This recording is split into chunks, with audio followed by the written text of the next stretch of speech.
Harboring a deep-seated hatred for monsters, Isuki Tenma endured a tragic childhood after witnessing his parents' murder during a brutal attack. For over a decade, he lived in solitude, nursing his thirst for revenge and patiently waiting for the day he would awaken his powers.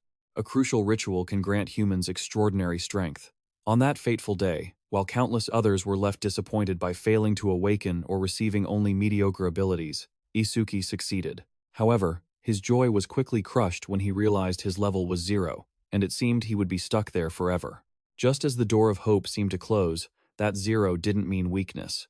On the contrary, Isuki was granted an ability even more terrifying than the highest levels: the power to copy skills. With this, he could analyze and seize the abilities of any opponent, paving a path to limitless strength to achieve his goal of vengeance. Thank you to Nguyen Gok La for the bread. The horrific memories began to rush back. That day, countless strange black stones fell from the sky. Immediately after, giant purple pillars of light shot up, and defensive barriers were deployed everywhere. But the real tragedy struck when monsters known as disaster beasts broke through the barriers and invaded the human world, led by the demon of destruction, Ringa. They slaughtered humanity without mercy. Amidst the chaotic, blood-soaked memories, desperate screams rang out. "Run, Dad!" The streets turned into a living hell. The blue monsters ravaged everything, causing people to flee in panic. A giant monster roared ferociously, rushing forward with murderous intent toward the survivors. A swirl of blue energy exploded, ruthlessly devouring a woman desperately clutching her child to protect them. In the fading light of life, the mother's hand went limp in agony, whispering her last words. "Run!" Isuki jolted awake from the horrific nightmare. His friend kept calling his name, Isuki. His girlfriend turned back to ask with concern, "What's wrong? You've been spacing out." He just answered vaguely, "No, nothing." She tilted her head, her blue eyes widening in suspicion as she stared at him. "Are you sure?" He still hadn't recovered from the dream. An involuntary tear rolled down his cheek, puzzling her. "Then why are you crying?" The bespectacled friend standing next to him leaned in to whisper, trying to ease the tension. "You're sleepy, right? You're usually asleep at this time. But today, there was a sudden all-school assembly. More importantly, that teacher was dressed so strangely." On the high stage, the man began a lecture on history. After the disaster beasts appeared, some gained the power to resist. They are called awakened. 10 years ago, on the north bank of the Lam River, the largest attack by the disaster beasts occurred. Awakened from all over the world gathered and crossed the river to push them back in the battle known as the River Crossing War. Although attacks have decreased since then, the number of fallen stones has surged recently.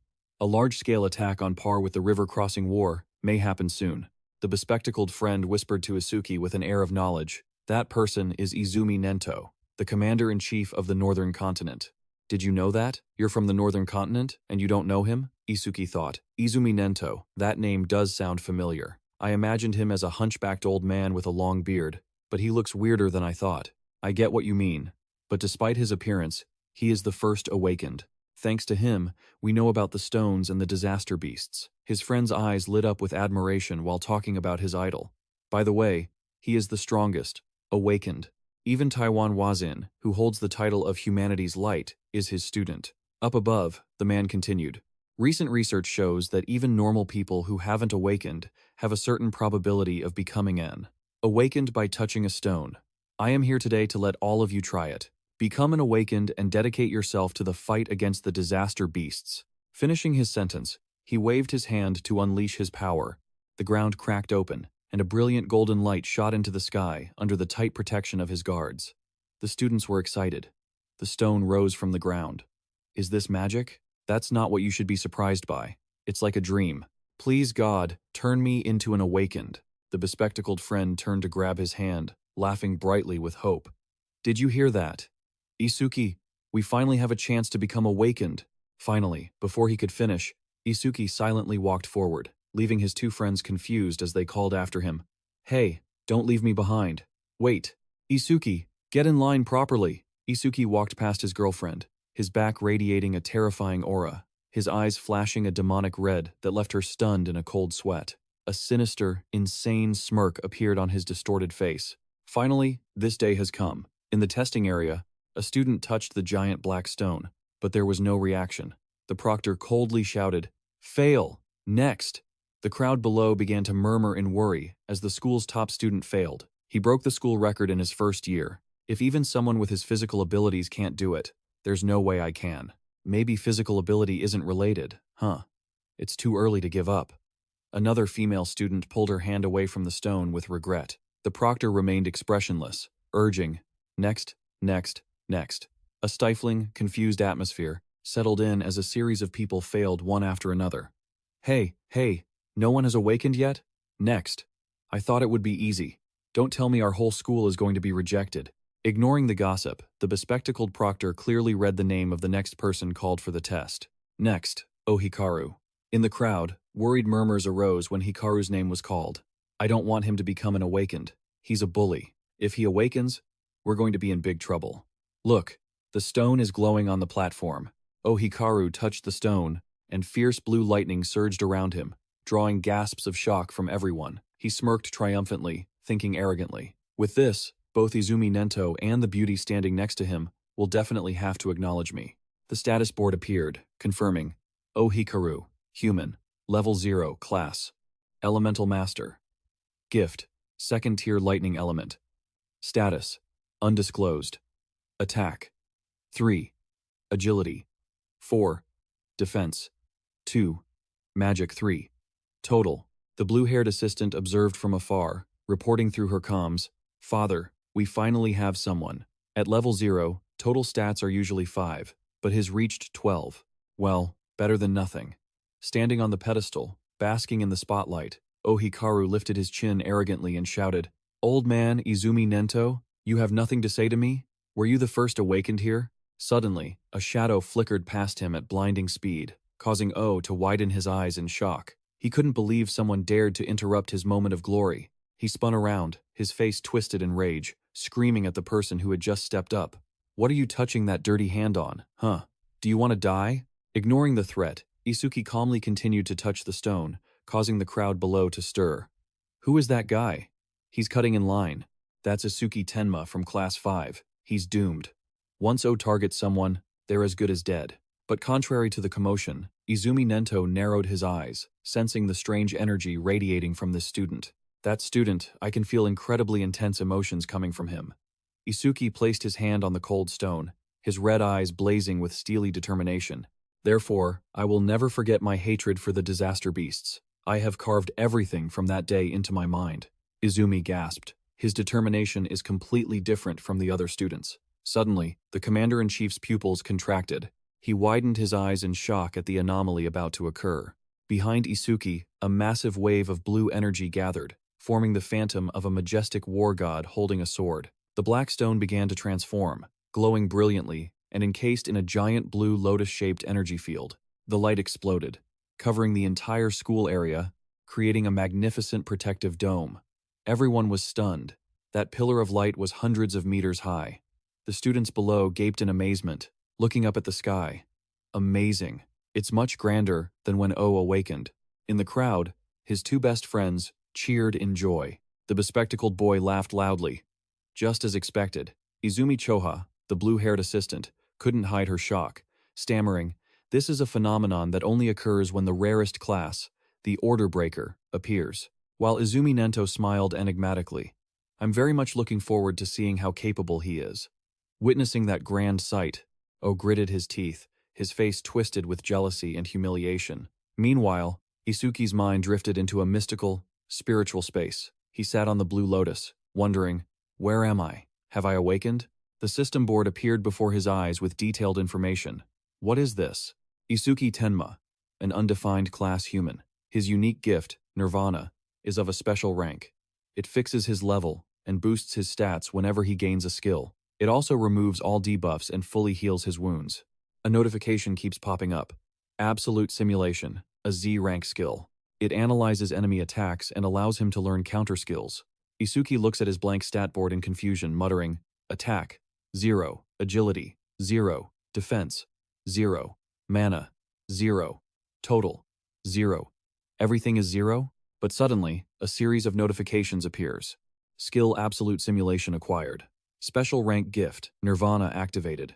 All stats increased by 200. Attack 200. Agility 200. Defense 200. Mana 200. Total 800. Understanding his power, Isuki smiles confidently. So, that's how it works. When I acquire a skill via absolute simulation, I gain stats through nirvana. Even if I can't level up, I can still grow stronger in my own way. He clenches his fist, his eyes burning with resolve, ready for the thorny path ahead. I don't know what this level is equivalent to for an awakener, but I will definitely destroy these calamity beasts. I've become an awakener. Back in reality, a blinding flash erupts from the stone, forcing everyone to cover their eyes. It's too bright, my eyes. From the center of the brilliant blue light, Isuki's figure emerges, standing tall amidst the energy fragments. Hikaru stumbles back, sweating profusely, his face pale with disbelief. That's impossible. The blue-haired assistant trembles, covering her mouth, unable to hide her emotion as she stares at the measurement device. These stats are unbelievable. For a rookie awakener, it's insane. But that boy is surely cutting her off. Isuki stands proudly, adjusting his tie with the arrogant poise of a king. She whispers the final word, the strongest rookie awakener in history. The status board reveals shocking numbers, leaving everyone stunned. Isuki Tenma. Human, undefined class. Gift, special rank undisclosed. Skills undisclosed. Attack 200, agility 200, defense 200, mana 200, total 800. The entire school erupts in pure shock. Cheers roar through the hall. Tenma's stats just skyrocketed. I can't believe our school has someone this amazing. This is a legendary moment. Meanwhile, Hikaru grinds his teeth, his face twisted with insane jealousy. He stole the cheers that were supposed to be mine. Driven by rage, unleashes a bolt of lightning at Isuki. A loser like you should just stay a loser, he screams with killing intent. I'll finish you with the skill I just learned. Silver Serpent. Isuki calmly observes the attack. The system immediately analyzes it. Detected C-rank skill. Silver Serpent.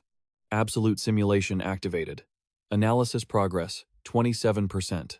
Isuki's eyes flash with intense focus as data streams through his mind.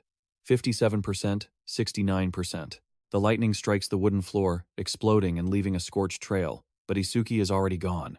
Everyone looks around, bewildered. A student shouts, "Huh? Where's Isuki?" There was a flash of lightning, and then Tenma vanished. Isuki appears right behind O. The system reports, 88%. O breaks into a cold sweat, frozen in terror. He's behind me. Why the hell can't I move? Isuki leans in and whispers threateningly, his eyes glowing red in the dark. If you were a calamity beast, I would have killed you 100 times by now. Consider yourself lucky that you were born a human. O collapses to the ground in fear. Isuki walks away casually, while the crowd whispers, "Tenma, when did he do that? Is O so scared his legs gave out? Haha, shh, we'll be in trouble if he hears you." 94%. Isuki strolls calmly among the students. 99%. The system reports. He thinks to himself, maybe because it's a C-rank skill, the analysis is quite fast. Blue electricity surrounds Isuki. A notification appears. Analysis 100%. Acquired C-rank skill, Lightning Breaker. Two boys nearby cover their eyes. One jokes, "Wait, he's glowing again. Good thing I brought my sunglasses." Isuki sits in a mental space, reflecting, "It seems I'm forcibly pulled into this space whenever the analysis completes." Silver Serpent analysis complete. Acquired Lightning Breaker. The skill details appear. Lightning Breaker Level 1. Active effect. Can absorb C-rank or lower lightning attacks into the body. When releasing the absorbed energy, own agility increases by 50%. Passive effect. Each time a C-rank lightning attack is absorbed, agility increases by 5%, currently 0%.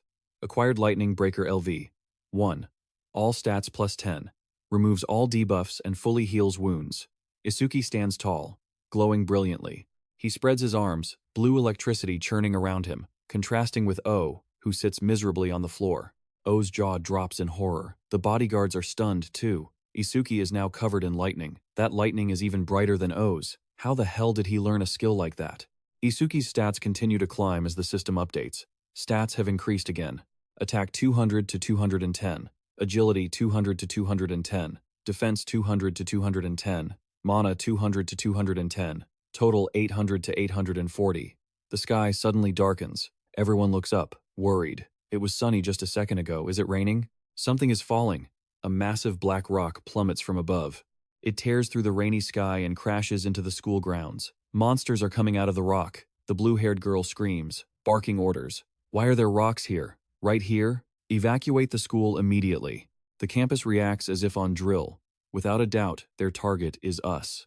The bespectacled girl turns, her face pale. We should run too. Fighting isn't our specialty. The man remains calm. If we run, everyone else will panic. Look, that boy is even calmer than we are. As the crowd panics, Isuki walks against the flow toward the danger, confusing the girl.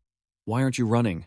The rock slams into the courtyard with a thunderous boom, kicking up thick dust. His friends try to pull him away. The bespectacled boy yells, "A calamity beast is coming. Let's get out of here." But Isuki, his face dark with killing intent, replies, "I will destroy them one by one."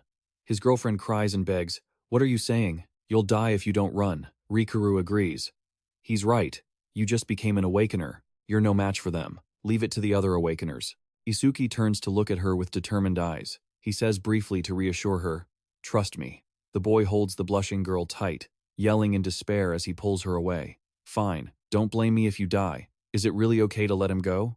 The enemy is a calamity beast, a walking weapon of mass destruction. Isuki Tenma wears a confident, terrifying smile, thinking excitedly, "My first enemy since becoming an awakener is..." Electricity crackles from his body as he looks up at the sky. "The one who killed my parents. I'm so lucky." Monster info appears. Bone Soldier. Level T's Haramsasatvankilens. Gift. Second rank. Defense plus 100%. If the enemy's attack exceeds one's defense, the gift becomes nullified. Skill. Bonefire. B rank. Attack 15. Agility 10. Defense 120. Mana 30. Total 295. Isuki gets into a fighting stance, his eyes glowing red with provocation. Should I test the skill I just got? Isuki lunges forward, unleashing his attack. He yells the move's name. Lightning Breaker. The blow, carrying destructive power, collides head-on with the monster. Isuki's face hardens with resolve as he roars in his thoughts. "I won't let another person die!" Isuki lands a massive punch to finish it. The monster is blown away with a crash, slamming into the school building and creating a huge shockwave and dust cloud. The group is stunned. The assistant's jaw drops. Isuki is too strong. Maybe we don't need to run anymore. He blew it into the building with one hit. A rookie who just became an awakener blew away an 8th grade calamity beast? Nento watches Isuki pensively, with sharp eyes. His speed and power are on a completely different level than other undefined class people. But even so, defeating a bone soldier is impossible. They have two troublesome abilities. First, the gift that boosts defense.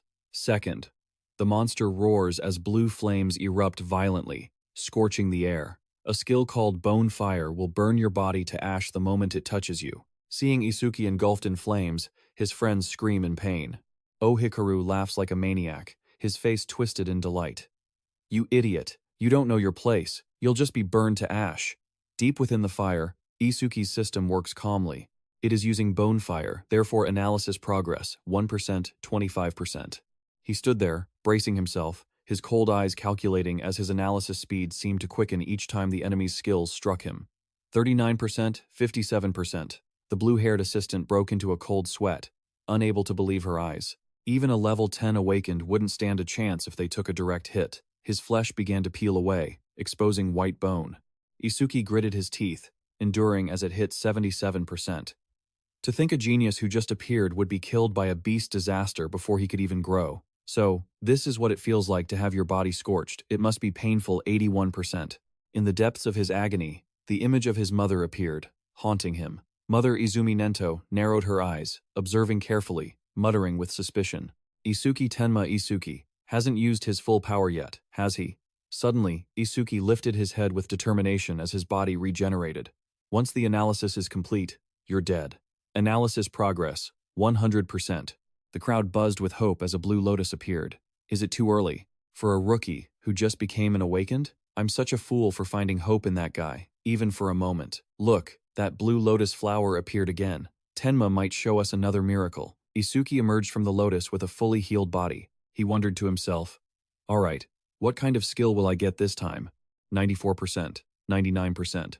A status board popped up with a series of new stats. Bonefire analysis complete. Black wall obtained. Black wall. Level 2. Active effect.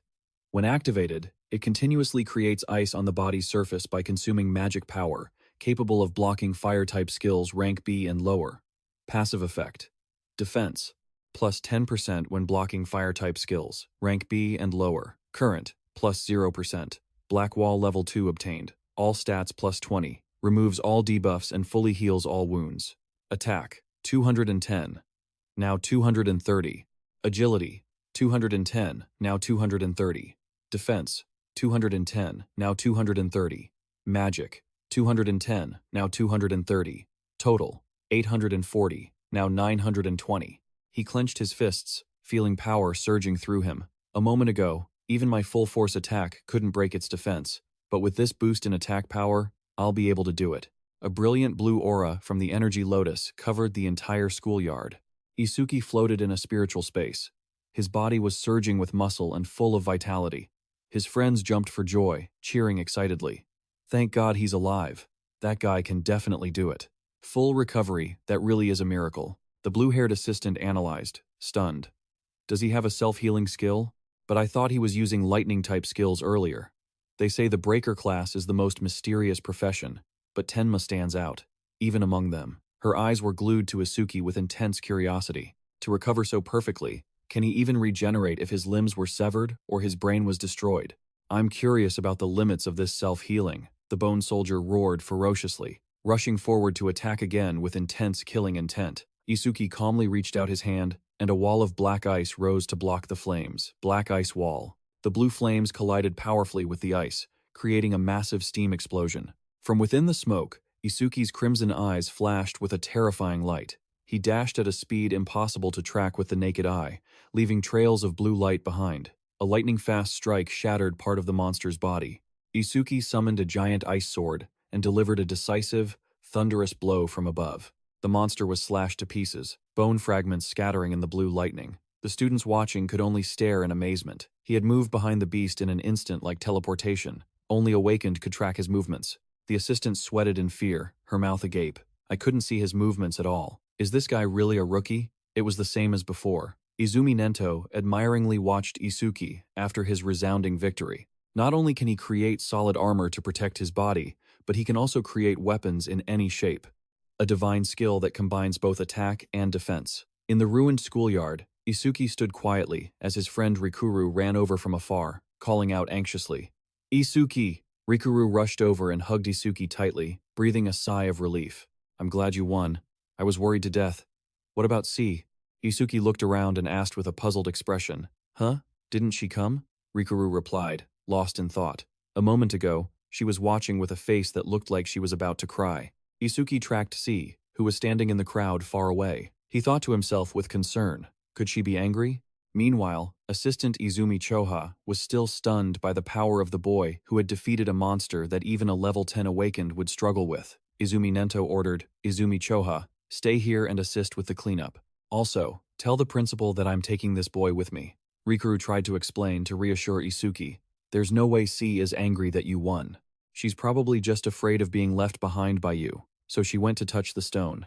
Isuki could only sigh and reply, I hope so.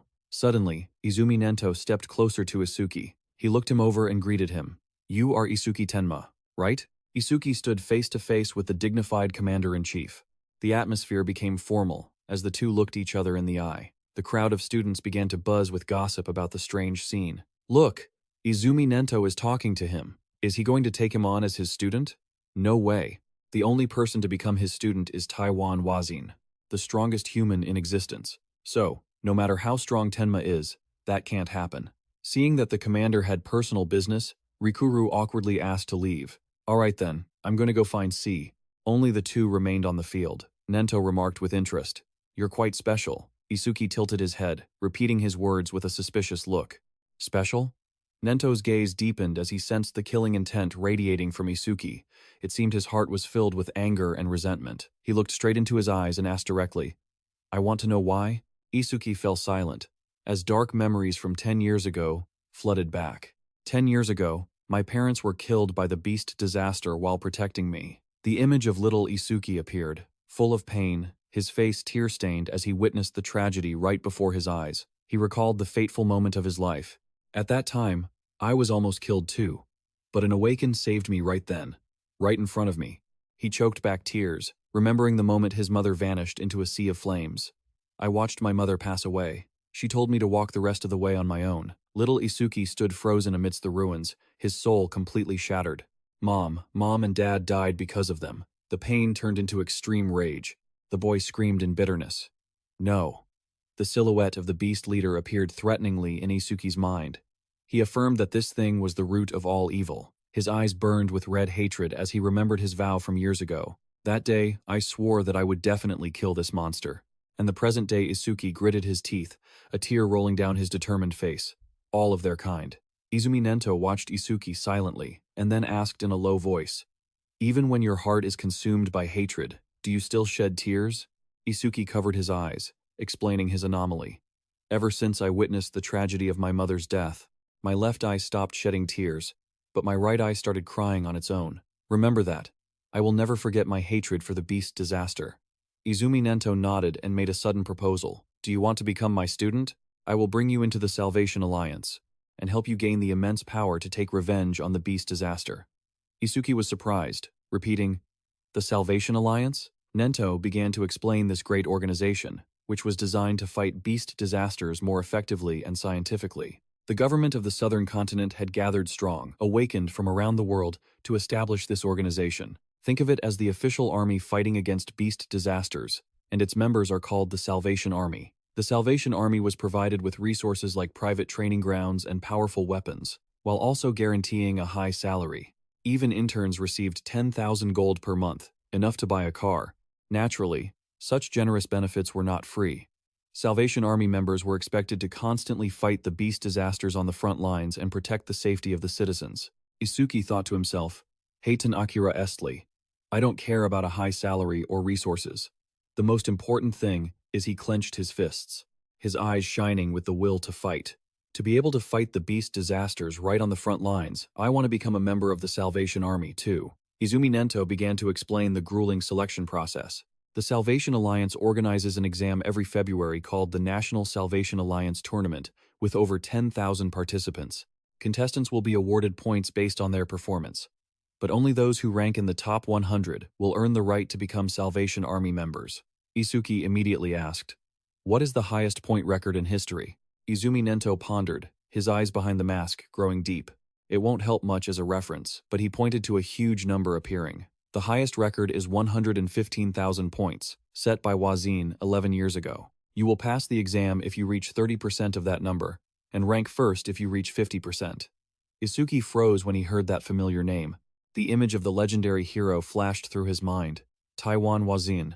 Are you truly the strongest awakener, the light of humanity, that Rikuru mentioned? Izumi Nento asked in a serious tone, offering some sincere advice. Taiwan Wazin is a special individual. Comparing yourself to him will only lead to despair. But you should have confidence. You have the potential to stand on equal footing with him. Isuki looked straight ahead, clearly stating his grand goal. I will surpass Wazin. Izumi Nento remained silent, his eyes narrowing as if observing a sprout with great potential. He reminisced about the past, seeing Taiwan's shadow. He had become very famous. Young people are all trying to follow in his footsteps, but just trailing behind him won't win the war against the monster calamities. One day, someone will surpass him, just like a new sun, replacing the setting one. Izumi Nento looked at Isuki with high expectations. I am very much looking forward to that.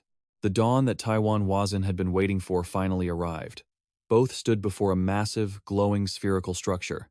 Isuki exclaimed in surprise, "What is that?" Izumi Nento began to explain the nature of the invasions. Those rocks act like gateways connecting this world to the world of the monster calamities. Therefore, if you only kill the monsters and leave the rocks behind, new monster calamities will continue to emerge. He pointed toward the magnificent building. This facility was built to isolate the rocks that haven't been destroyed yet. Awakeners periodically clear out the monsters that emerge from them. In this way, the scale of the barrier is kept under control, and it serves as a training ground. Isuki nodded, observing the entrance. So, this is a training facility? Nento replied, Yes, we call them dungeon instances. The level and number of monster calamities that appear are uncontrollable, so it is quite dangerous inside. The scene of monster carcasses and broken weapons was haunting, especially since the monster calamities in the instance before us are formidable. Among the beginner-level instances, it has the highest fatality rate. That is why it is called the Graveyard of Beginners. The digital board recorded the brilliant achievements of the predecessor when Taiwan Wazin was still a rookie awakener. He cleared it in 3 minutes and 14 seconds. Instance level challenge success. Challenger, Taiwan Wazin. Time, 3 minutes and 14 seconds. Record updated. Nento looked at Isuki and issued a challenge. If you intend to surpass him, you must do it in under 3 minutes. Isuki walked silently toward the entrance. Nento called out after him, "If you can clear the instance within 3 minutes, I will take you as my apprentice." Their appearance caused a stir in the crowd. "Look, that's Mr. Izumi. Is that the rumored rookie walking next to him? No way. Unless he is an awakener at Taiwan's level, it's impossible for him to be qualified to walk beside Mr. Izumi." Isuki glanced around, secretly surprised by everyone's attitude. "Huh? Is this guy that famous?" He stopped in front of the level information board. Monster Calamity, level 10. Level 10? Is that only 2 levels higher than that skeleton soldier? How strong is it exactly? Isuki calmly continued walking amidst the scrutinizing gazes, yet it seemed no one around him intended to enter the instance. Why is that? The crowd began to mock him. Does that rookie actually think he's going in? With that kind of confidence, he must have a high-level awakener with him. Man, I wish they'd take us along. Teesk. He's probably just here to flirt with the pretty receptionist. Looking a bit decent, and he's already acting arrogant. Isuki approached the reception desk. The girl with gray hair looked at him with suspicion. I want to enter the instance." "Sure. How many people are challenging it?" He tilted his head and answered decisively. "Just me." The space suddenly became unusually quiet at his answer. The receptionist frowned and loudly criticized him, assuming Isuki Tenma was joking. "Don't tell unfunny jokes. Are you harassing me? If you're here to flirt, it's useless. This might be an artificial instance, but it is a dangerous place where you could get injured or even lose your life." "What the hell is she talking about?" Isuki wondered, bewildered. The onlookers laughed mockingly. "He's actually here to flirt with her. Ha ha ha. There are people who always mistake instances for dating spots. Well, usually they get scolded and slink away." Isuki looked coldly straight at the girl, his voice devoid of emotion. "You seem to be misunderstanding, but I have absolutely no interest in you. I am truly here just to conquer the instance." The receptionist blushed, embarrassed, but still tried to salvage the situation. "You don't need to act tough out of embarrassment. I'll give you my contact info, so go home now." A killing intent suddenly radiated from Isuki. His eyes darkened threateningly. "Don't make me repeat myself. I'm not interested in your contact info. Just let me enter the instance." The girl trembled as she handed him a bracelet, stuttering. "Fine. Don't blame me if you die." Isuki sighed to himself. She should have just agreed from the start. Why make me repeat myself? The crowd continued to whisper as they saw him preparing to enter. What an idiot. He could have at least gotten her contact info. This isn't the time to play hero. A level 0 rookie daring to challenge a level 10 instance is suicide. I bet he'll run away in less than a minute. Isuki stood before the steel door. The chatter continued. That guy looks pretty confident. He also has a special grade gift, so maybe he really can. No, that's been debunked. For awakeners, gifts are just bonus rewards. The most important thing is still the level. No matter how special your gift is, it's meaningless if your level is low. Isuki calmly raised his hand, preparing to perform the final steps. My personal information has been registered in this bracelet, so if I scan it, I can enter. A beep sounded. The board lit up. Entry request for Awakener Isuki Tenma has been approved. He cracked his knuckles, exhaling a puff of white mist, full of determination. The promise is within 3 minutes. All right, let's start.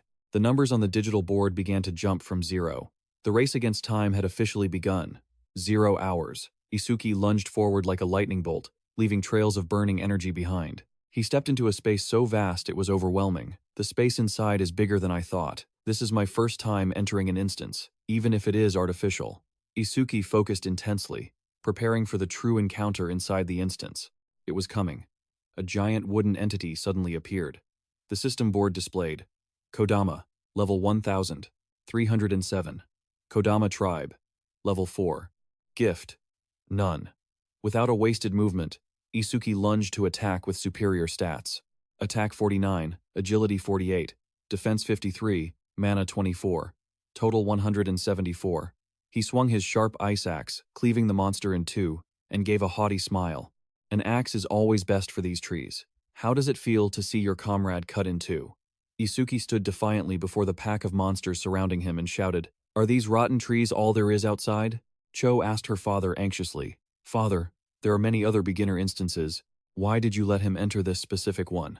Izumi Nento replied, "He said he would surpass Taiwan Wazin, so I just brought him to the instance that Taiwan Wazin first challenged."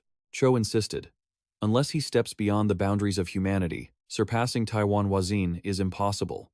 Nento thought to himself, "Does Izumi Choha think Taiwan Wazin has already surpassed humanity?" The assistant continued to reminisce with a tense expression. "I used to think Taiwan Wazin was kind and easygoing, but I saw him kill a level 97 monster calamity in an instant." His eyes at that moment, the image of his glowing red eyes haunted her mind. Cold, lonely, and supernatural. Those eyes, they didn't look human. Taiwan Wazin's silhouette appeared as brilliant as a supreme entity. They were like the eyes of a god. Izumi Nento pondered Isuki's potential. That boy also has potential on par with Taiwan Wazin.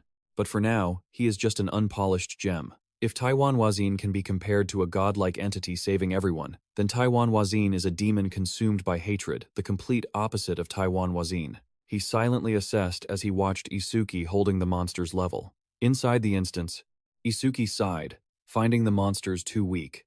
Absolute simulation didn't even need to activate against these low-level monster calamities. Suddenly, a massive shadow with glowing red eyes emerged right behind him, full of threat. Isuki quickly spun around, unleashing a brilliant, lightning-fast strike to counter. Looking at the monster collapsing at his feet, he asked coldly, "Is that the end already?" Isuki squinted at the monster's carcass, starting to get suspicious. Is a level 10 monster calamity only this strong? No, if that were the case, this place wouldn't be called the Graveyard of Beginners. There must be something else. Immediately, the system alarmed in bright red. Detected. B-rank self-recovery skill. Absolute simulation activated. Analysis beginning. Progress, 5%. Isuki was startled, feeling a massive surge of energy rising right behind him. The wooden monster from earlier revived with a much larger size, leaving Isuki astonished. "I already chopped off half its head. How is it still regenerating?" Information on the regenerating monster appeared, revealing overwhelming power. Kodama regeneration, level 520. Kodama tribe, level 10 gift, rank 2, defense minus 50%, with a massive boost to self-healing. Stats: 110 attack, 100 agility, 60 defense, 180 magic power. For a total of 450. You gritted your teeth, knowing it wouldn't be that simple. Isuki immediately activated the defensive power from his class. Black Wall activated, and he dove straight down from above like an arrow. To stop it from regenerating, I have to deal massive damage in a short amount of time. 17%. The slashes continued, to tear through the air as the analysis progress reached 19%. Isuki tensed his muscles, pouring all his energy into his sharp, icy gauntlets as he charged at the beast. A brilliant streak of light from his blade cut through the night, and the analysis progress jumped to 21%. The monster's body was torn apart by the powerful strikes, revealing deep cracks and leaking energy. Isuki Tenma flashed a crazed, murderous smile with his eyes glowing red. "It's not over yet. I'll hack you to pieces so you can't regenerate ever again." He unleashed tens of thousands of crisscrossing slashes at incredible speed, surrounding the giant monster. Finally, the Kodama entity shattered into thousands of tiny pieces, completely destroyed under Isuki's terrifying power. Standing amidst the energy debris, Isuki panted heavily, thinking to himself that this should be enough. Using the black wall for too long was draining his magic, but then the ground shook violently. The giant wooden monster rose again, stronger than ever, with a roar that shook the earth. He quickly rolled to dodge the sharp, protruding roots. The progress bar showed 60% as he muttered in frustration, "It still won't die. After all this, how annoying." In the midst of the danger, Isuki's eyes flashed as he spotted a weakness, but every time it regenerated, the analysis speed of the absolute simulation increased. He began calculating his tactics, his face set with determination. "I'll cancel the black wall to save magic and use lightning break to dodge its attacks while keeping my distance. Keeping this up until the analysis is complete is the winning strategy." But looking at the analysis bar at 75%, Isuki gritted his teeth against the pressure. "I don't have much time before the 3-minute limit, so I'm betting everything on this." He channeled his energy, activating both lightning break and black wall simultaneously to push his attacks to the limit and force the monster to regenerate continuously. This would help increase the analysis speed. In the moment he was struck down by the monster, Isuki bit his lip, enduring bone-deep pain. "If absolute simulation can't activate when my magic hits 0, I'll die here." The progress bar reached 80%. He tumbled through the air amidst the ring of sharp roots, The progress shot up to 85%. Isuki tensed up and charged straight at the enemy, whispering to himself, "But if I die, then that's all my worth amounts to." His eyes glowed with a murderous red light, preparing for the finishing blow. With an explosive collision, lightning power struck the monster's body, creating blinding flashes of light, and he was thrown far away, his face covered in blood. Isuki muttered in pain, "Damn it." As countless roots pierced through his body, the progress bar hit 99%. He felt exhausted. His magic seemed completely drained. But suddenly, a sinister smile appeared, and the 100% notification glowed brightly. He triumphed. "Just as I thought. Absolute simulation doesn't need magic to activate. This match is my victory." A giant, brilliant blue lotus flower of energy exploded, and the system announced that the regeneration analysis was complete, granting him Lotus Burst. Immediately, the skill details appeared. Lotus Burst Level 2. Active effect, consumes. Magic power to deal explosive damage to enemies within a 5-meter radius. Power is proportional to magic consumed. Passive effect. Every time Lotus Burst defeats a living creature of level 1 or higher, the range of all skills increases by 1%. Standing amidst the Divine Lotus, Isuki's body was completely healed, having received Lotus Burst Level 2, all stats plus 20, removing all negative status effects, and completely healing all wounds. Looking at the terrified monster, the final command appeared. Lotus Burst activated. Isuki calmly clasped his hands together, focusing all his power into one point. An explosion in the shape of a giant lotus flower of fire swallowed the entire target in a sea of flames. The wooden monster shattered and turned to dust under the terrifying heat. Standing in the middle of the smoke, Isuki wiped the blood from his lips and coldly remarked, "Lotus Burst isn't bad either." He stared in awe at the giant crater he had created himself. Such great power for only 13 magic. Wiping out those weak disaster beasts will be much easier from now on. But I never expected that absolute simulation would even restore my magic when it hit 0. Suddenly spotting a green crystal block that had fallen out, Isuki stood still in confusion.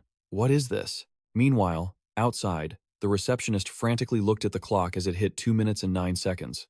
It had been nearly 3 minutes since the rookie went in, but there was no sign of him coming out. "We should quickly call the rescue team." Izumi Choha was deeply worried, sweat rolling down her cheeks. "I don't think he'll lose to level 10 disaster beasts, but clearing the stage within 3 minutes seems impossible." Suddenly, the entire system glowed with a brilliant blue light, followed by the text, "New record achieved." Izumi Nento and the crowd stood stunned. He narrowed his eyes and exclaimed in shock, "No way." Izumi Choha gasped in disbelief as she looked at the actual results. He actually cleared it?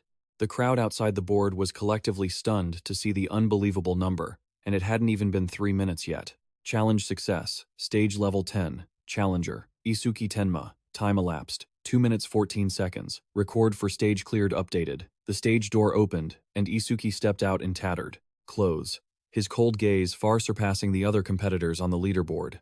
Rank 1. Isuki Tenma. 214. Rank 2. Taiwan Wazin. 314. Rank Kolme. Haiton Akira. Seitseman. Seitseman Toista. People around started whispering in fear. He actually survived.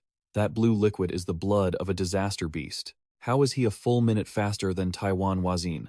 Mr. Izumi was Isuki, stood in front of Izumi Nento, looked him straight in the eye, and made an offer. "Now, will you officially mentor me?" He smirked, the dried blood on his face only making him look more resolute. "Sir, please." Nento smiled with satisfaction behind his mask, which left Izumi Choha standing next to him in shock. "Well done. Just as expected from my student." Father is smiling? How long has it been since I last saw this? The murmurs of the other students did not stop. He's a student of Izumi Nento? No wonder he could break Taiwan Wazin's record. But even if he really is a student, as long as his level doesn't increase, there won't be any room for growth. Suddenly, the receptionist from earlier approached, her face blushing with apology, as she handed over an exquisite wooden box. "This is a gift for breaking the record. Please accept it. And I'm sorry for what I said earlier." Isuki calmly accepted the gift. His gaze softened slightly. "I'm getting something? It's nothing." A level 0 rookie challenging a stage like that was truly reckless. "I'm a complete stranger. My death wouldn't have concerned you, but you tried to stop me. That shows you were worried." The girl bowed shyly at Isuki's thanks. "You're welcome. It's nothing." Choha suddenly interrupted the atmosphere. She turned and walked away, calling out, "Hey Tenma, I'm going to leave you behind." She crossed her arms, looking at Isuki and reminding him sternly, "Don't get complacent. Don't get cocky just because you've become my father's student. That's right, a stage of this level seems too easy for you now. Should we increase the difficulty?" Nento nodded in agreement, looking toward the giant structures in the distance. "Now you can challenge the high-level advanced Tasis stages," Isuki asked in surprise. "High-level stages?" The three of them walked across the school grounds. Nento began to lecture him on the cruel truth. Level isn't the only thing that determines the strength of a disaster beast. The most important factor is he pointed to images of ferocious monsters. Species, those without intelligence, those that move only by instinct, are very easy to deal with. But images of monsters with warrior-like appearances appeared, full of pressure. Some species have intelligence equal to or even superior to humans. They are much more troublesome than ordinary disaster beasts, Choha continued, explaining more about the mechanics of this world. Awakened humans and disaster beasts are basically the same type of organism, but currently, only we humans are considered to possess classes, JOS.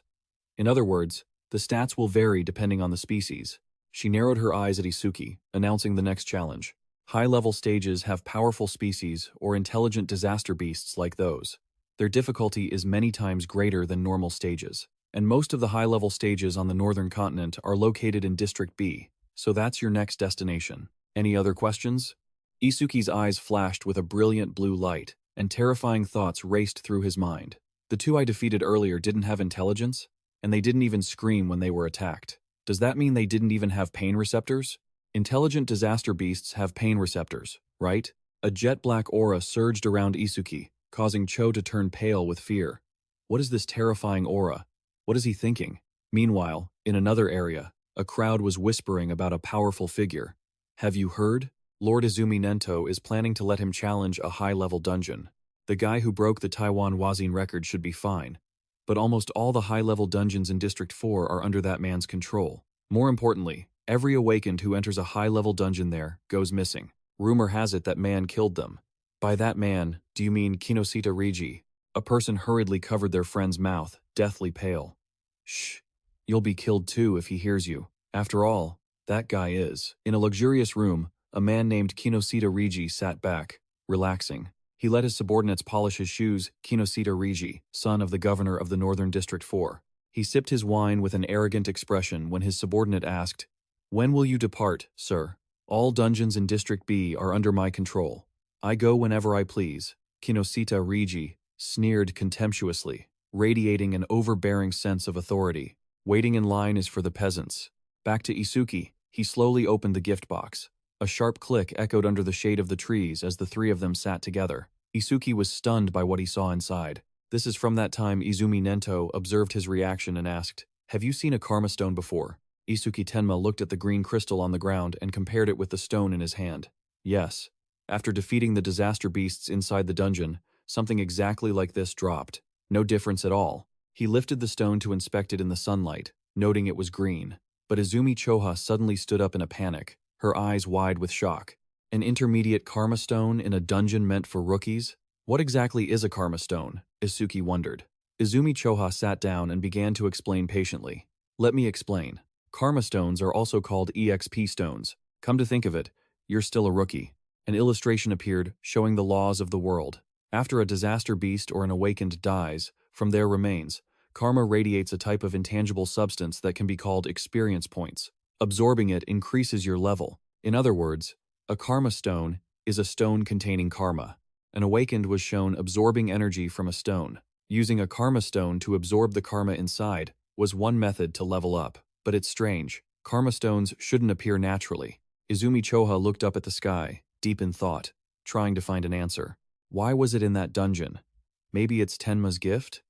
Nento suddenly looked at him and explained the leveling process. Isuki looked at Cho, bewildered, and asked about the gift. Izumi Nento continued, explaining the anomaly. Normally, the karma of a defeated enemy is absorbed by the one who defeated them. But even though Tenma defeated 2 disaster beasts, he didn't level up, meaning it wasn't absorbed. However, once karma has manifested, it cannot disappear without a reason. He looked at Cho and Rigi, offering a shocking hypothesis. If my theory is correct, the karma from the disaster beast that attacked the school was absorbed by the awakened present there, which means it was us. The stone in Isuki's hand glowed a brilliant green again.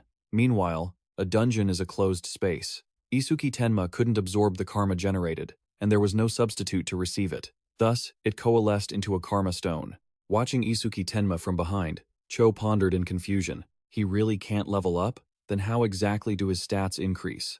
That is truly. Immediately, Izumi Nento cut her off with a stern voice. Cho, an awakened's gift is top secret and must not be revealed.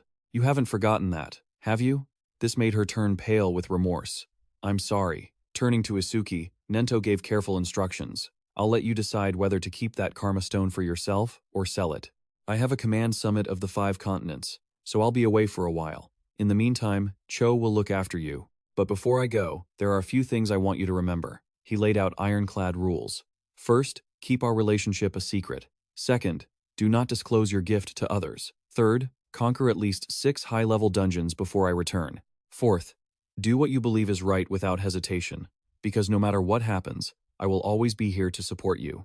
Isuki smirked confidently, his gaze firm as he replied, Yes, master. The scene changed to a new location, at the Firestone Training Ground in the Northern District 4, where students were blocked at the entrance, angrily shouting, We got here first. Why won't you let us in? But the bodyguards in black glasses coldly declared, This dungeon has been reserved by the Kinoshita family. Go home today. A blue-haired male student refused to back down, gritting his teeth. Who cares if he has money? Does that mean he can do whatever he wants? He hasn't even arrived yet. Can't you let us in first? Suddenly, from behind, a giant figure named Takeru appeared with glowing red eyes full of pressure as the student yelled, I don't care who that rich kid is. If you don't let us in, I'll report this to the Awakened Association. Without a word, Takeru threw an extremely powerful punch, tearing through the air, aimed straight at the group of students. A look of brutality was clear on his face as his muscular arm unleashed a heavy blow. A shocking impact, the attack crushed all resistance in an instant. The blonde student collapsed, deathly pale. Impossible. My B-rank Earth Spike skill? Did it have no effect on him? Takeru stood tall like a wall of steel, coldly replying, That didn't even itch. The victim looked up, trembling, cold sweat running down at the monstrous strength. Earth Spike is a technique that can pierce anything. Is this guy a monster? Without a hint of mercy, Takeru loomed over and grabbed the poor student by the head. He acted ruthlessly, causing the student to spit blood and cry out in pain. Thud. The surrounding crowd whispered in horror. The level 7 and 8 duo were killed instantly without being able to do anything? That big guy is too strong. That's Oga Takeru, one of the 4 pillars of Kinoshita, Rigi, and a level 12 metal elementalist. Level 12? No wonder. Oga Takeru lifted the body up with contempt, growling in threat. I will not tolerate anyone trying to enter the dungeon without Rigi's permission. If you dare to resist, I'll make you suffer the same fate as these two. He stood arrogantly amidst the rubble, gesturing with his chin to issue an order. This trash will destroy itself here. Don't anyone think of helping them. The subordinates behind him laughed mockingly. Takeru, please don't go too far. That trash is watching. If you beat up weak students, you'll be reported to the teachers. Humph. He let out a cold snort, disdainfully tossing the body aside like trash. Humph. Just then, Isuki suddenly appeared to catch the victim, his calm expression surprising the accompanying Izumi Choha. The people around stared in shock. Who is that guy? Didn't he hear us tell him not to help? He's dead for sure. That beauty next to him looks familiar. Takeru glared at Isuki with killing intent. Hey, rookie, I already said nobody passes through here. Without Rigi's permission, if you don't want to end up like that guy, shut your mouth and get lost. Isuki stared intensely at his opponent, calmly analyzing. I understand. I can't enter the dungeon without defeating you. While I'm at it, I'll contact the manager of the Northern District B. This kind of behavior cannot be allowed. Isuki raised a hand to stop Cho, his eyes glowing with determined blue light. No need for that. My master told me that I can do what I believe is right without hesitation. He handed the injured person to her, calmly instructing, I'll leave the healing to you. Oga Takeru began to feel uneasy. He broke into a sweat while facing Isuki's hidden status board. This man, who is he? Even though he's only level 0, he doesn't feel threatened and dares to stand before me. Is it because he possesses a rare class? He tried to reassure himself by comparing their strength. Wait, why do I feel pressured? Rare class or not, I'm still 12 levels above him. The stat difference is impossible to overcome. Oga Takeru's status board appeared with a total stat of 605. Takeru glared at Isuki. His pupils constricted upon realizing the terrifying aura radiating from the young man. In the opponent's terrified eyes, Isuki's silhouette lunged forward like a whirlwind, reflected clearly in Takeru's pupils. Immediately, a heavy blow from Isuki slammed straight into the giant's face, creating a massive impact. Boom! Witnessing that scene, the crowd of students gasped in amazement. So fast! Is this guy really level 0? Even I'm level 8, and I don't know if I could keep up with that speed. However, when Isuki's fist touched Takeru's skin, strange white smoke puffed up. Isuki narrowed his eyes in surprise, realizing his strike had been blocked. He blocked it with metallization. Takeru smirked triumphantly. His metallic hands locked onto Isuki, and he growled. Nice speed. He punched down hard. A pressure explosion erupted. Isuki quickly stepped back, but it wasn't strong enough. Landing in a defensive stance, Isuki calmly recalculated his tactics to take down an enemy above level 10. I need to increase my agility and speed. Just then, his system interface flared to life, updating his stats and initiating the copy process.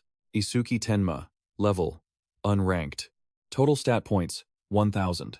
Detected skill, C rank metallization. Absolute simulation activated. Analysis progress, 1%. Isuki lowered his center of gravity, his eyes blazing with fighting spirit. Is he threatening enough for absolute simulation to trigger? I need to get serious. He lunged forward like a phantom. The analysis bar jumped to 5%. Normal attacks won't pierce those metallized areas, so I'll aim for the flesh. The ground beneath Isuki Tenma cracked from the force of his sprint as he launched his assault. Takeru swung his massive metal fist down, sneering with contempt. A weakling with neither strength nor speed. Suddenly, blue lightning enveloped Isuki. He accelerated in an instant while Takeru let his guard down, thinking he'd seen Isuki's top speed. He boosted his movement with lightning. A lightning-charged strike slammed into Takeru's flank, making his eyes bulge in terror. Lightning element? I won't give you time to metallize. A barrage of punches rained down like a storm. The analysis bar ticked up rapidly. 25%, 37%, 59%, 66%. The onlookers were completely overwhelmed. That guy, how can he use skills from a different class? He's too fast. My eyes can't keep up. Maybe that unranked kid really can beat Oga. Takeru gritted his teeth, his face contorted in disbelief as he endured the pain. Damn it, no time to metallize. Why is an unranked brat this fast? At this rate, I'm going to lose. Cornered and paralyzed by Isuki's overwhelming pressure, he roared in frustration. Damn it, I can't even shout. You idiots, don't just stand there, help me. In a fit of pure rage, Takeru poured all his remaining strength into a final gamble. I have no other choice but to try that. A massive surge of energy erupted, his roar shaking the entire area. Ha! Takeru's entire body transformed into a block of polished black metal. The system signaled, analysis, 88%. This guy metallized his entire body. I'm actually grateful. I've never successfully metallized my whole body before, but thanks to you pushing me, he stood proudly, flaunting his absolute defense. Metallized areas gain 50% defense, and my gift adds another 50% defense when I stand still. In other words, my defense is over 500 right now. Takeru's eyes glowed with malice as he threatened Isuki. I was going to cut you in half, but to thank you for helping me master this new skill, I'll let you die a painless death. Two students watching from the sidelines trembled. Defense over 500 at level 12? No one at our level can break through that armor. He's a monster. I really thought the unranked kid would win. Contrary to everyone's anxiety, Isuki smiled calmly. Analysis, 99%. If my hypothesis is correct, total metallization requires a massive amount of mana, 98%. If you poured all your stat points into defense, your mana shouldn't be that high, 99%. Takeru felt insulted and barked. This is nonsense. Is this guy really unranked? His intuition is too sharp. The analysis hit 100%. Isuki radiated a brilliant aura. Don't worry, I won't use a boring strategy like draining your mana to 0. I'll end this quickly. Analysis, 100%. Suddenly, a massive blue lotus appeared, shrouding Isuki in the center of the battlefield. There it is, that blue lotus again. Tenma is about to get even stronger. Everyone held their breath, watching the glowing energy bud. A lotus? Is this an unranked skill? It doesn't look like an attack skill. But how is he going to beat Oga with this? A system notification popped up. Analysis complete. Metallization analysis finished. Received. Dark Purge. Dark Purge. Level 1. Active effect. Fires a perfect sphere with a fixed trajectory. The sphere travels at 1 meter per second and pierces through all enemies in its path, ignoring defense. Passive effect. Every time an enemy with higher defense than the user is defeated by Dark Purge, the travel speed increases. While Isuki pondered, he thought, ignoring defense. If I hit with this, I can definitely deal damage. The problem is the speed is only 1 meter per second. Even a normal person could dodge it. Timing is critical. Well, for that punching bag who refuses to move, I don't even need to worry about timing. His eyes turned ice cold, and a murderous aura radiated from him. Your absolute defense that you're so proud of, I'll crush it into pieces. Right after, his status board updated with shocking numbers. Received, Dark Purge LV1. All stats now. Removes all negative status effects and fully heals wounds. Attack, 250 to 260. Agility, 250 to 260. Defense, 250 to 260. Mana, 250 to 260. Total, 0 to 40. Isuki reached toward Takeru as the energy lotus exploded around him. Now, try dodging this. Activate. Dark Purge. The crowd began, whispering, I've never seen that skill before. So, this is the guy who breaks the order of the classes? The most mysterious of the four? Can a skill from an unranked player pierce the defenses of a level 12 defensive expert? Look at that confident expression. It must be an incredible technique. From the heart of the lotus, a jet-black orb began to form, emitting an eerie light. The orb drifted slowly, heading straight for the giant. The onlookers sneered mockingly. Just a tiny orb? Are you kidding me? How disappointing. Oga Takeru smirked in disdain, confidently standing his ground. You think a pathetic orb like that can make me move and lose my gift effect? How naive. He tensed his muscles, showing off his shiny metal armor, and growled, If this is your trump card. The orb touched Takeru's chest lightly. He was still smiling arrogantly. Then you're about to die, a miserable death. But suddenly, his smile vanished, replaced by horror as the orb pierced deep into his metal flesh. Blood splattered everywhere. The steel armor was punctured, and he let out a shrill scream. Gaha! Isuki Tenma stood looking at his opponent, collapsing at his feet, speaking coldly. I told you to dodge it. Because you're a human. I only aimed for your arm. If you were a calamity beast, I would have aimed for your neck. Takeru clutched his arm, screaming in pain. My arm! He turned his back and walked away, not even glancing at the subordinates who were frozen in fear. What are you all still standing there for? Take him to the hospital. Did you not hear me? His gaze flickered with a cruelty that sent shivers down their spines. I said, get lost. The bodyguards panicked, scrambling to carry their boss away from the scene. Cheers erupted throughout the area. He won. He actually won. Good job. He deserved that. A few awakeners ran up, eagerly inviting him. Want to team up with us? With 3 people, we can clear the dungeon fast. Team up with me instead. It'll just be the 2 of us, so you'll get more experience points. They tried their best to persuade Isuki. You're planning to challenge the Firestone dungeon with 3 people? All the calamity beasts inside have defense on par with Oga. We have a healer. We can restore your mana so you can fire those orbs infinitely. Isuki narrowed his eyes, calculating. He realized an opportunity. Defense on par with Oga? Perfect. The travel speed of Dark Purge increases every time I defeat an enemy with higher defense than me. I'll boost the travel speed of Dark Purge in this stage. Seeing him silent, the 2 became anxious and urged, Let us know who you pick. Isuki's face was cold and decisive. I'm going alone. The declaration completely shocked the crowd. Challenge a high level 15 dungeon alone? He's gotten so arrogant since beating Oga. They looked at Isuki with sarcasm. I admit he's strong, but there's a limit to arrogance. Looks like we don't meet his standards. Let's look elsewhere. Izumi Choha rushed over to stop him, warning him anxiously. I know you have the technique to beat them, but can your mana last that long? All the calamity beasts here have defense on par with Oga. Isuki replied nonchalantly. I'll be fine, don't worry. Izumi Choha blushed and snapped to hide her concern. Who's worried? I'm only asking because Dad will blame me if you die here. I'm going to heal the injured. Do whatever you want. Before leaving, she didn't forget to warn him. And the Stone Tribe has no intelligence, but they operate in groups, so be careful about your mana consumption. Isuki nodded and placed his hand on the control panel. Yeah, the system chimed. Request to enter for Awakener Isuki Tenma has been approved. The door opened. Isuki Tenma stared deep into the darkness inside. There are actually more monsters than I thought. The giant stone monsters began to surround him. As expected of a high-level dungeon, the level and stats of the calamity beasts were much higher than before.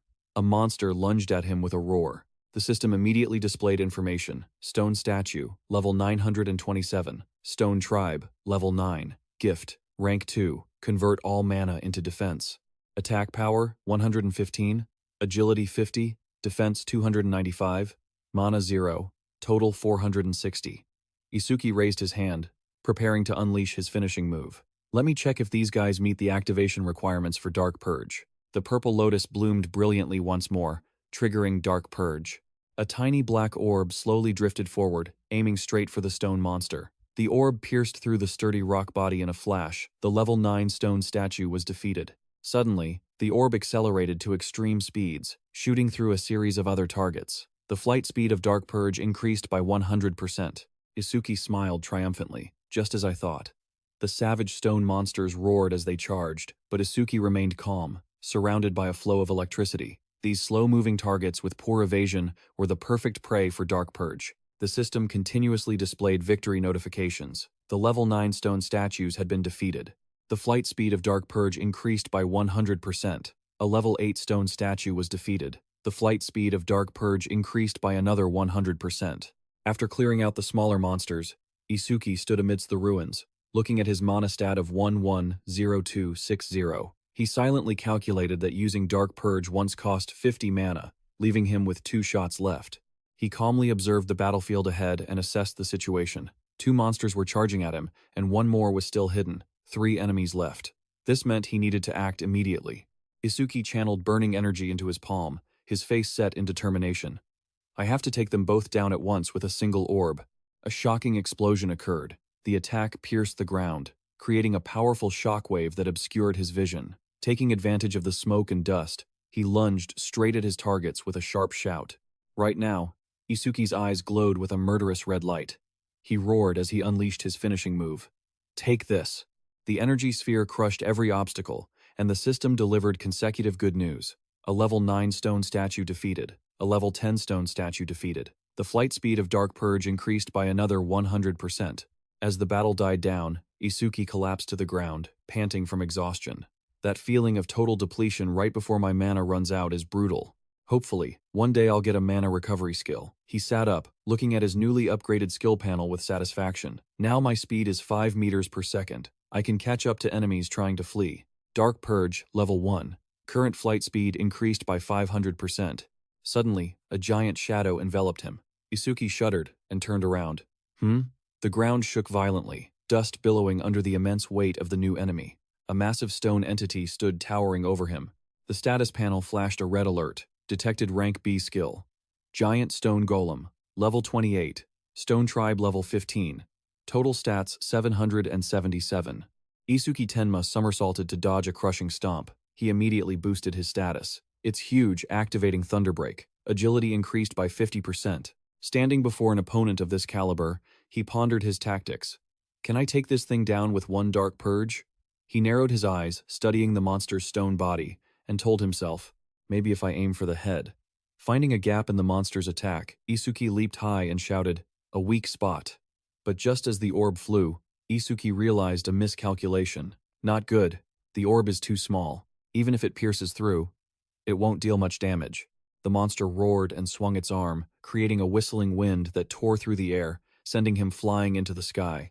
Isuki broke into a cold sweat as he realized he was in danger. Damn it, I can't dodge while I'm in the air. In this life-or-death moment, he immediately activated his shield. Activated Black Wall. A crisp explosion rang out. Isuki sent the monster's massive stone hand flying to another planet. He quickly teleported back, blood trickling from the corner of his mouth. He gritted his teeth as the system began copying the power. This big guy is tougher than I thought. Detected rank B skill. Geontization. Absolute simulation. 1% activated. But then, a cocky smile appeared on his lips. So, it became this huge because of a skill? That makes it easy. At the same time, in a luxurious mansion, a subordinate was sweating profusely as he shouted into the phone. What? Kinoshita Rigi pushed up his glasses, his cold, authoritative gaze demanding an explanation. I told you not to make noise in my presence. The subordinate trembled, bowing his head in apology. I'm sorry. It's just that this is so unexpected. What happened? Rigi asked coldly, his face full of disbelief. The subordinate reported the shocking news. Someone had defeated Oga and forcibly entered the heaven screen. Riji frowned in suspicion, his hand crushing his wine glass. What the hell is that guy doing? He always boasted that no one under level 30 could break his defense. Don't tell me an awakened level 30 or higher came here? The subordinate anxiously analyzed the facts, noting that with the recent increase in falling rocks, all awakened level 30s and up were busy dealing with them and had no time to come here. Besides, the challengers at the Firestone Arena were mostly level 10 rookies. There was no way a level 10 could defeat Oga. The subordinate blurted out in a panic, "Isn't that right, sir? If you give me more time, I will gather detailed information." Kinosita Riji coldly cut him off, his gaze fixed in the distance, full of calculation. Unnecessary. Even if the opponent is level 30, you're still here, right? The Firestone Arena is known for persistent disaster-level monsters that are very time-consuming. If we leave right now, we'll still make it in time, won't we? But with the opponent's identity still a mystery, we should still be cautious. Riji's eyes glowed with a threatening purple light. He growled, "I said we are leaving right now. Don't make me repeat myself." The subordinate trembled, sweat streaming down his face as he bowed. "Yes." Riji began walking, donning his coat, his overwhelming presence radiating outward. "I will make them regret ever daring to oppose the Kinosita family." Meanwhile, in the dungeon, Isuki stood amidst the level-up light and breathed a sigh of relief. Finally, I don't have to scurry around like a mouse anymore. As soon as the monster vanished, the system announced that the analysis process for the rank B skill, Geontization, was complete. Isuki squinted to carefully check his new status panel. Instead of getting a new skill, Clear Orb increased to level 2? Let me see if there are any new effects. Clear Orb level 2. Activates a shot of a perfect sphere with a fixed trajectory, piercing all enemies and ignoring defense. After activation, the size of the sphere can be adjusted by consuming additional mana. Passive. Flight speed plus 200%, currently 500%. He smiled smugly, realizing the massive progression. The passive stat jumped from 100% to 200%, and the best part is that I can change the size of the piercing orb by using mana. Isuki channeled his energy, the blue electricity surrounding his body crackling with power. Let's test it out right now. The status panel lit up brilliantly, signaling a breakthrough in power. Received Clear Orb level 2. All stats plus 20. Removes all negative status effects and fully recovers wounds. Attack 260280. Agility 260280. Defense 260280. Mana 260280. Total 10401120. Isuki soared into the air, pouring all of his power into the massive orb, burning through all his mana. I will take you down with the most powerful clear orb I can create. At this moment, the energy sphere accumulated to its limit, emitting roars that shook the space. He released the attack. A massive pillar of light pierced the ground, creating a cataclysmic explosion. Isuki knelt down, gasping for breath as his mana bar hit 0, but a satisfied smile remained on his lips. Oops. Looks like I might have gone a bit overboard. The system continuously announced victory amidst the ruins. Giant Stone Golem level 15 defeated. Clear Orb flight speed increased by 200%. The orb I created by using all my mana, is it really this massive? He stood up and grabbed the loot, his eyes flashing with calculation. The flight speed of the orb is now 7 meters per second. If I clear this stage 2 more times, it will be as fast as a car. Clear Orb level 2 passive. Each time an enemy with higher defense is defeated, flight speed plus 200%, currently 700%. Isuki walked casually through the smoke and dust, pondering. I've been ignoring it until now, but these passive effects are actually quite useful, aren't they? He continued to analyze the combination of skills deeper. The passive effect of Lotus Burst helps expand the range of all skills, so that means the range of Clear Orb is also increased, right? Lotus Burst. Each time Lotus Burst destroys a living creature from level 1 and up, the range of all skills increases by 1%. Isuki looked toward the horizon, imagining his ultimate power. In other words, if I continue to increase the passive effect of Lotus Burst, I could eventually destroy disaster-level monsters from thousands, even tens of thousands of meters away. At the dungeon gate, the electronic board displayed a shocking announcement. Challenge successful. Heaven screen level. 15 challengers. Isuki Tenma. Time. 3 minutes and 1 second. Stage clearing record updated. The crowd of hunters outside was in an uproar, unable to believe their eyes. 3 minutes and 1 second? No way. Even a 5-person team takes more than 10 minutes. Could it be that he destroyed all the disaster-level monsters in one shot? He broke the 3-minute 19 second record set by Taiwan Wazin. What kind of monster is he? He's walking out. Skeptical eyes fixated on Isuki as he stepped out, looking completely unbothered. Why is he still level 0? Could the quest completion notification be a system error? Look at him. He isn't even injured, and his clothes are only slightly dirty. There's no way he cleared that dungeon.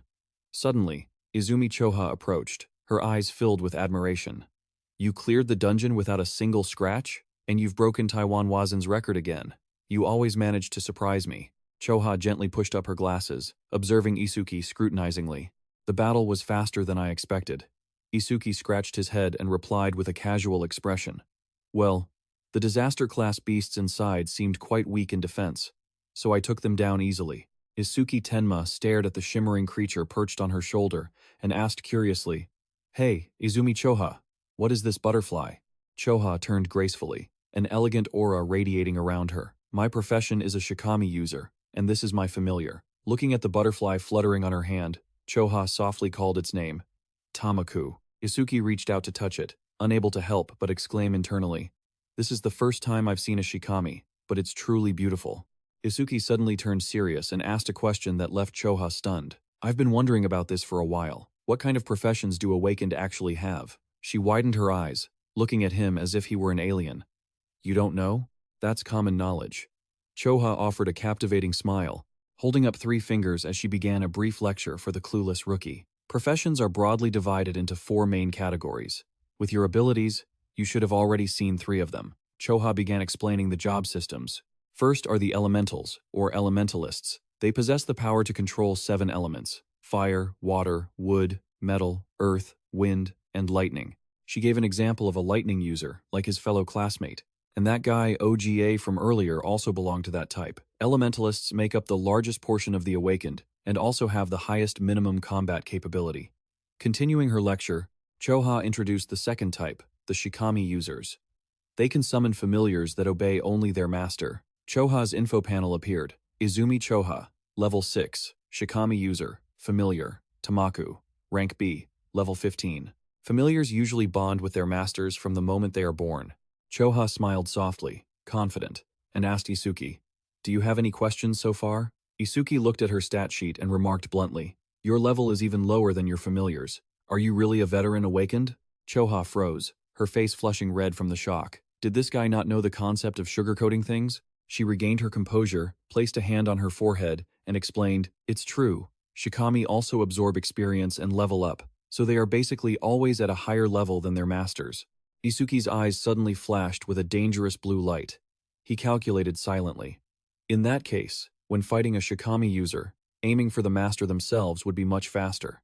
Izumi Choha shuddered as she sensed the surge of killing intent. That negative aura was leaking out again. What on earth is wrong with this person?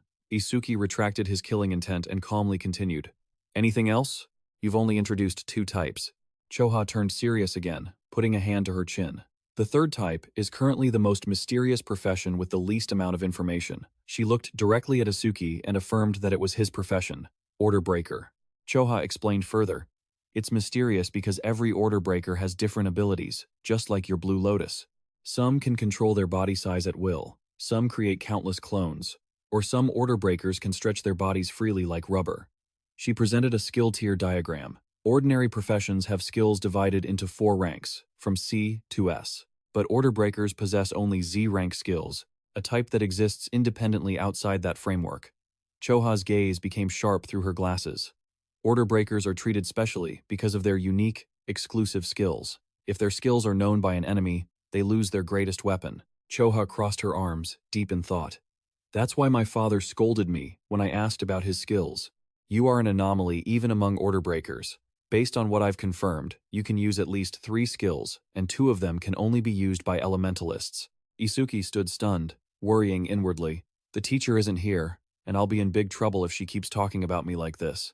To distract her, Isuki asked, So what is the final profession? I've never seen it. That last one, Izumi Choha placed a finger to her lips, acting mysterious. I'll tell you after you see it with your own eyes. Consider it a punishment for not sharing anything about yourself. Isuki clicked his tongue. Fine. Choha added, Oh, by the way, the students you saved are all safe. By the way, what do you plan to do after this? Isuki replied casually. I'm planning to clear this dungeon a few more times. Choha exclaimed in surprise. You really don't know why dungeons have cooldowns? Cooldowns. This one is especially long. You can't re-enter for at least 2 days. Isuki's face showed clear disappointment. There's such a thing as a cooldown? No wonder that guy Kinoshita monopolizes the dungeons. If I can't boost the passive effect for Clear Orb, I'll boost it for Lotus B. Isuki looked around and asked Izumi Choha, is there any dungeon that has a lot of disaster-class monsters? Choha put a hand to her lips, thinking, a dungeon with lots of disaster-class monsters? Then it must be that one. An image of a land filled with locusts appeared. The Locust Wasteland. In that dungeon, the monster levels aren't high, but the numbers are extremely vast. A conservative estimate is at least 100 locust-type monsters. Many awakened had to retreat as soon as they saw their numbers. Choha looked at Isuki skeptically. It will be very difficult without an AoE skill. What are you going to do? Isuki smiled confidently. AoE is short for Area of Effect, meaning large-scale attacks. I'm sure of it. That's right. Now that I think about it, I haven't used Lotus B in front of her yet, so she doesn't know I have an Area of Effect move. The crowd of hunters behind them buzzed. Izumi Choha asked worriedly, are you really going? Without an Area of Effect skill, you'll have a very hard time. Do you know that? Isuki turned his back and started walking away. Yeah, I'll be fine. Don't worry. The other hunters watched Isuki with horror. That guy, is he really planning to go to the Locust Wasteland? He truly knows no fear. More importantly, when Kinoshita Riji finds out about Oga, he'll definitely come. I should leave here quickly before I get dragged into trouble. At that exact moment, in a deserted hallway, Kinoshita Riji appeared, his face obscured by shadows. Not a single person here? The subordinate trembled as he reported. Yes, it seems the target has gone somewhere. Only 30 minutes have passed since then, and you're telling me he already cleared the Firestone Arena? Riji gritted his teeth, veins popping on his forehead. Hard to believe. But it seems to be true. What do you intend to do now? Damn it. He's making a fool of me. He turned around and ordered coldly. If he used skills, there must be residual magic traces. Contact Sackley the Hunter and tell him to track that guy down. Riji's face became frantic with rage. At all costs, capture him alive. I will make him taste what a living hell is. The scene shifted to a dark alleyway. A man was hiding, thinking to himself, I've never heard that Kinoshita Riji had such a strong subordinate. Damn it. I shouldn't have accepted this assassination request. He sat on the ground, gasping for air. His body was covered in wounds. If not for my earth escaping skill, I would have been killed by that guy. He looked around with high alert. I made it this far, so I must be safe. Suddenly, a giant snout full of fangs from Axa. A pitch-black monster opened wide right behind his head, ready to swallow its prey. The giant black wolf, Dead House, clamped down on the assassin's throat. He only managed one final cry. Gah. In the dark alley full of pipes, Sackley the Hunter stepped forward leisurely. It seems you have something to say. Dead House loosened its grip on him slightly. The assassin lay on the ground, his face covered in blood, trembling as he asked in despair, How did you find me? Sackley stood with his back turned, his tone cold. My Dead House has an extremely keen sense of smell. He smoothed his hat, exuding the danger of a predator. Sackley can smell the scent of death that people like you are emitting. The assassin wept bitterly, blood flowing from the corner of his mouth. Please, don't kill me. Sackley looked at him with glowing red eyes, full of cruelty. That's a difficult request. Mr. Kinoshita will be angry. And besides, Dead House hasn't tasted human flesh in a long time. A deadly light flashed in his eyes as he gave the order. Go ahead, it's feeding time. The wolf roared terrifically and lunged to finish off the poor prey. The system notified that as Sackley stood next to his shikami, it finally leveled up. Dead House, Rank B, Level 16. Skill, Death's Sense. Rank C, Desire for Rebirth. Rank B, Attack 250. Agility 250. Defense 150. Mana 150. Sackley casually picked up the phone to report, It's done here. He expressed surprise upon hearing the information from the other end of the line. He's seriously injured? Is it that stubborn Oga guy? Did they hit his weak spot? All right, I'm coming there now. He pointed forward, commanding his Dead House beast. Let's go. The new prey has arrived. Cutting to Chapter 7. The Wasteland of Locusts, Westland. Isuki stands before a massive domed structure. Is this the place? Isuki wonders, staring at the vast, endless wheat field. The field stretches as far as the eye can see. Are there really that many locusts here? Izumi Cho walks alongside him, explaining the fundamentals in detail. Disaster-class beasts tend to favor specific environments when they invade this world. Predicting the type of beast based on the terrain is one of the essential skills for an awakened. Isuki nods. I see. Cho raises a hand to adjust her glasses, her expression full of concern. There isn't even a receptionist here. That's right. This dungeon's danger level is so high that it's already on the list for dissolution. Isuki questions the ranking. It's only one level below the Fire Rock Arena. Why such a decision? Cho explains further. In normal dungeons, you can escape if you can't win. She points toward the swirling, pitch-black aura. But here, the disaster-class beasts are incredibly aggressive, and their numbers are abnormally high. An image of a person being surrounded illustrates the terror. So if you let your guard down for even a second, you'll be swarmed by countless locusts and torn to shreds. A gruesome image of a skull being gnawed on by locusts appears. They will strip you down to the very marrow of your bones. Contrary to Izumi Cho's anxiety, Isuki breaks into an excited smile. Heh. So there really are tons of beasts here? Perfect. Cho is stunned. What? Are you in a hurry to get yourself killed?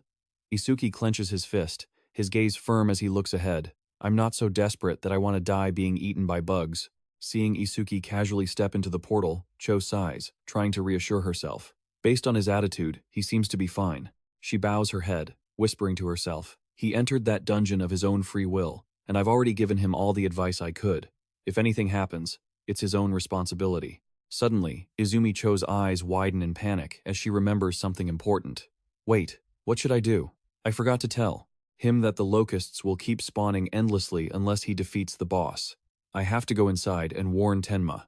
Cho hurriedly turns around, intending to chase Isuki into the dungeon portal, but she freezes instantly when she sees the silhouette of Sakli and his giant dead house wolf blocking the entrance. Sakli wears a ghostly grin, his glowing red eyes boring into Izumi Cho menacingly. My lady, I'm looking for someone.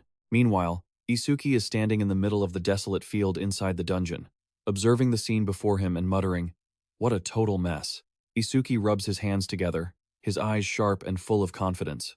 Wake up, you bugs. I've come to wipe you out. Standing before the barren field with tattered scarecrows, he observes his enemies. Their individual levels are shockingly low. Well, but they still meet the conditions for Lotus Burst, so that's not a problem. A system panel appears, displaying information. Demon Locust, level 22,301, 22,307, 22,309. Insect Tribe, levels 1 and 2, basically freebies. Looking up at the sky, which is covered by the shadows of the monsters, Isuki exclaims, that is a massive number. He immediately channels his mana, and a flaming lotus flower blooms brilliantly in his palm. But that actually works in my favor. Isuki pivots into a stance, his expression calculating. The more they bunch up, the easier my job becomes. Once they're within the range of Lotus Burst, I'll crush them all at once. Just as the monsters swarm down, he shouts decisively. Now! A streak of crimson light explodes in midair, signaling the skill has been activated. Victory notifications rain down like a storm. Destroyed level 1 and 2 plague locusts using Lotus Burst. Skill range increased by 1%. Standing amidst the ashes after the explosion, Isuki surveys the dense notifications with satisfaction. He checks the upgraded skill stats. Lotus Burst. Level 2. Consumes mana to deal explosive damage in a 10.5 meter diameter. 110% means I just took out about 10 of them. The range of Lotus Burst has expanded to 10.5 meters. Not bad at all. Isuki narrows his eyes, calculating his remaining resources. For these weak disaster-class monsters, using 10% mana for 10% output is enough. Based on my remaining mana, 252,280, and my recovery rate, I have about 10 more shots left. If I can bag 100 per shot, I could boost my range by a total of 0%. He muses on the dungeon's rules. If this dungeon has no cooldown, my grinding will go much smoother. Suddenly, Isuki pauses, his expression full of doubt. That's strange. The challenge successes notification still hasn't appeared. Don't tell me the system is suddenly flashing a new warning? Detected C-rank skill. Mother's dying wish. Absolute simulation activated. Analysis progress, 1%. He looks around warily, sensing the pressure rising. There are still survivors? From beneath the cracks, black mist and monster shadows begin to surround Isuki. A sudden strike forces him to step back. Isuki grinds his teeth, blaming himself. Mother's dying wish. Is that the skill of the boss here? I let my guard down, assuming there was no boss. Isuki focuses on scanning the ruins for any trace. Good thing I can keep expanding my skill range with Lotus Burst. But the problem is, I don't have a single clue where the boss is. He decides to change tactics. His hands turn into flaming stone. In that case, I'll wipe out these small fry to force the boss to show itself. A massive explosion rips through the ground, clearing all obstacles around him. The system continuously updates the progression stats. Destroyed. Level 1 and 2 Demon Locusts. Current skill range increase, 220%. Isuki stares at the status board, his eyes glowing. Lotus Burst diameter is already 16 meters. This effect is truly superior. Lotus Burst, Level 2. Power is proportional to mana consumed. Looking at the ravaged field, he mutters, perplexed. I've taken out 10 more small fry, but the boss still won't appear? Deep underground, thousands of glowing eggs begin to crack open. New locusts are waiting to crawl out. They swarm and regenerate from the pits. The system reports, they have regenerated again. Analysis progress, 27%. Isuki calmly checks his mana bar. I can still use Lotus Burst 9 more times. Mana, 232,280. He clenches his flaming fists. The stones on his hands rub together, creating immense power. No matter how many times you appear, I will wipe you out completely. Isuki roars within the blazing fire clouds. Scorched earth, wipe them all out. The blast erupts like a falling sun, obliterating every living thing in sight. Destroyed. Level 1, Demon Locust. Skill range increased by 1%. Continuous Lotus Burst explosions shake the ground, clearing everything in his line of sight. The status board glows brightly. Lotus Burst, Level 2. Consumes mana to deal explosive damage in a 54.5 meter diameter range. Current passive effect increased to 990%. Isuki is drenched in sweat, calculating. I've taken out 9 large groups so far and increased the range to 990%, but I only have 50,280 mana left. I only have enough for one last shot. He glares at the pitch-black sea of locusts swirling like a storm, teeth gritted. Damn it, is there no end to this? Isuki scans his surroundings with a grim expression, still no sign of the boss. Retreating temporarily and challenging it again after the analysis is finished is an option. But Isuki's eyes harden with arrogance. That's only what small-timers do. He focuses the flaming lotus energy into his stone-hard palms. No matter how many disaster-class monsters there are, I will kill you all. A massive blast erupts in the middle of the field. The blinding light dispels the darkness. After unleashing the move, Isuki kneels, supporting himself on his knees, gasping for breath. Suddenly, the black mist flares up violently from the ground. They're still there, and the numbers haven't decreased at all. Analysis progress, 91%. Isuki narrows his eyes, observing the tiny monsters that just crawled out. What's going on? Every monster that appeared after the first wave is only level 1. Their bodies look like they just hatched. I get it now. An image of a giant queen locust laying eggs appears. Rebirth. Infinite. Queen Locust. Level 13. Skill. Mother's Dying Wish. Rank C. Controls up to 110 demon locusts. Isuki grinds his teeth in tension, watching the progress bar. If it regenerates infinitely, every effort is useless unless I take down the boss. His mana is almost gone, but the progress reads 98%, 99%. A blue light erupts and the system announces, analysis complete, 100%. Obtained skill. Magic detection. Level 1. Effect range expanded to 1,100 meters, thanks to the Lotus Burst passive effect. Each time an enemy is detected, mana is recovered by 10%. Isuki wears a smug smile, looking at the new skill. Detection skill. Thanks to the Lotus Burst passive, the effective range is now over 1,000 meters. Plus, my mana will recover every time I detect an enemy. He props his chin with his hand, his eyes flashing with calculation. A perfect passive effect for this dungeon. Ignoring the boss and just grinding the small fry to farm stats isn't a bad idea. But Isuki stares at his status board, which has just been fully restored. I've kept you waiting long enough. Let's finish this level right now. With all stats plus 10, his total rose from 1120 to 1160. He stood tall, channeling his new energy, and located the boss using his magic detection. Waves of energy radiated from Isuki, scanning the area. The detection pulses pierced through the dust, reaching the Locust Queen hiding deep underground. Isuki's eyes flared with a frigid blue light. He pointed decisively at the target, now revealed within his magical sight. A dark purple energy swirled around Isuki Tenma as he roared. Even if you try to use your brood as a shield, it's useless. A lotus of light shot forward, tearing through the night. With the passive effect of Lotus Burst and the current flight distance of the clear orb, it was guaranteed to hit. The system displayed the clear orb's flight range, 120 meters.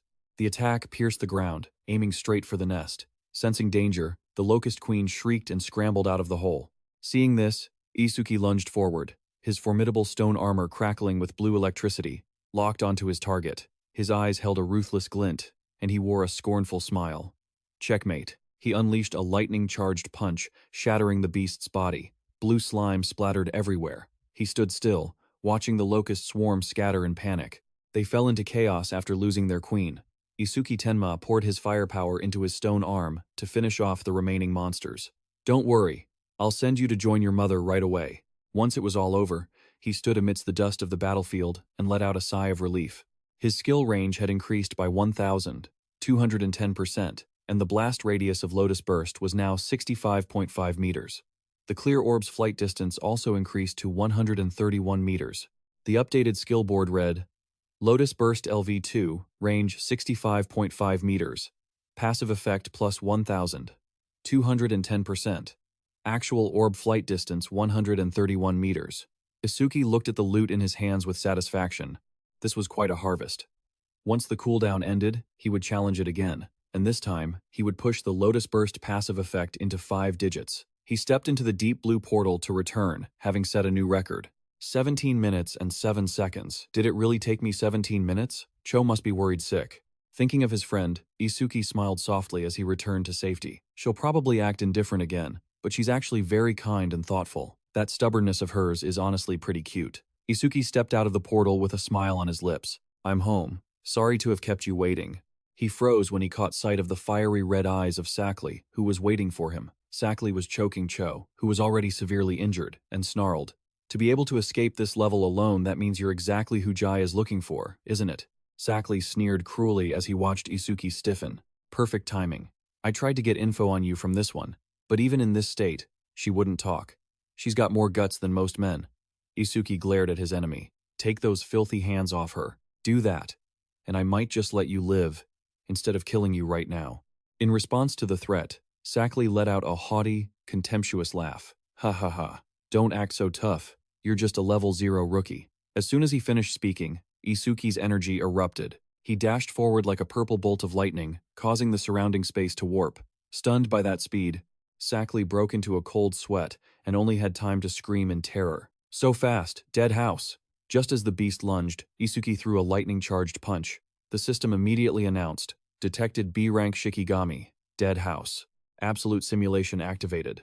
Analysis progress, 1%. Isuki's hand locked onto the beast's muzzle as progress hit 12%.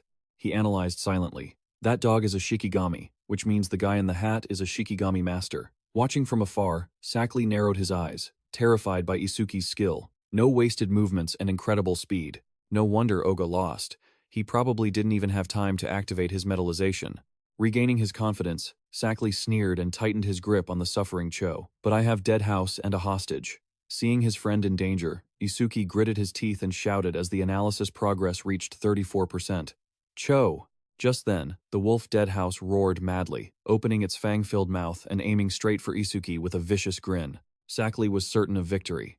Dead house's bite can crush any enemy with defense under 30. Better prepare yourself to have your arm torn off.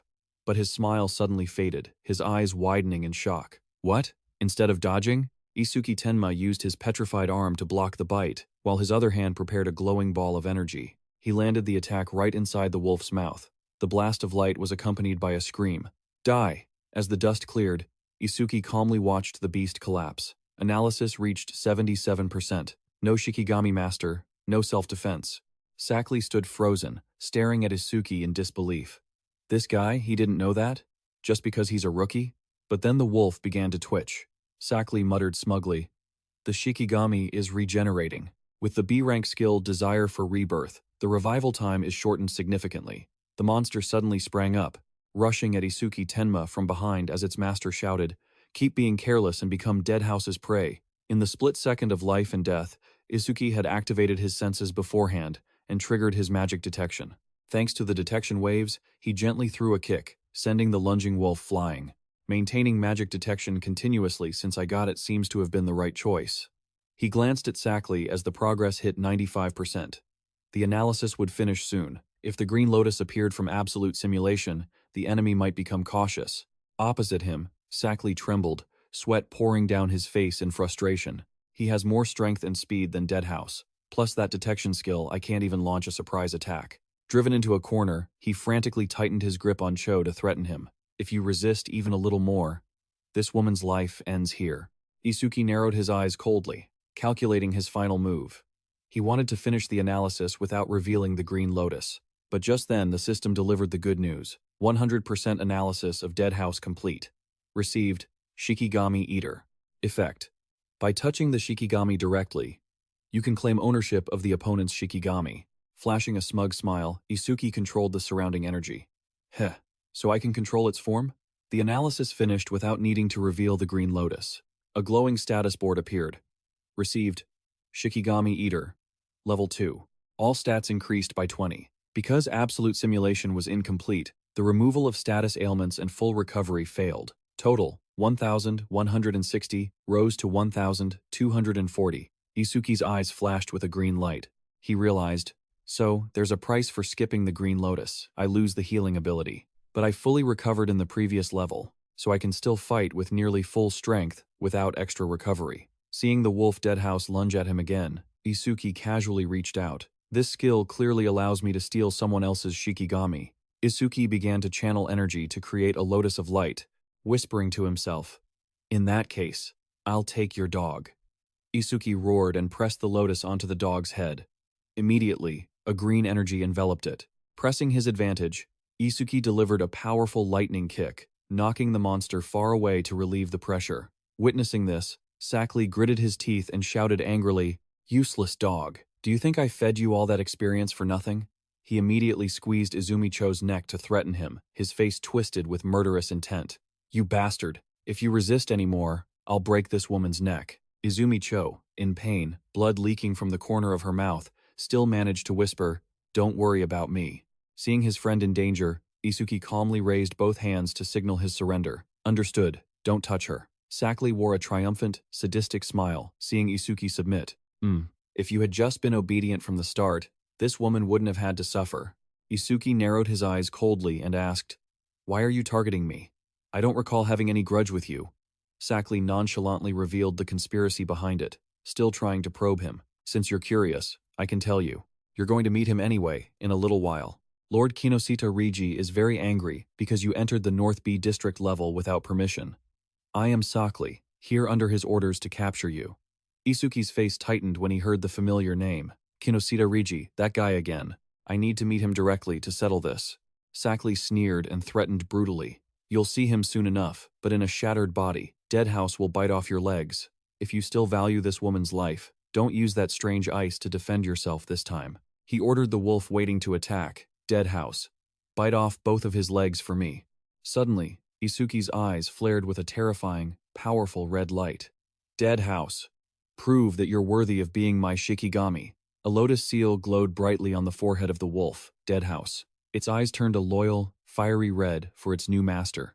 In the blink of an eye, Isuki lunged forward, shielding Cho in a blinding flash of blue lightning, spectacularly saving her from Sackley. Sackley screamed in horror as his own wolf betrayed him. Damn it! Why? Why are you attacking me? I'm your master. Isuki calmly patted the black wolf, which had now completely submitted. Good job. A fierce killing intent erupted from Isuki, enveloping the entire space. Now, I will return the pain you've endured tenfold. No, 100-fold. You will regret daring to lay a hand on us. Amidst the crying and begging, Sackley collapsed to the ground, pale as a sheet, desperately pleading. Wait, just listen to me first. I had no choice but to follow Ri's orders. That's right, let's work together. I'll lure Ri out for you. Isuki looked at him with glowing red eyes, filled with mockery. That's a nice offer. Thinking the enemy had fallen for the trap, a vicious smirk appeared on Sackley's face. Got an opening. He suddenly drew his weapon, intending to land one last sneak attack. Die, you brat. But Isuki remained calm, his gaze piercing through every pathetic scheme. Just me alone is more than enough to take down Kinoshita Ri. He turned to command the wolf. Deadhouse. Give him the same treatment he gave Izumi Choha. Now, It's dinner time. Sackley wailed in despair, completely breaking down and begging on his knees. It was just a slip of the hand earlier. I'll apologize. Please, just give me one more chance. Ignoring the pleas, the deadhouse wolf growled menacingly, approaching its former master. In total desperation, Sackley screamed through his tears. Deadhouse, have you forgotten? I'm your master. I've raised you so much. The monster opened its giant mouth, filled with razor-sharp fangs, and lunged straight at him. Isuki calmly carried her away, not bothering to look back at the horrific scene behind him. You've been following me ever since I left the dungeon, haven't you? Suddenly, Isuki stopped. He sensed a presence lurking nearby. How long do you intend to hide? Why don't you come out right now? In the silent space of the dungeon, a slight sound came from behind the golden stalks of wheat. From within the wheat, a cloaked figure slowly stepped out with a slightly embarrassed laugh. Heh, you caught me. Isuki narrowed his eyes, alert, and asked directly, Are you in league with that guy from earlier? The stranger hurriedly waved his hands, his face anxious as he quickly clarified. No, I'm not an enemy. Please, just let me explain. Isuki turned away coldly, not wanting to waste time, and ordered his wolf. Fine then. I don't have time to deal with you. Deadhouse, let's go. The stranger watched Isuki with admiration, seeing that even the ferocious beast obeyed him. Even a mad dog like that listened to him. This man might be able to help me. He quickly chased after him to introduce himself. I'm Iberia. What's your name? That battle just now was so cool, even if it was a bit scary. You're the mysterious guy who defeated Oga Takeru, right? I'm Isuki Tenma. Iberia leaned in excitedly, offering, Can you give me a hand? I'll pay you handsomely. Or I could give you kama stones or a weapon. Seeing Isuki keep walking without a word, Iberia looked disappointed. What? My dad said everyone would be willing to help for enough money. Was he lying? In Iberia's memory, an image of a blacksmith hammering away appeared. Compensation also requires creativity, like how a glass of water is more precious than treasure to someone in the middle of a desert. To someone seeking revenge, give them a blade. To someone wounded, give them medicine. That is the most worthy payment. Suddenly realizing this, Iberia slapped his hand in excitement. I get it now. He blocked Isuki's path, pointing to Choha's wounds. You can't move fast carrying a wounded person. The nearest hospital is tens of kilometers away. If you go this slow, she'll die. Taking out a scroll emitting a blue light, Iberia smiled confidently. I happen to have a healing item with me. Isuki suddenly stopped and looked over intently. I can save her. Isuki's gaze revealed doubt. Really? Iberia nodded firmly, his face bright. I can't heal her completely right away, but I can save her life. As Isuki set Choha down, Iberia began to bandage her. Can you do it through her clothes? This isn't ordinary gauze. It's a rare kama tool made from Shadow Clan ice and Kodama tree bark. Isuki looked intrigued. Iberia explained as he worked. Kamatun, are you a newly awakened one? No wonder you don't know. Conventional guns and modern weapons are useless against disaster-class monsters. But crafters can create equipment from ruins, fragments, and monster remains, called tools. 4 levels of equipment glowed under the forge fire. Tools are divided into 4 ranks based on the crafter's level and materials. Starting with the most basic item, common rank is not much different from regular weapons, except it can cut monsters. An ordinary longsword. Rare rank increases the user's stats. A deep blue greatsword appeared majestically, a rare kama tool, the ocean sword, which boosts agility and magic power. A burning red demonic sword radiated evil energy, the epic rank, which boosts stats and has special effects. The blood sword absorbs blood to increase blade temperature and reduces the enemy's self-healing by 50%. A golden holy sword appeared, looking magnificent. The ultimate goal of a crafter is unique rank with extreme stats. The holy sword boosts attack and agility, with an infinite magic ceiling effect. Iberia smiled proudly. Crafters aren't good at fighting, but they are very rare. They forge runes, so all awakened ones respect them. Isuki narrowed his eyes and asked directly about Iberia's background. So your dad is a crafter, not just an ordinary one? Most people can't make a single unique rank item in their whole life, and there are only 10 people in the 5 continents who can. Iberia proudly held up 3 fingers. 3 of those were made by my dad. That's why people call him the image of a great blacksmith appeared. The king of crafting of the northern continent. Isuki suddenly turned away to examine something else, making Iberia panic. Are you even listening to me? Isuki picked up the crossbow taken from Sackley, ignoring the complaints. Hey, I'm trying to explain this nicely, but you're so rude. Don't ignore me, Isuki muttered. This is the crossbow that guy Sackley used. Isuki carefully examined the weapon to calculate tactics. You're not even fazed when hearing about my dad? Normal people would be sucking up to me by now. Isuki figured that with this, he could reduce the frequency of using the clear orb and avoid revealing his trump cards. Iberia observed the crossbow and explained further. Oh, that's a rare rank comma tool. Too bad it doesn't have a name, but this type of crossbow automatically converts regular ammo into magic ammo, so you don't need to worry. Rare Hunter's Crossbow. Agility plus 50. The crossbow dissolved into energy blocks. It vanished. That's its feature. When linked to the owner, it's stored in a separate space and reappears when needed. Isuki looked away and thanked him briefly. Pretty convenient. Thanks for healing her. Let me know what you need. After this, I have to go find Kinoshita-ri. Suddenly, Iberia gasped in shock. Hearing that name, I thought I heard wrong. You've got real guts to dare to confront Ri in this North B district. Isuki asked back. What? Are you planning to tell me to give up? Iberia pondered for a moment, then looked straight at Isuki. No, if it's Kinoshita-ri, then our goals are the same. Isuki asked. Did you anger him too? Iberia proposed a cooperation plan. Not exactly, but I want you to team up with me for the national tournament preliminaries the day after tomorrow. Isuki replied. The preliminaries I've been grinding constantly to prepare for that too. Isuki turned to ask about the connection. What does that tournament have to do with Kinoshita-ri?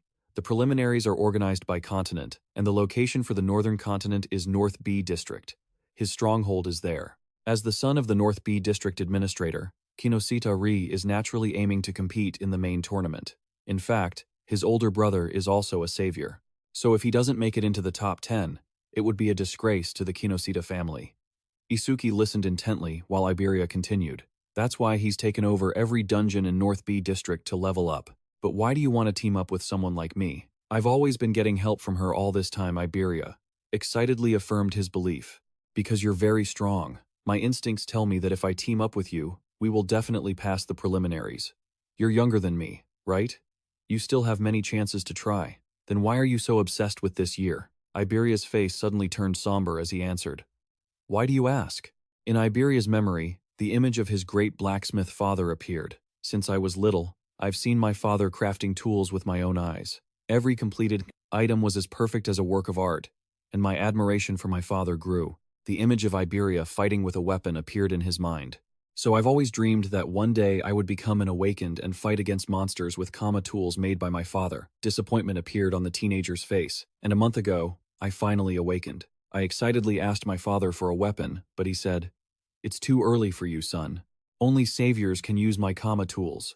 Iberia burst into tears, remembering his father's harsh conditions. Even so, I didn't give up and kept begging. Then, my father gave me a condition. If I pass this year's preliminaries, he will give me one. He clenches his fists with determination. That's why I have to win this year's preliminary round, no matter what. Isuki narrows his eyes, analyzing the situation rationally. With a father like yours, you must have plenty of options.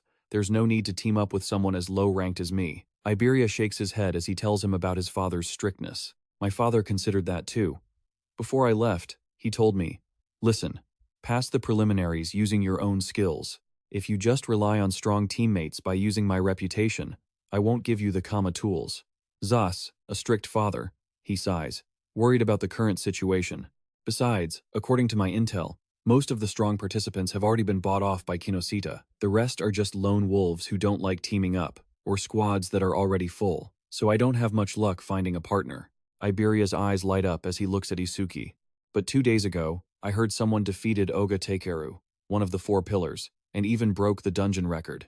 I dug through information non-stop, and finally found you here. Isuki decisively raises his hand in agreement. All right, teaming up is fine, but first, I want to take her to the hospital. I'll go with you. From now on, we're a duo. Iberia prattles on about names for their new team. We need to come up with a name for this pair. You're Isuki Tenma, and I'm Iberia. So, how about Iberia? Sounds like a shop name, doesn't it? Then Iberia. That's a bit weird too. How about Ten Maria or Teniv? Isuki feels exhausted. This guy talks even more than Rikuru. He suddenly shouts triumphantly, Right, we both have the letter Y in our names, so let's call ourselves Double. Isuki mutters to himself, just remembering, I wonder how Rikuru and C are doing. Are they participating in the preliminaries? At a training ground, Horino Rikuru suddenly sneezes hard. Huh? Cho? C. Kisaragi turns to ask, Are you catching a cold? No. Someone must be badmouthing me behind my back. Maybe it's Isuki. A hint of worry flashes across his face. How long has it been since that attack? I didn't think we'd be apart for this long. I wonder if he's okay. Rikuru smirks and teases, making C blush. You really are strange. If you're so worried about Isuki, why didn't you go visit him after the monsters were defeated? Hit right in the heart, C immediately launches an attack with a fierce stream of water. Whoa. Rikuru jumps to dodge, shouting, "Hey, sneak attacks are cheating."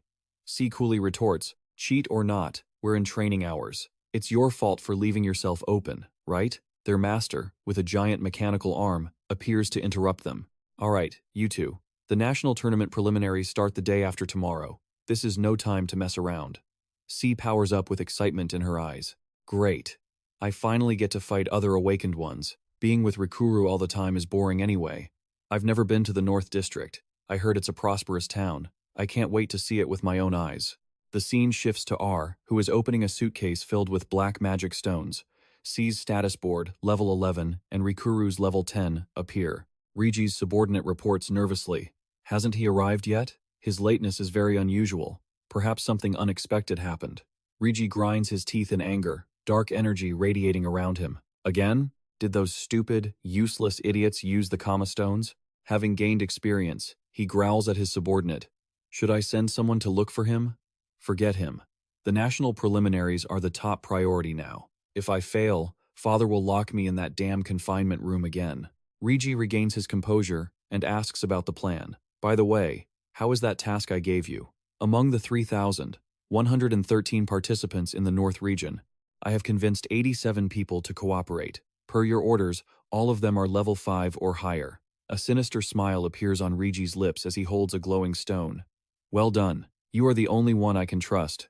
Kinoshita Rigi holds the last magic stone, his eyes full of ambition. This is the final Kama stone. Violet electricity surrounds his body as he levels up significantly. That's enough to crush those commoners. Kinoshita Rigi is now level 12, with a total power score of 603.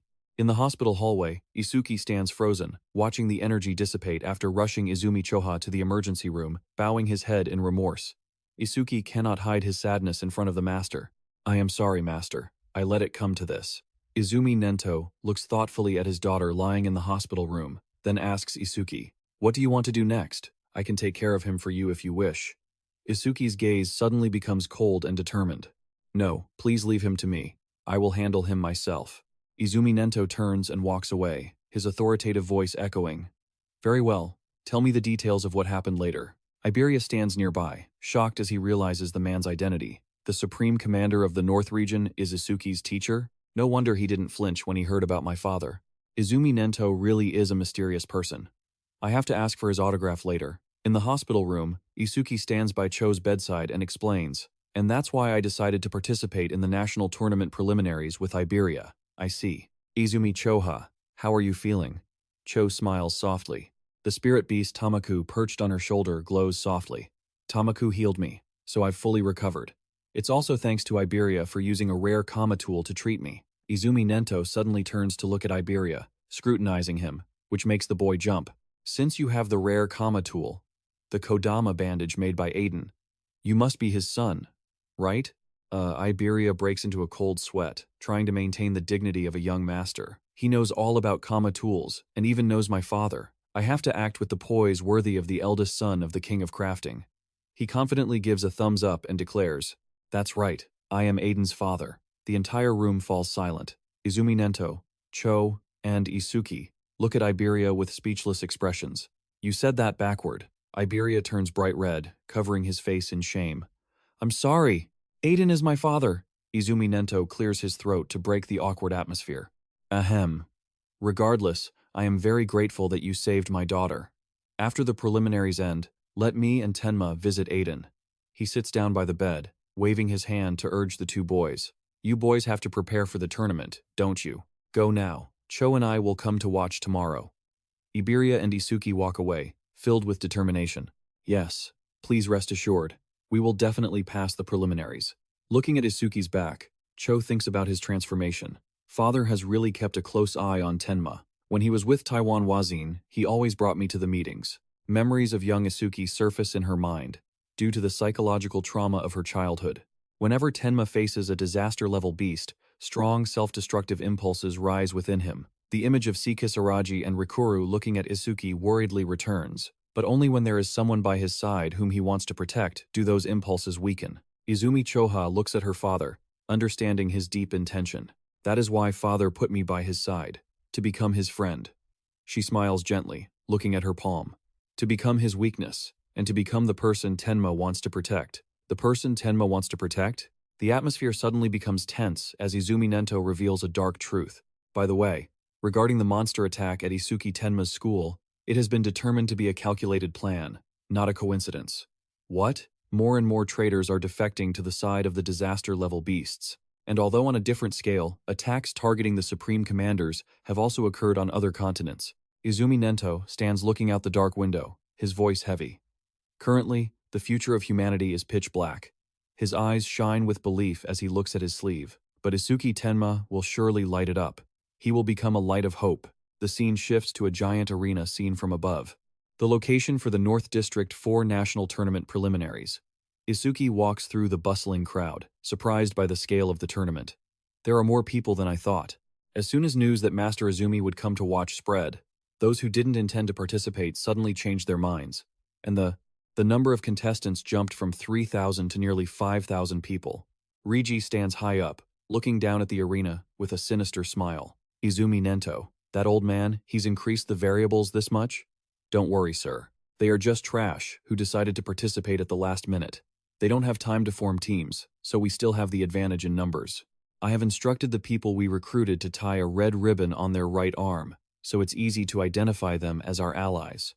In the crowd below, Horino Rikuru is on the phone.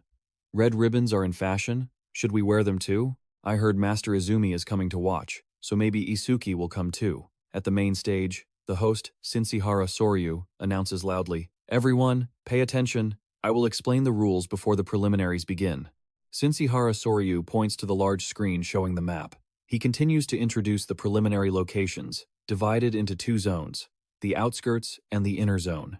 In the first stage, you will start from 4 directions in the outer zone.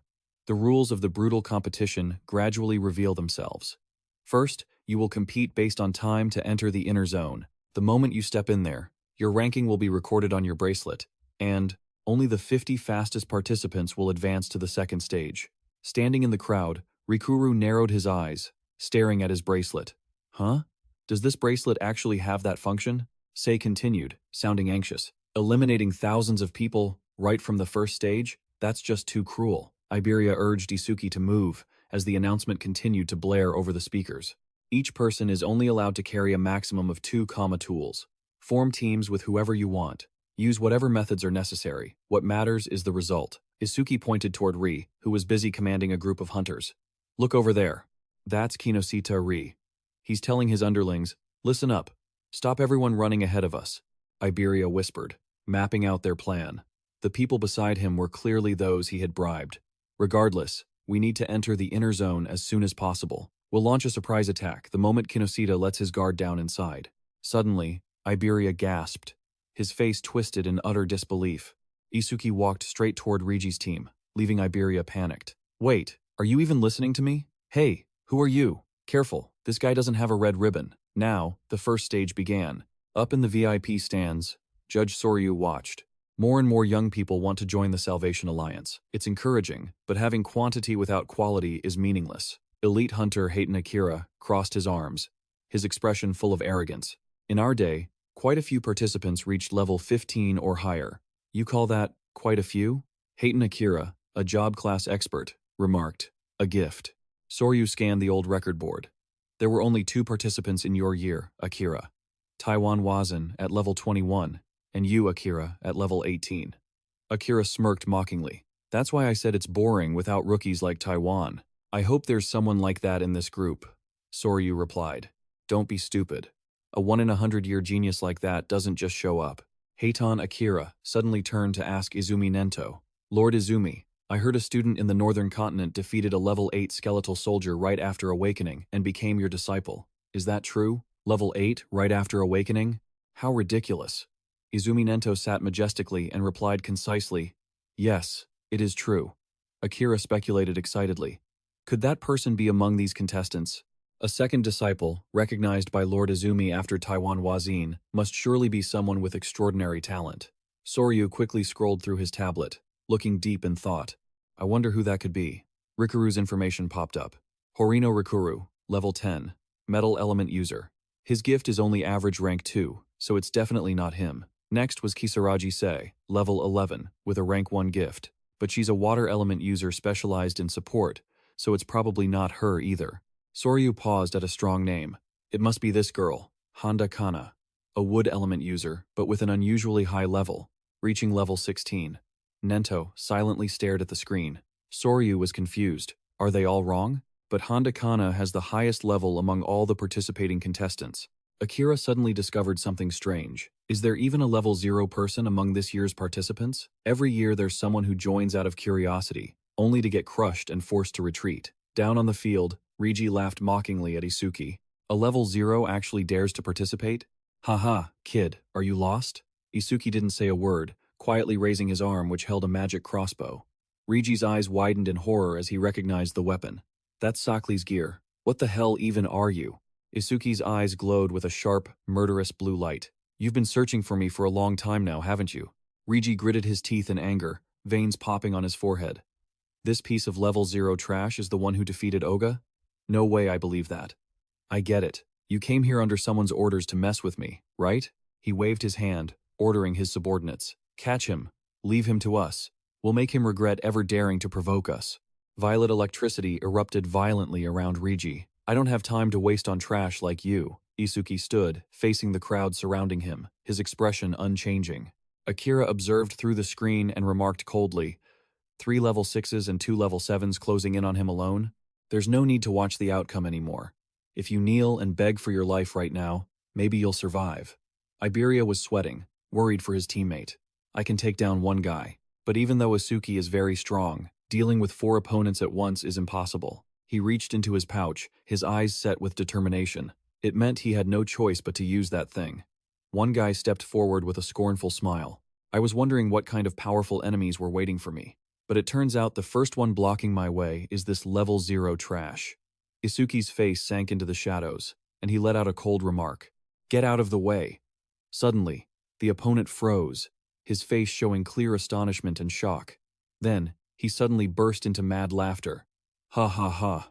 Akira watched closely, wearing an interested smile. Good. I like that attitude. I'll save you just when you're about to be. He lunged forward with burning red eyes. Let me smash your head in and see what's inside. Ha ha. Immediately, a powerful punch landed with a crisp, deafening sound of impact, striking him square in the face. Isuki stood, stepping over his enemy, his eyes glowing with overwhelming power beneath the shadow mask. I told you to get out of the way. Witnessing that absurd power, Akira was stunned. An opponent 7 levels higher, and he was able to take him down in a blink of an eye? The hunters began to panic, looking at their fallen comrade. Handa was level 7. How could that rookie? Don't panic, he just got lucky with a sneak attack. Immediately, a fire element user screamed and unleashed his full power. Rank B skill. Full power flamethrower. I'll burn you to a crisp. The flames erupted violently, leaving Iberia, who stood nearby. No time to react. Too fast. I didn't even have time to use my Kama tool. The surrounding enemies watched triumphantly as the fire engulfed Isuki. That's overkill for a level 0. But deaths in the preliminary round are common, right? If you have any grudges, blame yourself for being arrogant while only being a level 0. However, as the thick smoke rose, the hunters noticed something unusual. Wait, something's not right. From the middle of the flames, Isuki still stood firm, protected by a layer of sharp, stone-like armor. What is this? Iberia exclaimed excitedly upon seeing his teammate safe and sound. No way! He completely blocked the wide-range attack. That was indeed the case. Isuki glanced at the enemy through his sharp defensive layer with cold eyes. Get away from me. The system continuously displayed notifications. Stats increased. Blocked rank B fire skill with black wall. Defense increased by 10%. Attack. 310. Agility. 310. Defense. 341. Magic power. 310. Total. 1,271. Isuki walked calmly while silently calculating the efficiency. Defense increased by 31 points. I need to confirm if the passive effect of Black Wall activates again when blocking the same skill multiple times. The fire hunter pointed at him, shocked. Not a single scratch. That ice-like stuff. Is that his skill? How is there a water element user here? Why can he use ice skills?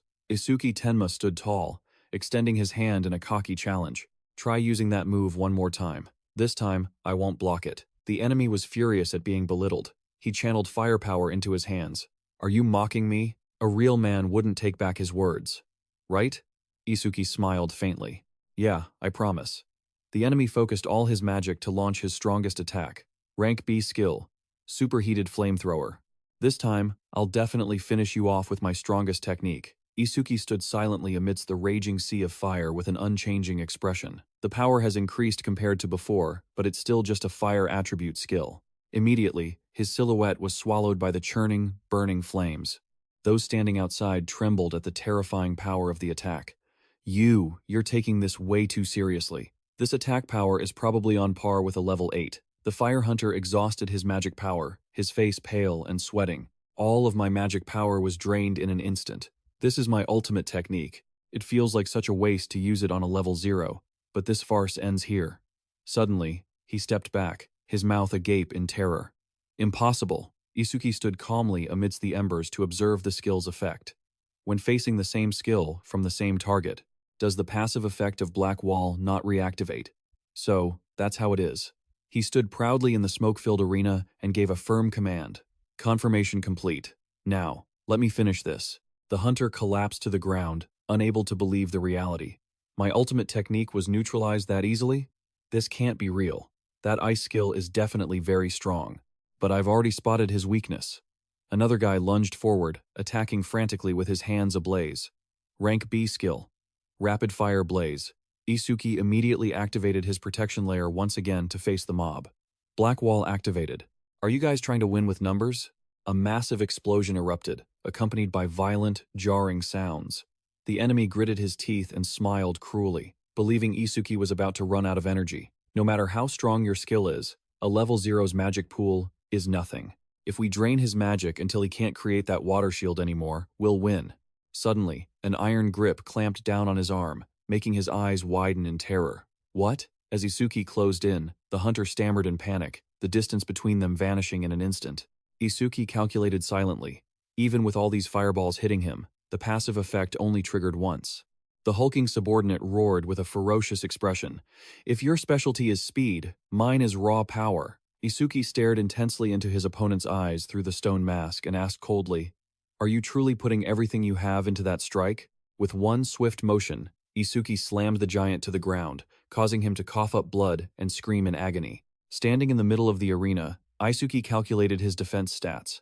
The defense increased by 31 instead of 34, meaning it calculated based on the base value before enhancement. Currently, thanks to blocking the B-rank fire skill with his dark barrier, his defense reached 310, plus 62. He walked casually, looking toward two new enemies. Were those two more lightning element mages? It was perfect for boosting the passive effect for Lightning Breaker, while the minions fled in terror. This guy is using fake stats. Run away!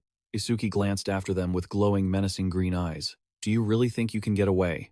The two enemies turned back, desperately unleashing C-rank White Snake skills. Damn it, you have to come with us.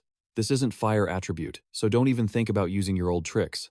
The system board flashed as Isuki absorbed the attack, having absorbed the C-rank lightning skill. Agility increased by 5%. Total stats were now 133, agility 341, defense 372. Heitan Akira watched through the screen, his face hardening in shock. He's taking down high-level awakened ones as if it were child's play. He broke into a cold sweat, watching Isuki stand amidst the fallen enemies. What the hell is this guy? Isuki pondered, checking the electrical current surrounding his body. Does the passive effect of Lightning Breaker work like the Dark Barrier? It only increases once from the same skill by the same target, huh? Iberia stood among the unconscious minions and blurted out, Everyone has been knocked out! He cheered, with genuine admiration. I thought this would be a tough fight. I never expected Isuki to be this strong. A masked subordinate pointed a trembling finger at Isuki. What kind of monstrous ability is he using? You're definitely not level 0, who the hell are you? Iberia stepped in front of Isuki and challenged him. You're asking who we are, which left Isuki puzzled. We? Iberia wore a smug smile, declaring to the enemy, Together, we are double. One day, we will be the strongest duo in the northern continent. Remember that. Isuki grabbed Iberia by the collar and dragged him away. Enough of that. Let's hurry and catch up to Kinoshita. It left the boy complaining that it was just getting to the good part. The subordinate stood frozen at the cringy team name Double Y. It was truly pathetic. Meanwhile, Kinoshita Rigi was sprinting through a trail of purple electricity. So warm, he thought. At this hour, that level 0 must have been beaten to a pulp. He squinted, calculating cautiously, but that crossbow is definitely Sackley's. I need to investigate this more thoroughly once it's over. Suddenly, a figure shot past Rigi at terrifying speed. The speed specialist hunter smirked triumphantly. Past another one. Not like those muscleheads relying on brute strength. I'm the one who specializes in speed. However, a bolt of purple lightning struck from behind, making him scream in terror. He tumbled to the ground, his face covered in scratches and smoke rising from his body. Hit while running at top speed. Who did this? A foot stomped heavily onto his back, the speed accompanied by a violent impact. Rigi stood tall, looking down at the defeated man with a look of disdain. This is the fate for anyone who dares to run ahead of me. He turned and ordered his team, everyone, regroup. We need to conserve our stamina for the second stage. Don't waste time on this trash. Izumi Choha watched from above, narrowing his eyes in contempt. That's the son of the North District Administrator, Kinoshita Rigi. How arrogant. I wonder how he was raised. Izumi Nento watched the arena in silence. But he didn't violate the rules. So we can't do anything.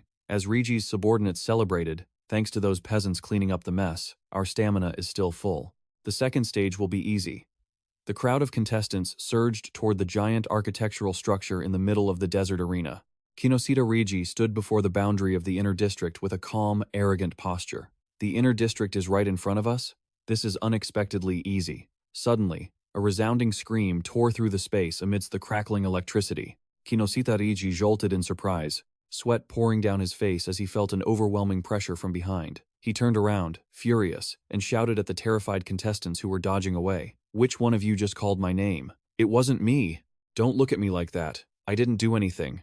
From behind them, ah, it's him, that level 0 rookie. The crowd parted to make way for the towering figure of Isuki approaching. Level 0? Don't tell me that's a contestant, someone pointed, confirming the identity of the person who had just appeared was indeed him. Kinoshita Rigi gritted his teeth, unable to believe the harsh reality. No way! You mean they've all been knocked out? No, there were too many enemies for a level 0 and a level 7 to handle. Veins bulged on his face. Rigi laughed bitterly, in frustration, as Isuki closed in. I get it now. He must have used money to bribe them. How long do you intend to stalk me, you piece of level 0 trash? Iberia stood close behind Isuki, trembling and clutching his magic bracelet. I ask you to stay here until we settle this matter. I made it this far entirely by relying on Isuki. Every enemy we met along the way was taken out in an instant. If not for Isuki, I definitely would have been disqualified long ago. Kinoshita Rigi turned his back coldly, waving his hand in a dismissive gesture. I'm busy. I don't have time to talk to the likes of you, but I'll prepare a few friends to play with you. His eyes glowed with a cruel red light behind his glasses. You guys, deal with him for me. The hunters joined in to surround him, raising their weapons and mocking him. What? Just a level 0 kid? You've got guts to call Kinoshita by his name directly. We'll teach you some manners. Hee hee. Don't worry. I'll give these guys a taste of hell. Iberia turned pale with fear as he saw the overwhelming number of opponents. 80, 78, 79, there are at least 100 of them. What are we going to do? Isuki coldly grabbed Iberia by the collar and pulled him down, forcing him to duck. Iberia looked confused. Huh? Instantly, a powerful blue current erupted as Isuki activated his skill, charging straight into the encirclement. He closed the distance to Rigi so fast that the sound of the impact was ear-splitting. With a powerful kick, Isuki sent Kinoshita Rigi flying into the air, to the shock of his subordinates. Iberia and the crowd of contestants stood frozen, looking at the scene of Rigi being overwhelmed with disbelief. Standing amidst the defeated, Isuki radiated a chilling, murderous intent. It seems I didn't make myself clear earlier. He stared straight at the enemy with menacing, glowing eyes. Let me correct that. Until we settle this matter, I won't let anyone go anywhere. In another corner, C leaned tiredly against his knees. While Rikuru lay flat on the ground, 4th rank inner district, the ones with the red ribbons have all entered. And they're blocking our path again. If we had acted alone, we probably would have collapsed before reaching here. 5th rank inner district, Rikuru panted, looking at the leaderboard in shock. But I thought we were running pretty fast. I didn't expect there to be people even faster. Uegaku, third rank, held a giant mace and clicked his tongue in frustration. Tsk. Am I only in third place? Akagami, second rank, retorted sarcastically. Are you hungry again? You just ate. Everyone's eyes turned to the blue-haired girl sitting alone in the distance. More importantly, look at the first place position. Handakana, she's already reached level 16. C and Rikuru suddenly startled as they felt a strange surge of energy. Knowing Isuki, he'll definitely act alone. And if he gets blocked like we did? Wait, someone is flying this way. A figure was thrown out of the competition zone. The system board displayed Iberia, ranking into the 6th rank inner district. Iberia screamed in the debris, his face full of fear. Isuki, C, Kisaragi, and Rikuru widened their eyes when they heard the familiar name. Isn't that he just called out Isuki, right? That's exactly what I heard. From the dust cloud, Isuki's figure appeared imposingly. The silhouette seen from behind there was no doubt it was Isuki. Under the pouring rain, Isuki stood blocking the path with a gloomy gaze. Until we settle this matter, I won't let anyone go anywhere. On the VIP balcony, Judge Soryu pondered, that rookie is only one step away from the inner district. Why is he so obsessed with Kinoshita Rigi? Choha watched Isuki's situation through the screen with a worried expression. Izumi Nento coldly ordered the master beside him. Heitan Akira, help that guy out if he gets into a dangerous situation. Heitan Akira looked at Isuki with admiration, comparing him to himself. That demon Isuki just now, he moved at an unbelievable speed. I don't know if I could have done that at his age. Rigi hung his head, his face twisted in extreme rage. You dare to interfere over and over again? Prepare yourself. He looked up with eyes burning with insane purple magic. What is about to begin isn't just a simple battle, it will be total submission for you. Hundreds of Rigi's minions, their eyes glowing deep red, swarmed Isuki. In other words, it was a 100 versus 1 beatdown. Isuki glanced at them with indifference, a sharp, murderous aura erupting from his body. Passing the preliminary round was just a side quest. Right now, getting revenge was his top priority. Immediately, Rigi pointed his finger, screaming like a madman. All of you, charge, kill that guy for me. In the middle of the fiery arena, Isuki Tenma stood tall, facing the hundreds of hunters surrounding him. One aggressive minion lunged forward to strike the first blow. Nobody is getting past me. Your head is mine. C-rank skill. Fire scroll. Isuki effortlessly blocked the flaming attack with his bare hand, leaving the man terrified. What? Isuki instantly countered with a crushing punch, causing the very air around them to tremble violently. The powerful blow slammed straight into the hunter's face, knocking him out cold to everyone's utter shock. The crowd began to panic. He took him out in one hit? Don't freak out. We have the numbers. There's no way we lose to a level 0. Exactly. All of you. Get him. Isuki lowered his head coldly as a system window appeared. Perfect block. C-rank fire skill nullified by black wall. Defense plus 10%. Sensing the enemies swarming toward him, Isuki raised his hand and declared, let's end this farce quickly. The system activated. Lotus Burst skill triggered. A catastrophic explosion of fire erupted from Isuki's palm, blasting all the surrounding hunters away. From afar, Isuki's companions gasped at the massive surge of energy. Is that Isuki's skill? Even the strongest hunters were stunned. What was that explosion? A player like that could swallow an explosion this size easily, right? Amidst the billowing dust and smoke, Handakana quietly observed the scene with sharp, mysterious eyes. The judge stared at the match data in a panic. That explosion, it came from that level 0? It's not just the power, but how is he using skills outside of his designated job class? Izumi Choha and Nento watched closely through the screen, their eyes filled with astonishment. I didn't know Tenma had learned an area of effect skill. AoE, so that explains his confidence during the Locust Desert battle. Isuki glanced at the devastated battlefield, quietly calculating. How many more trump cards is he hiding? 30% power is enough. My opponents are human, so I need to hold back to avoid killing them. As the smoke gradually cleared, it revealed a scene of carnage with hundreds of hunters lying scattered on the ground. Isuki stepped toward Rigi, his eyes glowing with an ominous, threatening light. Now, it's just you and me. Rigi stumbled back, trembling, sweat pouring down his face in pure shock. More than 100 people defeated in an instant? What are you? Why do you keep hounding me? Isuki stood tall, his killing intent soaring. Hounding you. Is that what you call it? You're the one who targeted me first, and seriously hurt my friend. Today, I'm returning every bit of pain she suffered back to you. Rigi screamed frantically, as purple lightning crackled around his body. I am the young master of the prestigious Kinoshita family from North District B. Every stage here is under my control. I don't need to waste time fighting monsters. With the karma stones my family prepared, I can easily reach levels those commoners can never dream of. He poured all his strength into a finishing blow. You and I are on completely different levels. I'm definitely going to kill you. B rank skill. Purple Heaven Lightning Cannon. Isuki dashed forward like a bolt of lightning to close the distance. System detected B rank skill. Purple Heaven Lightning Cannon. Activating Mimicry Avatar. Analysis process, 1%. With a lightning-fast movement, Isuki delivered a critical strike, causing Rigi to howl in pain. Rigi collapsed to the ground. His reality shattered. He dodged it? With that speed, is he really a level 0? There's no way I can beat him. Desperate, he opened his mouth and screamed for help. What are you idiots doing? Get over here and help me. Forty, a massive hunter with glowing red eyes, suddenly appeared to intervene. Even if it violates the rules, I can't care about my reputation anymore. Rigi cackled like a madman upon seeing his savior. Forty is a level 35 awakened. Get torn to shreds. In the observation room, Nento sensed the danger and immediately gave an order. Heitan Akira, move! Akira replied briefly and clearly. Isuki felt a new pressure rushing toward him. Magic reaction detected. Someone is approaching at high speed. Analysis process, 19%. And it wasn't just one person.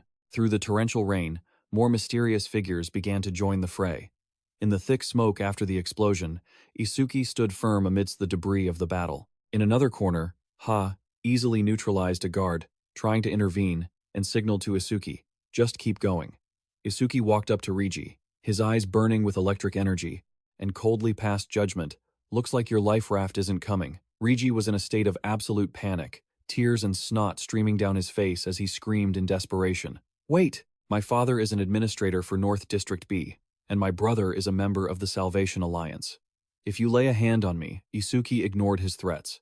Boom! With one strike, his head was driven into the ground. Isuki left him motionless on the cracked earth under the pouring rain and walked away coldly. He wiped the sweat from his cheek, thinking to himself with a relieved expression, that settles the debt for Choha. Through the monitor, Izumi Choha blushed with emotion, her eyes sparkling as she realized Isuki's actions were for her. Judge Soryu stroked his beard, observing Choha, then looked at the screen with confusion. Huh? Why is he looking in this direction? Did that guy really defeat Kinoshita Rigi? Meanwhile, Isuki checked the system board and made a strategic decision. Analysis progress, 99%. If I pause the analysis at 99%, I can recover my stamina once during the second round. Analysis paused. From the entrance, XEA rushed over in a panic upon seeing the chaotic scene. Isuki heard a familiar voice and started, turning around with sweat still glistening on his face. That voice. He looked down and saw XEA, looking up at him with deep concern. XEA's eyes were brimming with tears as she said urgently, "Let's get inside quickly." She blushed, looking at him with eyes full of care and sympathy. "You'll catch a cold." Isuki smiled at XEA, whom he hadn't seen in a while. At the same time, a notification appeared. User Isuki, ranked entry into the inner zone. Rank 7.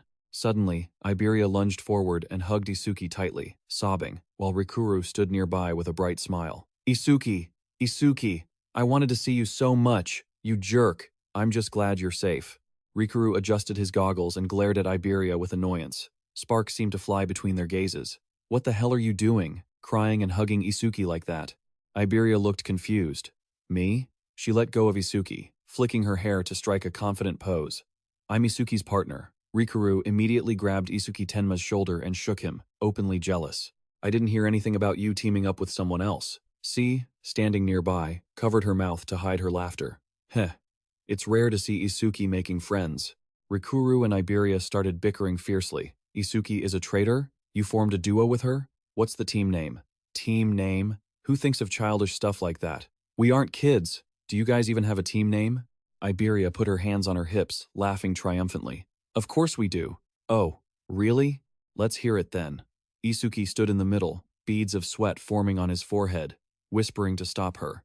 Don't. Iberia winked, her face glowing with pride. Double Y, 2-letter I's. I put a lot of work into thinking of that name. Upon hearing the name, Rikuru fell to the ground, laughing hysterically. Double Y? What kind of lame name is that? Ha ha ha, Iberia shouted angrily. What's so funny? It's a great name.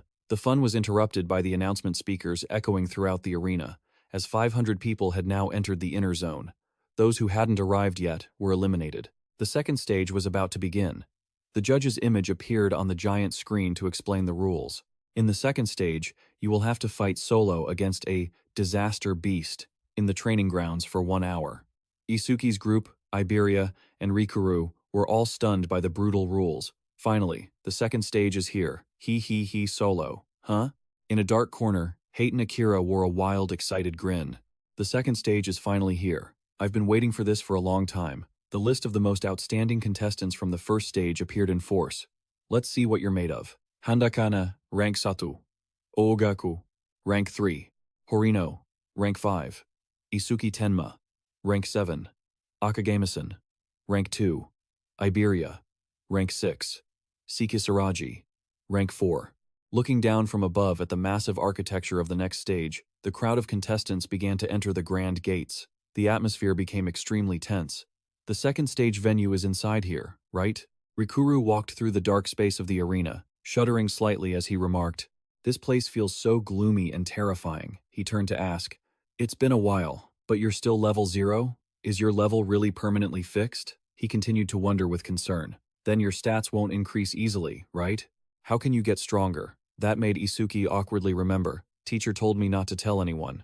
Iberia interrupted, reminding Rikuru, "We learned in class that the order-breaking skill is a national secret, remember?" "Ch. Isuki. You don't need to answer him." Isuki smiled gratefully. The group reached the assembly area, and a majestic voice resonated from above. "Is everyone ready?" Rikuru, Isuki, and Iberia all stared up at the high podium in stunned silence. The crowd buzzed with excitement as they recognized the high-ranking figures. Shinsahara Soryu, the overseer of the annual national tournament, and beside him, Heitan Akira, a veteran of the river-crossing war.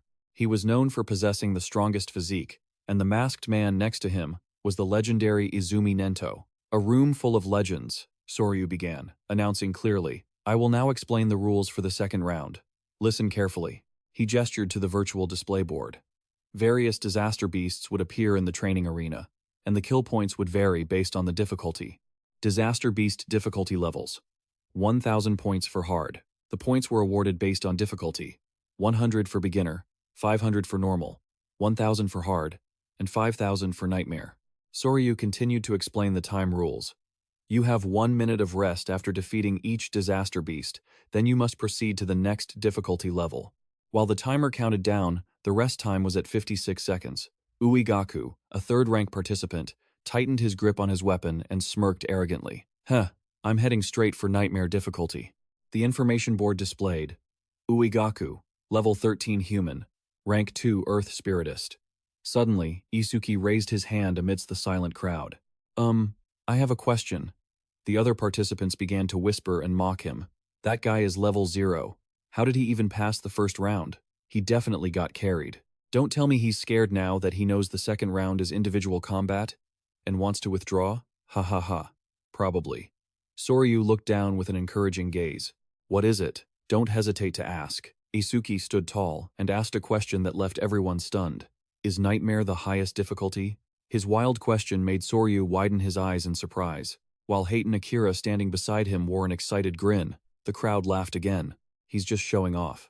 If a level 0 guy encounters a nightmare-class disaster beast, he won't stand a chance of surviving. Forget nightmare. He probably can't even beat a beginner class.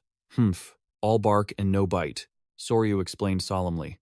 Theoretically, there is no upper limit to the difficulty of disaster beasts. You will understand once you actually defeat a nightmare-class disaster beast. Rikuru whispered to Isuki nervously. There's no upper limit? Thinking about that is useless. Nightmare difficulty requires at least level 10. For us, just defeating a hard-class beast is already an incredible achievement. Soryu continued to share the important regulations.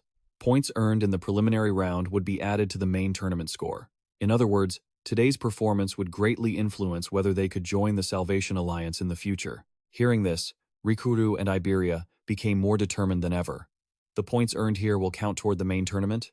I have no choice but to use that. Isuki recalled the record in his mind and made up his mind. Taiwa's record of 115,000 points included the points he earned in the preliminary round. To surpass him, I need to take advantage of this opportunity. The signal sounded, the gates opened, and everyone entered the training arena. A series of participants jumped off the steep cliff simultaneously. Isuki landed safely. Observing his surroundings, the second preliminary round began. So this is the training arena.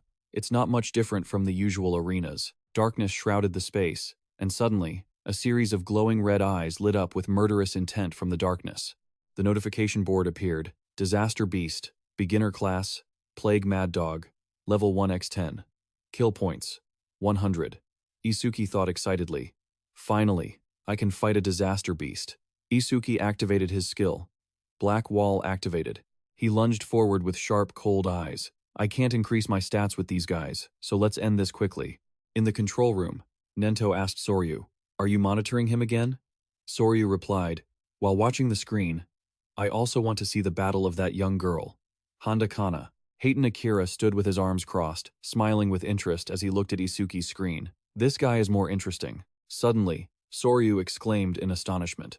That made Heitan Akira turn to tease him. Is it really surprising every single time? Down in the arena, Isuki glided like a gust of wind, slashing through the monsters in the blink of an eye. Time elapsed. 1 second. 100 points received. Soryu broke into a sweat in shock. 1 second?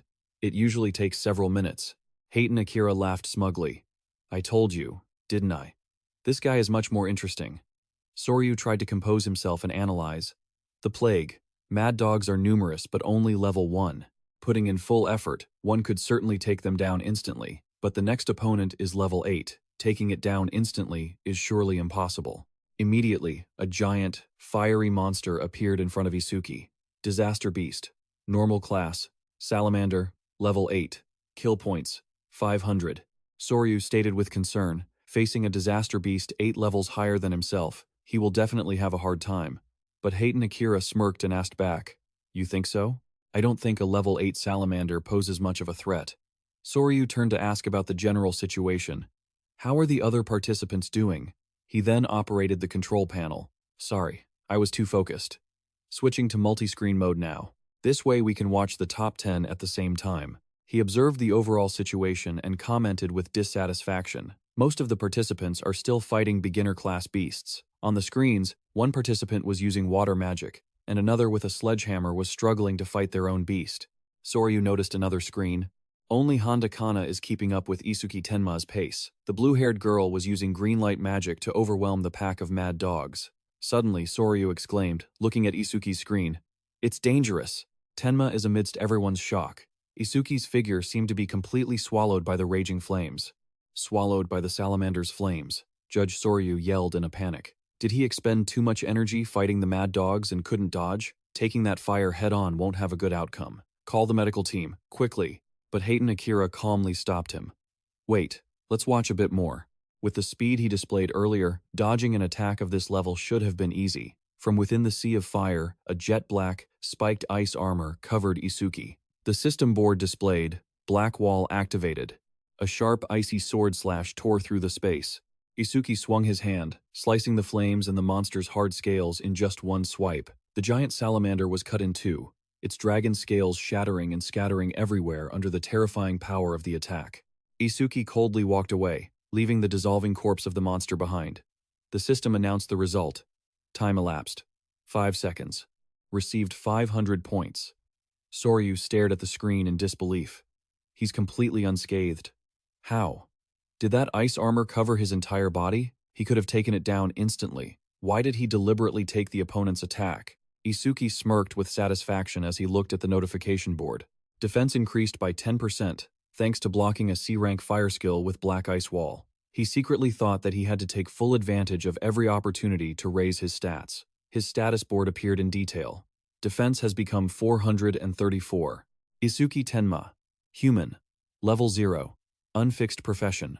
Order Breaker. Skills. Super Simulation. Lightning Break. Black Ice Wall. Lotus Burst. Total stats. 1,395. The system asked. Rest time remaining. 58 seconds. Skip the rest time? Isuki decided he would test his defensive capabilities against the next disaster beast. In the control room, Heitan Akira crossed his arms and commented to Soryu, This difficulty is meant to test the speed and combat sense of the participants. Soryu nodded in agreement. That's right. The information for the new monster appeared menacingly. When attacking, the electric rhino channels electricity into its horn, launching a double attack of physical and lightning damage at the enemy. Disaster Beast, Hard Class. Electric Rhino, Level 10. Kill points, 1000. If you take a hit from it, Soryu continued to analyze the worst-case scenario. Either your body will be pierced by its horn due to a lack of defensive capability, or you will be paralyzed by the electric current due to a lack of lightning resistance and become immobile. He solemnly emphasized the tactic. To defeat the electric rhino, you must use your speed to move skillfully and attack when it has exhausted itself. But suddenly, Soryu's eyes widened in panic, sweat pouring down. Wait, what the hell is he trying to do? Down in the arena, Isuki didn't dodge at all, but casually walked forward, raising his hand to touch the sharp, electrified horn of the giant monster. He tapped his finger lightly on the glowing horn, silently judging that this horn was perfect for testing his defensive capabilities. The electric rhino went berserk, emitting steam and channeling all its lightning energy into its horn to prepare to gore the provoker. A loud explosion echoed as the monster charged straight at Isuki with terrifying speed. The electric current discharged violently, covering the entire space. Isuki's body was thrown backward, taking the full force of the thunderous blow in a completely open stance, with no defense whatsoever. Izumi Nento observed through the screen, unable to hold back a fearful, high-pitched scream. Tenma! Heitan Akira smirked with interest, commenting, "This guy only performs unpredictable actions, but he always delivers results that far exceed imagination." From within the cloud of ice dust, Isuki emerged unscathed. The system announced, absorbed C-rank lightning skill with lightning break. Agility increased by 5%. He muttered, check complete. He always pulls off the most unpredictable moves, yet he consistently achieves results that defy imagination. Emerging unscathed from the ice smoke, Isuki received a system notification. Lightning element skill absorbed. Lightning dash agility bonus increased by 5%. He muttered to himself, check complete. It seems attacks from disaster-class monsters under level 10 can't even scratch me. Isuki's eyes glowed with a murderous red light. He looked up and declared, time to wrap this up. He dove from the air like a bolt of lightning. System activated. Lightning dash triggered. Agility increased by 50%. The lightning-fast strike sliced cleanly through the monster's neck, leaving it with just enough time for one final breath. The giant electric rhino slid across the arena, bisected by a wave of invisible energy that tore through the surrounding space. Isuki landed on the carcass. The results board appeared. Completion time, 7 seconds. Having earned 1,000 points, Heitan Akira looked at Isuki with pure admiration.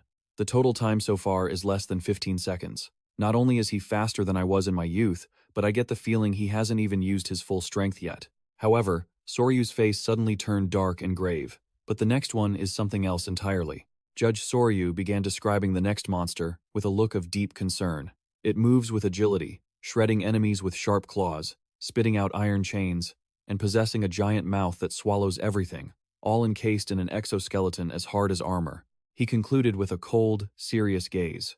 A ferocious, disaster-class monster possessing all these traits, the strongest in the preliminaries and the biggest target for every contestant.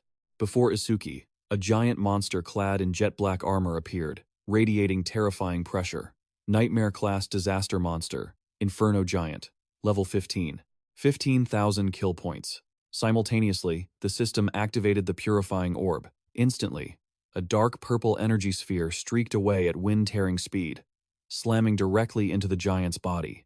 With just one hit, the monster was completely defeated. Inferno Giant, level 15, has been defeated. Purifying orb flight speed increased by 200%. The entire panel of judges froze, stunned into absolute silence by the unbelievable sight. Isuki stood atop the monster's remains. The system updated his skill stats, purifying orb flight speed at 9 meters per second. Flight speed increased by 900%. Soryu stammered while staring at the screen.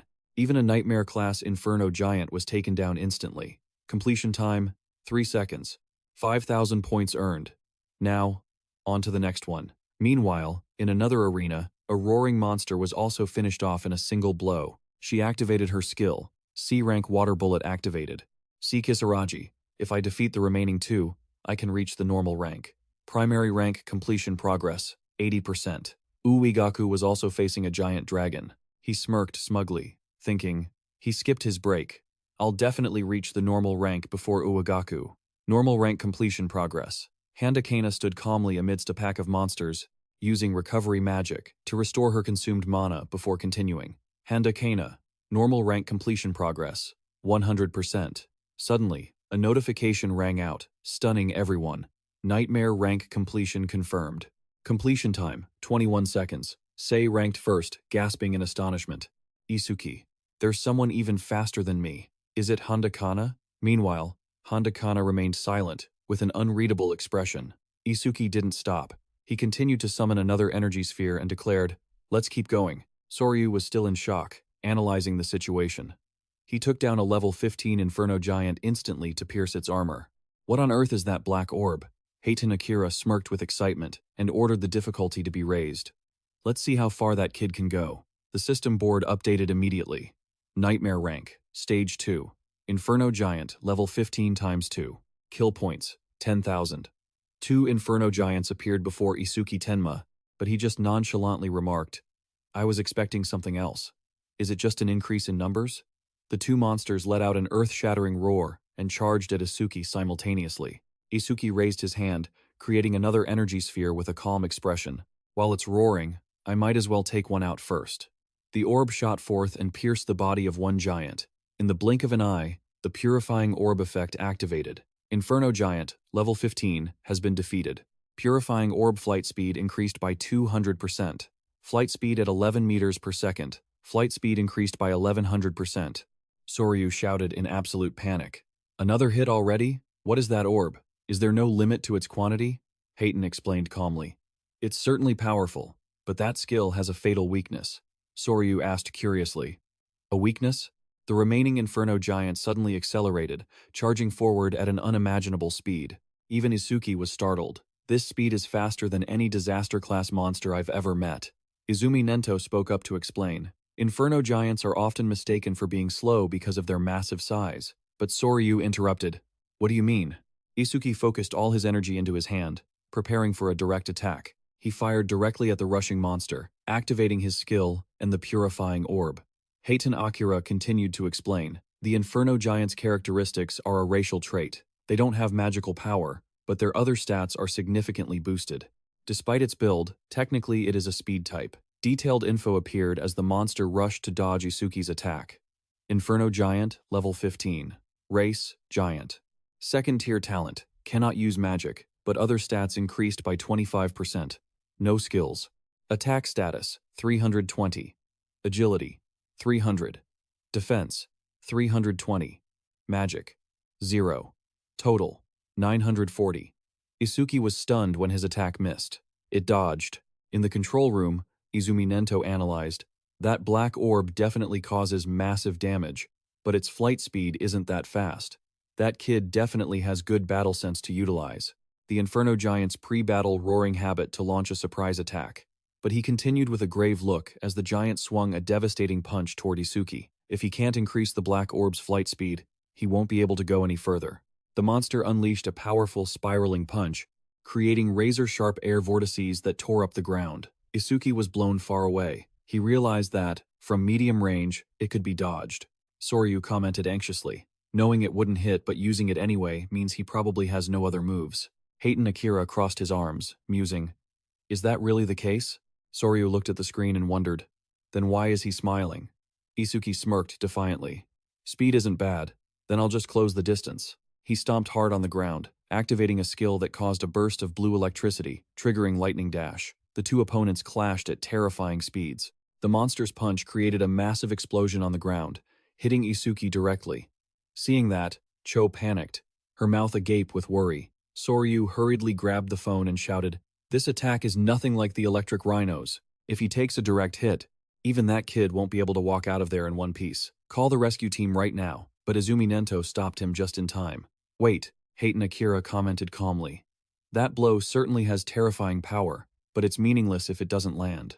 The giant's punch grazed past, creating a deep crater in the ground, but Isuki had vanished. The smoke and dust cleared, revealing the monster looking confused as it searched for its target. Suddenly, a voice rang out from above. "Hey, I'm right here." The giant looked up in utter astonishment to see Isuki hovering in midair. Isuki dove down like an arrow, and a dark purple energy sphere pierced the back of the monster's head. He landed gently, his entire body wrapped in powerful purple electricity. A loud explosion echoed as the giant's body shattered into pieces.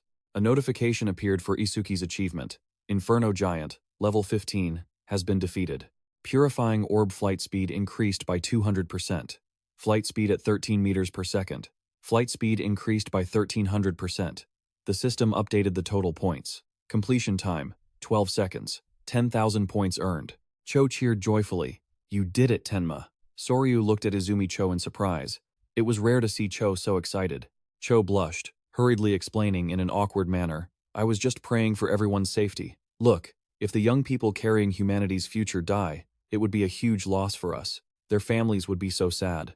So, I want everyone to be safe. That's all. I don't think Tenma defeating the Inferno Giant is cool or anything. Even if it weren't Tenma, I would have reacted the same way. So don't have such strange thoughts. Izumi Nento looked at Cho with a confused expression. Soryu whispered, Izumi Cho, you've become quite talkative since the last time we met. Soryu turned to ask Hayton Akira, by the way, how did you know Tenma would dodge the attack? Hayton explained, that kid, his normal speed isn't much different from the Inferno Giant's.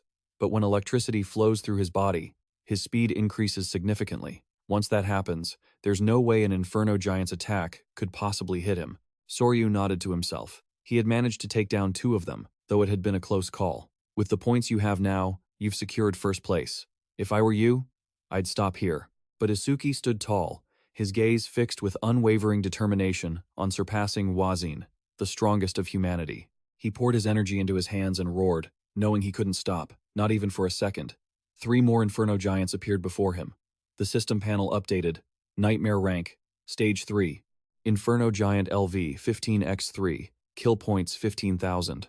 Watching Isuki without a hint of hesitation, he immediately launched an attack, activating the Purification Orb. He took down the first one, grinning with pride just as expected. He had chosen to keep going. That's my guy, Soryu muttered pensively. Come to think of it, he's made it straight to Stage 4. That's as far as I ever got. Judge Soryu watched the screen in astonishment and said to Hayton Akira, even you, with your incredible physical strength, only made it to Stage 3. Let's see what happens to Tenma. Back in the battle, little Isuki Tenma was facing a massive entity charging toward him with a brutal attack. He unleashed a lightning-fast strike with electrical energy, landing a direct hit on the monster's weak point. Isuki Tenma quickly calculated his strategy, boosted his agility with Lightning Piercer, and dashed behind the beast, while closing the distance that was the second one. He fired the orb straight at the giant monster. Instantly, the system panel flashed a victory notification. Inferno Giant LV-15 defeated. Purification orb flight speed increased by 200%. Current flight speed, 17 milliseconds, an increase of 700%. Tenma looked up with cold, intense eyes. The third one was sudden. A giant mouth with razor-sharp teeth engulfed the entire space above his head. The monster roared crazily, trying to snap him up. Tenma remained terrifyingly calm, his eyes locked straight onto his enemy. That's right, he gathered the scorching fire rocket energy in his palm and declared, I'll tear you apart to the very core. Activating. Maximum capacity. Lotus Blast.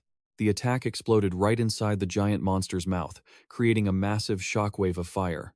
The system panel updated his stats after the blast. Inferno Giant LV-15, defeated by Lotus Blast. All skill range increased by 1%, currently +1, 101%. Tenma strode proudly through the battlefield of fire and smoke. The system recorded 13 seconds passed, received 15,000 points. In the stands, Soryu froze, sweat dripping down his face in pure shock. He realized the technique that just shone brilliantly on the screen was the exact same skill that had wiped out dozens of contestants in the first round. However, Tenma began to pant, his face showing clear exhaustion as his mana bar bottomed out. Magic power, 310. He looked at his status window and quickly found a way to recover. But as long as the disaster monsters kept appearing, the passive effect of magic detection would restore his mana. Passive effect.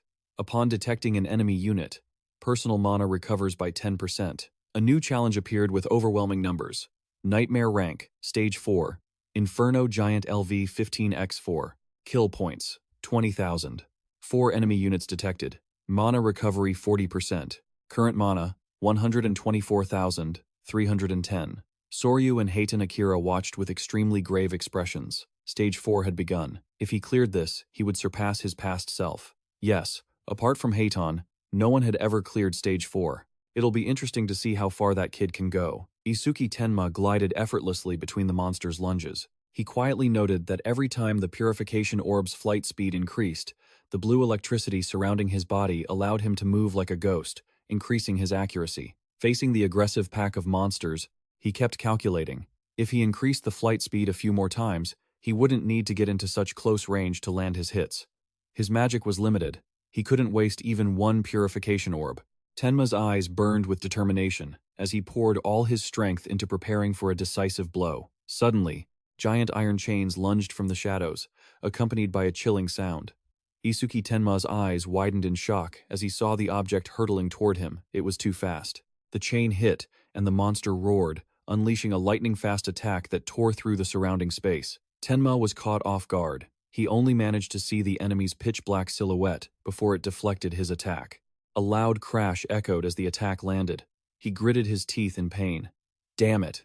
He was tightly gripped by the monster's steel hand, completely losing the ability to fight back. This isn't good. I can't gather power in this position.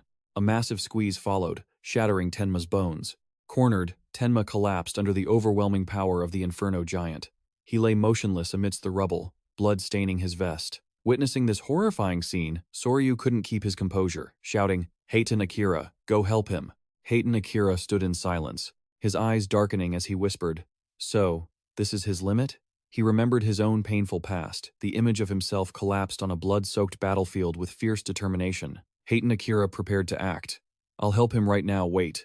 Soryu tried to stop him. Soryu looked at the screen and noticed something strange. Tenma hadn't given up yet. He continued, "Mr. Izumi, whether he gives up or not, this isn't the time to discuss that. He's in a critical situation. If we don't help quickly, Tenma will die." Izumi remained unusually calm. "I can sense he still has an ace up his sleeve." Soryu grew angry. "An ace up his sleeve? How can you know that?" Izumi pointed at the screen. His eyes, those weren't the eyes of someone who had accepted his fate. In the arena, Tenma forced himself to stand, his eyes burning with hatred, gritting his teeth as he muttered, "I've used every method to forge myself just to destroy that guy." Blue electricity enveloped his body, and he activated his final skill. Super simulation activated. Continuing analysis. Memories of the battle with Kinoshita flooded back, and the purple lightning cannon appeared in his mind. During that fight, the super simulation had activated from his opponent's skill, but he had decided to stop at the very last moment before the analysis process was complete. Analysis progress, 99%. Analysis paused. Now, driven by his thirst for revenge, he reactivated the delayed skill. Analysis progress, 100%. That was to prepare for a situation just like this. B-rank skill. Purple lightning cannon analysis complete. Learned. Lightning Piercer Level 2. Soryu noticed the strange energy surrounding Tenma. Look at that. It's that familiar blue lotus. Then he wondered, is that one of his skills too? But in this situation, what good is that blue lotus?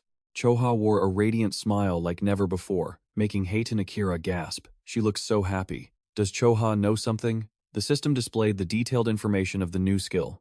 Lightning Piercer Level 2. Active effect. Can absorb B-rank or lower lightning attribute attacks into the body. When releasing the absorbed lightning energy, personal agility increases by 100%. Absorption count? No more than 5. Passive effect. Each time a B-rank lightning attack is absorbed, personal agility increases by an additional 10%. Currently, plus 15%. Tenma clenched his fists, and the electrical energy exploded, making his clothes flutter violently. Acquired. Lightning Piercer, Level 2.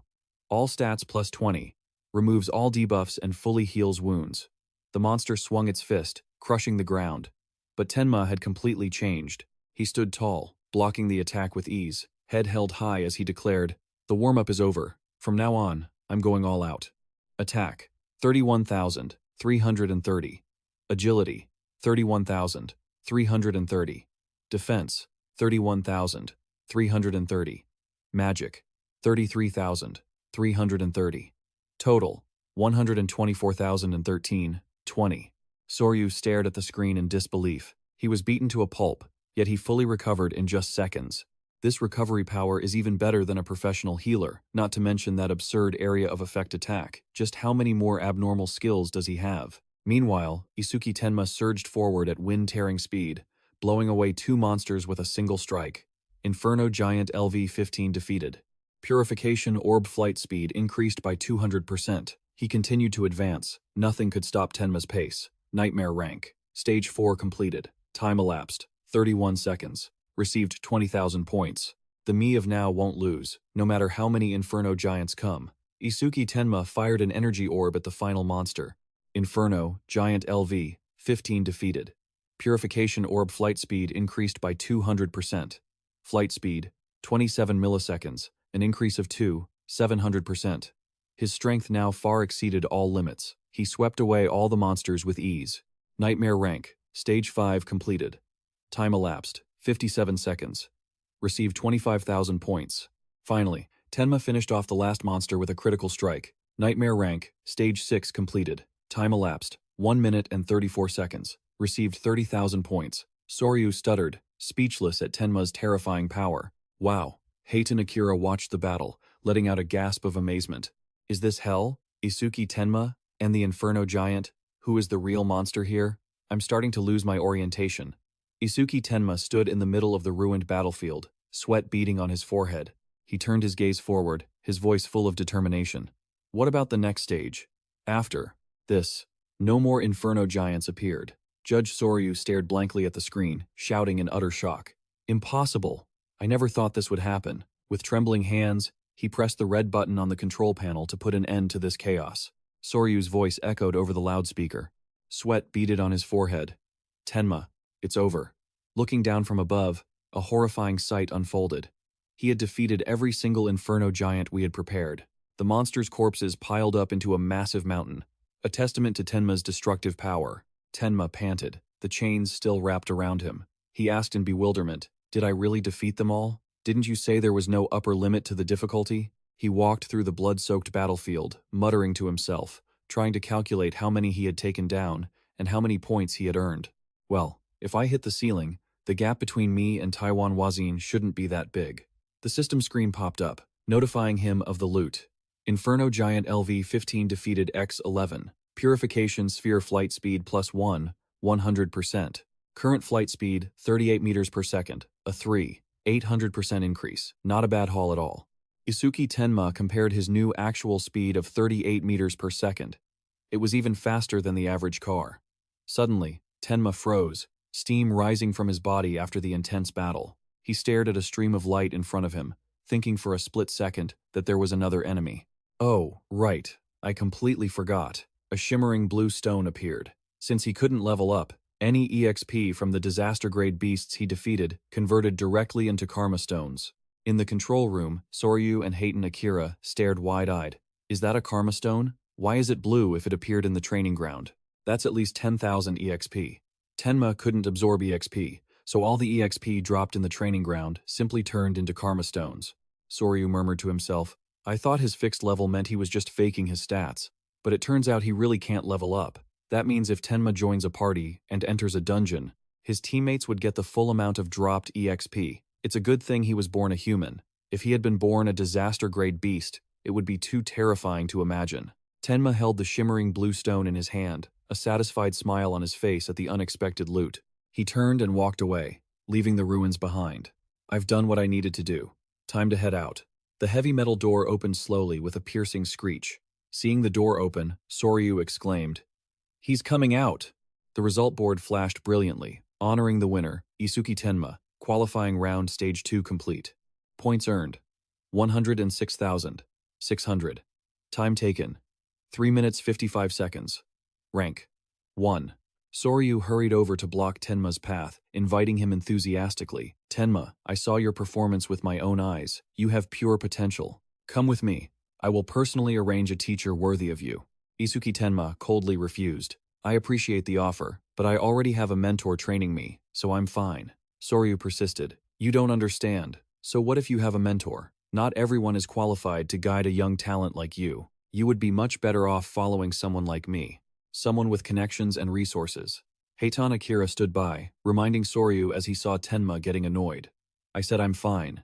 Keep pushing him, and he'll start to hate you. Soryu argued back. I can't just give up that easily.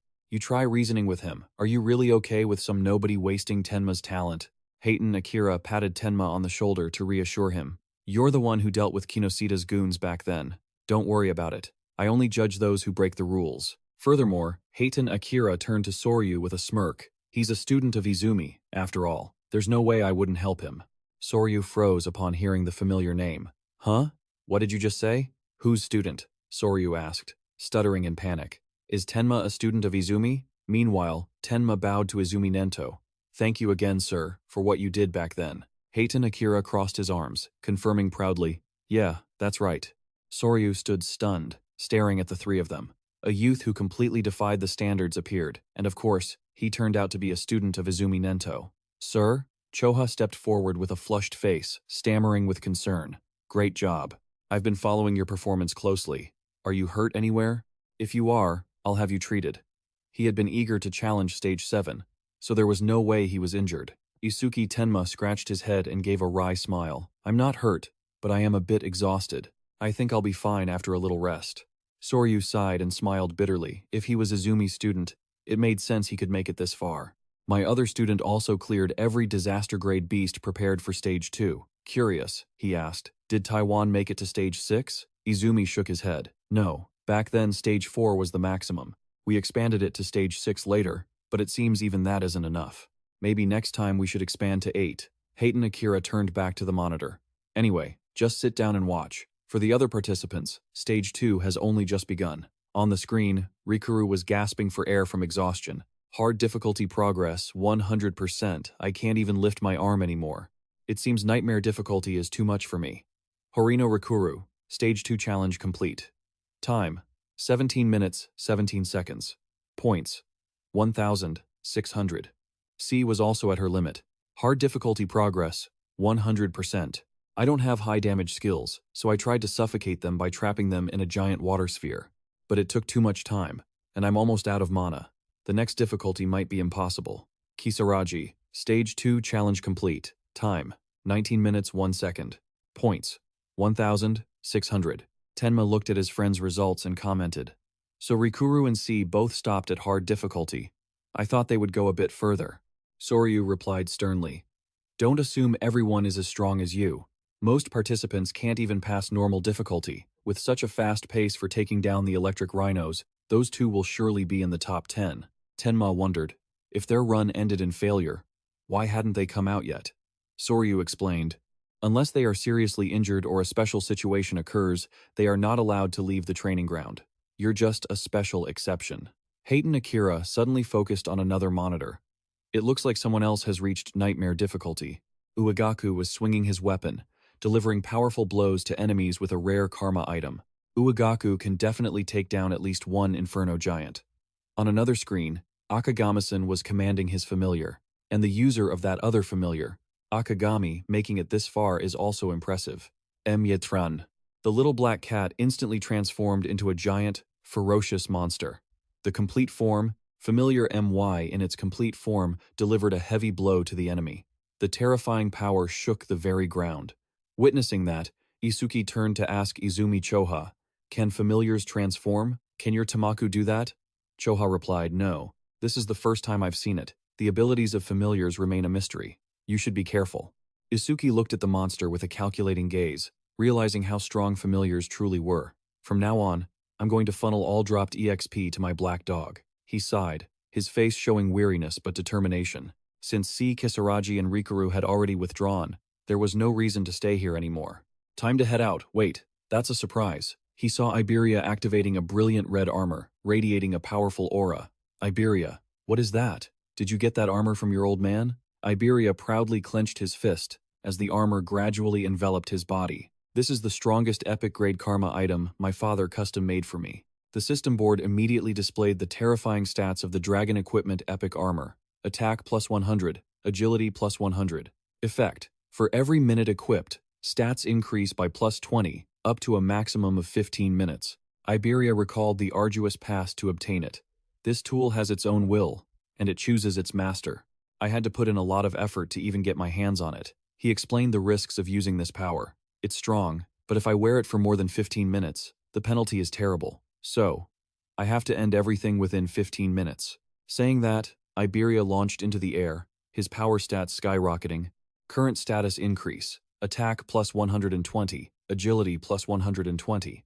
He dove down like a fiery arrow, his mind focused on his teammate, noticing that nightmare difficulty had been conquered. It must be Isuki. I have to try my best not to be a burden to him.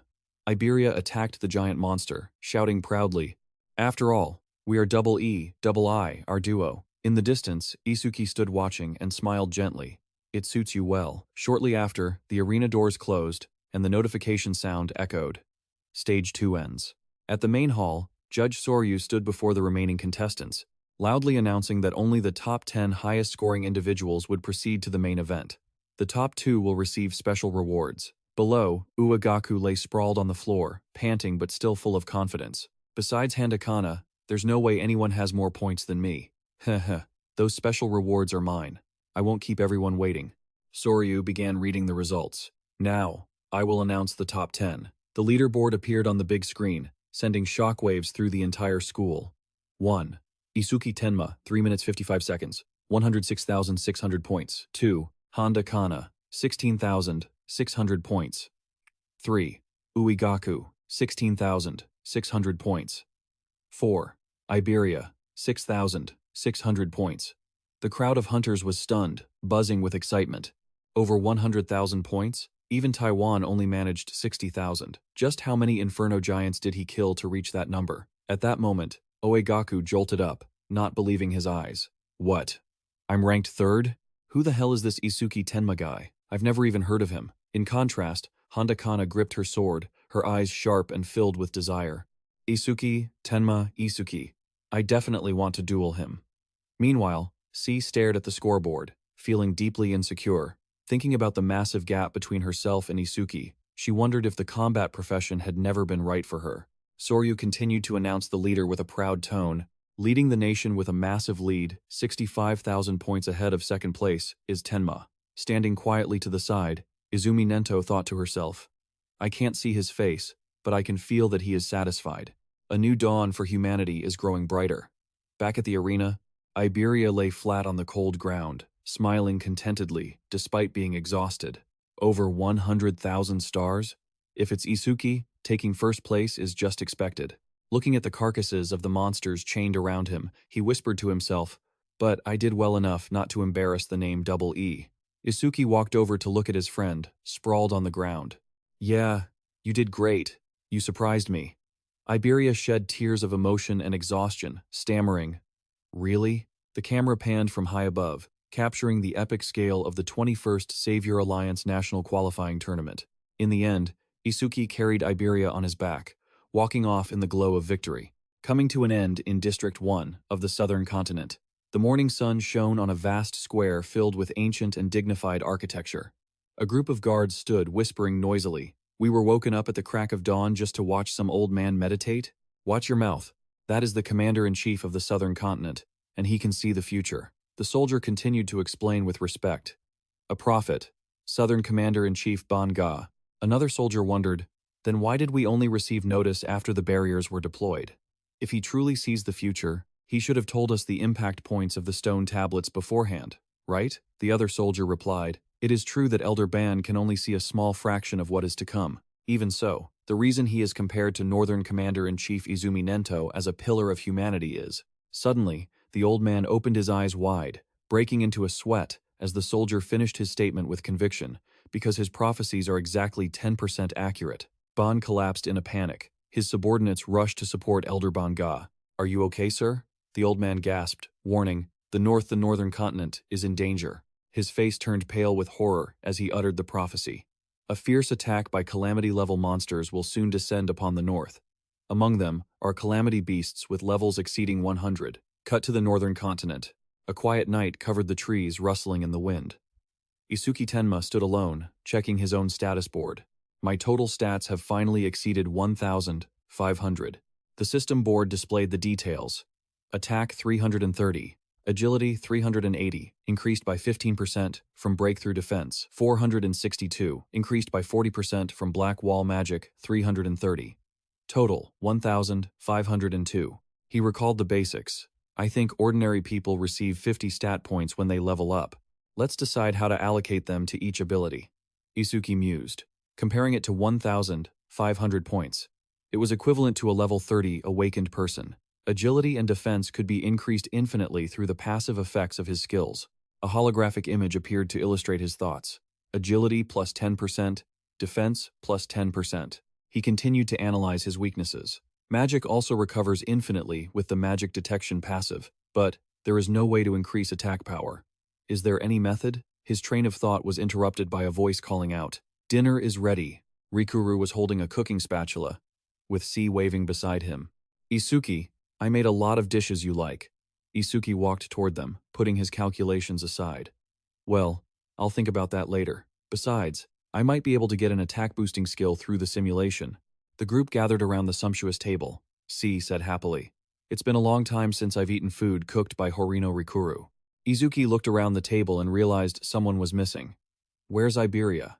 Is he still sleeping?" Izumi Choha explained the situation. "Yeah, I just treated him and all his wounds have healed. But he seems extremely exhausted and is still asleep." Rikuru picked up some food and exclaimed, "I'm surprised. The nightmare rank stage that C and I couldn't beat a level 7 guy like him actually cleared it." C suddenly startled while eating. "Hey!" Rikuru asked worriedly when he saw C covering her mouth. "What's wrong? Are you so moved by my delicious cooking that you're crying?" C pointed tremblingly behind him.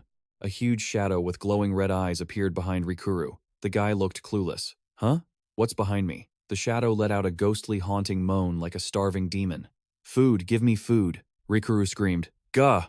as the shadow lunged straight at the dinner table with terrifying speed. It turned out to be Iberia, with his cheeks puffed out. Rikuru shouted angrily, "You scared the hell out of me," approaching silently like that is bad for the heart. "And why are you eating other people's food without asking, huh?" Iberia ignored the nagging, burying his face in the bowl of soup on the table with delight. He looked up with an innocent expression when he saw Rikuru fuming. "What? Why are you angry at me?" Then Iberia gave a satisfied smile, his mouth covered in food crumbs. So good." Rikuru smiled brightly, proud of his achievement. "Heh, you're full of energy now, that's thanks to my cooking." Iberia asked in surprise while C teased. "You made this? You should quit being an awakened and become a chef. You have much more talent for that." Rikuru was confused. Is that a compliment? The happy meal suddenly became quiet when Izumi Nento spoke up. "All of you are aiming to become saviors, aren't you? Then I have a question for you." His serious gaze swept across every face around the table. "What are you most afraid of?"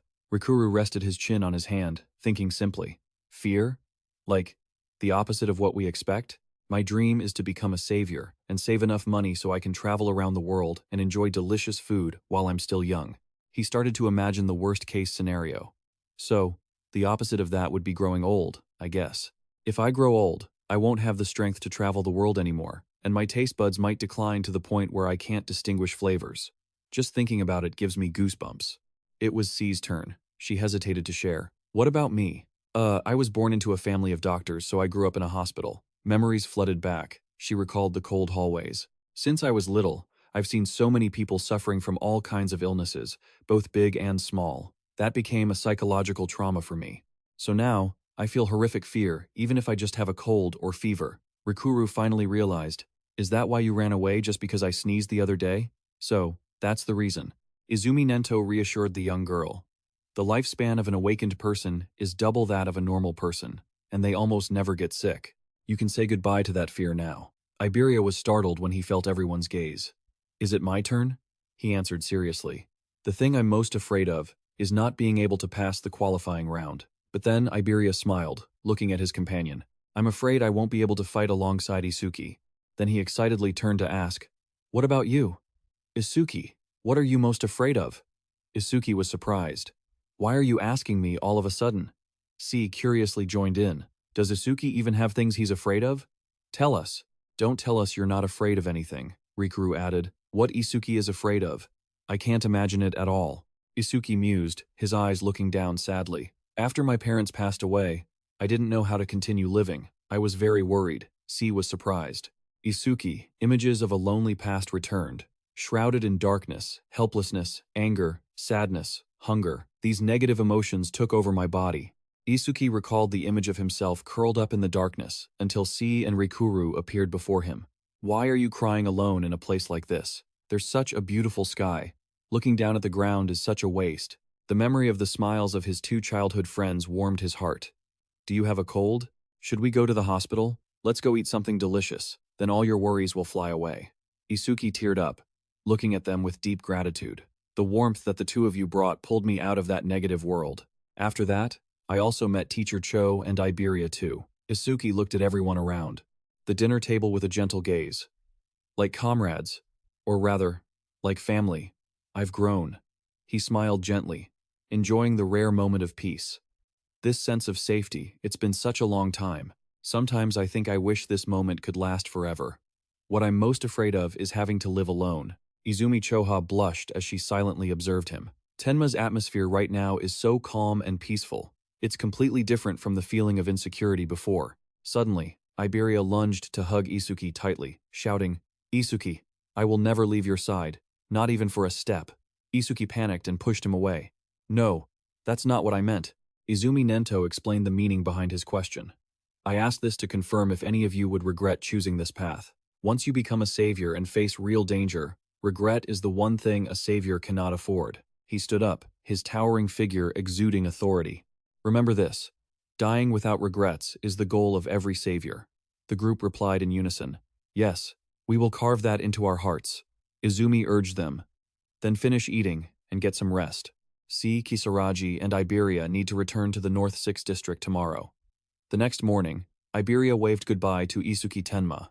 "Next time, make me some of your home-cooked food again, okay?"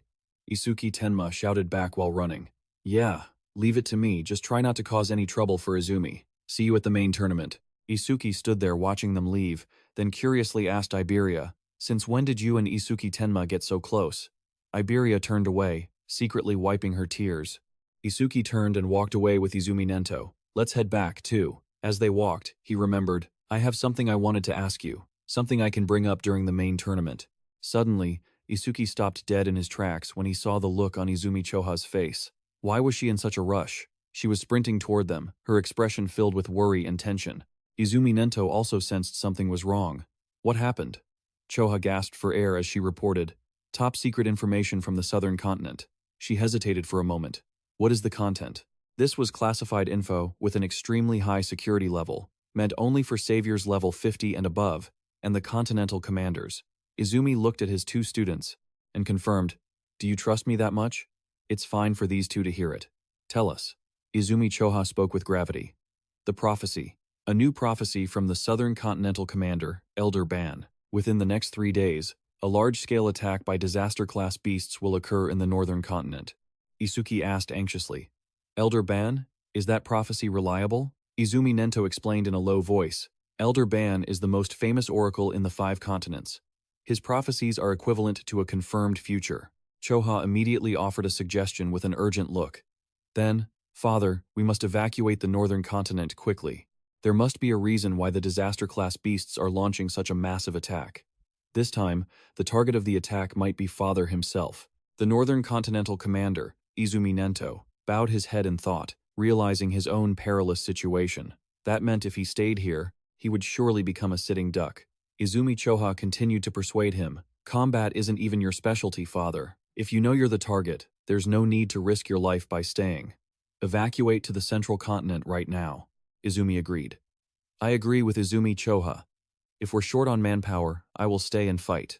However, Izumi raised a hand to stop him, making a firm decision. "I've already decided. Don't say anything more. And Tenma, there is something else I need you to do." Tenma was surprised and protested. "But what about protecting you, Master?" "Nothing is more important than that." Izumi explained the secret mission. "Iberia's father Aiden is the best blacksmith in the 5 continents. It would be terrible if anything happened to him. I want you to protect Aiden along with Iberia. We will also send awakened ones from here to support you both." Tenma frowned in suspicion, thinking to himself, "Splitting up our forces just for an old man? Is Master trying to keep me away from the battlefield?" After Tenma and Iberia left, Choha stood quietly beside Izumi. "Izumi Choha, I also have 3 requests for you," Izumi commanded with glowing, authoritative eyes. "First, notify the residents of the north about this attack and safely evacuate the awakened ones below level 50 and the civilians. Next, inform the awakened level 50 and above to be ready to fight the disaster-class beasts at any moment. Finally, have the two of them come here to the low-density North 1 district. No need to worry about civilian casualties. In the battle, we will confront them head-on here. Choha bowed and reported back after completing the mission. Father, I have arranged everything as you directed. Hate and Akira will be here soon. Please forgive the trouble. You can go and rest now. But as she turned away, Choha's face betrayed extreme anxiety. Sweat beaded on her cheeks, and she bit her nails, calculating intensely. Is father worried? Even though Aiden has skilled guards by his side in that case, I just need to defeat all the small fry and bring the boss out into the light. Suddenly, she blushed in embarrassment when her father's voice echoed. As expected of my daughter, you've seen through everything. Choha analyzed the current situation seriously. There is a prophecy that a disaster-class beast of level 100 or higher is coming this time. We definitely have to play all our trump cards. The specific reason he sent Tenma away was because, given Tenma's ability, if he joined the battle against such a disaster-class beast and fought in his usual way, his abilities would be exposed to them, and they would act to destroy Tenma at all costs. She continued to deduce. I understand. To clarify, Izumi Nento added, yes, but there is another reason. Looking at his battles so far, it seems Tenma lacks raw attack power. There is a rumor that Iberia possesses an artifact that increases attack power. An image of Tenma reaching for a glowing cube flickered with hope. If he could obtain that artifact, a perfect awakened one possessing everything would be born. The fateful moment arrived. The sky over the northern continent darkened. It was day 1 of the prophecy. 8 p.m. In every district of the north, night fell, along with an onslaught of falling stone, stellies like rain. In the North 2 district, Tenma and Iberia were running for their lives in the dark. It's already 8 p.m. How much further until your house? Iberia panted. Probably another 100 kilometers. Isuki Tenma looked at Iberia with concern. Iberia must have been exhausted after the long journey, but she hadn't asked to rest even once. She must be very worried about her father. It wouldn't be strange if a disaster-class beast attacked at any moment. We have to reach Iberia's father quickly. Suddenly, Iberia pointed to the sky, screaming in panic. Isuki, look! Isuki Tenma jumped, looking in the direction she pointed. It was a flaming meteorite plummeting down at a terrifying speed. A stone steely the attack had begun, and it landed right in the city area. A deafening explosion rang out as the massive rock collided with the ground, sending a column of dust and smoke high into the sky. Isuki Tenma turned pale thinking of the consequences. It hadn't been long since the news was announced, so the citizens were still in the process of evacuating. If a disaster-class beast appeared now, the panicked citizens looked up at the torn sky. Mass casualties were inevitable. A disaster-class beast is coming. Everyone run. That stone stele. It's just as Elderban predicted, damn it. It came too soon. A barrier began to form, surrounding the impact area. Isuki Tenma stood at a crossroads of choices. A barrier had begun to form. If we leave the citizens here, there will be mass casualties, but if we stop to help, it will hinder our mission. Tenma glanced at Iberia, thinking, if I suggest saving the citizens, she will surely hate it. But contrary to Tenma's thoughts, Iberia pointed toward the city and shouted resolutely, Isuki Tenma, let's go help too. The disaster-class beast inside the barrier is at least level 20. If there are no high-level awakened ones there, who knows how many people will die. Isuki Tenma was surprised for a second, then quickly regained his composure. Oh, understood. Change of plans. We'll take care of the disaster-class beast in the city first. On the city side, a stone foot stomped heavily on the ground. Amidst the chaotic dust, a massive flaming monster emerged, radiating searing heat, a fire golem, level 21. A group of hunters surrounded it. Tactical assessment, 3 level 15s and 1 level 16. It'll be difficult, but against a level 20 disaster-class beast, we might be able to win. The shield-bearer shouted, erecting a solid defensive wall. Level C skill, stone shield. Don't break the formation. I'll block its attacks. He braced himself against the heat, ordering his teammates, find an opening and counterattack as soon as you can. But the fire golem didn't flinch. It slammed a flaming fist into the pavement, shattering the hunter's formation. The shield-bearer stared in shock at his crumbled shield, his face turning pale. No, that's impossible. His teammates were in extreme panic seeing their strongest member go down. Even he, the one with the highest defense among us, was taken out instantly. Then we definitely have no chance of winning. What do we do? Fear took hold, and they started to flee. What are you doing? Run away. Fighting this thing is just throwing our lives away. Watch out! A figure lunged to block the path, shouting mockingly, "Watch out! You guys should worry about yourselves." Suddenly, a shadow appeared behind him. He felt his eyes tremble in fear. Immediately, he turned and unleashed a desperate final attack. "Please, I'll do anything, just don't kill me." Level B skill, Hydro Cannon. He fired a high-pressure stream of water at the monster, feeling confident. How did it get behind me? That's why I blurted out those pathetic words, but this is the end for it anyway. I'm a water element mage, the natural enemy of a fire element disaster class beast. Smoke billowed up. Another swordsman rushed in to claim the kill. Did he really do it? Just to be sure. I'll finish it off. He swung his sword, screaming selfishly, "Stay out of this. I defeated this disaster class beast all by myself. I have to be the one to finish it off." But suddenly, flames erupted violently, and the golem recovered in an instant, leaving the swordsman terrified. "It's alive again. Kill it quickly." The golem roared, radiating intense heat, ready to incinerate everything. What kind of giant flames are these? This is the end. Boom! A massive explosion echoed, but no one was hurt. Isuki Tenma had rushed into the center of the blast, using his own body to shield the attack. He stood firm against the inferno. Iberia turned back and said, "Leave this guy to the double E." The pair of E's moved out. Isuki Tenma commanded firmly while blocking the attack. "Iberia, don't worry. I'll handle this guy. You go evacuate the civilians." System. Dark Barrier activated. Plus 10% defense boost for blocking B-rank fire skills with Dark Barrier. The surviving hunters stood there, mouths agape in shock. He blocked those giant flames that easily? Are you guys saviors? We aren't saviors yet, but one day I will become a savior even stronger than Taiwan Wazin. A savior stronger than Taiwan? You brat sure talk big. Even though they were saved, the hunters remained arrogant and ungrateful. What the hell were you doing letting that kid save us? Nobody asked for your help. I was going to beat it anyway. Can't just any awakened person handle that disaster class beast? One of them stared at Tenma, sweating bullets, as an ice layer covered his body. Is that an artifact? Meanwhile, Tenma recalled his master's teachings before he left. Come to think of it, Master said something before we left. The black orb you launch. Its power is immense, but it requires time to chant, and compared to truly powerful disaster class beasts, its flight speed can't be called fast. The lessons continued to echo in his mind. If you miss the first strike, they will be on high alert, making them even harder to hit. So, avoid using it as much as possible in future battles. Keep it as a trump card for truly critical moments.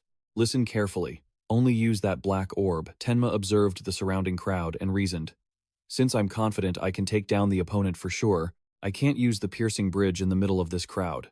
Is that an awakened person here to help? His gear looks so cool. He must be a high-ranking awakener. He clenched his fists, his sharp gaze fixed on the golem. In that case, the only way is to suppress it with brute force. Isuki Tenma shot into the air, throwing a black, lightning-imbued punch straight down onto the monster's head. System. Area of effect attack skill triggered, activating Thunder Smash. A blue electrical shockwave exploded, crushing the fire golem into the cracking pavement.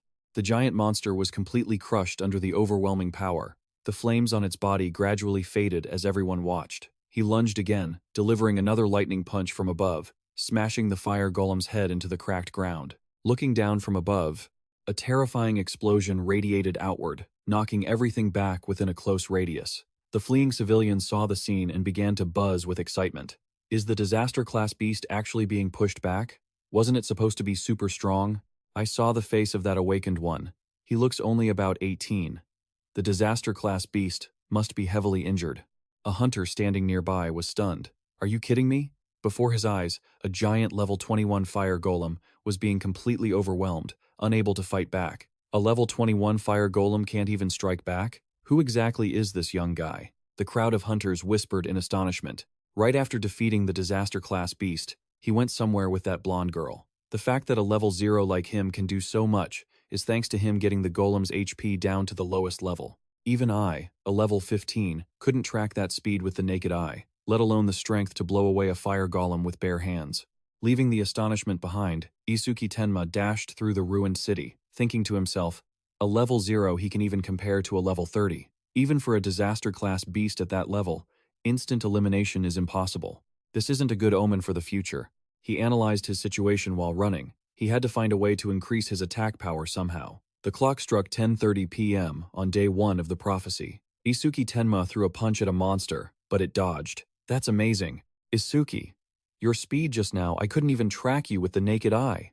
Iberia ran behind him, panting from exhaustion. Ha, ha, I never thought that about you. But Isuki Tenma stopped and turned to look at Iberia, who was catching her breath with her hands on her knees. If you want to increase your attack power, I have a great method. A great method? Iberia smiled hopefully. There are tons of artifacts in my dad's warehouse. Surely there's one that can boost attack power. You're strong and Master Izumi Nento's student. I'm sure he'd be happy to let you have one. Tenma imagined himself in cool armor, while Iberia giggled knowingly. Isuki wearing an artifact, just imagining it. Huh, what's with that creepy laugh? What the hell are you imagining? Iberia urged excitedly. Let's go. When we get there, I'll tell Dad to prepare a handy artifact for you. I think I slowed down on the way here. But even with his agility, Iberia must have struggled to keep up. Suddenly, Tenma grabbed Iberia's shoulders and shouted, Isuki, what the hell are you doing? Don't push yourself if you're tired. You won't be able to fight properly if we encounter a disaster in this state. He hoisted Iberia onto his shoulder and bolted. Wait, that's not what I meant! Iberia screamed into the wind. Way too fast. Tenma was determined. We've wasted enough time. Hold on tight. Night fell over the dense forest. The clock showed 11:05 p.m. on day 1 of the prophecy. The sound of insects chirped incessantly. The two stopped in front of an old wooden house deep in the woods. Finally here, I thought my arms were about to fall off. Tenma wondered why he lived so deep in the woods. The town was much safer. He said, the town is too noisy to focus on crafting. Iberia warned, it looks like a shabby wooden house, but don't think it has weak defenses. Dad has set traps all around. Watch your step. I see. I think I feel a faint magical fluctuation. So, that's it. Activate magic detection, he reassured himself. However, don't worry. If you follow me, you won't trigger anything. Stay close. Even without you, I could avoid them with my own magic detection. Iberia led the way confidently. Hey, be careful there. Hey, it's finally my turn to lead. Suddenly, Iberia's foot stepped on a dry branch, creating a loud snap. Both of them froze. Iberia was sweating bullets. Damn it. I was too excited and forgot about this trap. Are you sure this is your house? The ground shook violently. Iberia screamed, bad news. This is the most terrifying trap, come to think of it. Magical fluctuations surged intensely as a giant golem rose from the ground, a humanoid artifact. Iron Golem, epic grade, attack 500, agility 300, defense 500, magic 200. Tenma was astonished. He even has humanoid artifacts? The golem swung its giant fist at Iberia. Tenma shouted a warning. It's coming! He quickly lunged to shield Iberia, taking a heavy blow.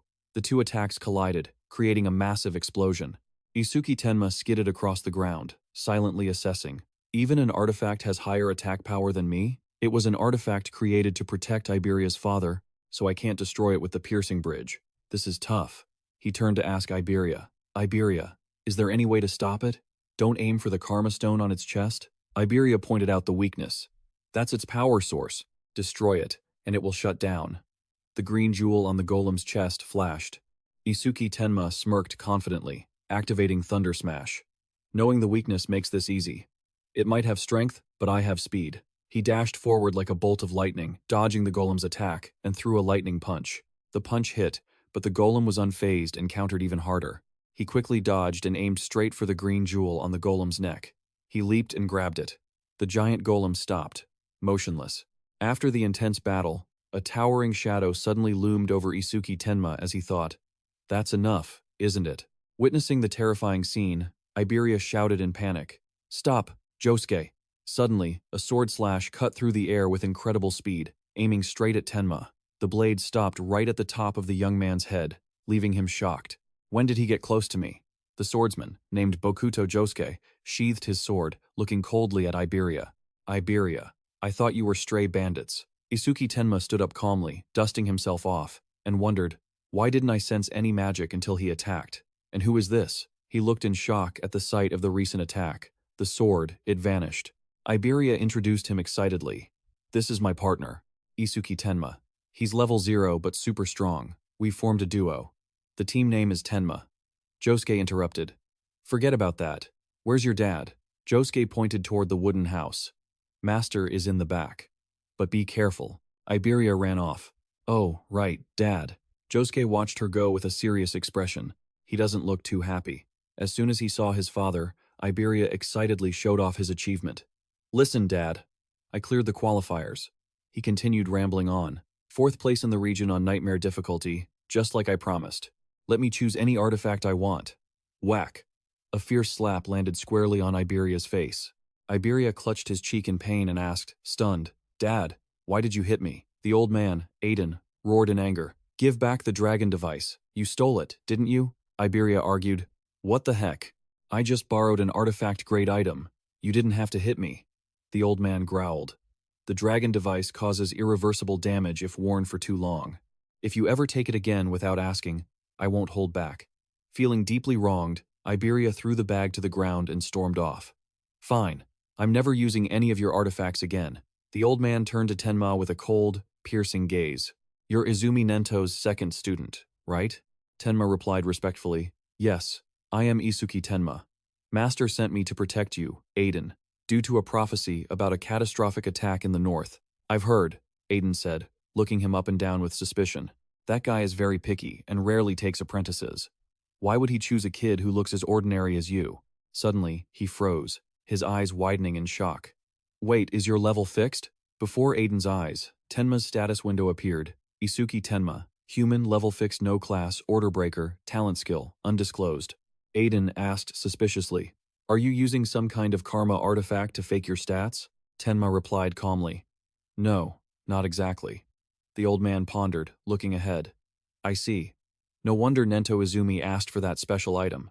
Aiden said while walking, Your master is very good at calculating benefits. He always demands something in return.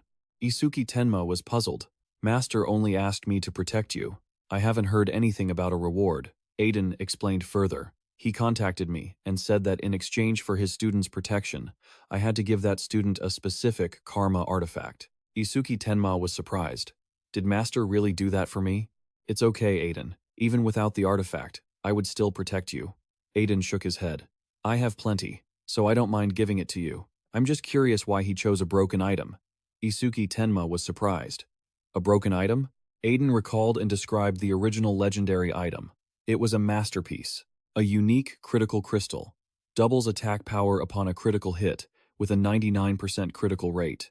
Every attack was a critical hit. His face filled with regret. A crack suddenly formed, causing its power to completely invert, turning it into a cursed item. Aiden held up the cracked crystal and explained, The artifact's grade has become unknown, and a mysterious broken effect has been added. The stats appeared, Broken critical crystal. Increases attack power by 10x on a critical hit. Critical rate, 0%. Increases by 1% each time a stronger enemy is defeated. The old man looked at Tenma, continuing to explain its uselessness. For a normal awakened, it's completely worthless, because the critical rate you worked so hard to build up will reset to 0 every time you level up.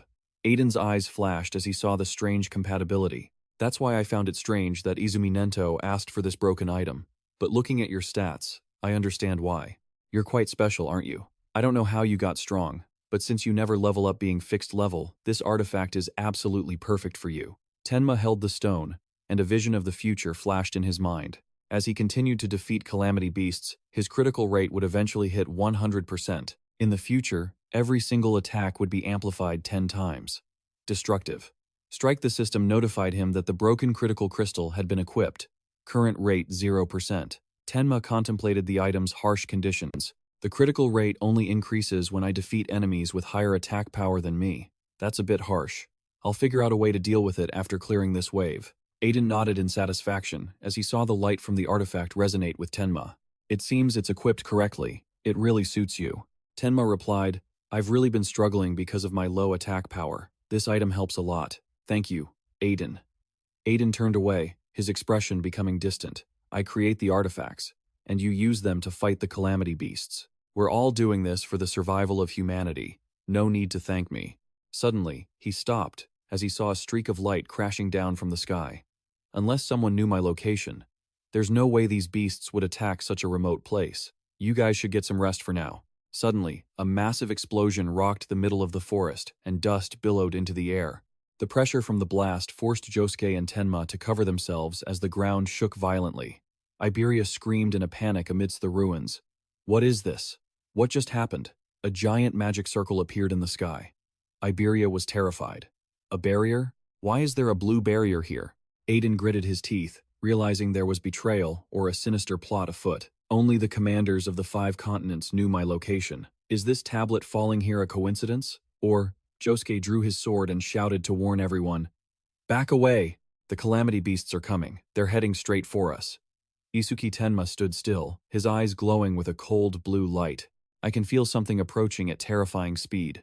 Dark shadows darted through the deep forest, and roars echoed. 6, no. 8 of them. A massive monster with a sharp horn burst out of the bushes. Level 14. One-horned demon. Everyone screamed, "They're here!" Isuki Tenma moved in a flash, catching the first monster's deadly pounce. Immediately, he launched a counterattack that tore through the air. The system popped up. Ice wall activated. The monsters swarmed Tenma, roaring fiercely, creating a chaotic battle. Isuki Tenma focused his energy into his hands. Blue electricity enveloped him. Against enemies at this level, it doesn't matter how many come. I can finish them instantly with Lotus Critical Strike. He glanced over at Josuke, who was swinging his sword in combat. Josuke might be able to withstand the shockwaves of the Lotus Critical Strike, but Tenma turned his head toward the old wooden house. Aiden and Iberia were hiding in the hut right behind him. To avoid hurting his allies, Isuki Tenma lunged forward, leading the monsters away. If I use Lotus Critical Strike recklessly, the 2 of them might get caught in the explosion. After a series of thunderous blasts, Tenma stood amidst the monster's remains. He sighed to himself, "Maybe I'm really better suited for solo play." Suddenly, his keen senses made Tenma jump and turn back. Huh? Another mana signature is rising, and this one is much stronger than the ones before. A much larger monster appeared, sporting 2 glowing purple horns. Level 24, 2-horned demon guardian, exuding terrifying pressure. The scene shifted to a dark space where rivers of burning lava flowed between the rocky crevices of the demon world. On a bony throne, a powerful dark silhouette spoke, "We have teleported the first vanguard, including low-level slaves, to the human realm. Among the 8 demon kings, who should be entrusted with the task of leading the main force?" A pair of burning red eyes emerged from the darkness, accompanied by a cold command. "Thanks to the eye I left behind on my last visit to the human realm, I have noticed the existence of someone very important. Capture them." In the darkness of the demon world, Enmaraku Yama, one of the 8 great demon kings, appeared with great power. A subordinate reported, "Should we entrust that to one of the 8 great demon kings?" The supreme leader was worried that too much power would ruin the mission. "A demon king's level might destroy the very eye I left behind. I will entrust this to a demon general." The attendant bowed in obedience to his master. He continued to command, his purple eyes glowing brightly. "Also, I will give full command of the main force to Enokuma, the primate eater." An image of Enokuma, one of the 8 great demon kings, appeared, looking incredibly ferocious. "He hasn't eaten live human flesh in a long time. I'm sure he's starving." Back in the human realm, a shrill scream rang out. "Ah!" Tenma jumped, realizing it was Iberia's voice. Had a calamity beast broken into the room? Suddenly, a level 24 2-horned demon guardian 815 from the horned demon tribe lunged at Tenma, attacking fiercely. Faced with a critical situation, Tenma gritted his teeth and decided, "If it's come to this, I have no choice but to use that." He faced the monster's 1,000-pound punch head-on, preparing to unleash his secret technique. Isuki Tenma calculated quickly in his head. "Its attack power is likely higher than mine, so if I defeat it, I can increase my critical rate." The stats for the broken critical crystal appeared. Rate 0%, increases 1% every time a stronger enemy is defeated. Purple light converged, and the system notified him. Piercing orb activated. The hit connected. The critical rate increased by 1%. Isuki Tenma breathed a sigh of relief. It really did increase, just like I thought. Current critical rate, 1%. Standing on the monster's corpse, Tenma told his allies, "Josuke, I'm going to eliminate the calamity beast that broke into the room. Leave this place to you." Josuke replied, "Leave it to me." Isuki Tenma channeled his strength and darted off like a blue bolt of lightning toward the wooden house. Behind him, Iberia was severely wounded, bleeding profusely. He felt hopeless. There was no way to win if he didn't have the right equipment. His vision blurred from the pain and fear. As the monster prepared to finish him off, Iberia screamed through his tears, "Isuki, save me!" Suddenly, with a loud crash, a massive iron anvil slammed down, blocking the monster's attack. Aiden, Iberia's father, stood tall in front of them. Iberia was stunned. His father belonged to a non-combatant class, so how could he not be afraid of a disaster beast? Aiden spoke coldly. You're a persistent beast, aren't you? The monster growled, turning its head toward the white-haired man radiating killing intent. Aiden braced himself for combat and shouted, "I'll leave the rest to you." Instantly, Tenma appeared like a savior. The young man immediately intercepted the monster's massive strike, his arm transforming into a blade that pierced right through its body. The system notification popped up. The black ice wall had been activated. The piercing attack caused the monster to collapse on the spot. Tenma retracted his power and turned to Aiden. "Sorry I'm late. It took me a little while to handle the perimeter. How is the situation out there?" Looking at the blackened corpse of the monster at his feet, Isuki Tenma felt that there were no magical fluctuations outside anymore. He guessed that Josuke had wiped out all the disaster beasts. Aiden looked out into the courtyard, where Josuke stood amidst a forest of monster carcasses. Whoa, did Josuke do all this by himself? Josuke sheathed his sword, warning them solemnly. "Don't let your guard down. Unless we destroy that barrier, disaster beasts will continue to spawn infinitely, and over time, they will only grow stronger." He continued outlining the plan. "I intend to go and destroy the barrier, killing as many monsters as I can along the way, but if any slip past me, you will have to." Isuki Tenma interrupted, his eyes suddenly glowing a frightening shade of blue. "No, I will be the one to slaughter every single disaster beast inside the barrier. Josuke, stay here and protect Mr. Aiden and Iberia." Aiden stared at Tenma, frozen. He silently judged, those eyes with astonishment. There wasn't a hint of fear in them. Instead, they were filled with a craving for battle. Aiden made his final decision. "We will leave the destruction of the barrier to Tenma." Josuke asked worriedly, "If that's a green barrier, the beasts inside must be at least level 250. Are you sure you can do it?" Tenma affirmed. "I'm sure."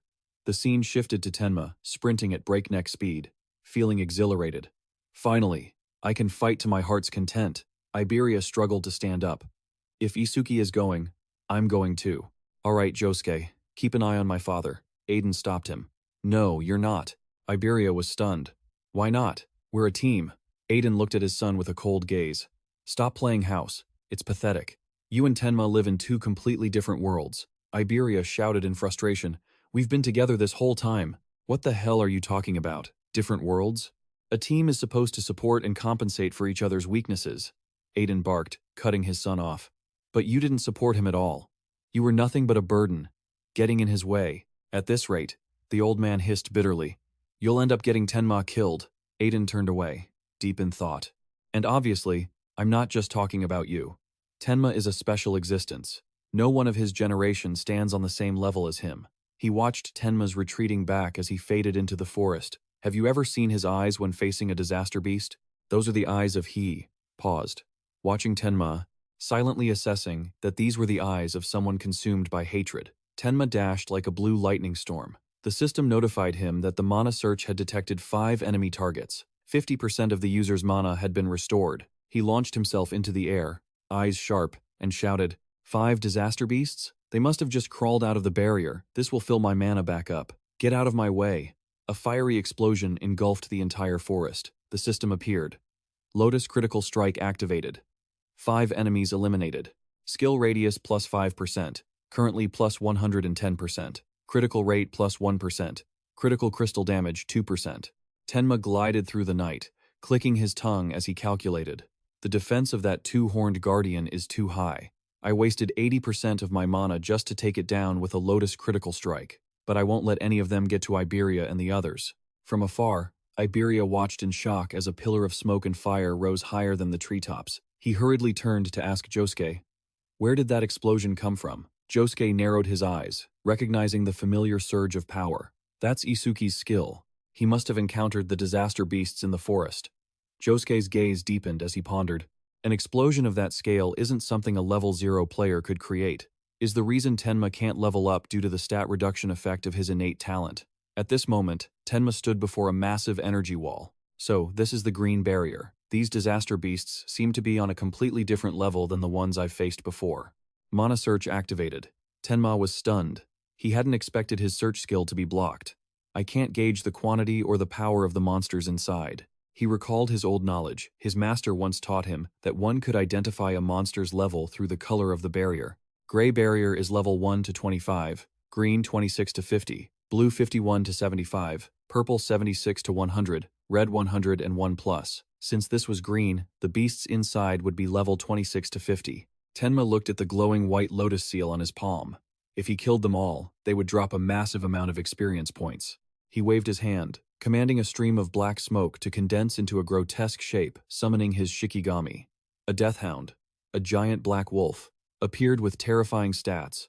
Death hound, rank B, level 16. Skill, death scent for mana detection. Regeneration to reduce respawn time. Attack 250. Defense 150. Isuki Tenma stroked the head of his summon with a hidden motive. I'll give you all the experience points that drop later. He entered the barrier, ordering coldly, but until I give the command, you are not allowed to touch a single hair on them. Tenma's eyes flashed with a deadly blue light. Every disaster beast in here is my prey. The scene shifted to another location. Prophecy, Day 1, 11:30 p.m. A girl stood on the balcony, reporting, "Father, the awakened guards have arrived." A man wearing blue armor walked up proudly. "Miss Izumi, from this moment on, first-class savior Kei Chirijima will be your protector, a level 63 wind mage." He adjusted his glasses and said calmly, "Thank you for coming." Besides him, 5 third-class saviors and 3 second-class saviors are also present. Heitan Akira still hasn't arrived? I assigned him to guard the exterior. She looked at her phone with anxiety. When we spoke on the phone 6 hours ago, he said he was on his way. However, when I tried calling back 1 and 3 hours later, I couldn't reach him. Huge stone tablets had been falling across the northern province since 8 p.m. Perhaps he ran into trouble on the way. A normal beast couldn't be a threat to him. After all, he is one of the special class savior pillars. Izumi turned to give instructions. Please keep trying to contact him. Only a special class savior can stand against the disaster beasts appearing here. Kei scoffed confidently. Aren't you overestimating the special class saviors? No matter how strong Wazin or Heitan Akira are, they are still just human. He clenched his fist with ambition. I don't believe there is that huge of a gap between them and first-class ones like us. We might struggle a bit, but there is no way we couldn't take down a monster they could. Izumi Nento glanced at him with a meaningful look. Confidence is good, but if you think you are on the same level as a special class, she continued as she looked up at the red sky, that's probably because you've never truly faced a powerful disaster beast. Suddenly, with a crash, a stone tablet plummeted from the sky. Kei panicked, drawing his sword. It's a disaster beast tablet, they're coming. Izumi stared up at the magical vortex above in shock. It's finally here. It's useless. I still can't contact Akira. Kei flashed an arrogant, confident smile as he spoke to her. Izumi, if even a special class savior can't make it, then they aren't worth relying on. Don't worry, we will clean up these beasts down to the last one. His gaze became sharp and ambitious. I will prove right now that a first-class savior is just as capable as a special class one. Meanwhile, in another area, the massive green barrier remained glowing silently in the deep forest. Isuki Tenma and the Death Hound had stepped inside. He observed his surroundings. The scenery inside the barrier was no different from the outside, but there was an aura here that made him feel uneasy. He stood still to sense the flow of energy, activating mana search. I can feel the mana fluctuations inside the barrier from here. But just as I predicted, I can't grasp the situation outside. It seems the space inside and outside the barrier are completely separate. A notification window pops up. Mana detection has identified 5 hostile targets, restoring 50% mana. Alright, now I have the general locations of those 5 targets. Tenma turned to the Black Wolf and instructed, stay here and wait. If you find any calamity spirit beasts running this way, you can eat them. He patted the wolf's head. Good boy. Activating lightning break and roaring wave. He thought, I should get moving too. Instantly, 2 ferocious calamity spirit beasts dashed deep into the forest to hunt the intruder.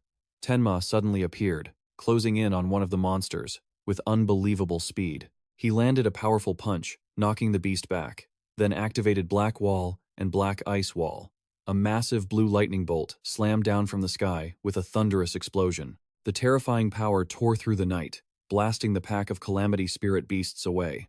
Ice-blue blood splattered amidst the ruins as a gigantic purple-horned monster with stone armor loomed over him, threatening Tenma.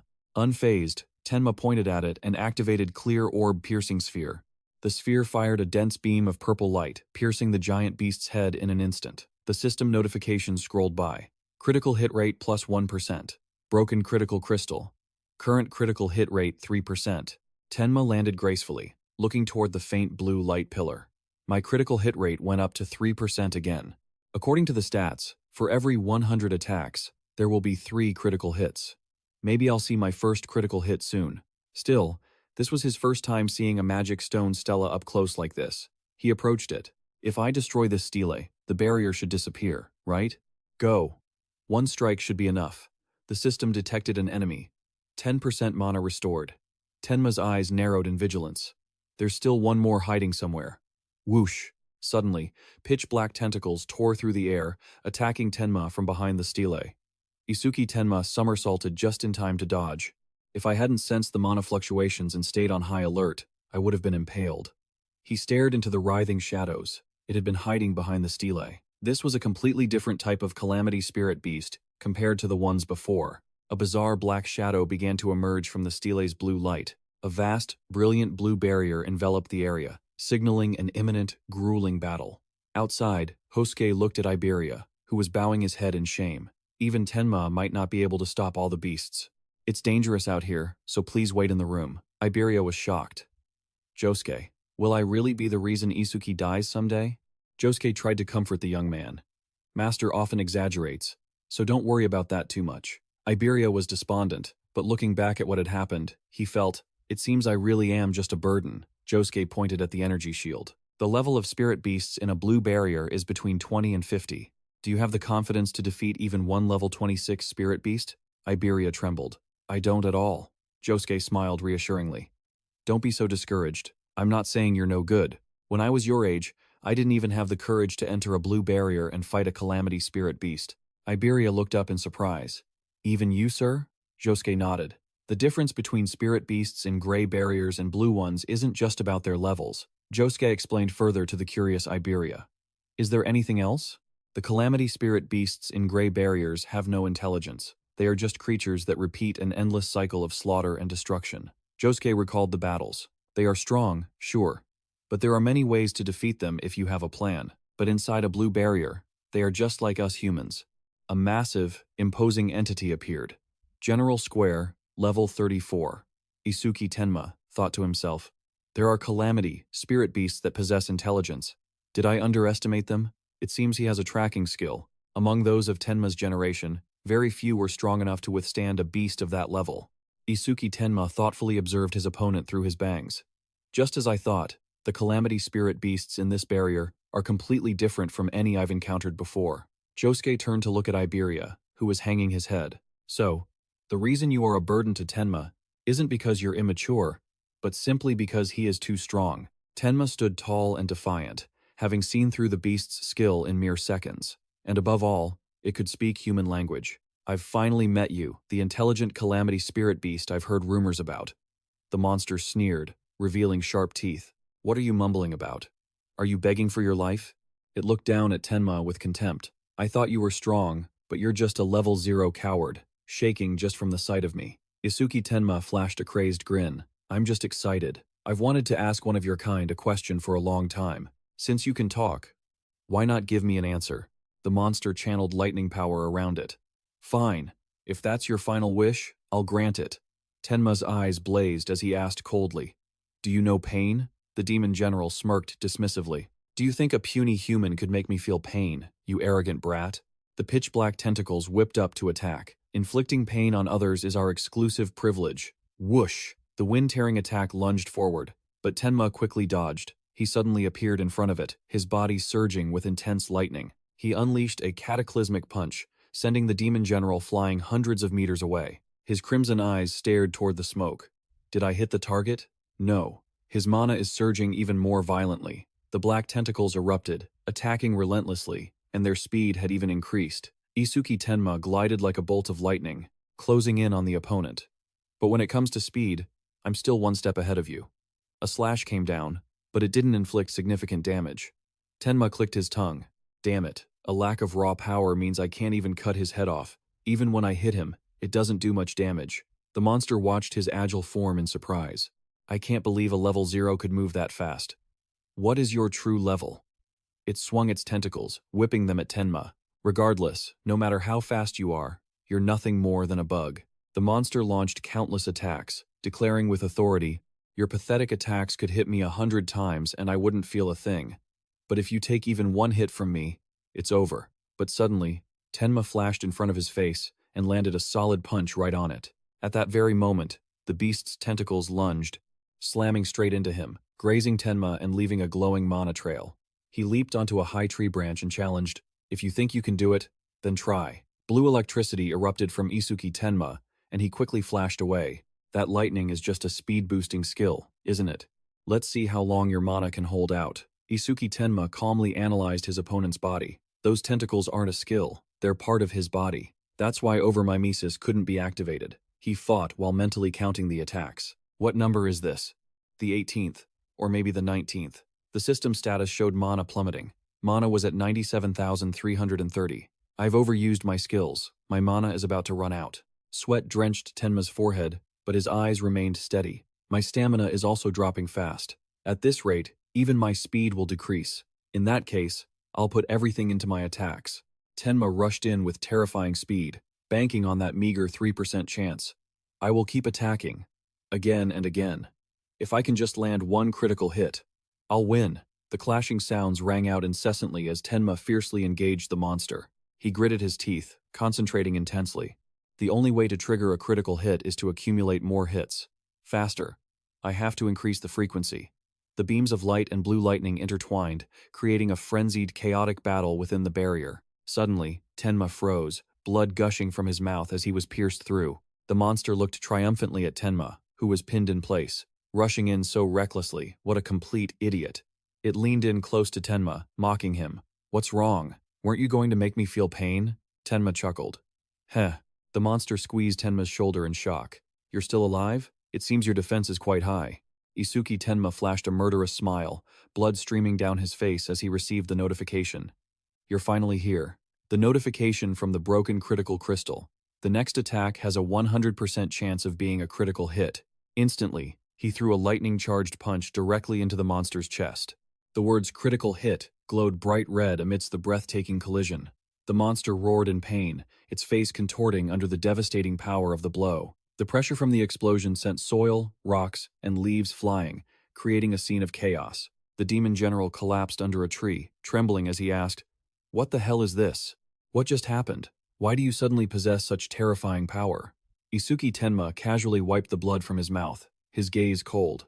"He's stronger than I thought." He walked forward slowly. Emotions were welling up inside, and since that critical hit, all sorts of feelings were surging from deep within his chest. I've never felt anything like this before.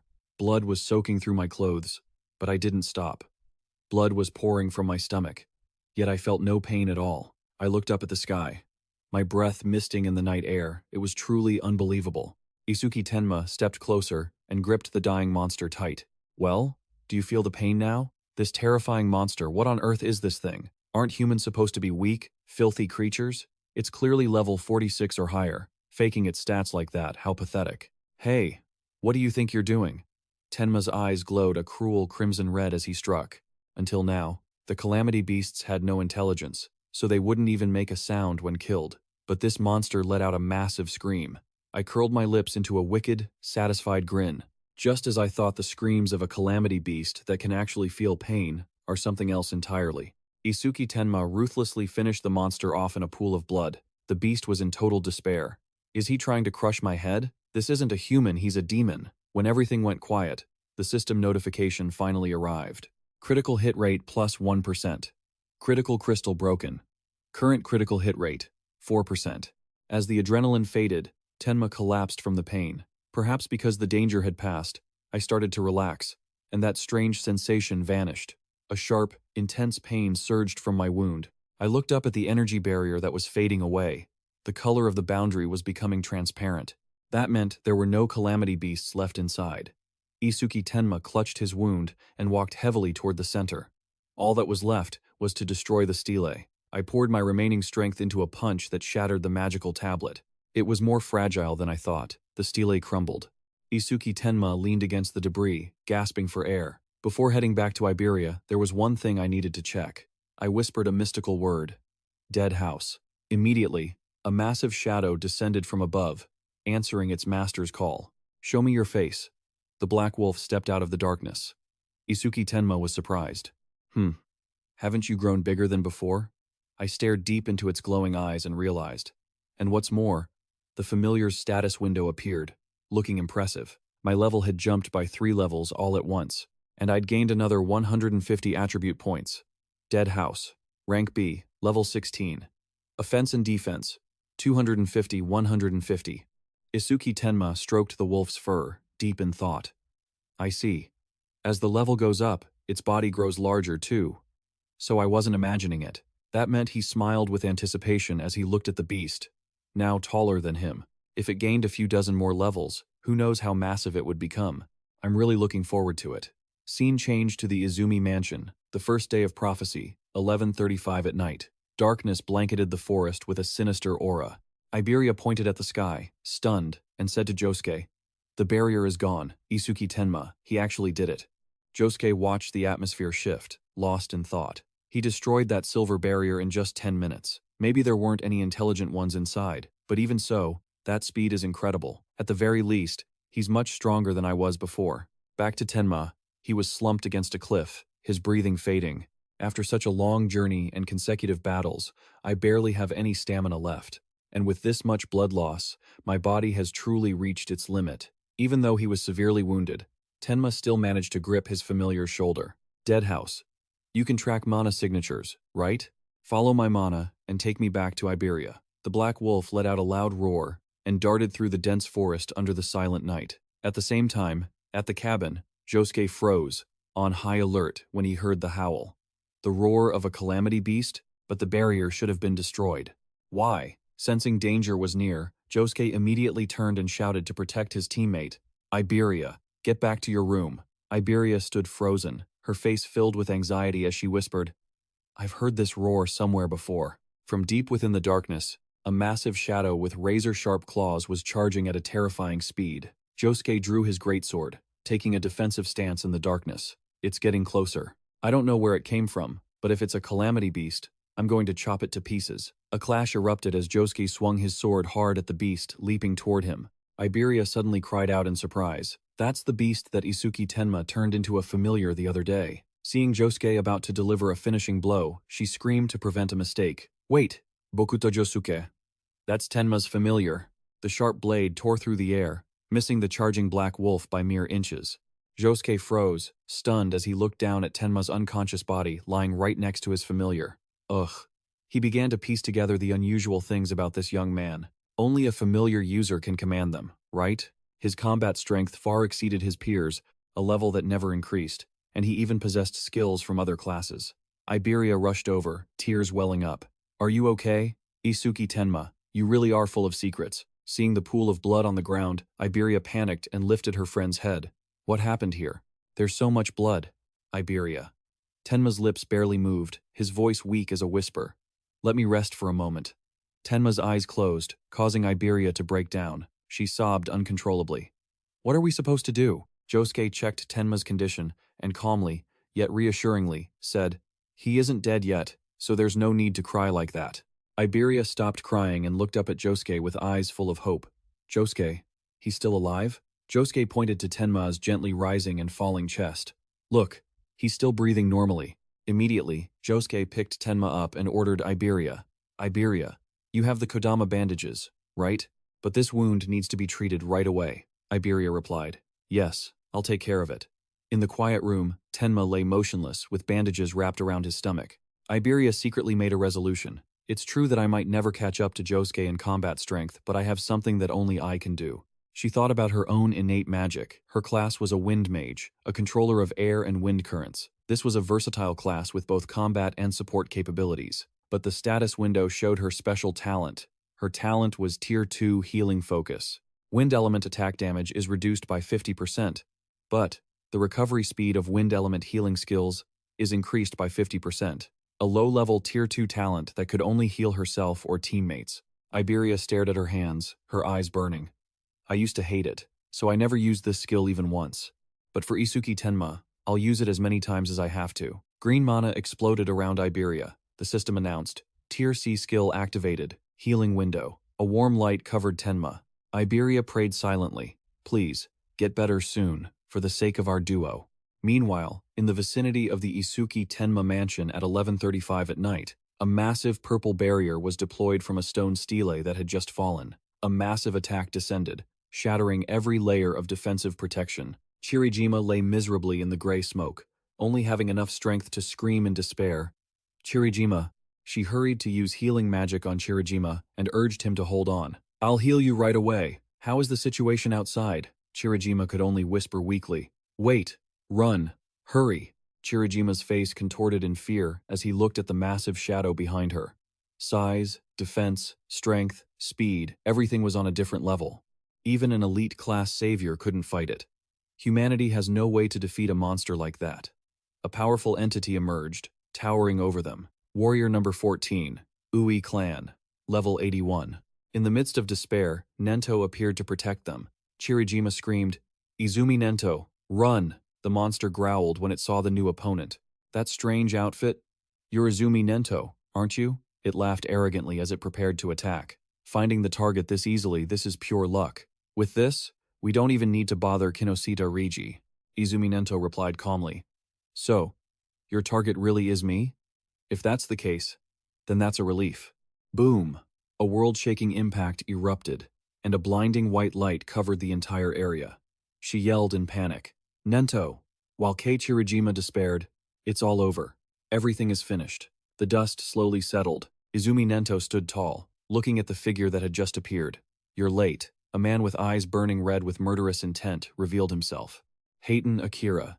Heitan Akira stepped forward to shield Izumi Nento. Sorry, leave this one to me. The monster laughed in contempt. Huh? I don't know where you crawled out from, but you've got a big mouth. Chirijima tried to warn them in a panic. Careful, that one is very strong. Without a wasted word, Heitan focused his power into his fist and unleashed a blow that tore through space. Black blood splattered as the monster exploded. Chirijima's eyes widened, completely stunned by the horrific scene. Watching the back of the person who had just struck, he gasped. So, is this the power of an elite-class savior? Chirijima trembled as the truth dawned on him. I used to think high-tier monsters were just like humans, but this is something else entirely. A monster with power that defies all logic, Choha said in relief. We did it. That means we've overcome the crisis, right? Heitan Akira replied coldly. No, this is only where everything truly begins. Instantly, the sky turned a menacing color. First day of the prophecy, 11:40 p.m. The barrier near Izumi Nento's mansion shifted from purple to red. A massive, furry creature appeared amidst the flames inside the red barrier. How will Inokuma torture humanity? A demon with flaming hair let out a savage laugh. I'd really love to see that scene right here. The level 37 Fire Demon King. A massive white monster roared behind him, and he continued. You agree with me, don't you? The level 49 White Oni. An authoritative, hooded figure commanded, Don't do anything unnecessary. Our mission is to capture that target. If you fail, you know the consequences, right? The powerful leader stepped forward. The level 87 Frostbone Demon General. Why were we sent to the same barrier as Inokuma instead of the target? If all three of us are in the same barrier, it will turn purple and attract attention. He explained their ruthless tactic. The red barrier Inokuma created will attract strong humans nearby, and that way, we can complete Ringa's mission without anyone getting in our way. One of the 8 great demon kings, Inokuma. The demon kings looked toward the mansion. As Inokuma drew attention, head straight to the destination. You know where the destination is, right? The demon king confirmed. It's fine. Ringa will guide us through the demon eye left in the human realm. At the same time, in the bedroom, Tenma woke up drenched in sweat. He hadn't just seen the coordinates of the demon eye, but also the scene it was witnessing. Tenma's eyes suddenly shifted, looking terrifying. And right now, that eye was in the same place as their target. The clock struck 11:35 p.m. on the first day of the prophecy. Tenma lay motionless. In his subconscious, he saw himself as a child standing before his mother. Mom, I finally found a calamity spirit beast that can feel pain just like us. Young Isuki smiled innocently and brightly. I crushed its head, so now your revenge will. His mother looked at him with sad eyes. No, Isuki? She taught him gently. There are things more important than revenge. Isuki was stunned. Was there something more important than wiping out all calamity spirit beasts? His mother smiled tenderly. Power isn't used for revenge, but to protect the ones you love. Isuki bowed his head, darkness engulfing the boy. That's impossible, he screamed in pain. I will never forgive the calamity spirit beasts that killed Mom and Dad. Young Isuki's eyes suddenly glowed red with hatred. I will surely wipe them all out. His mother silently looked away, her face filled with sorrow at the path of hatred her son had chosen. She smiled sadly and began to fade. "It's time for me to go." "Where are you going, Mom?" "I still have so much to tell you." She reached out to gently touch his cheek, giving one last piece of advice. "Isuki, please, don't let hatred consume you." The boy Isuki sobbed, reaching his small hands into the air. "Mom," but his hands only brushed against sparks of light, vanishing into nothingness. Isuki's face was in shock, tears streaming down as he realized his mother was truly gone. Suddenly, a mocking voice echoed from the darkness in his mind. "Mourning for the dead? Typical of such weak creatures." Isuki Tenma gritted his teeth, his eyes suddenly burning red with anger. "You bastard!" He screamed in bitter resentment at the shadow enveloping his soul. An image of a powerful demon appeared amidst a sea of blood. The demon of destruction sneered, finally awake. "Huh? It seems you only turn into a child when you're around her." Isuki Tenma tensed, murderous intent exploding around his body. "You piece of shit!" he roared, lunging to attack the enemy within the illusion. "I will kill you!" The mysterious figure easily neutralized the attack, whispering threateningly, "Calm down. I'll let you feel that again very soon."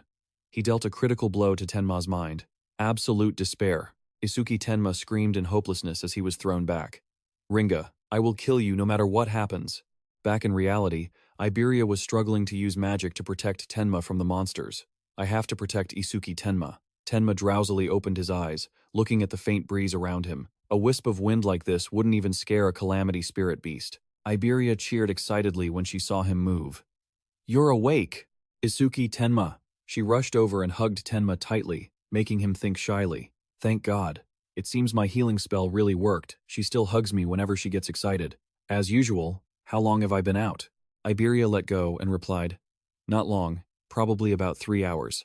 Isuki Tenma calculated. 3 hours. That means it's about 3 a.m. on the second day of the prophecy, right?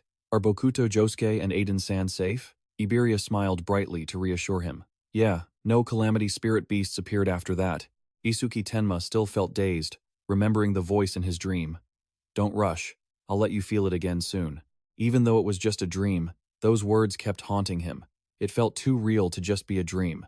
The calamity spirit beasts must be plotting something. The clock struck 3 a.m. on the second day of the prophecy. Isuki Tenma woke up from his coma. He stood up decisively.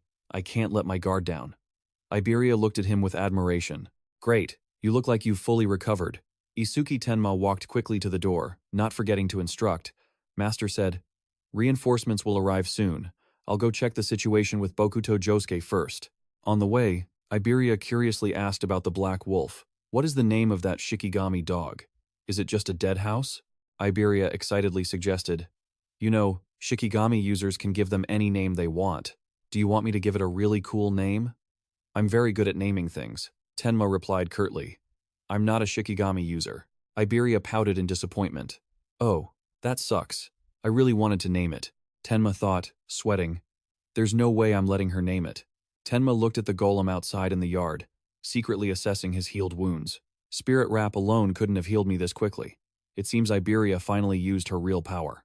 Isuki Tenma looked at Iberia with surprise. "I thought you never used skills. Turns out you're a healer," she replied in confusion. "No, I can use attack skills too. It's just that they are really weak." Turning toward Bokuto Josuke, who was standing next to the carcass of the fire spirit monster, Tenma asked thoughtfully, "Josuke, did any awakened ones come here after I fainted?" Bokuto Josuke narrowed his eyes at Isuki Tenma, looking suspicious. "Why do you ask that?" Bokuto Josuke explained about the isolation of this place. Master said they would send awakened ones nearby. A day has passed. They should be here by now. But this place is deep in the forest. You wouldn't be able to get here this quickly without Izumi Choha as a guide. Isuki Tenma pondered with a sharp, anxious look. That made sense, but he still had a very uneasy feeling. He looked deep into the dense darkness of the forest, where the black mist was slowly spreading, as if something evil was approaching. Meanwhile, not far away, a group of trainees was moving through the forest at high speed. The leader shouted, "Kobayashi, how much further to the target?" Kobayashi replied, "Only a few more kilometers. We're almost there." Another member was running, excitedly thinking, "Finish this mission, and I'll finally get promoted from trainee to third-class savior." But honestly, this place is so remote. Does the best blacksmith in the northern continent really live in a place like this? Suddenly, the pink-haired girl in the group leaped into the air, threw a powerful punch, and shouted, "Stop right there!" The group stopped instantly, taking a fighting stance in the middle of the dark, murderous forest path. The pink-haired girl turned to her teammates vigilantly. "What's wrong? Did you feel something strange?" Another member replied, "Something is coming from ahead." From the ghostly darkness, two towering shadows emerged, blocking the path. "They've spotted us." The group of trainees simultaneously drew their weapons, shouting to steady themselves. "Calamity spirit beasts, get ready to fight." But the ones who emerged were the demon kings with mocking smiles. "Where are you all rushing to?" "Don't tell me." He closed in with terrifying red eyes, revealing sharp teeth. "You're heading to the same place as us, aren't you?" The next second, the one standing in front was reduced to a flaming skeleton. The fire demon relaxed, crossing his arms, looking at the fire dancing on his hands, then smiled scornfully. "I didn't expect a single fireball to do all that. Humans are truly fragile creatures." He casually turned to call the massive, muscular monster who was crushing an unfortunate soul. "White Oni, are you done on that side?" The White Oni's brutal hand tightened, fresh blood dripping from his massive fingers. The White Oni knelt beside the slimy corpse, while the fire demon mocked. "They're as flat as pancakes. You really are a cruel one." In the distance, the pink-haired girl retreated, stumbling and trembling as she looked at the hooded shadow appearing ominously in front of her. Screaming in despair, "There isn't even a barrier around here. What kind of hellhole did you crawl out of, anyway?" The fire demon conjured a blazing fireball, flashing a wicked grin that revealed rows of needle-sharp teeth. "Well, we had to travel quite a long way to get here." The pink-haired girl's face was streaked with tears, her eyes wide with sheer terror as she realized the Reaper had come for her. From behind, a dark entity spoke in a deep, gravelly voice. "You are not to kill them." The fire demon grimaced in annoyance. "I'm sick and tired of how things have been going lately. Don't butt in when I'm finally having a little fun." But his pathetic fun didn't last long. The fire demon's body was instantly pierced by a barrage of ice shards, sealing him in place. The dark entity slowly glided past the frozen, flaming figure, his voice cold and menacing. "If you ignore my orders one more time, the consequences won't be this gentle." The fire demon's face contorted within the ice, sweating profusely as he begged, "I understand. Please lift the spell. Otherwise, my body will shatter into pieces." The dark entity shifted his focus to the prey cowering under the tree, while the fire demon burst back into flames, coughing violently and muttering to himself, thinking he was about to freeze to death. The pink-haired girl clutched her chest, a faint glimmer of hope flashing across her tear-stained face. "Are they actually going to spare me?" The fire demon crossed his arms, raising an eyebrow as he curiously asked his companion. "The only ones we aren't allowed to kill are the targets and the master of the demon eye, right? Could it be that this woman possesses some kind of special power?" The dark entity, his eyes glowing intensely, dismissed the idea. "No, nothing of the sort. I simply want to test the new abilities that Lord Ringa has bestowed upon me." No sooner had he finished speaking than countless dark tentacles surged from the ground, wrapping tightly around the girl, causing her to shriek. "Ah!" The dark, oily shadows engulfed her body, forcing a heart-wrenching scream that echoed through the entire forest. When the darkness faded, the girl stood motionless, her head bowed and covered by an aura of soulless malice. The fire demon clicked his tongue, watching. "What? In the end, she's just going to die anyway." The dark entity calmly replied, "No, she is simply undergoing the process of demonization." Suddenly, the girl's head snapped up, revealing glowing red, evil eyes and a terrifying, luminous sigil on her forehead. The fire demon was surprised. "Demonization," the dark entity continued to explain. "Humans who undergo demonization will become completely subservient to Lord Ringa. In other words, this woman is now on our side." Shedding her pathetic demeanor from before, the girl knelt obediently on the ground, her voice sounding robotic. "Lord Oan Lin Vuong, please give me your orders." The Oan Lin Vuong stood tall, looking arrogant. "Hear my command. You are to conceal your identity and continue to remain undercover within the human community. Until the day Lord Ringa descends," the girl bowed until her head touched the ground. "I obey, my lord." He continued to outline the perfect scenario. "A little later, you will report it like this. Your team was attacked by the calamity spirit beasts in the forest, and you are the sole survivor thanks to the sacrifice of your comrades." The girl answered emotionlessly, "Yes." The Oan Lin Vuong, satisfied with his new puppet, nodded and instructed, "Good. If you understand, then go now." The girl stood up, her hair falling to cover half of her face, devoid of any shred of humanity. She turned sharply, preparing to leave under the watchful eyes of the two demons. Carrying the identity of a spy and the perfect, deceitful act, the girl dashed off into the shadows, leaving behind the so-called dreams of leveling up and the bodies of her unfortunate comrades. The fire demon grumbled, sounding unconvinced. Turning them into our pawns is fine and all, but what is the use of recruiting someone so weak? The dark entity replied coldly. She is not the only one, he continued to explain. Tens of thousands of humans have already been demonized, including those who have awakened. Floating above the giant, muscular monster, the dark entity spoke with pride about the future prospect. When Lord Ringa unifies this world, they will play an incredibly important role. Turning his head slightly, the dark entity ordered his two companions in a tone that allowed no refusal. Stop dilly-dallying, follow me at once. This mission is more important than ever before. Switching scenes to another location, a giant iron golem with glowing eyes stood guard in front of the log cabin. The system board displayed a message signaling the second prophecy day, 3:05 a.m. Bokuto Josuke rubbed his hands, looking at the iron golem, satisfied as he analyzed its stats, which were equivalent to a level 30, awakened. This will help make up for our lack of manpower. Iberia stood nearby and laughed awkwardly. But I think we wouldn't even need to use them if Bokuto Josuke and Isuki were here. Suddenly remembering something, Bokuto Josuke turned to ask Iberia, speaking of which, where is Tenma? And received the answer. He went to the forge. Iberia's explanation echoed like a lead-in. He said he wanted to ask the old man a few things about the critical hit crystal. Inside the workshop, the old blacksmith held a hammer and turned to ask Tenma. You said you managed to land a critical hit while fighting the Calamity Spirit Beast? What was your critical hit rate at that time? The system board appeared with the words cracked critical hit crystal. Critical hit rate, 4%. Tenma answered seriously. At first, it was only 3%. But after I defeated that thing, it increased to 4%. The old man stared at Tenma in astonishment. To be able to trigger that strike with only 3%, you're really lucky, Tenma humbly admitted. Yes, sometimes I think so too. Tenma frowned, recalling that moment of transcendence. After that critical hit, not only did my concentration increase, but I also entered a strange state where I felt like I was omnipotent. He curiously asked the old man, is that also an effect of the critical hit crystal? The old man suddenly stopped his hammer, his eyes wide with shock, and turned to look at him. It was a sensation where one's senses become so sharp that one can perceive everything around them. But were you calm enough not to be affected by it at all? Isuki Tenma rubbed his chin in thought and nodded in confirmation. Yes, that is exactly how it felt. The old blacksmith exclaimed in amazement. That is truly astonishing. You have entered the flow state. Isuki Tenma blinked blankly and asked, the flow state? The old man began to explain thoroughly like a professor. The flow state occurs when you are completely immersed in a task. It is a state where your perception of time is distorted. At the same time, your focus and excitement reach their peak. Seeing Tenma scratching his cheek in confusion, the old man sweated a bit and decided to summarize it in simple, layman's terms. In short, it's like you're being possessed. The old man continued with vivid examples.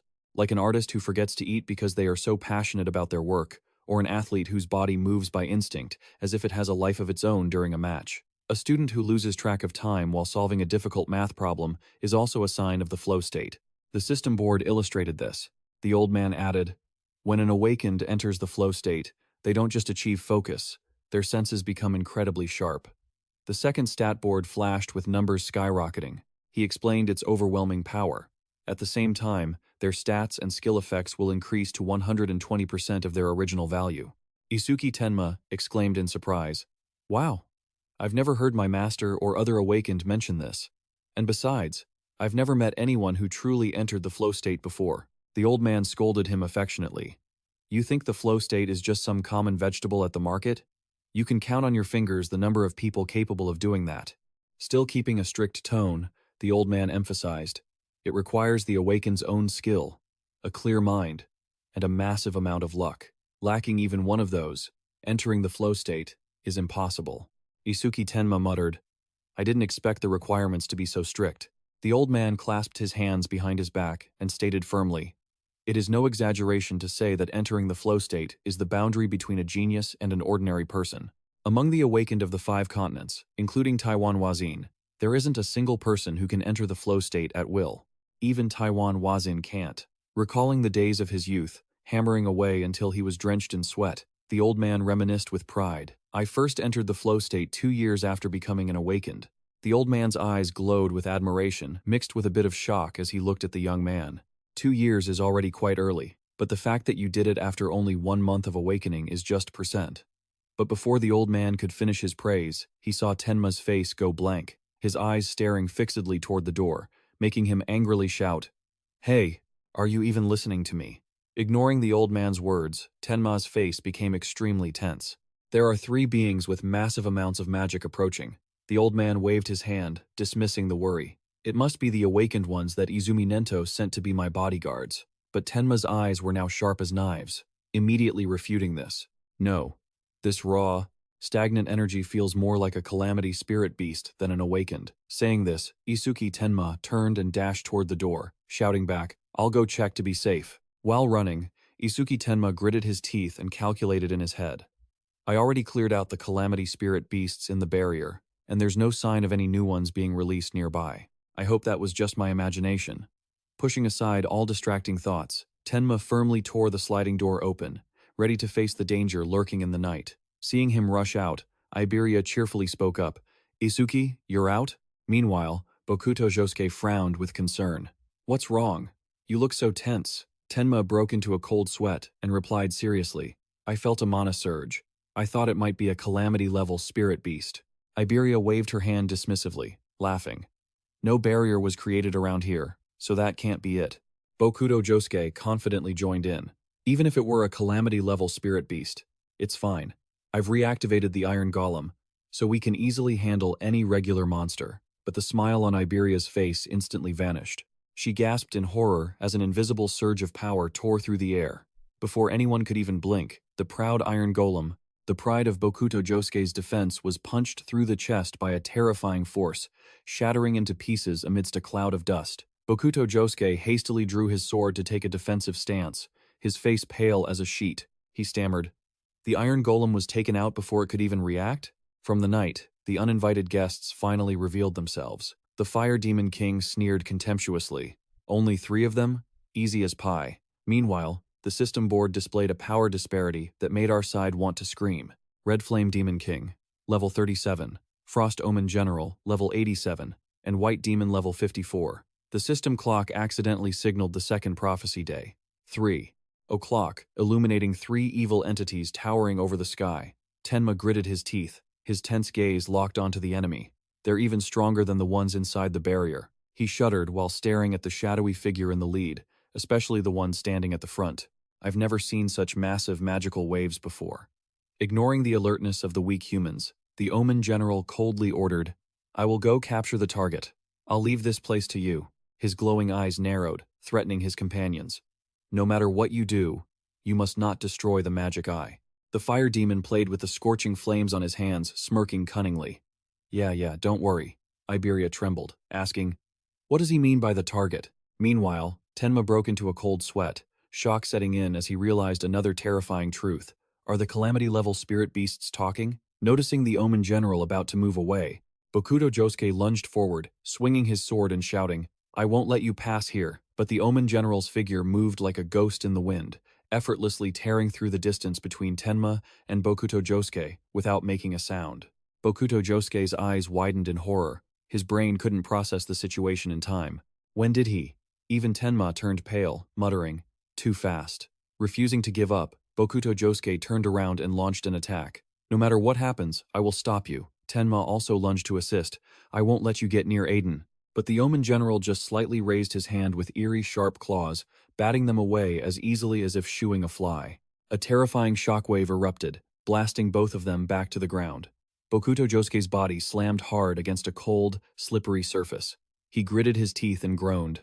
"An ice wall?" Bokuto Josuke repeatedly swung his sword at the ice. "It's too hard." Before he could recover, the demon's voice sounded in a panic. "Josuke, watch out behind you!" From above, the muscular white demon monster opened its jagged, sharp-fanged mouth and unleashed a 1,000-pound punch. Bokuto Josuke only had time to raise his sword to block. The sound of metal clashing against muscular fists rang out amidst violent shockwaves. The impact was so strong it sent Tenma tumbling far away. Seeing that, Tenma broke into a cold sweat looking at Josuke, but the enemy gave Tenma no free time to show any brotherly concern. The fire demon gathered a giant fireball and mocked, "You don't have time to worry about others." He swung his hand, hurling the radiant sphere. The system board clearly displayed the deadly info, Red Flame Bullet. Seeing the terrifying heat approaching, Tenma quickly raised a shield and shouted, "Iberia, get out of here now." Iberia hastily scrambled back. Yes, the system announced the shield was activated. The flame collided hard with the ground, exploding and sending dirt and rocks flying right behind Iberia.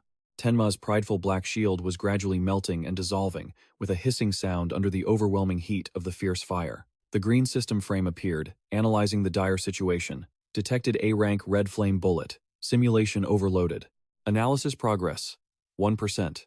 Tenma grimaced in pain, enduring the heat, kneeling amidst the smoke with both arms severely burned and smoking. Tenma cursed himself for being reckless. Is this guy's skill A rank? If I had used lightning, I could have dodged it. But I overestimated the black shield. Seeing this, the fire demon laughed mockingly at the young man's naivety. You really thought you could block my flames with that weak ice? What an idiot. But having just called him an idiot, he suddenly stopped, sweating and slapping his own forehead. Wait, did I go too far if this guy happens to be the one carrying the magic eye? He immediately used his system privilege to scan the ruined enemy on the ground. This guy? The display frame clearly read, Name, Tenma Isuki. Level, not set. The budding worry was thrown into the trash, replaced by a devilish grin stretching from ear to ear. Level 0? And just a lowly human. There's no way he's the one with the magic eye. I can burn him alive without any worries. But the level 0 despised human suddenly swung his hand to touch the ground, and blue magical flowers burst into light. The formidable system frame announced, Summoned, Deathhound. A giant black dog with blood-red eyes emerged from the underworld. Seeing this, the fire demon took a stance and gathered more fire, in a provocative manner, facing the retaliation of one man and one dog. Planning to use a familiar to fight 2-on-1 with me, the Demon King unleashed a giant pillar of fire, sweeping the ground and roaring arrogantly. Even if you summon 10 more familiars, you still can't defeat me. Tenma, with his face smeared in mud and covered in wounds, glanced at his pet wolf behind him. He whispered, I'm counting on you, Aiden. The pillar of fire descended, creating an explosion that lit up the corner of the forest, but the target suddenly evaporated, leaving the demon bewildered. He dodged it. The Demon King's blood-red eyes narrowed, probing. He muttered, That familiar? It pierced through the sea of fire. The figure of the black hound Aiden darted away at breakneck speed, making the demon realize. Is he aiming straight for the target? Ignoring the wolf, the Demon King turned back to stare at Tenma with arrogance. Do you think you can defeat me alone? Meanwhile, Tenma hung his head, his arms charred and tattered, intentionally playing the role of the underdog while the system board showed an analysis progress of 36%. He calculated silently. This guy is underestimating me. If I keep acting weak, maybe he won't kill me immediately. A cunning smirk flashed across Tenma's face under his bangs. I can buy time for the analysis, but I won't allow myself to act like a coward in front of a calamity-level spirit beast. Dropping the victim act, Tenma raised his head, wearing a wild grin as crackling magical lightning danced around him. That's right. So what? After all, you. He lowered his center of gravity, his eyes blazing with the killing intent of a true demon, and threw out a harsh provocation. Look pretty weak yourself. The Demon King's face instantly twisted in rage, veins bulging out. A lowly species dares to be arrogant? He swung his hand, calling out a giant flame that lit up the night, roaring. I intended to play with you a bit longer, but I've changed my mind. I'll turn you into ashes right now. Instead of standing still, Tenma transformed into a streak of light, dashing through the sea of fire at terrifying speed, his brain coldly analyzing. He's big, but his speed hasn't changed at all. He slid low, weaving through the deadly sparks to close the distance. This guy is a long-range fighter, relying on skills. If I get close, he's mine. The Demon King's eyes widened in shock at how fast the distance had closed. What the hell? With a smooth motion, Tenma unleashed a high-speed strike, causing the surrounding flames to disperse, forcing the demon to gasp. That speed! The Demon King's face tensed, and cold sweat began to drip as he realized his tactical mistake. He closed this much distance in the blink of an eye, but a sly smile appeared on his lips, revealing his sharp teeth. Tenma's lightning-clad kick slammed down, but it hit a thick wall of fire the demon had just erected. Tenma's expression flashed with surprise. His confident smile vanished. A fire shield? The Demon King seized the opportunity, extending his fire-scorched arm to unleash a lightning-fast counterattack. Do you think I wouldn't recognize my own weakness? The fireball exploded at point-blank range, swallowing Tenma's body in a blinding, destructive light. Tenma fell freely to the ground, his body smoking black, grimacing as he muttered the bitter truth. Indeed, his body plowed through the ground, sliding a long distance in a state of total loss of balance. Tenma's face, covered in blood and dust, revealed his frustration. He cursed himself. I fell for the trap. Tenma blamed himself. He's a calamity-level spirit beast with intelligence. How could I have made such a mistake? As the Demon King stepped forward, he taunted. At that speed, you aren't really level 0, are you? Despite his fatal wounds, Tenma struggled to stand. His arms, charred black like charcoal, swayed powerlessly with every ragged breath. The Demon King laughed triumphantly, savoring the moment as his enemy struggled in despair.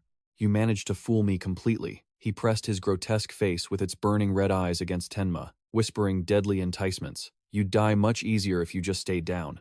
But instead of trembling or begging, Tenma just hung his head, gasping for air, and casually complained to his system. Is it because it's an A-rank skill? The analysis process is taking forever. The system bar was inching forward at a tauntingly slow pace. Analysis progress, 79%, 80%, 81%.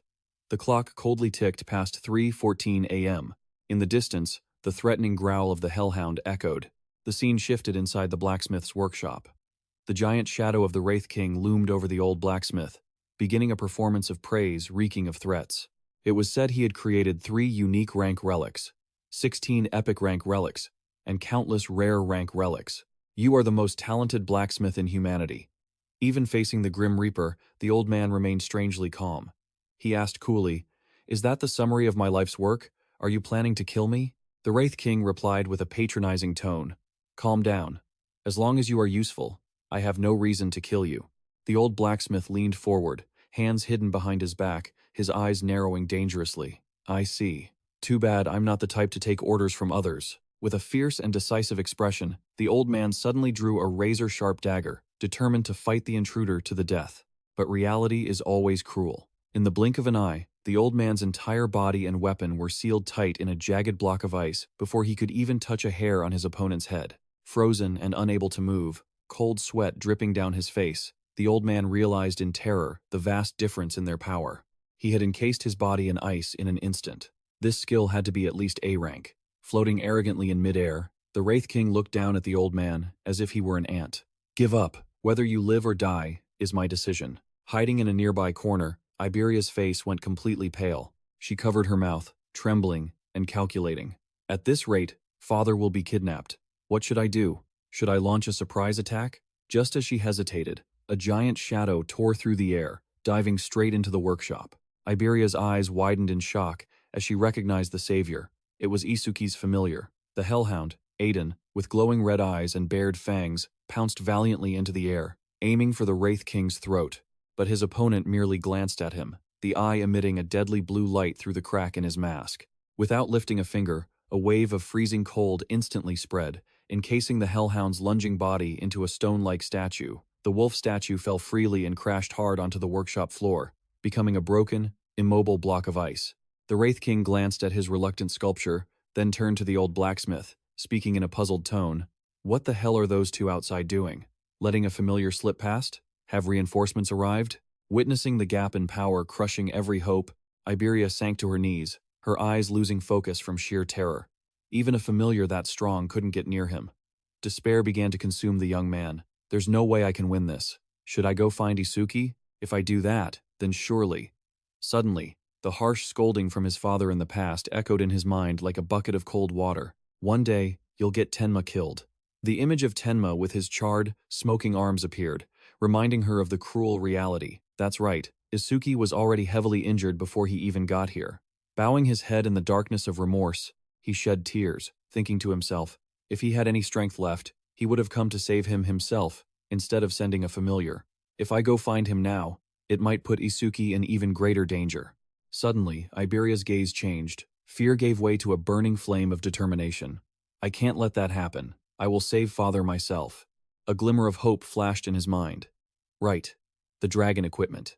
Casting aside his cowardice, Iberia dashed through the wooden door into the night. With that thing, even I might have a chance to defeat him. It should be under father's bed. He ran for his life, sweat soaking his forehead, whispering, Hang in there, father. I'm coming to save you. Standing in the middle of the workshop, the Wraith King, with his sharp hearing, muttered with contempt, "Humph, seems like someone was hiding but ran away instead of helping. What a pathetic coward." Meanwhile, in the ice block nearby, the old blacksmith could only use his mind to warn his daughter, Iberia. Good. He's an opponent that Tenma and Bokuto Josuke could barely defeat even together. No matter what you do not come back here. Ignoring the silence of the night, blue magical energy flared up from the Wraith King.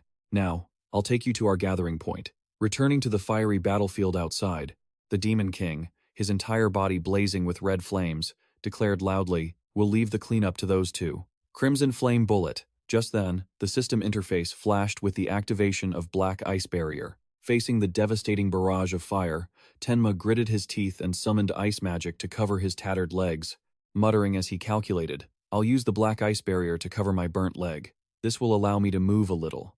The system announced the activation of Roar Wave. As he spoke, a giant vortex of fire erupted, sweeping everything away.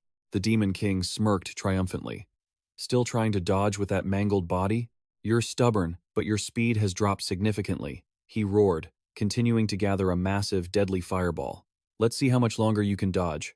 Crimson Flame Bullet. Isuki Tenma struggled, rolling to dodge the fiery attack, wincing as he muttered, "He's using both hands this time?"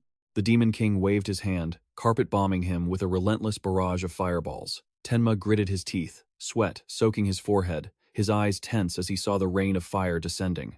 Dozens of crimson flame bullets rained from the sky, filling his vision and surrounding his small body. He twisted and rolled amidst a series of blinding explosions, biting his lip in frustration.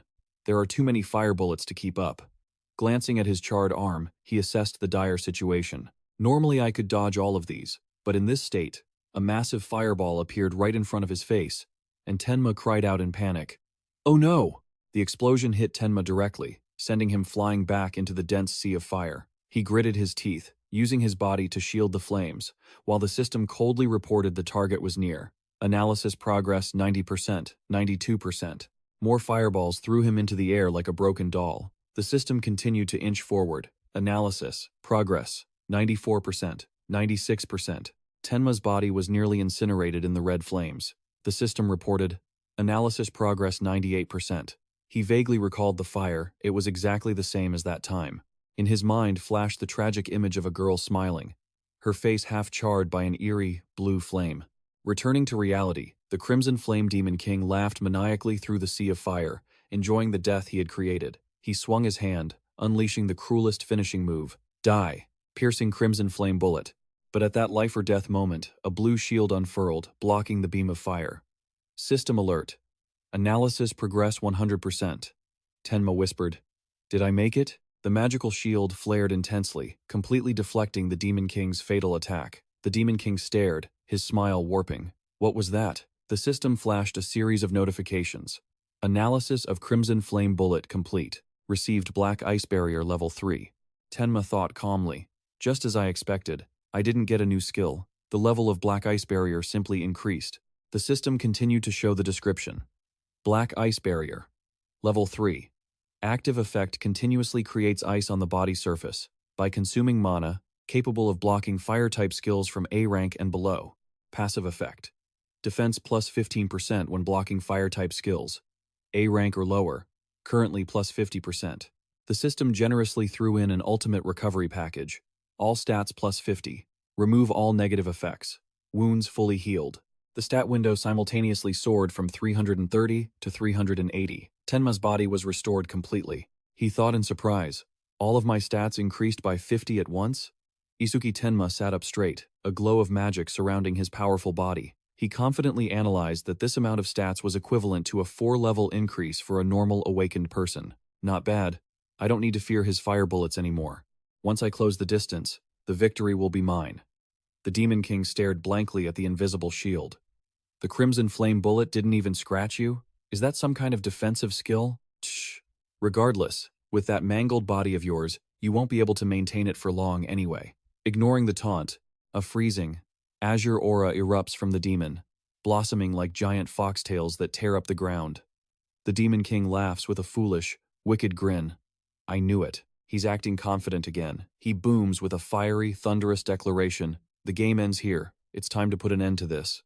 But the moment the smoke clears, his smile vanishes, replaced by a look of sheer horror. What?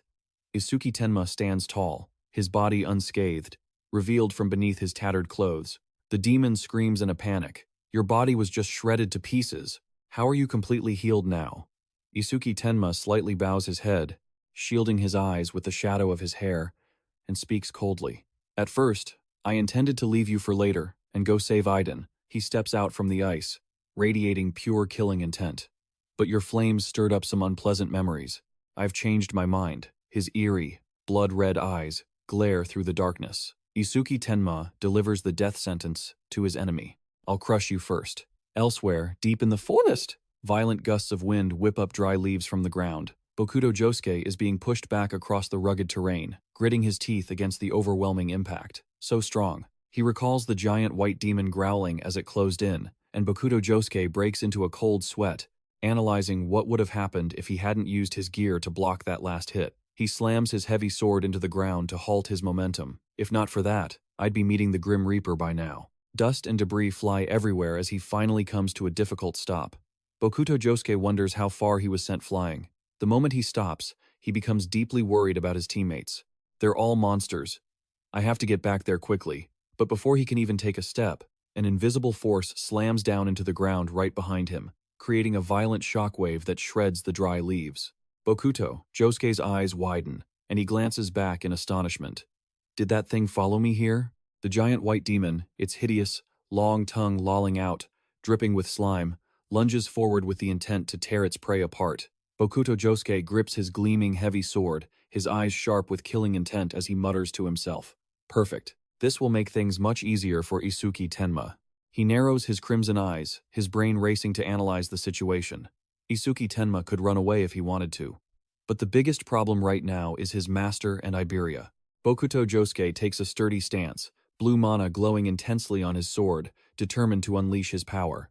I'll defeat this guy quickly and go help them. Please, everyone, just hang on until then. Shifting scenes to the wooden cabin, Iberia is busy rummaging under a table where a small family photo sits, muttering to himself. I'm pretty sure it's around here somewhere. He flattens himself on the floor, reaching deep into the darkness beneath the bed to grope around. His fingers touch a cold, secret drawer, and he pulls it open with a firm tug. Iberia's eyes light up, widening with hope as he sees the hidden treasure. Found it. He smiles confidently, completely casting aside the tearful, weak persona from before. With this dragon gear, I can fight. Inside the wooden box lies a vibrant, spiked crimson armor. A system window pops up with insane stats. Epic dragon gear. Attack power plus 100. Agility plus 100. Epic effect. After 1 minute of wearing it, attack power and agility increase by 20, for a maximum of 15 minutes. As he dons the cool, form-fitting red dragon scale armor, his presence changes dramatically.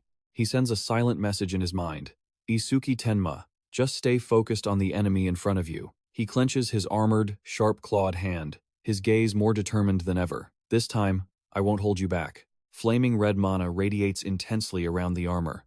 Iberia recalls a grave warning. Father once said, there would be terrible side effects if the dragon gear was worn for more than 15 minutes. Without a moment of hesitation, he smashes through the door and bolts out into the night. No matter what happens, I will save my father within 15 minutes. The system coldly begins the countdown. Gear duration, 1 minute. Attack power plus 120. Agility plus 120. Returning to the vengeful Spirit King and the icy statue of the old blacksmith floating in the air, the old man speaks with sarcasm through a telepathic link. Are you really okay being this relaxed? Won't they catch up? The vengeful Spirit King turns slightly, his deep blue eyes radiating immense arrogance. Among you humans, only an S-rank savior could threaten me. He glances toward the white demon fighting in the distance, calculating confidently. But they are distracted by the Demon King right now. The old man glares from within the ice, exposing his scheme. If even Demon King-level troops are being deployed, they must have other objectives. I'll try to create a diversion, he asks bluntly. Did you really come all this way just to capture me? The vengeful Spirit King snorts coldly, shutting down the old man's narcissism. Don't flatter yourself. It's not just for you. We have many other goals. The old man thinks triumphantly, so I guessed correctly. Just as he is about to say more, the vengeful Spirit King suddenly freezes in midair, his keen demonic senses warning him that someone is coming. He glances over his shoulder, his tone flashing with annoyance. Good grief. you persistent pests." From within the dark forest, footsteps fueled by red magical energy dash rapidly through the branches at breakneck speed. The old man's eyes widen in shock, worried sick for the safety of the kids. Is it Josuke? Or is it Tenma? But if he's alone, his chances of winning are slim. Yet, the one who tears through the night is a knight clad in glowing red dragon armor, launching a powerful slash aimed directly at the demon. Magical blades strike repeatedly as Iberia screams in fury, "Give my father back." The system continuously updates the death timer. Gear duration, 2 minutes. Attack power plus 140. Agility plus 140.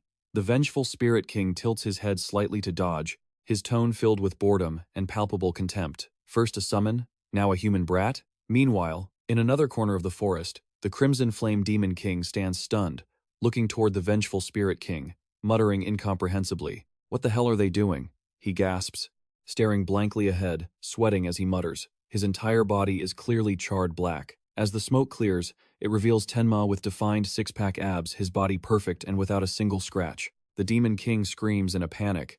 How the hell did he heal to this extent? Struggling to suppress his extreme anxiety, the Demon King channels his inner power again, engulfing himself in flames and reassuring himself by shouting louder, "Forget it. No matter how many times you heal, the outcome won't change." The Demon King frantically releases a giant tornado of fire that ravages the ground, howling with triumph. Crimson flame bullets fire in a barrage. Ignoring the sea of fire waiting to swallow him, Tenma hovers majestically in the air, activating his defense system. Black wall. Activate black ice wall. Brutal pillars of fire slam down onto the ground, causing a series of terrifying explosions that tear everything apart. The Demon King sneers, confidently mocking the enemy's stubbornness. "How stupid to face me head-on instead of running. I'll roast you like a piece of meat." However, Tenma steps out of the smoke, his body encased in a layer of jagged ice armor, looking bored as he mocks the enemy. "Flames of this caliber don't work on me anymore." A system window pops up with glorious achievements. Blocked an A-rank fire skill with black wall. Defense plus 15%.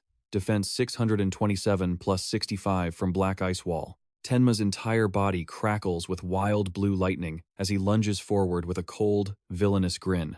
"You're the one who's helpless, like a fish on a chopping block." The system synchronization rings out. Lightning break. Activate lightning roar. The Demon King's jaw drops in panic as he watches Tenma close the distance in a flash with a sneering smile. He breaks into a cold sweat, trying to reassure himself. His speed increased again, but I still have the fire flame wall. Tenma's eyes flash with red killing intent. He roars to finish this. "First, I'll strip away your scales until there's not a single piece left." A lunge enveloped in black lightning slams hard against the Demon King's brilliant fire shield, causing him to mutter confidently, "This guy, did he forget I have a protective barrier?" But before his smug smile can fully form, his shield, the one he was so proud of, begins to crack under the terrifying pressure of the black lightning. In the next second, the defensive line shatters into 100 pieces, opening wide the gates of death before the fire demon. Isuki Tenma screams with excitement. The system continues to stack power in a biased way. Blocked an A-rank fire skill with black ice wall. Defense plus 15%. Defense 684 plus 80 from black ice wall. The Demon King turns pale, sweat pouring off him as he realizes that the zero-level label was a massive mistake. Without hesitation, Tenma swings his leg, landing a thunderous kick straight onto the demon's face, coldly passing judgment. Now, it's cooking time. Instantly, the Crimson Flame Demon King cringes in absolute panic, his arrogant pride shattered. "I have to run. If he catches me, I'm dead for sure." Since he can't run on foot, he screams at the top of his lungs, calling his allies to rescue the White Demon and the vengeful Spirit King. The moment his cry for help ends, his body is slammed with a fatal blow into the rugged ground. The impact created a deep, gaping crater. He winced, struggling to lift his head from the rubble, throwing his pride away as he wailed, "Please, save me." The demon who once arrogantly threatened to grill others like meat was now cowering, crawling away to escape death itself. A flicker of self-respect desperately tried to salvage some dignity. He spun around, channeling his final flames as he roared, "There's no way I'm letting a human kill me."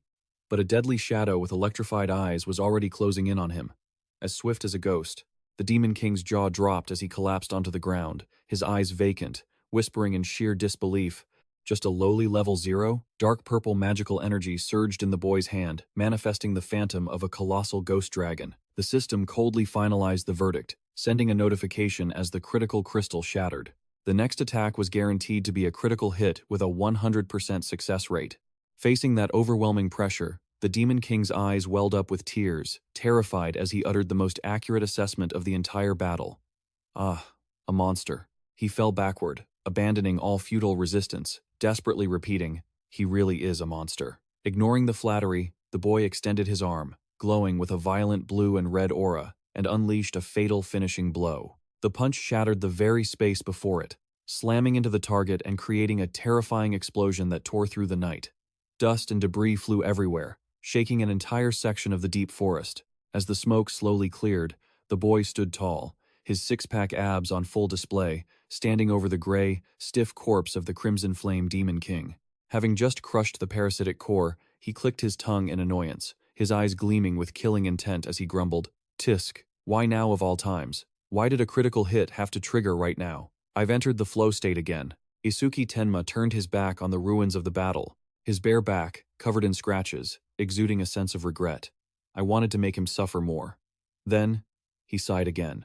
After the critical hit, he squinted at the glowing green system screen, wondering to himself, maybe landing a critical hit automatically triggers the flow state? His eyes reflected an impossibly hacked stat sheet. Stats increased by 120%. Attack 456. Lightning Break Agility 456 plus 68 from Lightning Roar. 315%. Magic Power 456 Defense. HP 456. 296 from Black Ice Secret, 65%. Total 2,188. Tenma clasped his hands, proudly watching the sphere of green light rising from the Demon King's corpse. He quietly assessed, with the flow state and the passive skill effects, my total stats have already exceeded 2,000. Curious, he wondered. Is this the karma from the calamity beast I just defeated, turning into a sphere? Not letting him ponder for long, the green sphere of karma zipped away deep into the dark forest. Tenma frowned, following the trail of light, his mind racing as he looked toward the woods. That karma sphere is heading toward Bokuto Josuke? Is that the blacksmith's workshop? Are the Reaper and Aiden-san there?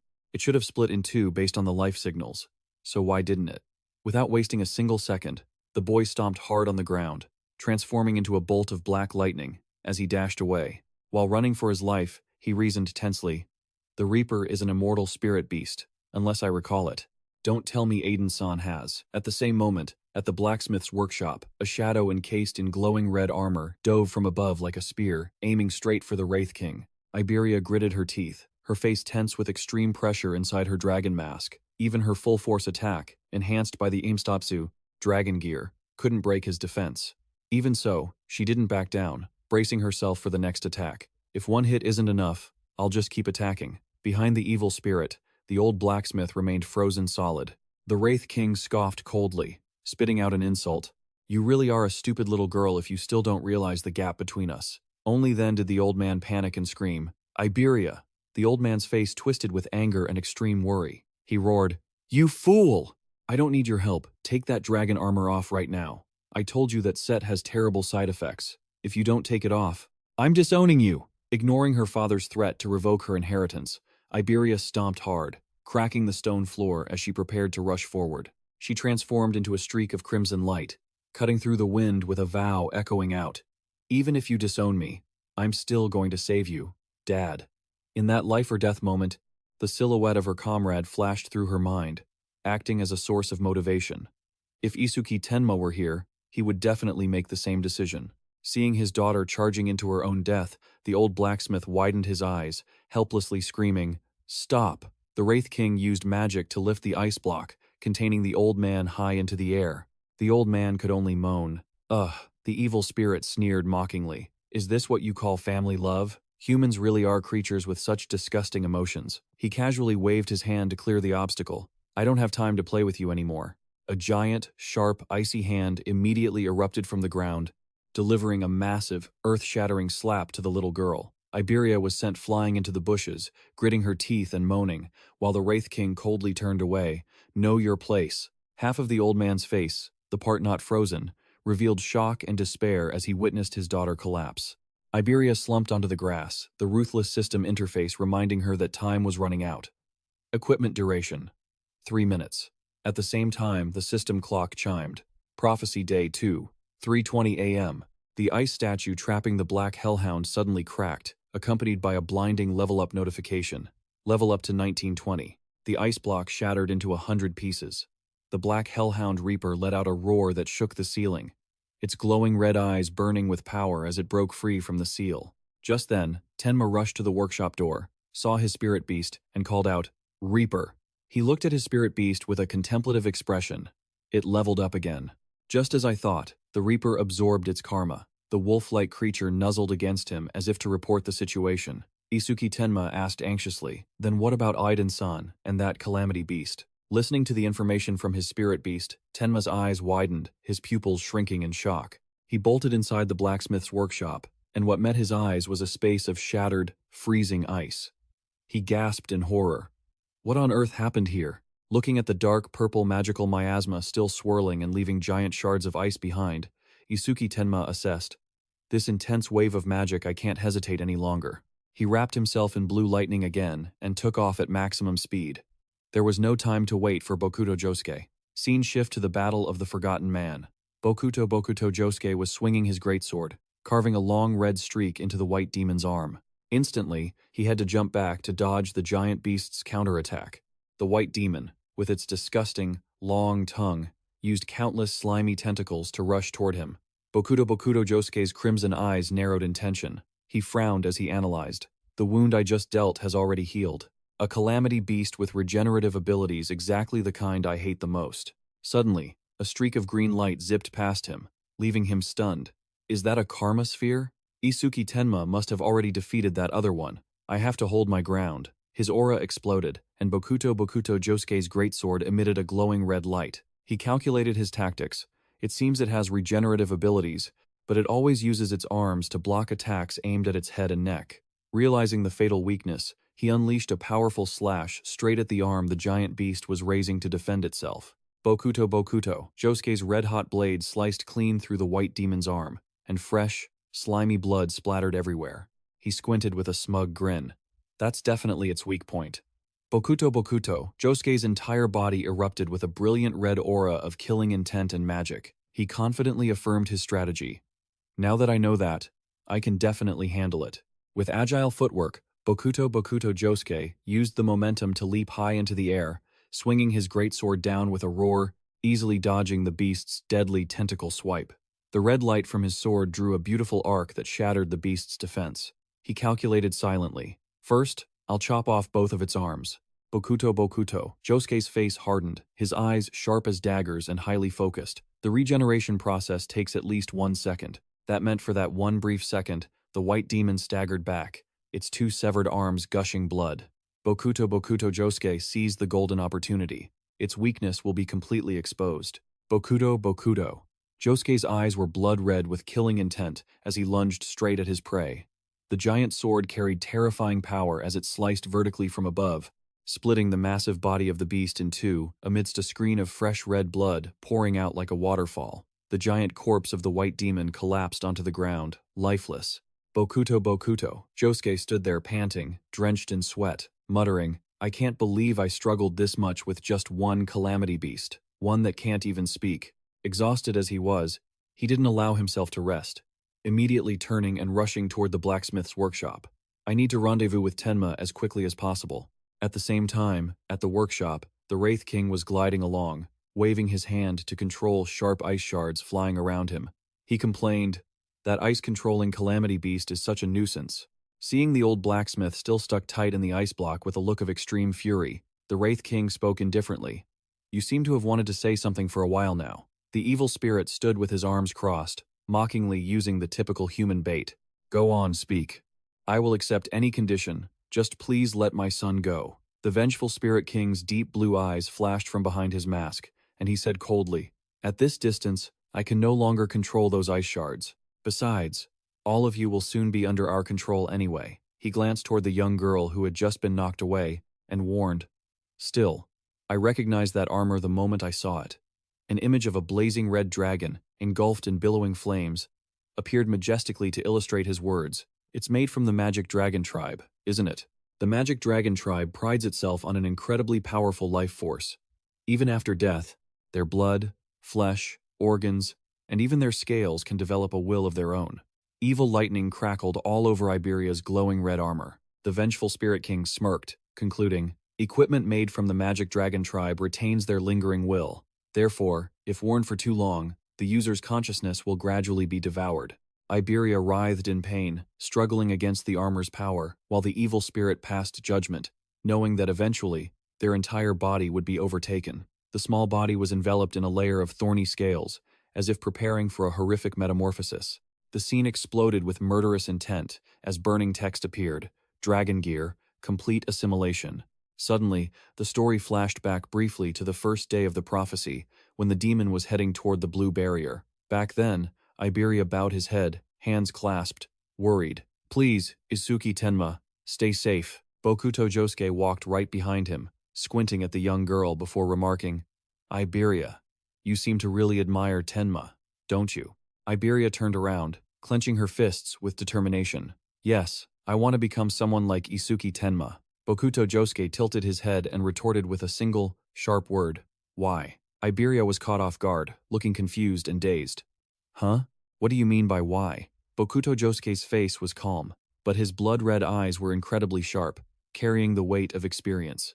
"You've met many amazing people before, haven't you?" Memories of formidable figures flashed through her mind, like Aiden-san, Dawen, and Izumi Nento-san. Bokuto Josuke lowered his voice, gesturing toward himself. "Even I have more reputation and combat experience than Tenma Kolun." He looked straight into Iberia's eyes, delivering a high-impact question. "So why do you specifically want to become like Tenma-kun?" Iberia was stumped, stammering, not knowing how to give a cool answer. Well, seeing his junior confused, Bokuto Josuke's large hand gently patted her shoulder, and he laughed it off to soothe her. "I was just curious. Don't worry about it." A look of deep contemplation flickered in Iberia's eyes. "Thinking about it, I've never really thought about why." In the hazy flashbacks, young Iberia asked himself exactly why he wanted to be like Isuki Tenma. The memory shifted back 10 years.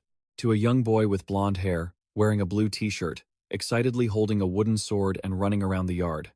"Yay! It looks so cool." Little Iberia innocently swung his wooden sword.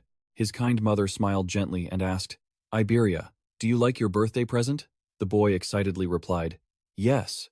Iberia put his hands on his hips, proudly raising the wooden sword high, and declared with a determined face, "All right, I've decided. I'm going to give you a name.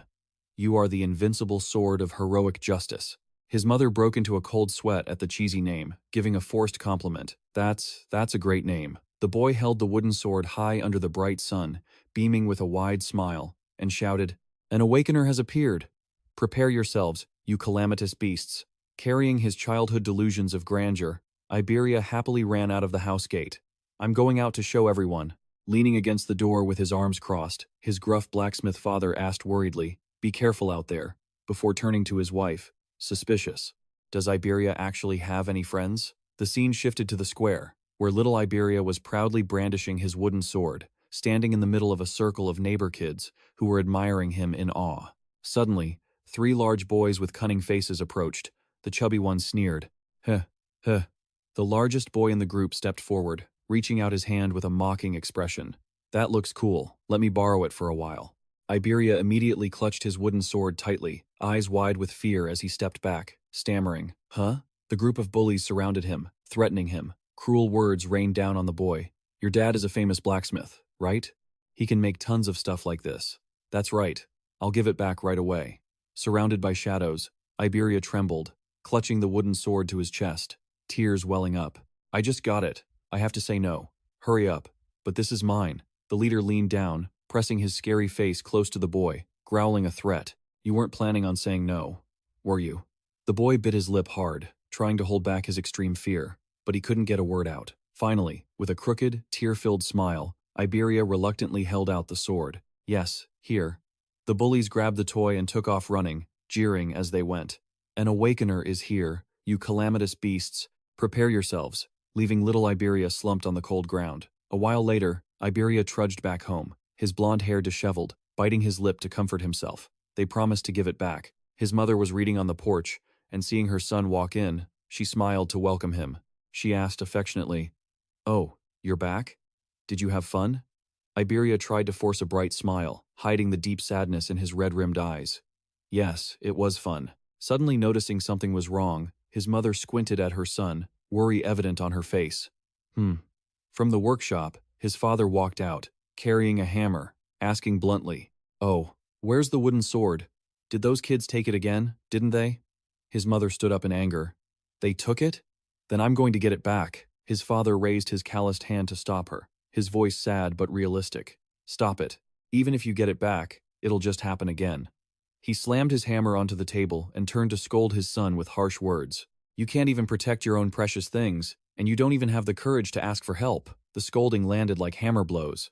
"I don't remember raising a weakling like you." In the dark room, little Iberia hid under his blanket, sobbing uncontrollably, tears streaming down. He sobbed, asking himself why he admired Isuki Tenma so much. The flashback shifted to another time. A few months later, at the hospital, his father grabbed a doctor by the collar, screaming in rage. "What do you mean there's nothing more you can do?" The doctor was flustered. I'm sorry. We did everything we could, but your wife's body was always frail." His father glared, crazed. "So you mean we just have to wait for her to die?" The doctor lowered his head in sorrow. "Please, stay by her side right now." A gloomy atmosphere engulfed the quiet hospital room, where a heartbreaking whisper foretold the end. "She doesn't have much time left." Between life and death, his mother, in her weakened state, lay on the bed and softly called out the name of her son, who was standing numbly beside her. Iberia, seeing his mother as weak as a candle in the wind, furrowed his brows in fear and let out a sound. His mother responded. She just smiled gently, clutching her son's trembling little hands and comforting him. "Don't cry." With a faint breath, she looked at her little boy with eyes overflowing with love, understanding him to his very core. "Your father might call you weak, but I know you are just too kind." But her gaze suddenly dimmed, carrying a harsh lesson of reality. But without strength, kindness can become cruelty. You won't be able to protect the people you love, and in the end, you will only hurt yourself. So, promise me something. The mother and son clasped hands tightly like a sacred vow. Her final words continued, "Become strong, and use that strength bravely. I know that one day, Iberia, you will become a kind, brave, and strong awakener." Finally, she closed her eyes, using her last bit of strength to entrust her final wish before letting go. "Take care of your father." A shrill, heartless sound rang out, stretching long from the heart monitor, marking the moment life slipped away. Her cold hands slipped powerlessly from the boy's grasp. Tears streamed down his face as Iberia gritted his teeth, his hands locked tightly together, suppressing his absolute agony, and screamed a vow that tore his heart apart. "I promise I will definitely become the strongest, bravest, and kindest awakener in the world. Mom." Closing the book on his tragic past, the flashback brought the young man back to the question that had been rooted in his mind for so long, echoing through the empty hospital room. Exactly why do I want to become like Isuki Tenma? The image of the muscular, black-haired man using his bare hands to choke and punch a giant werewolf flashed in his mind. Iberia whispered to himself.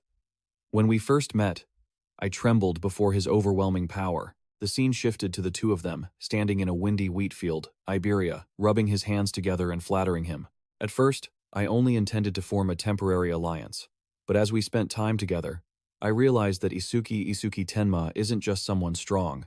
Indeed, even when surrounded in the arena with lightning crashing down, he handled it all on his own, even when facing over 10 awakeners at once, or charging head-on at a giant calamitous beast made of rock and fire like a maniac, or some other terrifying calamitous beast. He has a crazy kind of courage and never knows how to back down. Not only that, clutching the young Iberia, who was scared witless, and leaping out of the danger zone, he appeared incredibly cool, and despite his stern and grumpy exterior, he showed unexpected kindness to his teammates. Back in the present, Iberia stared at Isuki's sturdy back, reflecting on his life's philosophy. "The reason I want to become like Isuki-san is..." Meanwhile, the young man turned around to ask him, Iberia, are you still thinking about that?" Iberia's expression suddenly became strangely serious and determined. Isuki was strong and brave, yet he possessed a kind heart, because he was exactly the type of awakened person I've always dreamed of becoming. Knowing his own place, Iberia scratched his head, mocking his own uselessness. Tenma-kun would surely be moved if he knew that. For a coward and incompetent person like me, becoming an awakened like Isuki-san is probably impossible. But despite his dirt-stained face and wounds, he wore a bright smile from the bottom of his heart, clutching his chest with pride as he declared loudly, "If I can just fight side by side with Isuki-san, That is more than enough for me. As that heroic declaration faded and we returned to the present, a giant, armored, thorny monster appeared, spitting out streams of scorching smoke as if it were about to devour the person in front of it. Amidst the thick dust, the bright red armored monster stood arrogantly on a high rock, and a deep, suspicious voice suddenly echoed from below. Iberia. Hearing the call, the monster's thorny head snapped back instantly, revealing jagged, sharp teeth and glowing red eyes that pierced through the night. On the ground, the young man Isuki Tenma stood shirtless, showing off his rippling muscles, nonchalantly keeping his hands in his pockets as he looked up with a blank stare at the giant beast looming before him. The evil beast locked its fierce red gaze onto its target. Its jagged jaws parted slightly, exhaling heavy, deadly breaths. The scene stretched on in suffocating silence amidst the quiet forest under the faint moonlight. The system marked the fateful moment. Second prophecy, 3:31 a.m. Unflinching, Isuki frowned, his profile showing a cold, puzzled look as he silently assessed Iberia's situation. Why is he wearing the dragon armor again? Wasn't that thing banned? The only response to his confusion was the menacing snort of the pitch-black armored dragon, from which a constant stream of dark energy poured out of its toothy maw. Isuki's jade eyes narrowed, radiating the sharpness of a seasoned predator. He quickly identified the abnormality. Iberia's reaction is too strange. Furthermore, observing the sharp, thorny armor and the dark energy swirling around it, he reached an accurate conclusion. His appearance looks a bit different than before, too. Suddenly, a series of strange sounds emanated from the beast's throat, a distorted, ancient language of demons that was impossible to understand, echoing through the air. What the hell? Isuki, with his nerves of steel, didn't seem to realize the danger at all. He blinked blankly and asked, "Huh? What did you just say? By the way, where is Aiden?" Seemingly annoyed by that casual attitude, the beast opened its wide mouth and let out an earth-shattering roar, erupting with furious power in response. The windstorm from the roar created a black pressure wave, tearing up the ground and blowing everything around toward the lone, young target. In a flash, the giant dark shadow lunged forward, swinging a clawed arm as sharp as a razor, slashing straight at Isuki without a shred of mercy. But to his surprise, instead of being crushed to a pulp, the shirtless young man simply raised his bare hands, easily catching the beast's terrifying strike as if he were catching a ball. Grabbing the giant armored arm, Isuki glared angrily, his jade eyes blazing with killing intent, shouting loudly to snap his comrade out of it. "Wake up, Iberia!" With an absurd amount of force for his small frame, Isuki sent the armored monster sliding backward, tearing deep charred grooves into the rocky ground. The beast growled as it braked, black drool dripping from its jagged teeth. It continued to mumble strange, deadly characters, like it was chanting a dark curse.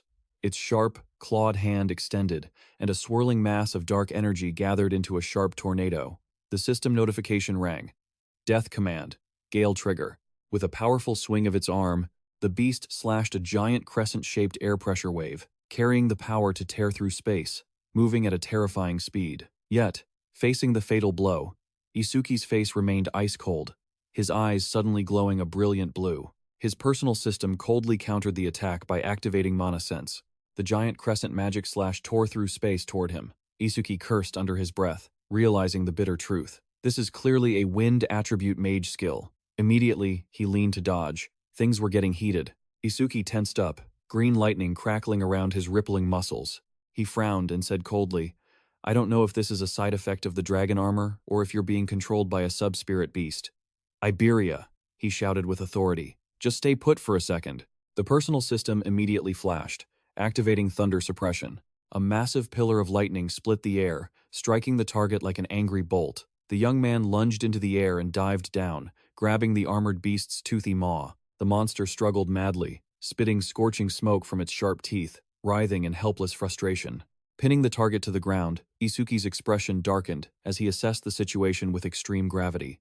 This mana fluctuation is definitely Iberia's. There's no mistaking it. But I can't imagine he would attack. Then, his eyes suddenly flashed with the fiery red of intense rage. He gritted out each word, filled with overwhelming killing intent. What the hell happened here? Suddenly, mixed with the frustrated snorting, a pathetic, blood-curdling sound wheezed from deep inside the demonic armor. "Isuki, kill me." Hearing the desperate plea of his devoted follower, Isuki's pupils contracted, and cold sweat broke out on his temple, mixed with extreme shock. But that shred of humanity flashed and vanished.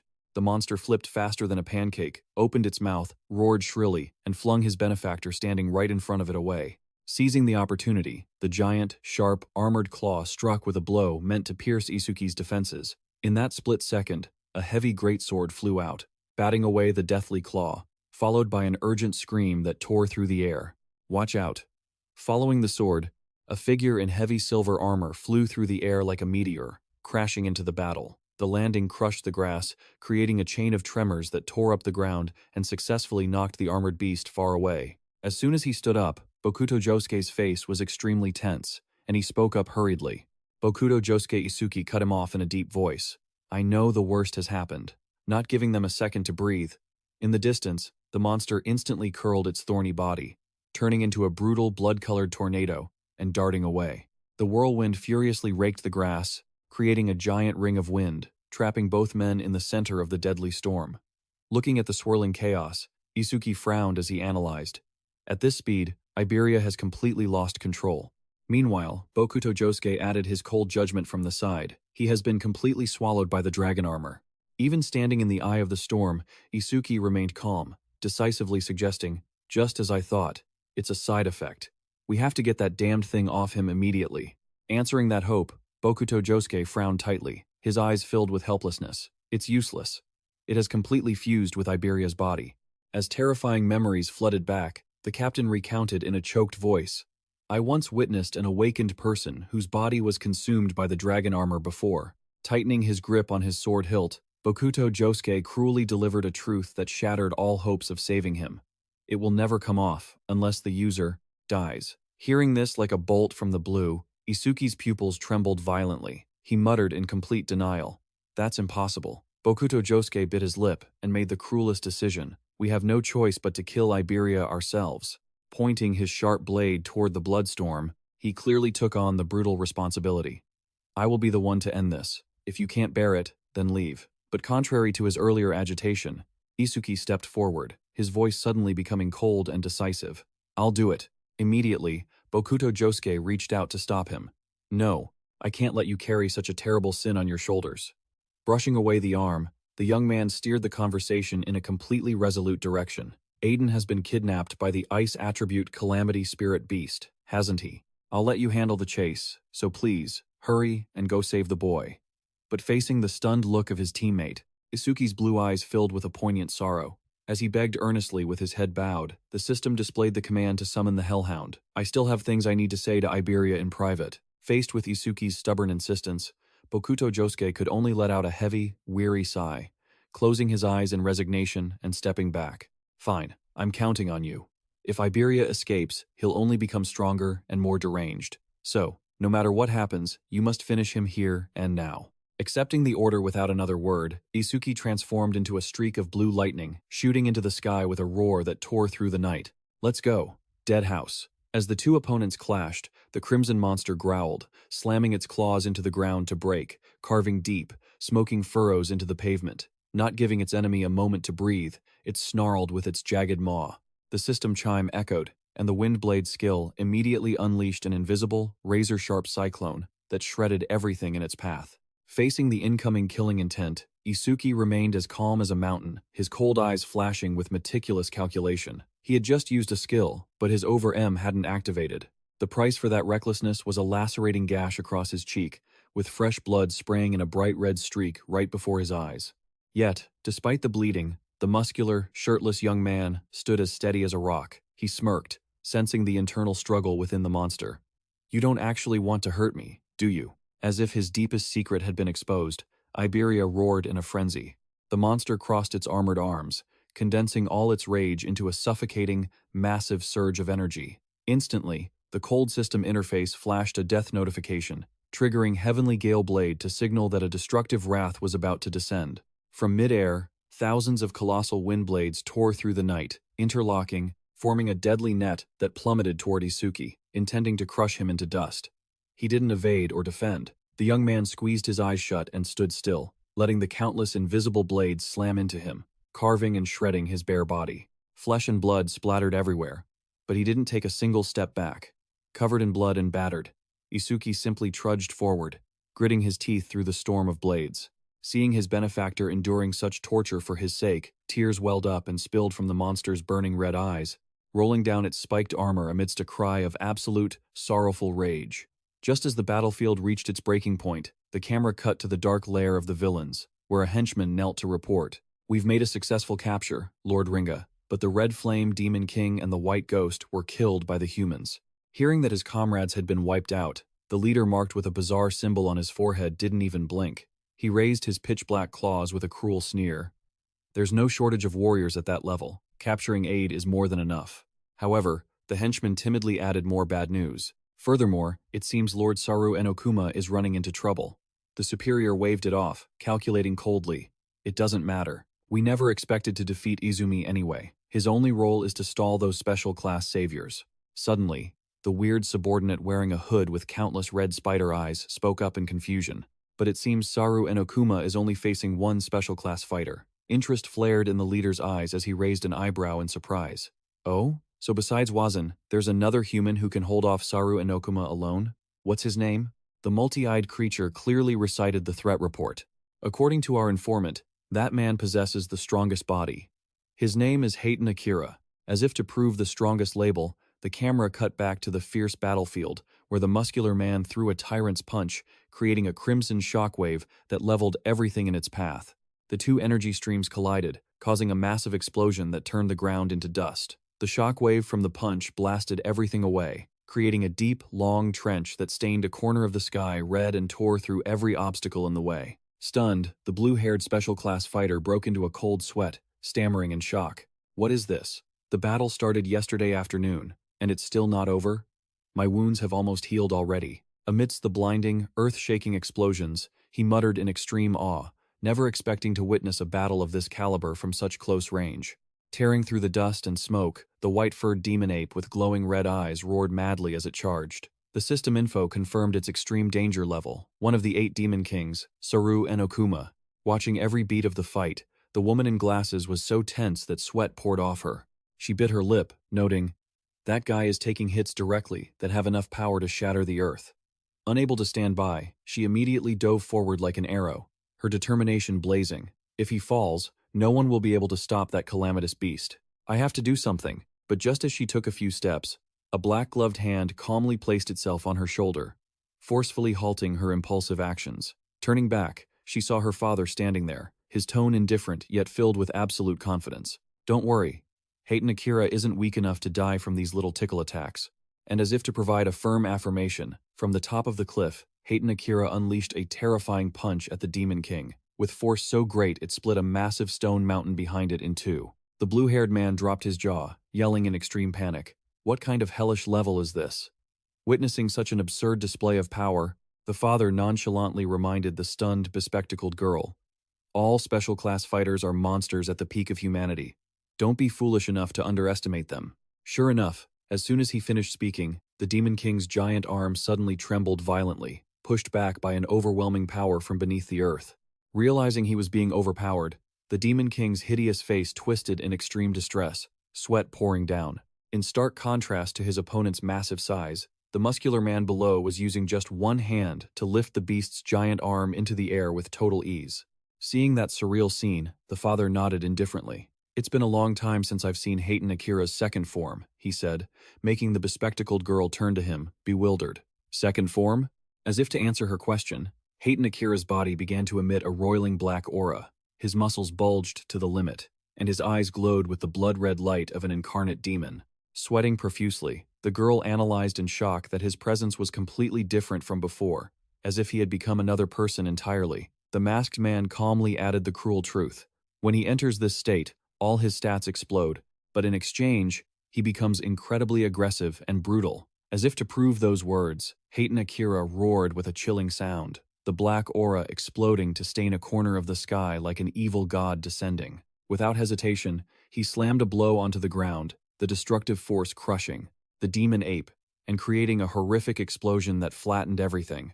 The system coldly tallied the bloody exploits of this madman. The nickname given to him in this form was Tearing Through the Smoke and Dust. Hayton Akira shot forward at supersonic speeds, carrying the phantom of a bloodthirsty beast roaring behind him. The tyrant, As fast as lightning, he threw a violent punch straight into the Demon King's chest, spraying blood and chunks of flesh into the air. Struck by the lethal blow, the giant monster wobbled and fell backward, its massive body losing momentum and collapsing, while the one who had just struck landed with incredible grace, carving sharp, wind-tearing cuts into the stone surface. Standing up slowly, his muscular, blood-drenched back radiated killing intent that completely dominated the battlefield. However, seeing him suddenly walk away, the girl stammered, "Ah, where is he going?" The father shrugged, guessing, "He's probably going to destroy the stone pillar, maintaining the barrier." Hearing that, the bespectacled girl sighed in relief, smiling in admiration. "I thought he would just go on a mindless rampage. I didn't expect him to keep his reason even in this state. He really is a special-class fighter." Her father nodded in agreement, adding, "If he just attacked without caring about friend or foe, even if his strength increased, he would only be a disaster. If that were the case, he could never be a true special-class protector of humanity." Upon landing, the tyrant swung his arm and threw an all-out violent punch, smashing the obstacle in his path to pieces. His eyes, burning with killing intent, rolled back mad, decisive, and without a shred of mercy. At the same time, the tyrant's blood-smeared face squinted, his sharp gaze revealing that his patience had reached its limit. Amidst the rubble, the shirtless young man braced his hands on his knees, panting, wondering to himself, "Why am I here like this?" Glancing at the Demon King's carcass lying flat in the distance, he muttered, "The enemies are all finished, so why did that madman show up?" Hugging the bleeding wound on his chest and plopping down onto a rock, he smirked, mocking his teammates' excessive enthusiasm. He still loves meddling in others' business, doesn't he? But trouble never let them go. In the night sky, a massive red gash suddenly tore open, like a demon's eye opening to stalk them, unaware of the catastrophe descending. The bespectacled girl looked up at the calm sky, placing a hand on her chest with an innocent sigh of relief. "Everything is settled now, right?" Nento asked, his voice filled with subtext. "You tried to heal the two of them with your own life earlier, didn't you?" The girl jumped, startled. "Yes." He continued, exposing this ridiculous change in her behavior. "Usually, instead of risking your life for a slim chance of victory, you'd be the first to suggest retreating. It's so unlike someone as calm and composed as you. You're becoming more and more like Isuki Tenma." Caught in the truth, her cheeks turned bright red, and she hurriedly turned away, denying it completely. "It's not like that." To cover her embarrassment, she changed the subject with a worried expression. "Now that you mention it, I wonder how Isuki Tenma is doing." They were currently in the forest, but with high-level awakeners like Josu there, they would be fine, right? And like a slap to that sense of security, the camera cut sharply to Iberia, who was clutching his head, wailing and screaming in panic. "Isuki Tenma, why didn't you dodge?" Floating in midair, Isuki ignored the barrage of energy beams tearing through his battered body, calmly offering an insane philosophy. "Physical pain paralyzes the mind. That is why I will deliberately not dodge your attacks." Covered in fresh blood, the shirtless young man closed in, facing the razor-sharp jaws of the armored beast waiting to devour him. Despite facing death, he reached out and Batsi Badaki grabbed the beast's snout, using pure strength to halt its bite. He whispered his subordinate's name with deep sorrow. Iberia Isuki raised his other hand, aiming it straight at his opponent's face. The system coldly activated his assassin skill, Spatial Annihilation. A pitch-black sphere swirled in his palm, radiating a destructive power. He gritted his teeth, pronouncing, "This is the end." Without a moment's hesitation, Isuki pressed the sphere of destruction directly into the glowing red armored beast's mouth at point-blank range. The dark energy erupted, piercing through the target brutally, slamming into the ground and creating a pillar of darkness that tore the earth apart. Everything fell into silence. The giant beast lost all its strength, slowly drooping its spiked head, leaning against the broad, blood-soaked shoulder of the one who had delivered the final blow. The sound of the end echoed the dry clatter of metal tearing through the night.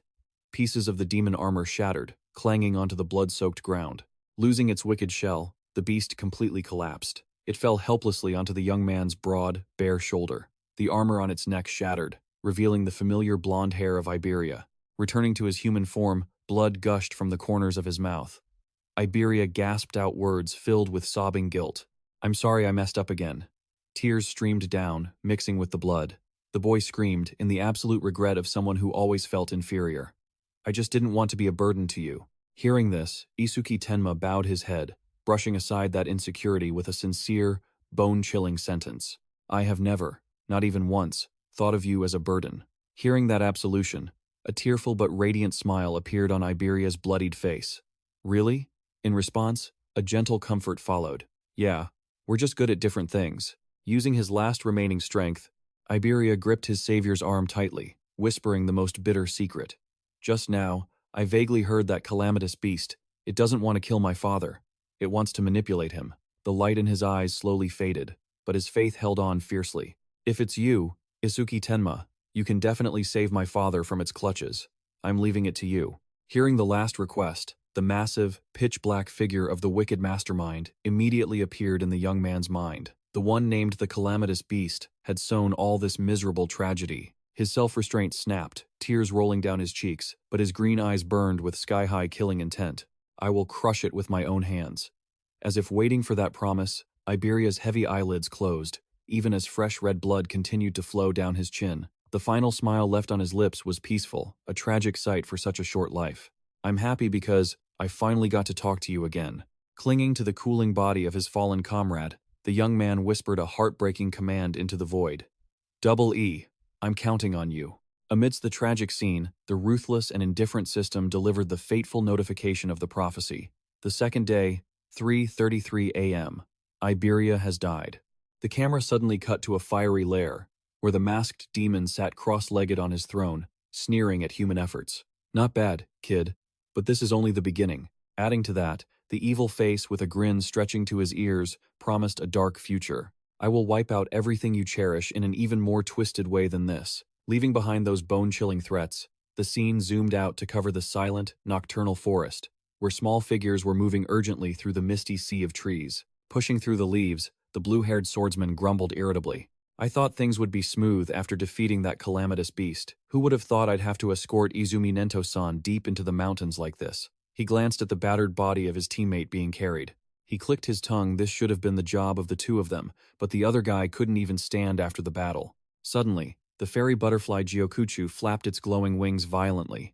The bespectacled girl, Izumi Choha, warned him. Startled, Gyokuchu just detected an extremely abnormal wave of emotions. Pointing straight ahead, she called out tensely, "The source of that wave is right in front of us.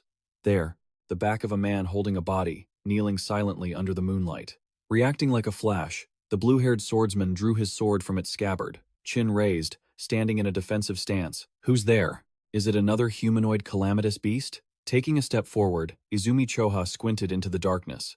Familiarity made her heart skip a beat. That back, the veil of night gradually revealed the truth. Contrary to the expectation of a beast, they were met with a tragic scene. She gasped in shock. Isuki Tenma. Hearing the call, the young man turned his head. His face was covered in blood, his green eyes dull and lifeless as he whispered. Izumi Choha stood frozen at the sight of her student's devastated state. Izumi Choha's eyes widened in panic. What happened to those wounds? What on earth happened here? Suddenly, from the bushes, a tall figure stepped out alongside a giant death hound with glowing red eyes. A familiar, calm voice rang out to explain. I will explain. The blue-haired swordsman jumped, gripping his sword hilt, eyes darting vigilantly in another direction. Who else is there? Stepping out into the moonlight, silver armor gleamed, asserting absolute authority. The man clearly identified himself as the special-grade savior, Bokuto Josuke. Recognizing him, the blue-haired swordsman's eyes widened as he asked a lethal question, connecting all the pieces of the terrifying night together. You're Aiden's guard. Why are you here? In the quiet forest, the ghosts of cruel enemies cast a shadow over their minds once again. Facing the swordsman's mocking question, Jose's face darkened. His voice dropped, reporting a grim truth. Izumi Nento. This battle Jose swallowed his helplessness, bitterly admitting the weakness of the human side. We lost. At this moment, the ruthless system updated the entire golden ranking of that fateful night. The prophecy. The second day, 3:34 a.m. The predicted battle has ended with the worst possible result. 50% of the Northern Continent Area Number 7 has been destroyed. The legendary blacksmith Aiden Hit has been kidnapped, and his son, Iberia Bate, is dead. Leaving the ruined battlefield behind, Joss's voice rang out evenly, narrating the chain of catastrophic events. After his master was taken, inside a dilapidated wooden house, Joe sat with his arms crossed, brow furrowed as he recalled the enemy's cunning. I ordered Day to track the magical trail left by that calamitous beast. An image of the giant death hound snarling in opposition to the silver-armored man flashed. He continued to recount the failure. But we only found all of its damn clones. The more he thought, the angrier he got. Jose gritted his teeth, his eyes filled with frustration at being led by the nose. That calamitous beast is extremely cunning. It anticipated being tracked and deliberately left behind countless clones, making it impossible for us to determine its true location.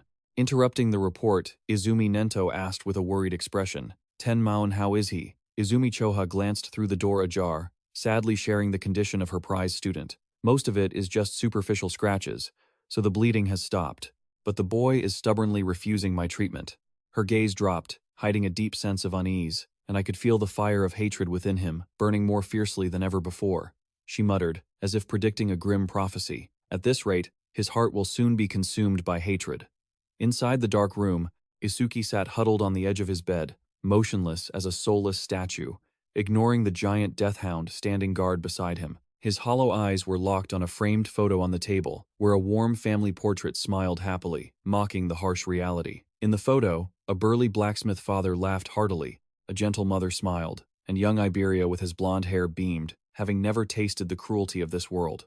Memories came flooding back, hitting his mind like a physical blow the day they first met. Little Iberia had trotted over, pointed to his chest, and introduced himself. "My name is Iberia. What's your name?" Then came the day he was exhausted. That frail kid didn't say a word, just hoisted him onto his back and trudged through a battlefield filled with monsters during a life-or-death moment. That fool hugged him tightly and shouted a naive but bone-chillingly sincere vow. "I will never leave your side. Isuki Tenma." And those carefree times. Iberia had grinned, demanding the right to name him. "Don't you know? Awakened users can freely name their summoned beasts. Want me to name you? I'm incredibly confident in my naming skills." Every shattered memory felt like a knife slicing directly into his heart. Isuki slowly turned his head, his green eyes burning with bloodshot rage, killing intent radiating from his scarred body. Without a word, he took a heavy step toward the door and let out an icy command. "Let's go, Deadhouse." Obeying his master, the giant death hound opened its maw and let out a fierce, aggressive roar. The system status window appeared, confirming the strength of a true predator.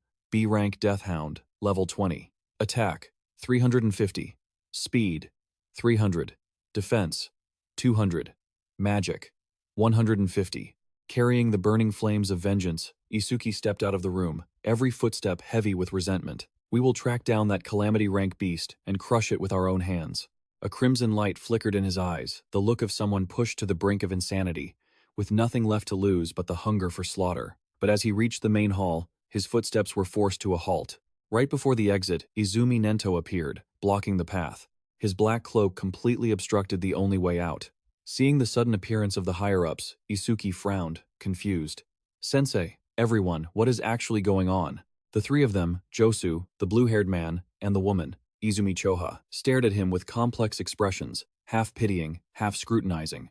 The blue-haired man narrowed his eyes, examining the blood-drenched youth, mentally assessing him. So, this tattered kid is the second disciple of Izumi Nento. He began connecting the rumors. They say he created a green barrier all by himself and defeated a calamity-rank beast over level 30. He even killed his own friend with his own hands. He certainly has the strength, but he's clearly cold-blooded and heartless. Ignoring their judgmental gazes, Izumi Nento looked directly at him. "Where do you think you're going?" To that, Isuki replied with a tone of unshakable determination. "I am going to find that ice-type calamity beast and save Aiden-san." But instead of a nod of agreement, Izumi Nento raised his arm to block his path, pouring a bucket of freezing cold water over his plans. Unable to accept that, Isuki's green eyes widened with fury. Why? All his suppressed emotions seemed about to reach a breaking point. Instead of showing any hesitation, the birdcage master explained things calmly like a diligent civil servant. "You are not yet a savior. The Savior Alliance has classified this incident as an extreme danger level." He glanced out the window and continued to state the regulations coldly. "To participate in this rescue mission, you must be at least a second-rank savior." He turned back to look straight at Isuki and delivered a blunt blow that made the young man's face darken. "You still don't have that license." True to the script of a hot-blooded youth, Isuki tensed his muscles, veins bulging on his face, and roared. "Are you saying that if I'm not a savior, I don't even have the right to help? I promised Iberia that I would definitely save Aiden-san. Even if you oppose me, I'm still going." This outburst made the blue-haired man beside him widen his eyes in shock. How does this guy dare talk to Izumi-san like that? Meanwhile, the sister, Izumi Choha, thought to herself worriedly, "Dad, you don't have to be so blunt. Do you even understand the psychological state Isuki is in right now?" Ignoring the chatter, the birdcage master unleashed a masterful verbal technique, striking directly at the young man's sense of guilt. "Would it be okay if someone else died because of you?" That question was like a bucket of ice water to the face, leaving Isuki completely stunned, his expression blank. Seeing his target hit, the master switched to a sympathetic tone, admitting his own mistake. "I understand how you feel. This happened because of my mistake. I believed that Calamity Rank Beast was only targeting me, so I neglected the protection of Aiden." Continuing his lesson, he analyzed the situation logically. "But after going to such lengths to capture Aiden, they won't kill him easily. With your current strength, challenging that Calamity Beast is just throwing your life away for nothing." Isuki could only lower his head in silence, his hands clenching in utter helplessness. Right after that, the master played his classic push-and-pull card, looking out the window where the dawn was breaking. "But you have infinite potential. Surpassing the extreme rank is not just a dream." Turning back to his stubborn student, he made a firm promise. "If that happens, I will tell the Alliance to let you handle Aiden's rescue yourself." Hearing a glimmer of hope, Isuki immediately snapped his head up, having completely taken the bait. "Then what can I do right now to surpass the extreme rank?" Finally getting to the point, the birdcage master made his proposal. "Participate in the peak training camp." Isuki blankly repeated the name, which sounded both fancy and suspicious. "Peak training camp?" Seeing his student looked clueless, the master patiently explained. "Awakened users ranked in the top 10 of the National Savior Tournament. Preliminaries are invited to the peak training camp in Nakasu, organized by the Alliance." A slideshow of very cool-looking characters appeared. Powerful people like Taiwan, Wazin, and Akira have all gone through that grueling training. Those who pass the course become the core force protecting humanity. And this year's camp will be held in 3 days. Watching his deep-in-thought student, the master continued his sales pitch. "If you pass the challenges of the peak training camp safely, you won't just rank high in the main tournament." He emphasized exactly what Isuki needed most. It is also the shortcut to becoming an extreme rank savior. Without thinking for another second, Isuki declared firmly, as if he'd just closed a great deal. "Understood. I will participate in the peak training camp." Nodding in satisfaction, the birdcage master turned and said, "Then first we need to do something about this body of yours, full of injuries." Immediately, Izumi Choha stepped forward, her hands glowing with a gentle green light, starting the healing process for the stubborn guy. While being treated, Isuki turned to ask Izumi Choha with curiosity, "Izumi Choha-san, do you know about the peak training camp?" Izumi Choha responded while healing him, her voice sounding a bit surprised. "I do, but why are you asking all of a sudden? Don't tell me you're planning to participate?" Isuki asked naively. "Is there a problem?" "Sensei said it's the perfect place to improve my strength." Izumi Choha frowned, explaining an unpleasant truth. "That's right. Only geniuses among geniuses can join the peak training camp." The healing light on Isuki's chest suddenly flared brilliantly. Izumi Choha continued with a somber voice, which was why she recalled the image of a very powerful-looking warrior, her tone filled with bitterness. Those who were praised as geniuses their whole lives, after participating in the peak training camp, the image of that warrior curled up in a dark corner, completely broken, appeared in her mind. She sighed. That's when they realized they were just normal people. And then their minds shattered.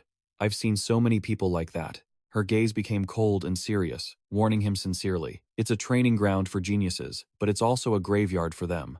The image of a giant monster standing over the corpse of a participant flashed by. She emphasized, "More than anything, the training is brutal, and the difficulty level of the challenges is extremely high. Because of that, fatal accidents happen every year." Thinking her warning would make the kid back down, she was shocked to see Isuki smirk with excitement.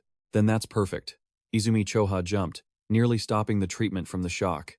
Isuki stood up, his body healed, explaining the logic of a battle maniac. "I was worried I wouldn't find a worthy opponent, but that worry was unnecessary. Facing calamity beasts or half-baked awakened users, my ultimate mimicry skill doesn't even trigger."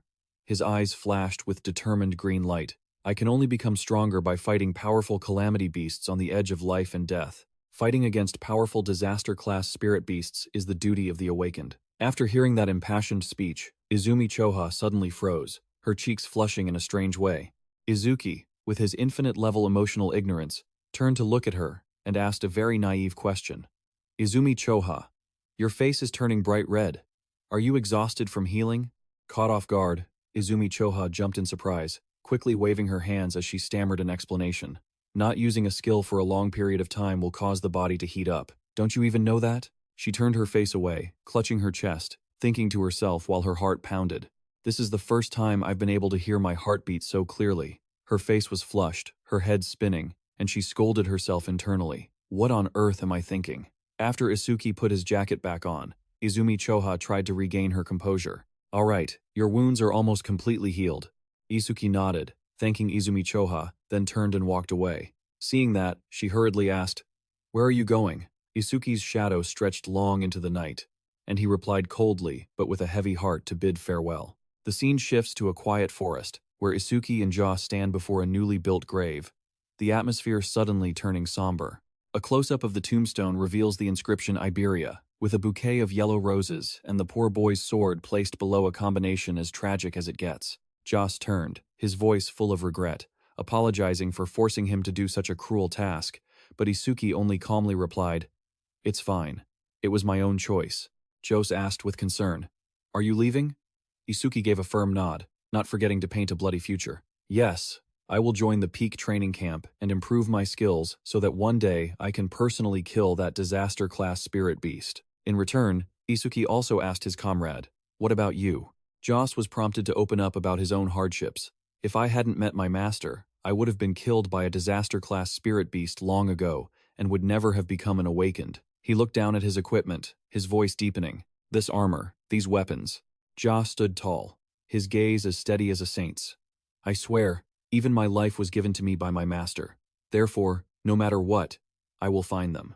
Suddenly, Isuki raised his fist toward Jos, breaking the solemn atmosphere with a brotherly gesture. The scene widens to show two men preparing to bump fists before their late friend's grave. Isuki looked straight at Jos, making a firm promise. "I will become a savior and go with you to rescue Iden-san. Until then, please don't die." Moved by this sudden declaration, Jos glanced away, thinking to himself how pathetic he looked in front of this kid. But then he gave a light smile, responding with a fist bump and a promise. "Yeah, I'll wait." The moment their fists touched, a blinding light erupted, officially marking the birth of a potential alliance of vengeance.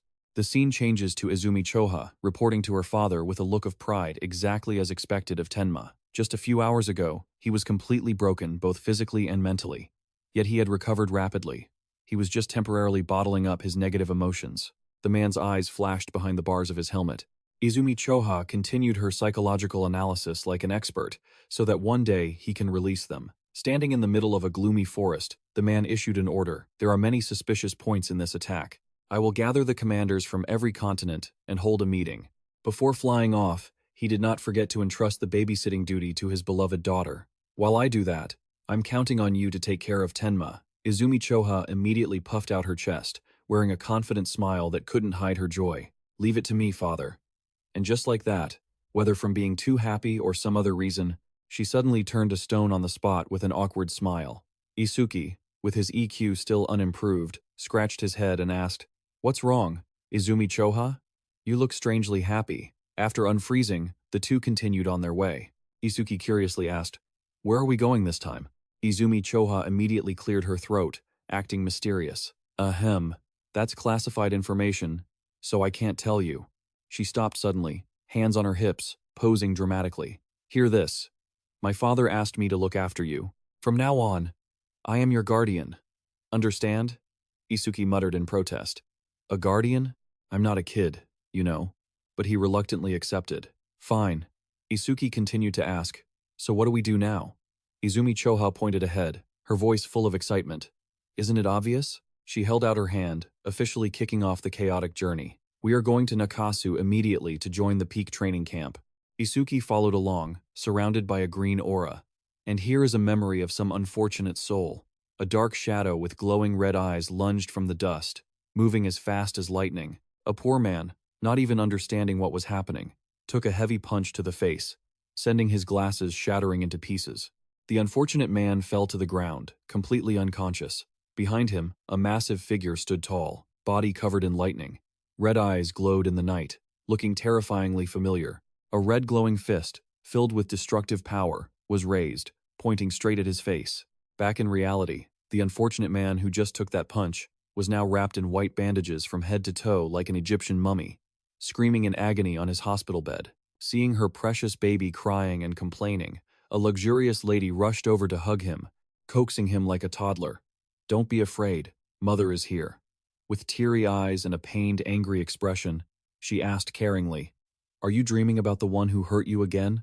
The mother's boy gritted his teeth, tears and snot streaming down his face, venomously vowing, "Damn it, I will pay back the pain. I've suffered 100 times over.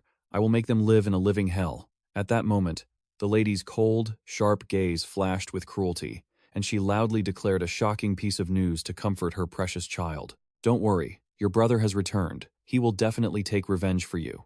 Just as she finished, a massive dark shadow loomed by the hospital bed, making the mummy look up. The newcomer spoke in a deep, gravelly voice. "Just listening to this makes me shudder. Kinosita Rigi must be in a lot of pain." The camera zoomed out to show a man with bulging muscles as big as a statue standing tall next to the mother, his killing intent obscuring his face. Seeing his top-tier bodyguard appear, Kinosita Rigi felt like a fish back in water, continuing his pitiful wailing. "Brother, please punish him." The brother smirked, revealing his white teeth in the dark, growling as he confirmed the target. "You said his name is Isuki Tenma, the one who did this to you?" "Yes, he's just an orphan with no family. They say he ranked first in the preliminaries, but his level is still 0. He doesn't even compare to a fraction of you." Hearing the words ranked first, the brother literally started burning with rage. His entire body radiated a red killing intent, like a demon manifesting. He muttered, "Ranked first in the preliminaries?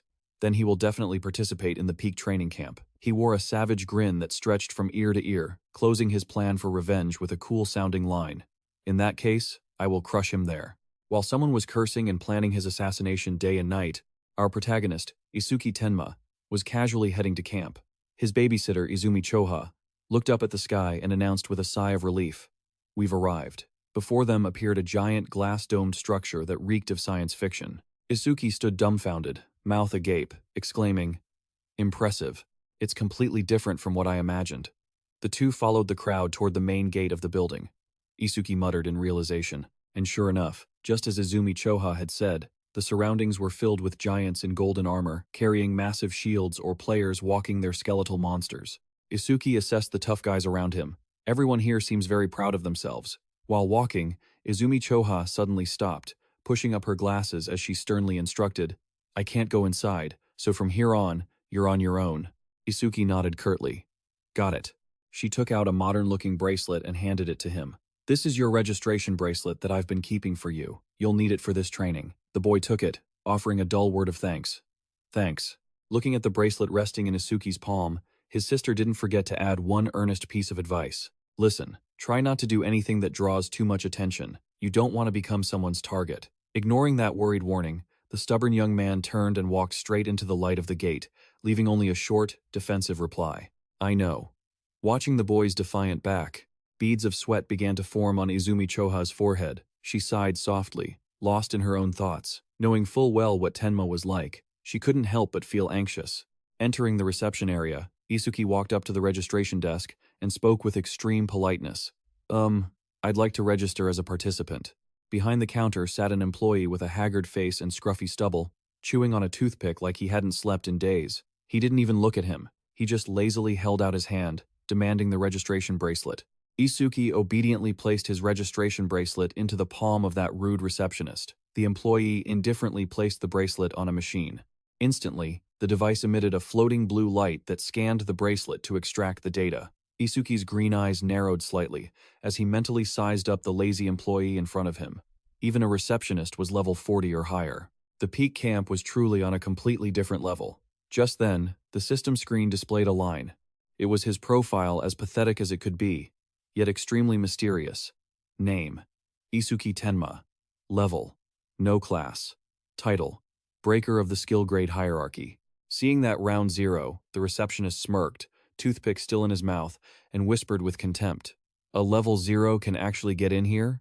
I bet this brat used some connections to get through the preliminary round." He glanced sideways at the young man, waiting with half-closed eyes, thinking with a smirk that connections meant absolutely nothing here. If you don't have real strength to back yourself up, getting crushed is just a matter of time. Still maintaining that 1-star level of service? The receptionist flicked his hand forward and said dismissively, "Hey, after you pick your room, Go pay the accommodation fees. Hearing the receptionist's blunt declaration, Isuki froze for 5 seconds, beads of sweat pouring down like a waterfall, and he stammered in disbelief.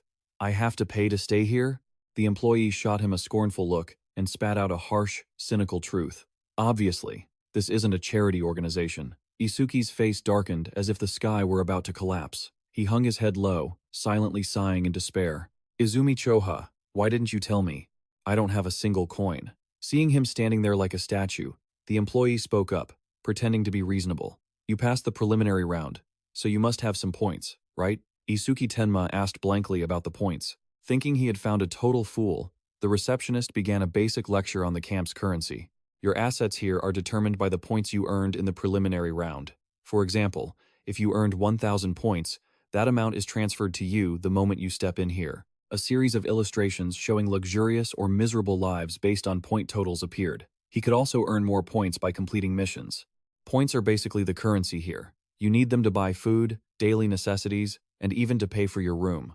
Isuki rested his chin on his hand, contemplating, and finally realized, so points are really important here. I earned quite a lot in the preliminaries, so it should be enough. While he was deep in thought, the receptionist tapped the desk, urging him impatiently. Hey, hurry up and pick a room. People are waiting. Pressed, Isuki snapped his head up and asked a question that shocked the receptionist to the core. How much is the most luxurious room? The receptionist's eyes widened, and a series of images of various rooms flashed through his mind. A regular 3-5 square meter room cost 100 points a month, and a premium 7-5 square meter room cost 500 points a month. The 200 square meter villa cost 2,000 points a month. Meanwhile, Isuki was weighing his options, glancing at his bear-sized pet, who was sleeping like the dead. A regular room is fine for me, but it's coming with me too. We won't be able to fit into a cramped room. After weighing the pros and cons, the young man made a decision that would burn through cash. I'll take the villa. The receptionist's jaw dropped in shock, and he hurriedly tried to dissuade him like a suddenly concerned older brother. What did you say? Kid, you might have a lot of points now, but you shouldn't waste them. They get eaten up everywhere in daily life here. Ignoring the sincere advice, Isuki placed his hand on the counter and replied in the coldest tone imaginable. I've decided. Please process it quickly. Seeing the stubborn brat was unmovable, the receptionist muttered irritably while typing away. Humph, a brat who knows nothing. Don't come crying to me later. He reluctantly handed back the activated bracelet to Isuki. Before he left, he didn't forget to mention an important rule. Once you enter the camp, everyone's stats are hidden, and you can't check other people's names, skills, or levels either. Isuki nodded. Understood. Watching Isuki's retreating back, the receptionist stroked his chin, pondering. The villa?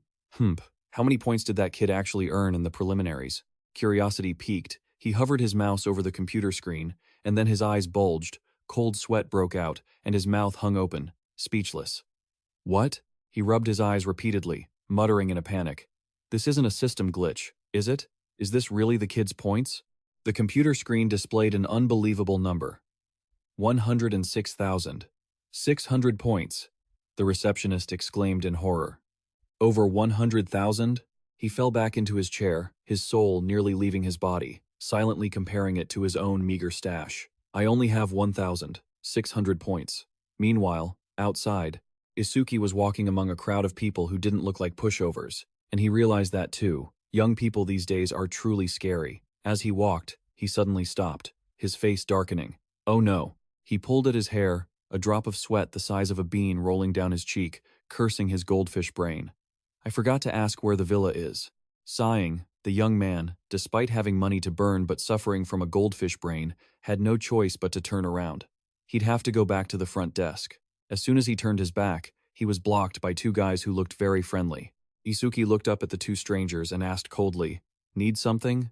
A large guy and a blonde kid grinned toothily. The large guy spoke first. "We're awakeners from the southern continent and just arrived yesterday. You look lost, right? We'll show you the way. Where do you want to go?" Seeing someone kind enough to help, Isuki didn't hesitate. "I'm trying to get to the villa area. Do you guys know where it is?" The large guy scratched his head. "The villa? I think it's over there, isn't it?" The blonde kid chimed in. Yeah, Right over, but as soon as they heard the word villa, both of them suddenly froze, their eyes widening, their jaws dropped as if they had seen a ghost. Isuki tilted his head in confusion. Is something wrong? The blonde kid quickly waved his hands and stammered. Wait a second. I'm trying to remember the exact location right now. Seeing the two of them acting shifty and whispering to each other, Isuki frowned suspiciously. Why are you being so sneaky just to remember a location? Are you guys plotting something? Suddenly, a clear voice rang out from behind. Humph. A fiery, cat-eared girl with a black cat lounging on her shoulder appeared, introducing herself with an air of authority. Northern Continent Preliminary Round. 5th place, Akagamason. The black cat on her shoulder also spoke up, exposing those guys. They're trying to scam points from a newcomer again under the guise of giving directions. The cat-eared girl smirked meaningfully, glancing toward the group, wondering what poor fool was about to become their next victim. But then, looking closer at the victim, her purple eyes suddenly widened in shock.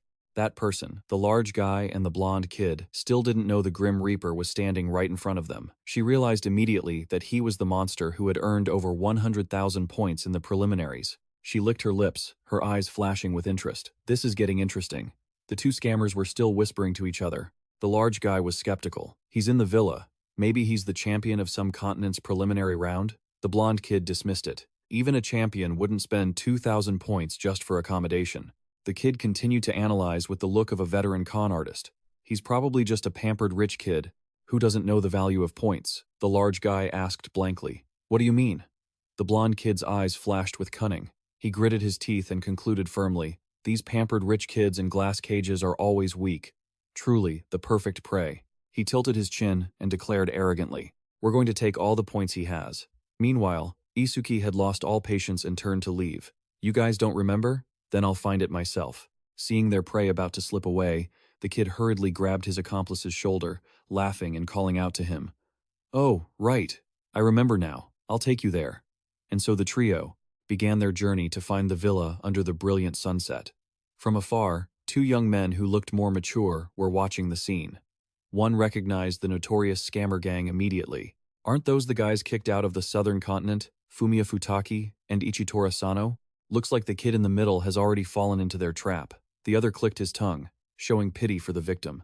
He looks weak enough already, and now he's about to lose all his points. What a pity. However, among the crowd watching, a big guy carrying a hammer suddenly recognized the victim. He squinted to look closely, muttering to himself. Isn't that the kid who asked those weird questions before the preliminary round? Out of everyone, he's the one who got caught by those two. The hammer-wielding guy, who turned out to be Gakue, 3rd place in the Northern Continent's preliminary round, turned and walked away, not caring anymore. Not my business anyway. I only have one goal. That was to surpass him, Isuki Tenma, the champion of the Northern Continent preliminaries. It was truly a foolish and disastrous move. Finally, the two scammers led Isuki to the villa area. The blonde kid gestured with his hand, introducing it. This is the villa area. Isuki looked at the modern villa in front of him and let out a brief exclamation. It's huge. Just as he was looking around, the two guys dropped their act, standing on both sides with wicked grins stretching to their ears. The kid rubbed his hands together, cracked his knuckles, and spoke with cunning. All right, now pay the guide fee. Isuki turned back, acting like a very reasonable person. Well, since you two led me all the way here, I think I should at least give you a little tip. Seeing how easily their prey gave in, both of them were stunned, thinking, huh? It's that easy? Isuki nonchalantly raised his bracelet and asked a very innocent question. How much do you want? The big guy was about to shout out a modest number of at least 500, but the kid quickly covered his mouth and shouted greedily, You idiot, shout 1,000. Give us 1,000 points. Isuki frowned, looking hesitant. 1,000 points? That's a bit much, but fine. The big guy asked blankly, Is that really okay? The blonde kid leaned close to his accomplice's ear and whispered with glee while Isuki was struggling to figure out how to transfer the points. He's paying 1,000 points just for directions. He's not only weak, but also stupid. Isuki asked, How do I transfer points to someone else? Realizing their prey was too easy to cheat, the two decided to flip the script. The big guy stood in front of him and growled, Sorry, but this took longer than expected, so you'll have to pay extra. The kid chimed in, That's right, 5,000 points in total. The big guy threatened, In that case, don't blame us for not being polite. Both of them charged forward. The big guy raised his shield for cover and bared his teeth in a gruesome grin. If it's not enough, Hand over everything you have. Facing the blatant extortion, Isuki just bowed his head slightly and said coldly, I see. He slowly looked up, his face shrouded in shadow, revealing only eyes glowing red like blood, and his voice turned terrifying. You guys are extortionists, aren't you? Seeing their prey change 180 degrees, with a blood-red killing intent radiating from his body, the kid startled and backed away, stuttering. What's wrong with this guy? It's like he suddenly turned into someone else. The big guy still didn't know what fear was and roared, So what? If you're going to blame someone, blame yourself for being careless. Hand over the points now, or you'll regret it. Isuki strode forward, his whole body engulfed in a blazing red aura, his voice icy cold. I'm extremely annoyed right now, so no matter what happens, don't complain. The blonde kid wouldn't back down. Purple lightning crackled over his body as he roared. I'm ranked 6th in the Southern Continent preliminaries. There's no way I'd lose to trash like you. He tensed his muscles, gathering a massive ball of lightning in his hand, and lunged straight at Isuki. You idiot. I'll turn you into dust with my lightning punch. B-rank skill. Lightning fist. The moment the lightning fist was about to make contact, Isuki didn't even bother to block it, letting the guy's fist hit him. The system board popped up immediately. Absorbed B-rank lightning skill via Thunder Roar. Speed plus 10%. Number of absorptions, 25. Speed, 475. Increased from Thunder Roar, 25%. The blonde guy, who claimed to be ranked 6th, widened his eyes in horror, sweat pouring off him like rain, his tongue lolling out like a dead dog. He hadn't even moved. Before he could even regain his senses, he was slapped hard across the face, flying backward in a perfect arc. The big accomplice standing next to him hadn't even processed it yet. He just gaped at his friend, flying like a broken kite, inwardly terrified. Too fast. Even though I've focused all my strength, I still can't keep up with his movements. Immediately, he tensed his right arm, muscles bulging with visible, grotesque veins, deciding to go all in. Facing a speed-type opponent, I'll finish him in one blow. Z-rank skill. Right arm body enhancement. With an arm as thick as a pillar, he lunged to unleash a destructive punch, creating a terrifying wave of pressure. However, Isuki gently caught the punch. He tensed his own arm, muscles bulging just as much. The big guy's eyes widened in horror, seeing his opponent had the same ability as him, the ability to transform his own body. He's just like me, a rule breaker. Refusing to give up, the guy tensed his other arm, enhancing both. Let's see if you can block this. A barrage of giant fists was unleashed continuously like a rainstorm, creating a seamless attack net. But for Isuki, who had been boosted by speed, those punches were just child's play. He gently threw out more punches, his mouth curling into a mocking smile. Too slow, he unleashed a flurry of punches with even more terrifying speed, leaving the giant to hopelessly raise his arms in defense. The very next second, the giant let out a miserable scream as both his enhanced arms were easily broken. He backed away, looking at his deformed arms in horror, stuttering in disbelief. No way, my enhanced arms have an attack and defense rating of nearly 300.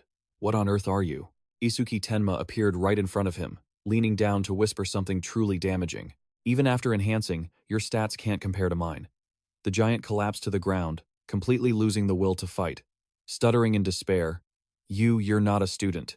Who are you? Which continent are you from?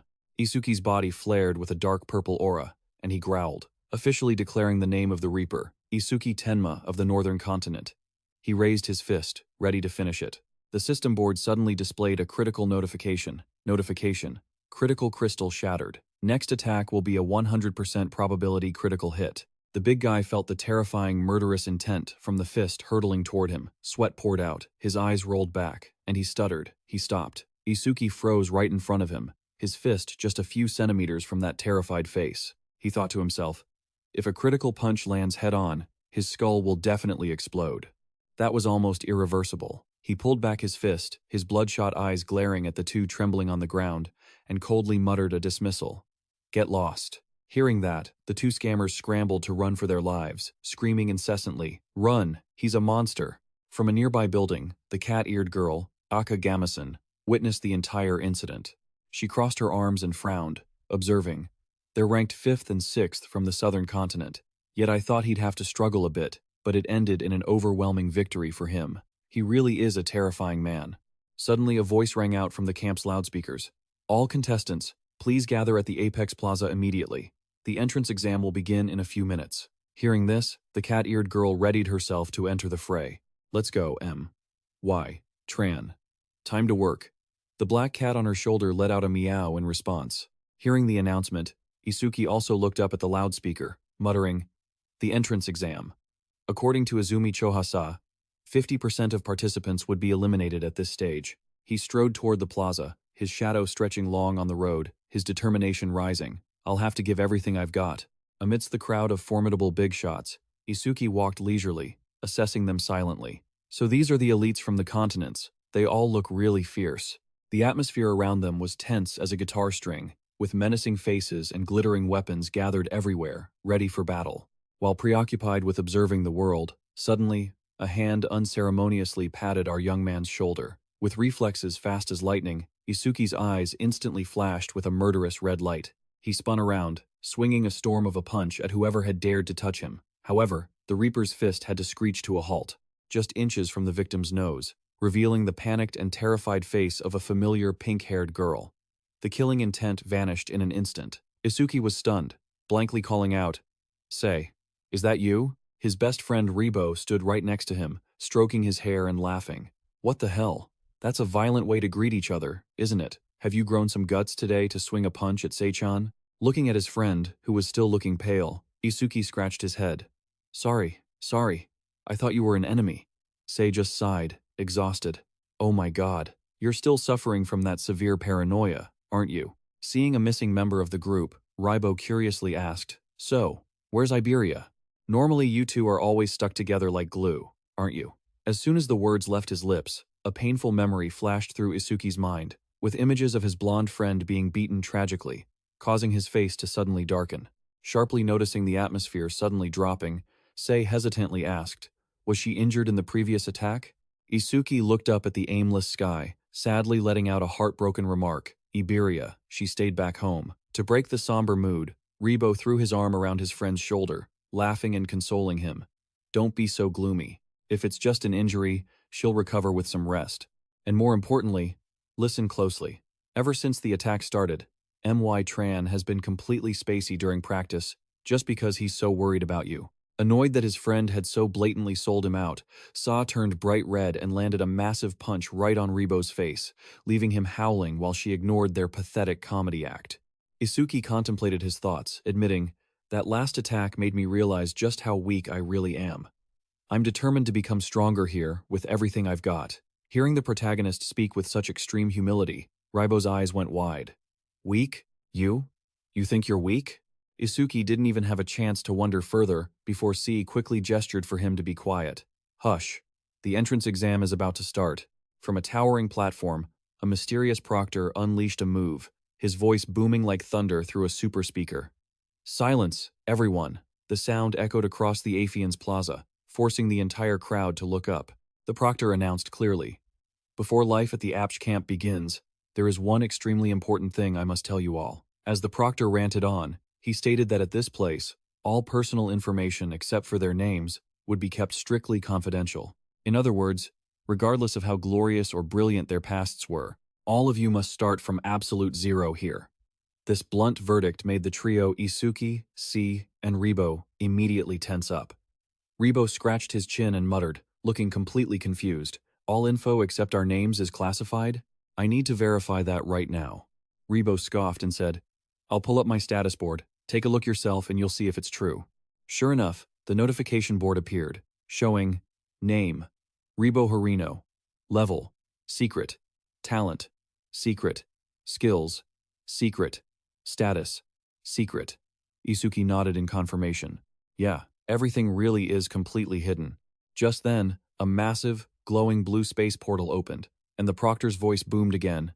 "We will officially begin the entrance exam now." Under the pressure of the portal, thousands of candidates trudged forward as the order was given. Everyone lined up to enter the competition venue in order. In a hidden corner, the proctor smirked suspiciously, as if eagerly waiting to see the prey about to enter the trap. As soon as he stepped through the gate, Rebo gasped in admiration at the vast space inside. This inner courtyard is incredibly huge. C, his friend, also looked up without blinking. It's even bigger than the arena in the qualifiers. While they were strolling and sightseeing, a mocking voice suddenly rang out from behind, aimed directly at the protagonist. So, you're the one? The little brat who dared to insult those of us from the southern continent, having been called out for no reason. Isuki furrowed his brow, turned halfway, and spoke with total indifference. Huh?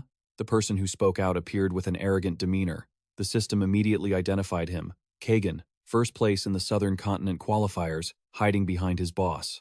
The two losers who had been beaten and had swollen faces earlier pointed and tattled resentfully. Kenson, that's him.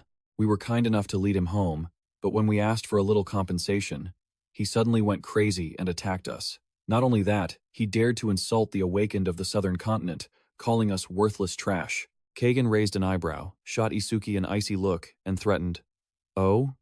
You want to explain yourself?" Seeing her friend being wrongly accused, C jumped up to defend him. Isuki isn't that kind of rotten person. This is definitely a misunderstanding. Rebo then added fuel to the fire. Those two definitely tried to extort some points, but ended up getting a beating instead, right? Not stopping there, Rebo pointed directly at the boss's face to lecture him. I already taught your lackeys a lesson, so you should be thanking me instead. But before he could finish, a terrifying wave of pressure from Kagan suddenly descended, instantly knocking Rebo back. Kagan glanced at him with half-lidded eyes and threatened with contempt. Don't you ever touch me with your filthy hands, or I'll rip your arm off. Rebo, teeth gritted and veins popping on his forehead, growled. But Isuki gently placed a hand on his shoulder to stop him. Isuki stepped forward.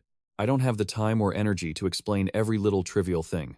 And you, he warned in a low, gravelly voice, don't even think about laying a finger on my friend, or I'll send you to the afterlife. The atmosphere instantly froze. Two waves of dark, freezing magical power collided violently, ready to ignite a cataclysmic battle. Fortunately, C jumped in to intervene before any blood was shed. Stop it, the exam is about to start. At the same time, one of the lackeys panicked. Kagan-san, if you start a fight here, you'll be punished. Realizing the situation was unfavorable, Kagan clicked his tongue and proposed a different, violent solution. I heard there's a training area in the camp where students can beat each other up without getting punished. How about we have a match there after the exam? Isuki closed his eyes and calmly agreed. Whatever. The group then headed toward the exam entrance, where Raibo exclaimed in surprise, Whoa, look at that entrance, there's no light at all. It's pitch black. The group stepped into the overwhelming darkness. Raibo started his cycle of worrying again. In an environment this dark, how are we supposed to take the exam? Suddenly, floodlights blazed down. From the darkness, the proctor from earlier unexpectedly appeared right behind them with an ambiguous smile. I'm very happy to see everyone so full of enthusiasm. He walked with his hands behind his back and announced leisurely, Now, I will explain the rules of the entrance exam. Actually, there isn't much to explain. Because for this exam, he turned around and gave a creepy, goosebump-inducing smile. There are absolutely no rules. The students below immediately panicked, sweat pouring down their faces. What do you mean by no rules? This is the first time I've ever seen such a strange exam. The proctor pointed toward the 4 glowing doors behind him. From now on, you will enter the 4 rooms behind me to complete 4 different tests. You decide the order of the exam rooms yourselves. Specifically, there are no limits on equipment, items, or skills. The scoring system appeared, very intuitive, using emojis. The only goal is to raise your stats as much as possible to pass. You will be graded based on your performance. A score over 80 will be ranked excellent and receive bonus points. A score between 60 and 80 will be under observation and must undergo additional training. Anything below 60 is considered an instant failure and will result in expulsion. Immediately hearing that the rules were so favorable to the wealthy, a cunning young man pulled out a bottle of energy potion and laughed triumphantly. No limit on equipment and items? Is that for real? This is going to be a piece of cake. Seeing others bringing high-end gear, Raibo cried in regret. Oh man, I should have asked for some items from my master. Coming empty-handed is such a disadvantage. But C, being very optimistic, patted her chest confidently. We've trained incredibly hard for today, so I'm sure we'll be fine. The 3 of them walked toward the testing area. C curiously asked the team leader for his opinion. Isuki, which stat test do you think we should start with? Isuki kept his face indifferent and still as water. Whatever, we have to do them all eventually anyway. Just pick the closest room for now. This made Rebo sweat nervously as he exclaimed, You're too relaxed. When they saw the nameplate for the nearest room, Rebo cheered. Whoa, perfect. The door labeled Defense stood tall. Rebo puffed out his chest and bragged, I'm a metal element user, so I'm extremely confident in my defensive abilities. The door opened, and the group stepped into a vast, white room where a muscular figure was waiting in the distance. Ribo squinted to get a better look and pointed excitedly. Is that the proctor? The proctor, with a stern face, walked closer, radiating an invisible pressure that made Ribo silently assess him. He looks really strong. The man gave a cold welcome. Welcome, students. I am the proctor for the defense exam. A level 40 earth element user. The proctor channeled his energy, causing rocks to hover around him in a spectacular display. From now on, I will attack you with 5 different types of stones, with difficulty increasing from 1 to 5. And your task is, he pointed his finger directly at the trio and concluded with a challenging tone, to block them all. The proctor's assistant cleared his throat and boomed over the speakers. The students whose names are called, please step forward. First, Ribo Horino of the Northern Continent. Ribo, who was busy gossiping, was startled. He pointed to his nose, confused. Huh? Me? I'm the first one? Seeing her friend looking stunned, C raised her fist to encourage him. Go for it, Ribo. Ribo flexed his arm muscles, bragging confidently. Don't worry, I'll block these few rocks as easily as eating candy. Standing opposite in the arena, the stern proctor announced the exam would begin immediately. You may use your skills first to prepare, waiting for just that. Ribo grinned triumphantly and activated his signature move. Then I'm going all out from the start. C-rank skill. Metallization defense, plus 50%. As both arms turned into shining metal, he struck a provocative pose and roared, "Come and get me." At the same time, his defense stats hit their peak. Defense, 258.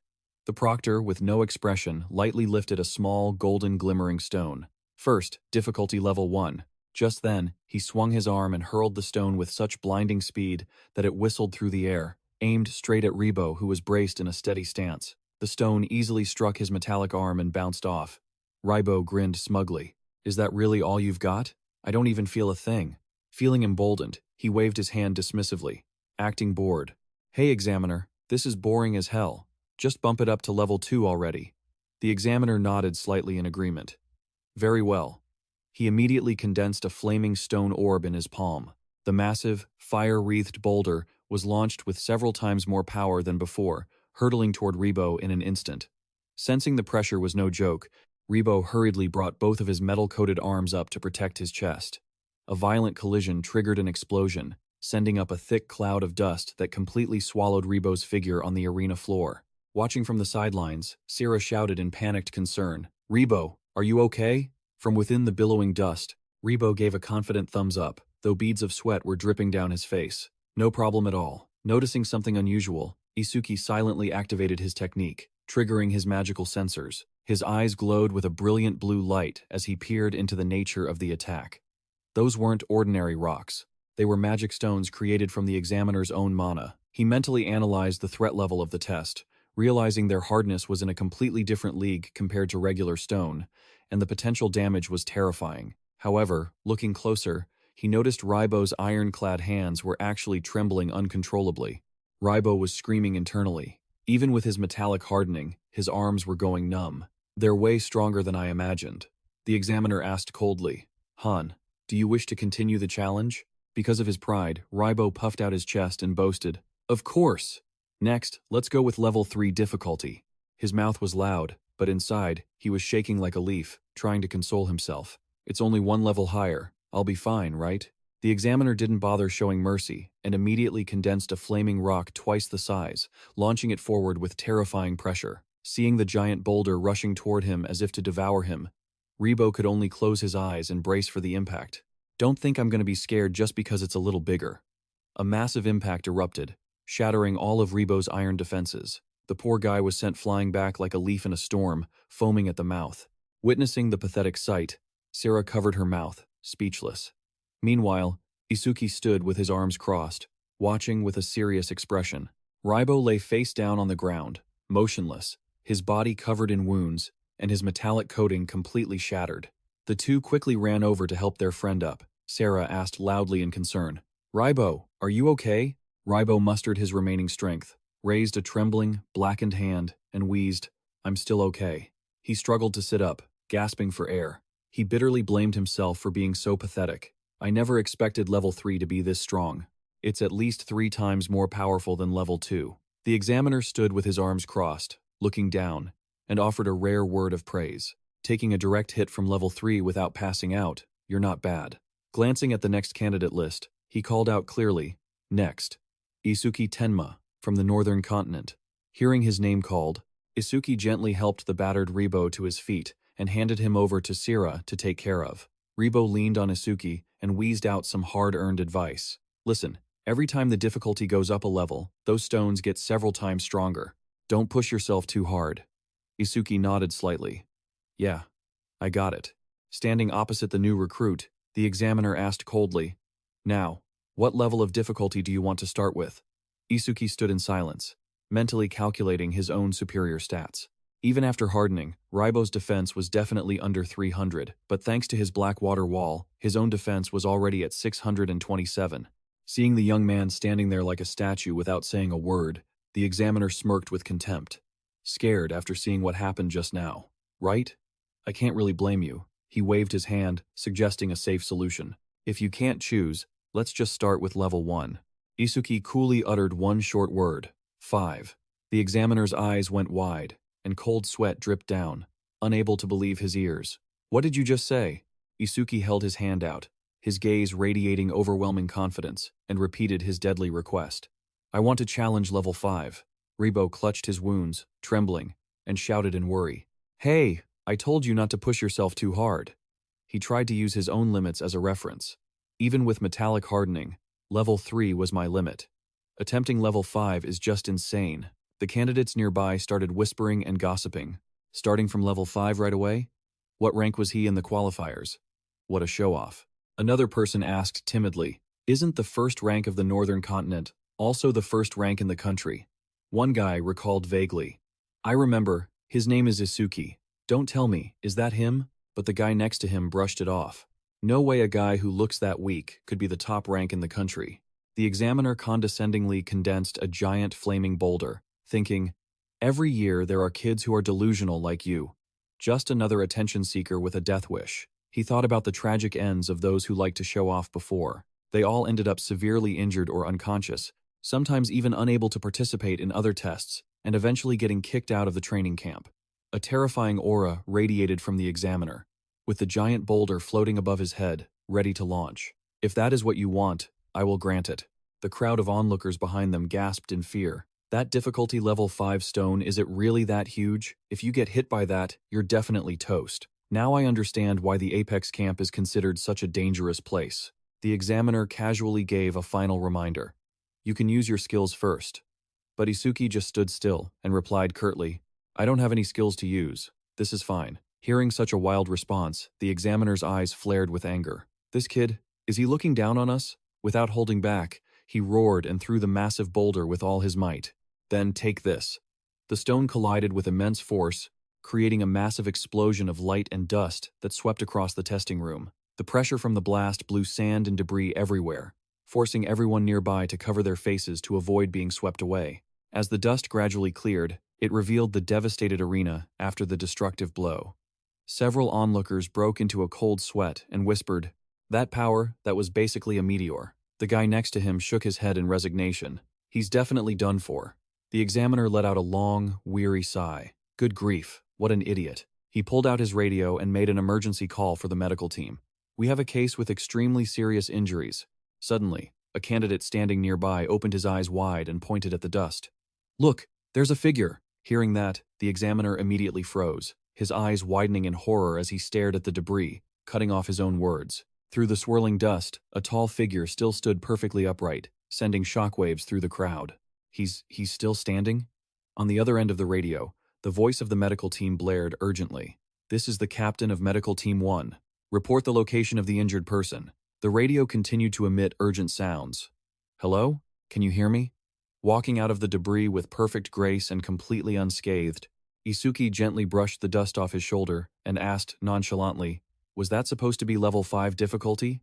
The examiner broke into a cold sweat, completely speechless before this monster. I've been an examiner for 3 years and tested hundreds of students. But someone who could withstand a level 5 magic stone without using any skills, especially without a single scratch on their body, this is the first time I've ever seen it. Isuki bowed slightly and turned to walk away. I'll be taking my leave then. He left the examiner standing there, stunned, thinking, Isuki Tenma of the northern continent is truly a top-tier monster, even compared to all the candidates from previous years. The crowd nearby hurried to scatter, creating a large space out of fear. Maybe that guy really is the top ranker in the country from the qualifiers. His killing intent is completely different from before.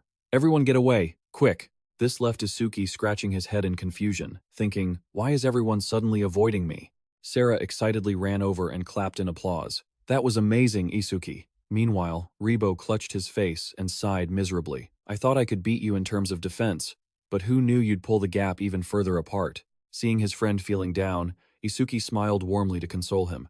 There's no such thing as a perfect awakened in this world. I'm sure there are things you're much better at than me, Ribo. Hearing that, Ribo's eyes lit up, and he asked excitedly, really? Like what? Isuki looked blank for a long time, then decided to change the subject because he couldn't find any of his friend's strengths. Never mind. This caused Ribo to immediately turn gray in the face, crawling into a corner to sulk. Just then, the speaker blared again. Next, Siki Saraj, of the Northern Continent. Ribo waved his hand to cheer her on enthusiastically. Do your best. Sarah and Isuki also gave her thoughtful, careful advice. Be careful out there. She smiled confidently in response. Don't worry. The examiner had by now regained his professional composure. He spoke to her indifferently, telling her she could use her skills now. She immediately unleashed her move. A beautiful, cool blue stream of water enveloped her body. A B-rank skill. Flowing wall stream. After establishing her defense, she clearly requested the difficulty level. Please let me try difficulty level 3. The examiner smirked and nodded in appreciation. A brave choice. Take this. As a flaming boulder came barreling toward her like a storm, C focused intensely, using a pressurized water stream to envelop herself and reduce the impact. The massive rock collided head-on with the black water vortex, creating a violent disturbance. A sharp, determined glint flashed in C's eyes as she struggled to control the flow to completely deflect the attack. As expected, the water parted to both sides, dragging the giant rock, causing it to slow down before it drifted away.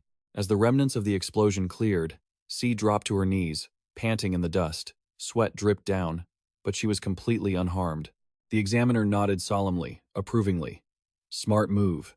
He began to analyze her sharp tactical sense. Instead of using brute force to block it, this girl had cleverly used the flow of the water to redirect the impact of the boulder. He continued to nod and praise, the ability to adapt quickly. In combat is the most important quality for a savior. Hearing this, C bowed politely.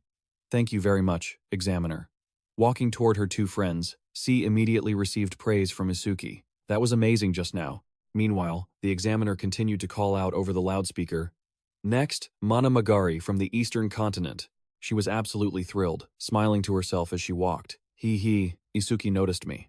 To bring C back to reality, Ribo asked, which test should we take next? Isuki pointed ahead. The next room must be the attack power test area, right?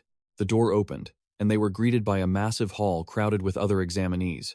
It was the attack power test area. Sitting majestically on a high platform, propping his feet up while sipping hot tea, the sunglasses-wearing examiner glanced down. Looks like the second group has gathered in full. He grabbed the loudspeaker and shouted like thunder, "Listen up, you brats."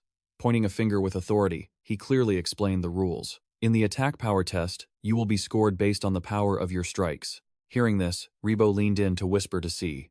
Who are we supposed to attack? Don't tell me it's the examiner. This made C scold him playfully. Dummy, you talk too much. Catching snippets of the student's confusion, the examiner wore a cunning smile. Great question. Of course, your target isn't me, but my Shikigami. He waved his hand, releasing a stream of dark purple smoke, summoning a giant monster that looked like a patchwork teddy bear, a B-rank Shikigami. Nendoroy. Seeing the weird monster, Ribo gaped and complained. What the hell is that? It looks like a cheap, poorly made toy. Meanwhile, C trembled, clutching her shoulders to avoid it.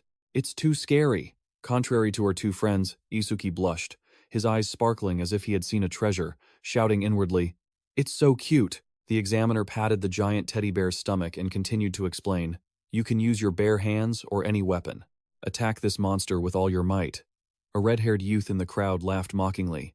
That Shikigami looks like nothing more than a punching bag. Then he asked craftily, "Hey, examiner, what if we accidentally smash this Shikigami to pieces?" The examiner smirked arrogantly. "You kids? Even a level 50 awakened probably couldn't destroy it, so worry about yourselves first. Also, Nendoroy will score you based on the impact force of the strikes it receives." To demonstrate to the students, the examiner gently swung a punch at the teddy bear.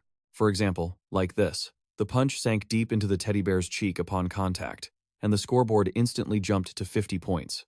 With his hands on his hips, he continued proudly. The grading standard has been set so that the previous punch equals 50 points, and the maximum absolute score is 100 points.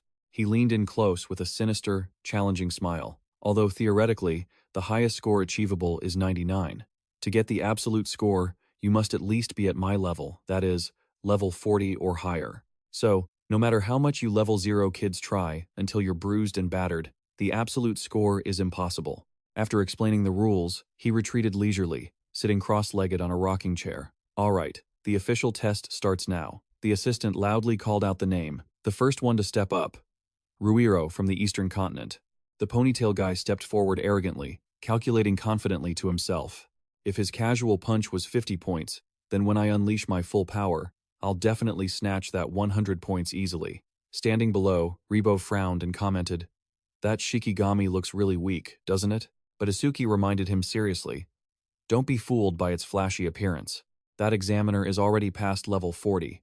Even his casual punch possesses strength far superior to ours." The examiner sat comfortably, drinking tea, lazily urging them on.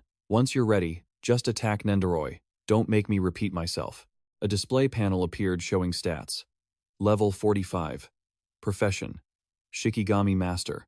Ruiro gathered his strength, his whole body radiating a powerful green aura, sighing slightly with misplaced mercy. It's a bit of a pity to strike such a harmless-looking Shikigami. He swung his hand, unleashing his full elemental power, and shouted, "But in order to stay at the Apex camp, don't blame me for this." A massive punch wrapped in green energy struck straight into the giant teddy bear's stomach. "At least go obediently into dust." The score immediately appeared on Nendoroy's face. 37 points. Ruiro's eyes widened in shock. "Only 37? I clearly used a skill to enhance the punch."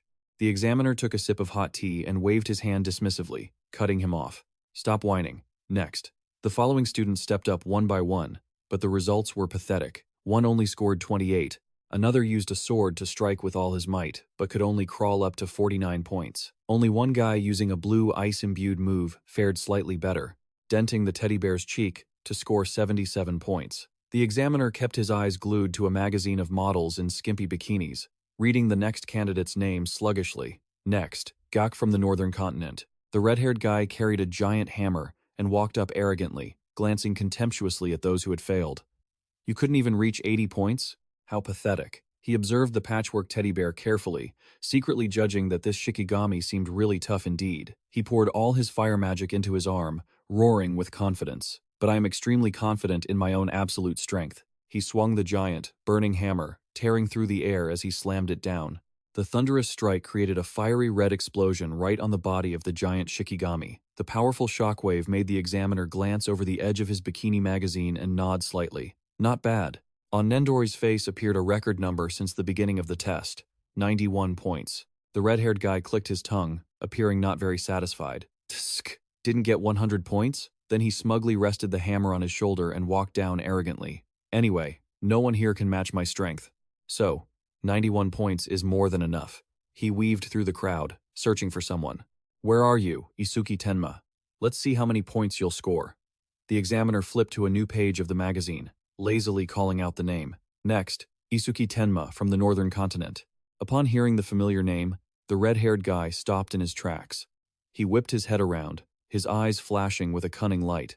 "So, you're here." He wore a wild, eager smile. "Finally, I get to see your true ability with my own eyes." Meanwhile, Isuki calmly stepped onto the stage amidst the provocative shouts of the red-haired guy. "Isuki Tenma." The red-haired guy gripped his hammer handle, secretly arrogant. "He is the one who scored 100,000 points in the preliminary round, but absolutely no one can surpass me in strength when I'm holding this hammer." Accompanied by the information of a unique grade weapon with plus 100 attack, he boasted silently. "Even if he took first place in the preliminaries, his attack power is probably just on par with mine at best." Standing before the giant teddy bear, Isuki gazed at it and sighed with pity. Looking at such a cute creature, having to land a fatal blow is really a bit regrettable. But the examiner continued to keep his eyes glued to the hot bikini magazine, clicking his tongue in boredom. Tisk. Another useless person scoring under 50 points? How boring. Isuki began to focus his power. A dark red aura of magic surged and enveloped his right arm. His eyes glowed like two flames, revealing an aura of dominance as he prepared to fire. He threw a punch fast as lightning, a fiery red energy blast tearing through the air straight ahead. The bare-knuckle punch created a massive vortex of energy, bursting brilliantly and completely swallowing the poor teddy bear. The terrifying force poured directly into the Shikigami, causing it to be torn in half instantly. Amidst the resounding explosion, the examiner continued to mindlessly admire the models. Wow, she really has a smoking hot body. The next second, a massive shockwave exploded right behind him, blowing away dirt and stones in a cloud of dust. The proctor was so startled he nearly dropped his magazine, whipped his head around, and shouted, "What was that?" Cold sweat poured down his face, and he stared at the devastated scene in total bewilderment. He tore the doll apart with his bare hands. What kind of monster is this guy? Is he actually just a student? Isuki pulled his hand back and muttered nonchalantly, "So, the critical strike I didn't use before was saved up until now, huh?" He turned back to look at the rubble, suddenly noticed something, and asked softly, "Oh, you're still alive?" It turned out the doll's head was rolling on the ground, leaking black fluid with a miserable expression. Isuki bent down, picked up the rolling doll head, and asked gently, "What's my score?" The doll trembled in fear and wailed, "Fine, 100 points." The entire hall erupted in astonishment. What? A perfect score? Isn't that summon supposed to be invincible, even against a level 50 awakened? And he did it barehanded, beating O, who used a hammer, by 9 whole points. Standing in the corner, Oe clenched his fists, sweat pouring down his pale face. No, this isn't just a 9-point gap. He trembled and bowed his head in defeat. The only reason he got 100 points is that the system can't go any higher. That casual punch already easily exceeded his maximum power. Oe slammed his giant hammer into the ground, completely losing his earlier arrogance. So much for not losing in terms of strength. I was just being full of myself. The proctor in the sunglasses also turned pale, sweat pouring down his face like a waterfall. I clearly set the system so that only those with power above level 50 could reach 100 points. He swallowed hard and looked at Isuki with suspicion. Could this kid really have reached that level? Seeing the proctor's darkened face staring intensely at him, Isuki broke into a cold sweat, thinking to himself, "Is the old guy mad because I accidentally smashed his summon? Better make a run for it before trouble catches up." He quickly slipped away, waving his hand to save face as he ran. "I'll be taking my leave now." Leaving the poor proctor to kneel and cradle the remains of the doll, he announced apologetically, "The test is temporarily suspended. Please wait 10 minutes. Sei and Rebo immediately rushed over to poke at Isuki like he was an alien. Sei exclaimed, "That was amazing. Not only is your defense top tier, but your power is terrifying too." Isuki scratched his head modestly. "I just got lucky. How could I pull off that kind of power every single time?" Raibo pouted and shut him down. "Don't be so humble." Raibo took the opportunity to brag loudly to the surrounding crowd. "Which one of you idiots said Isuki wouldn't even score 30 points? Step up. See that? He just snatched 100 points. Sa glared and scolded him. "Why are you looking so proud? You're not the one who scored it." Seeing the cleanup crew busy, Isuki figured it would take a while before the test continued. Sei helpfully suggested, "Isuki, why don't you go take another test first? We'll wait here." Isuki nodded, smiling kindly. "Yeah. Let's meet at the plaza after we finish everything." He walked past the red-haired guy, O, who was still standing there like a lost soul. He thought to himself, "The next one is the magic power test, right?" The entrance to the next room appeared, standing tall with a shining sign, "Magic Power." Inside the testing area, a stunningly seductive female proctor with flaming red hair stood with her arms crossed and announced clearly, "It seems everyone is gathered, so I will explain the test for the level 42 creator class." The male students below immediately turned to stone, eyes heart-shaped. "That proctor is drop-dead gorgeous. I wish I could date her," another guy fantasized. "Maybe if I get a high score, she'll ask me to dinner." The cat-eared girl stood in the corner, arms crossed, looking at the horny guys with contempt. Men are all the same." As she rolled her eyes around, her purple eyes suddenly froze in surprise. He's here too?" Seeing Isuki staring intensely at the podium, the cat-eared girl clicked her tongue in disappointment, and the black cat on her shoulder chirped in agreement. "And he's daring to stare at the proctor too. Men are all from the same mold, meow." The problem was, our Isuki was completely indifferent. He was just focusing on the item on the podium. It turned out what was covered by the red cloth was the testing device. The proctor pulled the red cloth away, revealing a crystal orb emitting a mystical blue light. This magic measuring device was crafted by my own hands. A rare item. The magic storage crystal. She held the orb professionally and explained, "The measuring method is simple. Just place your hand on this crystal orb and channel your magic into it. She placed her slender hand on it, revealing a deep blue mana. The more magic you have, the higher your score will be. A student below timidly raised his hand to ask a tricky question. But if we channel all our magic in here, what are we supposed to do for the other tests? The beautiful proctor placed a finger on her lips seductively and winked to reassure him. Don't worry. This crystal orb not only has the ability to fully absorb your magic, but it will also return it to you completely afterward. The beauty trap immediately had a massive effect, making the guy who asked the question blush bright red and nod repeatedly. Yes, ma'am. She struck a provocative pose and finished. If there are no more questions, let's start the test. There is no fixed order here, so feel free to step up. A guy obsessed with beauty immediately raised his hand, eager to score points with the lady. Yes, me. I'll go first, he thought smugly. Women always love a man who takes the initiative.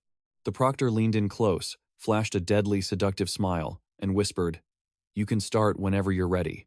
Receiving that encouraging look, the guy told himself with burning determination, I absolutely cannot mess this up in front of such a beautiful woman. Even if I have to drain all my mana, I must get a high score. He did as he said. He pressed his hand against the device and strained his neck, shouting as if he were powering up for a transformation. Explode! My magic power! But life isn't a fairy tale, he gasped in shock. No way! Even after pouring in every last drop of mana, it didn't even fill up halfway. Seeing the guy in shock, the proctor leisurely touched his forehead to return his mana and chuckled to soothe him. Calm down. I forgot to mention something. Suddenly, her smile emitted a massive pressure, making the student feel tiny. She proudly declared that this magic storage crystal had once absorbed the entire mana pool of a level 40. Awakened. The crowd below dropped their jaws. Even a level 40 awakened couldn't fill that orb? Another guy added dejectedly. Then small fry like us won't even be able to fill it halfway. Ignoring the chatter, the red-haired beauty kindly advised the unlucky guy, Stay still, I'll return your mana now. Then she leaned close to his ear and dropped a meaningful line. Just between us, I can guess a person's character based on the amount of magic they channel into the orb. While speaking, she caressed his chin and giggled. You actually have a very pure heart, you know? After teasing the blushing fool, the proctor turned back to the crowd and gestured invitingly. Who wants to go next? Raise your hands. Contrary to the earlier enthusiasm, the men now started to get cold feet. One muttered, Maybe I should just retake the defense test. Another followed. I'd rather get hit in the face by a rock than get my mana drained. A third made an excuse. I just finished the agility test, and my mana hasn't recovered, so I'll just sit back and watch. Seeing the guys flip their attitudes so quickly, Isuki's sweat dropped. Feeling helpless. They switched sides so fast. Just a minute ago, they were excited as hell. Realizing the situation was stagnant and no one dared to step up, he sighed and stepped forward. If that's the case, I'll. Before he could finish, the proctor happily invited. Oh, it looks like we have our second challenger. Come on up. Isuki froze, holding up half his hand in total confusion. But I was only just getting ready to raise my hand. It turned out the person the proctor called wasn't him. A cold beauty with blue hair stepped forward, her identity incredible. Second place in the Northern Continental Qualifier, Handa Kana. The crowd immediately recognized her. I know her. That's Handa Kana, the runner-up of the Northern Continent. A fanboy exclaimed, Top-tier looks? And she even ranked second in the prelims? I'm in love, while Isuki stroked his chin in thought. No wonder she looked familiar. Watching from afar, the cat-eared girl smirked in amusement. With both the first and second place of the North here, things are going to get interesting. While the black cat on her shoulder chimed in, meow. Stepping up to the podium, Kana stood deep in thought, silent, ignoring the examiner's enthusiastic instructions. She already knew the rules, right? She could begin whenever she was ready. Without a second thought, Kana placed her gloved hand firmly onto the cold crystal orb. A mysterious green surge of energy immediately poured out, slowly flowing into the measuring device. Seeing the water level inside rise only modestly, the male students outside whispered in disappointment. Is that all? One muttered, curling his lip. She only did slightly better than the last guy. Another chimed in. Is that really all a second-rate fighter from the North can do? Amidst the endless gossip, haunting memories from the past whispered mockingly in Kana's ears. If you had joined, you could have taken first place instead of this. Ha, if I'd known, I would have entered the Northern Regional Qualifiers myself. And if you're done, step aside and let us Southerners show you how it's really done. Ignoring all the garbage remarks, Kana's gaze sharpened. She slowly reached back to grab the hilt of a massive sword. As soon as the lock was released, a blinding green magical aura erupted from the blade. She braced herself, releasing a magical storm that swept through the room like a cyclone. Kana's eyes glowed with electric intensity, completely immersed in the massive flow of energy. The crowd that had just been mocking her was now struggling as their hair blew wildly, shouting in shock. Huh? Her magic power just skyrocketed, one guy yelled, struggling to stand his ground. The waves of magic I'm feeling are several times stronger than before. Watching with his arms crossed from start to finish, Isuki nodded as if he had grasped the situation. I see.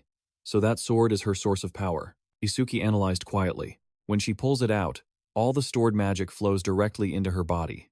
The crowd below started buzzing and pointing. Look at that. The crystal orb is almost full. The female examiner smiled in satisfaction. About 80%. With a score like that, she could have easily taken first place for the last 5 years. Kana gently rested a hand on the orb, maintaining a steady flow. As she pulled her hand back, the examiner stepped forward, flirting. 80% capacity. Huh?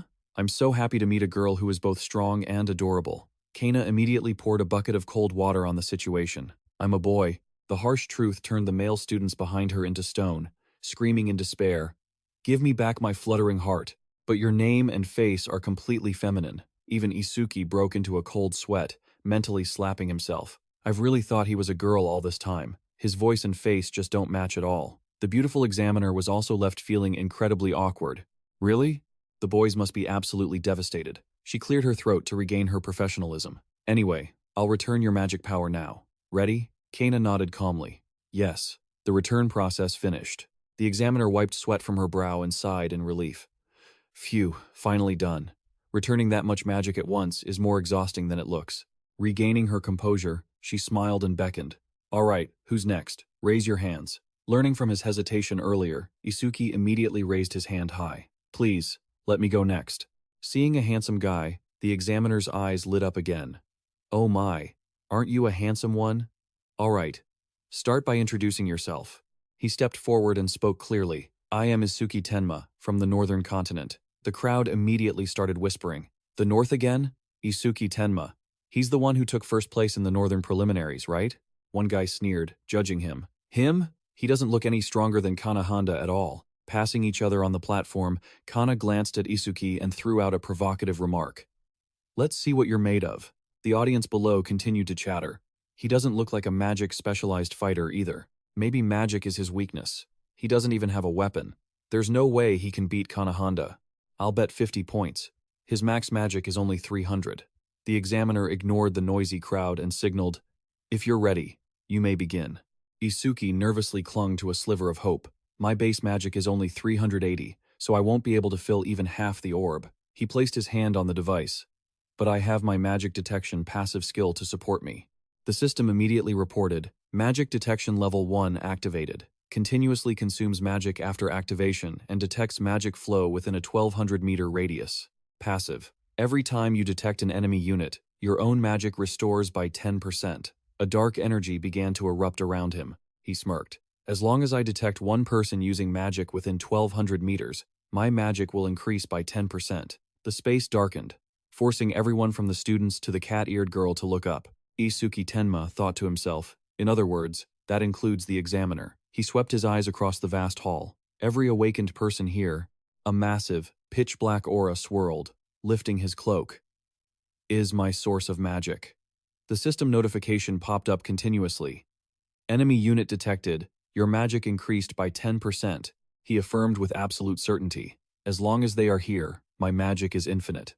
The crowd below stared in wide-eyed panic. He still has magic left? Another one added, trembling. And he's doing it bare-handed? Even Kanahanda needed a weapon. The hot-blooded examiner's face had gone pale, sweat pouring like a stream.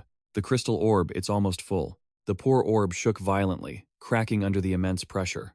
Isuki's eyes glowed with fierce blue light. It looks full, but there's still room to hold more. The dark magic seemed to swallow the entire hall. He gritted his teeth. Well then, I'll keep pouring it in until it can't hold any more. Seeing that, the examiner rushed over, screaming, The orb is already full, but this kid's magic shows no signs of stopping.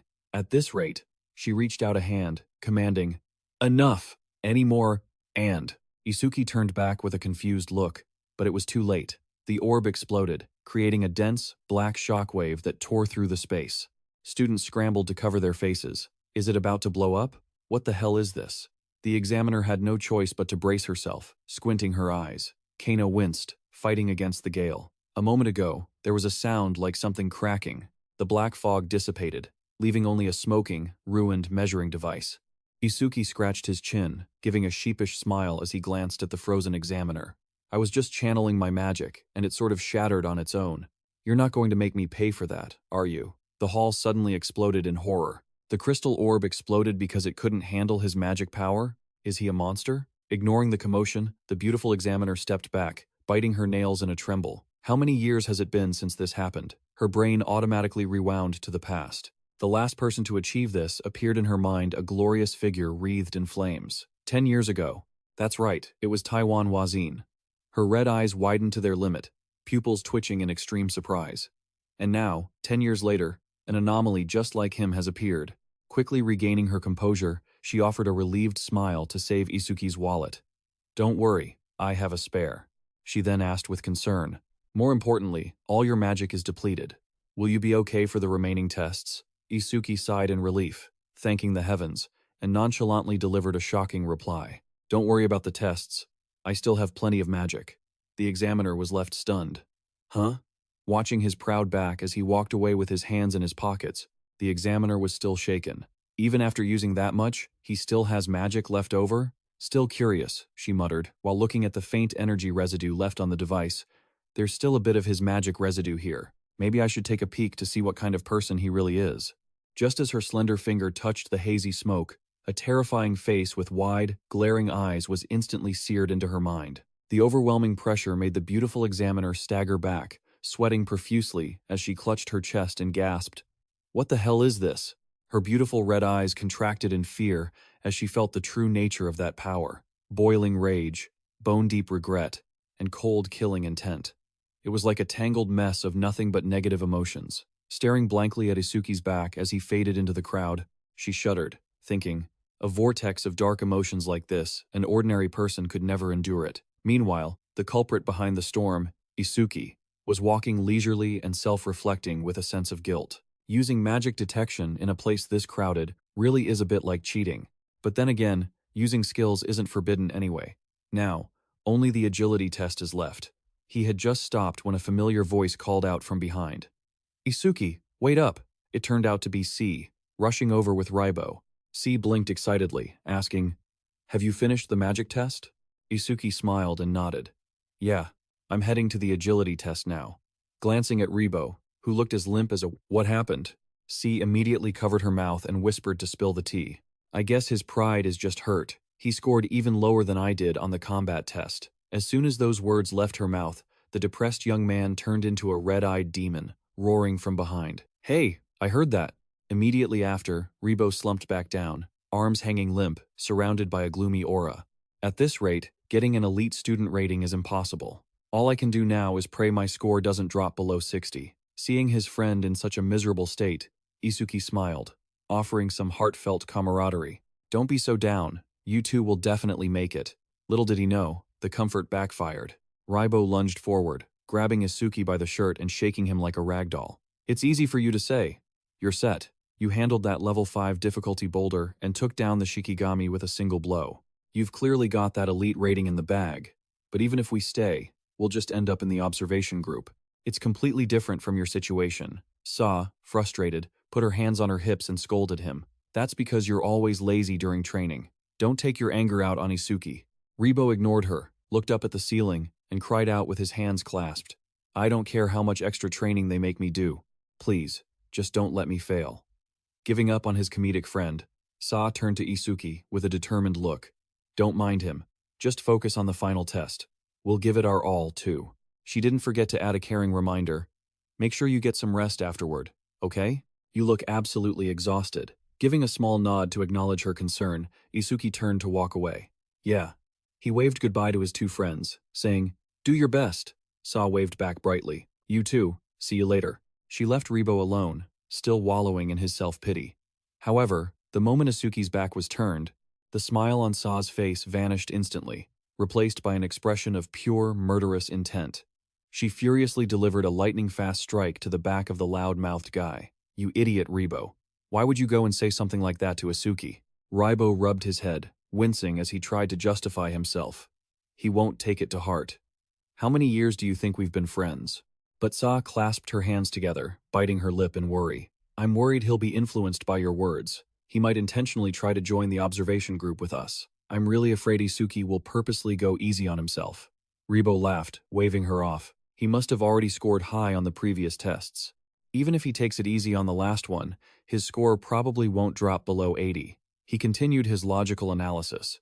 The elite student group is much more relaxed. There's no way he'd intentionally slack off just to end up in the observation group, which requires extra training.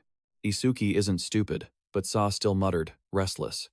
"You never know." And just like a woman's intuition, in another corner, Isuki was strolling along with his hands in his pockets, making a firm decision. "I'll keep my final score below 80. As he opened his watch to display his remaining balance, 104,600, the wealthy young man calmly calculated that he didn't need any bonus points from the elite rating. "If I join the observation group, I can continue working with Sa and the others." Looking up at the giant, flashing agility sign in front of him, he finalized his core reasoning. "More importantly, I'll get to take part in the extra training sessions." Examining his hands, he began planning the ultimate way to throw the game. "Since I wasn't paying attention in the previous tests, I probably got perfect scores on all of them. So, in this agility test, I need to get the lowest score possible. 0 would be ideal." Just as he was busy plotting to get a 0, a mocking voice cut through his thoughts. "Hey, you guy from the northern continent, I finally found you. Have you been avoiding us this whole time?" Isuki cast a cold glance over his shoulder at the neighborhood thugs, blocking his path, and replied indifferently, "What now? Want another round?" The silver-haired guy smoothed his hair confidently, smirking at Isuki. "You're that eager to fight me? I'm thrilled to hear that. It seems you haven't forgotten our promise." Their eyes met as if sparks were flying between them. The silver-haired guy added casually, "Take it easy. When the test is over, I'll give you all the time you want." With that, he turned and strode away proudly, followed by the panicked blonde guy, leaving Isuki standing there blankly. Looking at that smug back, Isuki broke into a cold sweat, wondering in confusion. Did he hit his head during the test? He was the one who challenged me, so why am I suddenly the one being graced with his mercy? He shook his head, brushing off the confusion, and walked straight ahead. Anyway, for now, I should focus on the test. Walking into the agility test arena, a brown-haired male examiner clapped his hands to grab everyone's attention and began explaining. Simply put, the agility test is a game of cat and mouse. An extremely clear illustration appeared behind him, a cat chasing a mouse, and the mouse having to dodge the cat's pursuit. Accompanied by blue mana particles and a giant, flaming cat head behind him, the examiner wore a sinister smile. Some of you might have already guessed it. I will be the cat. A stat board appeared. Level 40. Occupation. Order breaker. The examiner grinned at the crowd below. "And all of you will be the mice." He pointed down at the boundary line and clearly announced the rules. "You are only allowed to move within this red circle. Your goal is to keep running without getting caught and survive as long as possible." Holding up a finger with a sly look, he continued. "But if we don't set a limit, the waiting time will be too long. 1 minute. Any mouse that manages to avoid being caught for 1 minute will receive a perfect score." Hearing such a short time limit, the students below immediately started murmuring, feeling overconfident. "Only 1 minute?" Some even acted arrogant. "Examiner, aren't you underestimating us a bit too much? This feels like a bonus round. I'll gladly take that perfect score." The examiner's smile suddenly became very mysterious. "All right, our first mouse is Fumiya Futaki from the southern continent." The silver-haired guy coldly placed a hand on the shoulder of the pale-faced blonde youth, urging, "Go on, don't embarrass the southern continent."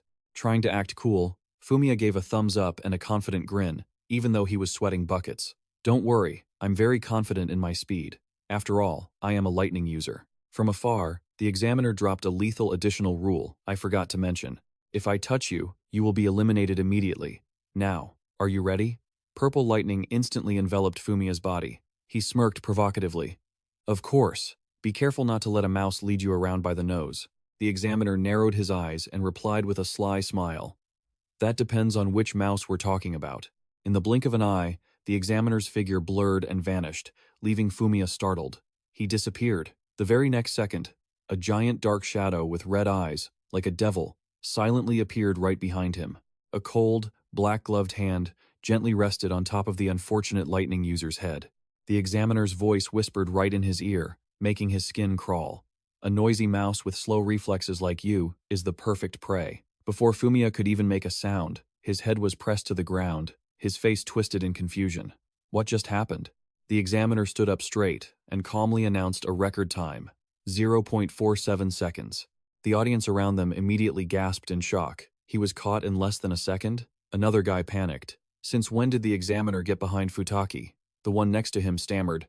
No way. It happened so fast I didn't see anything. Standing in the middle of the panicking crowd, Isuki and the silver-haired guy both narrowed their eyes. Instead of natural agility, he probably used some kind of skill. Arrogance flashed in the eyes of the two top geniuses. He's extremely fast, sure, but not so fast that he can't be kept up with. The examiner smiled brightly and pointed to the arena to call the next person.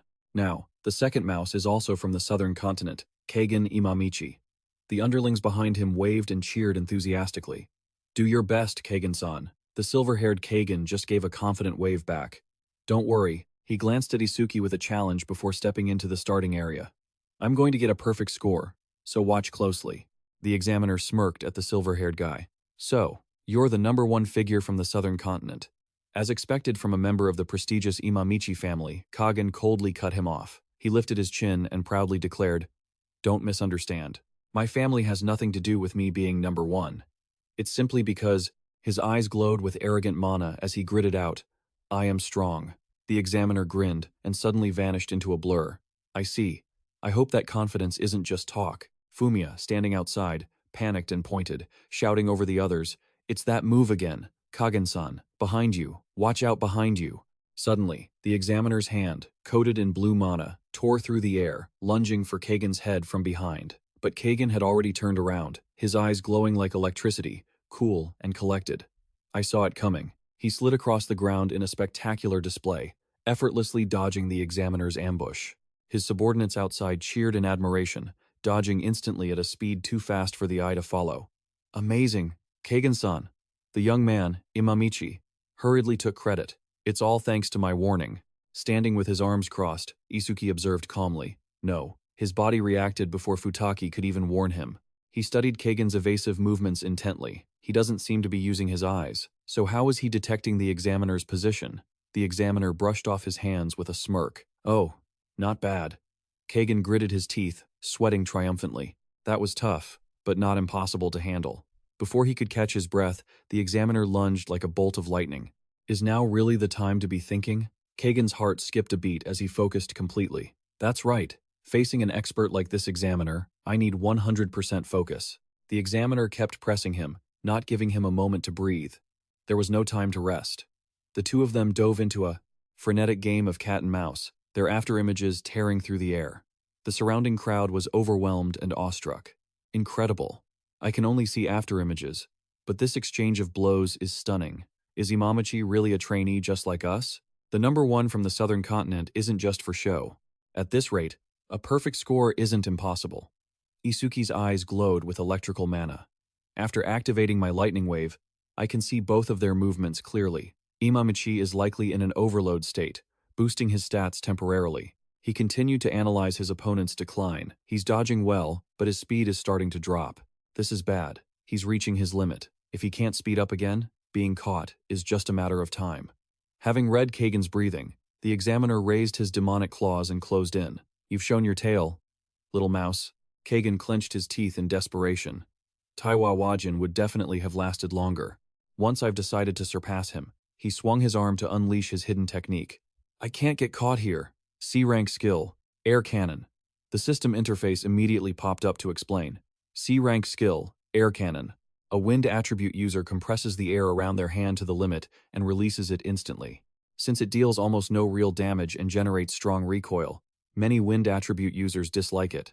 Imamichi had turned that weakness into an advantage, adjusting his posture with the recoil of the air cannon to dodge the examiner's grasp. The powerful force sent him tumbling through the air, escaping the examiner's reach by a hair's breadth. The examiner looked up, smiling in appreciation, so he cleverly used the skill's recoil to dodge the grab. Not bad, but the examiner lunged right beneath him as he hovered. How are you going to dodge in that position? Kagan channeled all his remaining strength and fired straight at the ground. Air cannon, full power. A massive pillar of pressurized air exploded, blasting him high into the air and creating significant distance. The examiner was slowed by the gust and silently admired him. He limited his own movement while creating distance to buy time and recover stamina. A brilliant strategy. Kagan landed and slid a long way, looking cool. The crowd watching outside erupted in praise. Just when I thought he'd be caught, he widened the gap again. What did he just do? Imamichi just fired his skill at the examiner. Even a C-rank skill depends on how you use it. The examiner dropped his hands, nodding in recognition of his ability to maximize a skill's potential in real combat. He really is a genius. However, he immediately pointed out the fatal flaw when he saw Kagan panting, his hands on his knees. But you're exhausted, aren't you? The giant blue monocat reappeared, overwhelming the room. The examiner finished it. Game over. Isuki looked at Kagan's trembling legs and thought, the examiner is right. He has almost no stamina left. If he could have rested for even a few more seconds, he could have held out a bit longer. But he's been driven into a corner with nowhere left to run. Isuki's eyes flashed as he spotted a gap. Imamichi still has one escape route. Kagan looked up at the ceiling and let out a roar, kicking off the ground and exerting his last bit of strength to launch himself into the space above. The skill board appeared, confirming the survival maneuver. C-rank skill, air jump. The crowd buzzed, discussing Kagan's trick. Is he flying? Someone nodded in acknowledgement. Well, he hasn't left the circle, so he isn't breaking the rules, is he? The subordinates puffed out their chests with pride. Heh, wind attribute users are rare and have the highest potential, after all. And Kagan-san is a once-in-a-millennium awakening genius. He's completely different from those mediocre elemental users.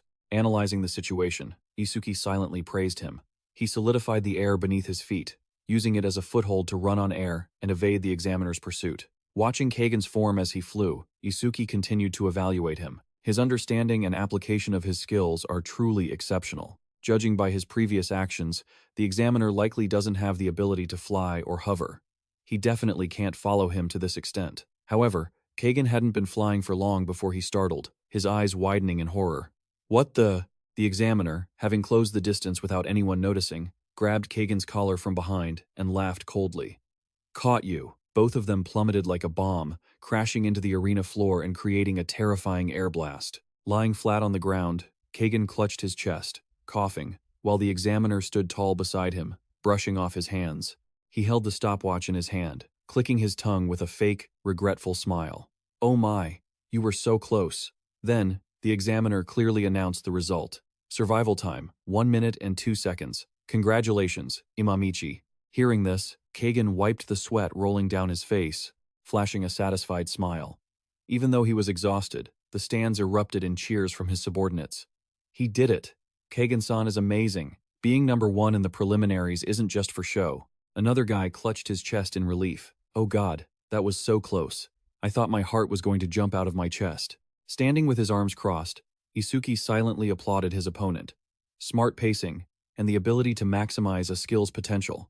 I'm starting to look forward to a one-on-one duel with him. Below, the muscular giant rushed over, hugging Kagan so tightly he almost suffocated, screaming in excitement. As expected of Kagan-san, the pride of the southern continent. Kagan trembled, his knees buckling. The examiner smiled gently, offering a sincere compliment. I've witnessed many trainees over the past 9 years, but among them, you are the most outstanding. At this rate, becoming an S-grade savior bearing the future of humanity isn't just a dream. Keep working hard. Receiving such high praise, Kagan blushed and turned away, clearing his throat with pride.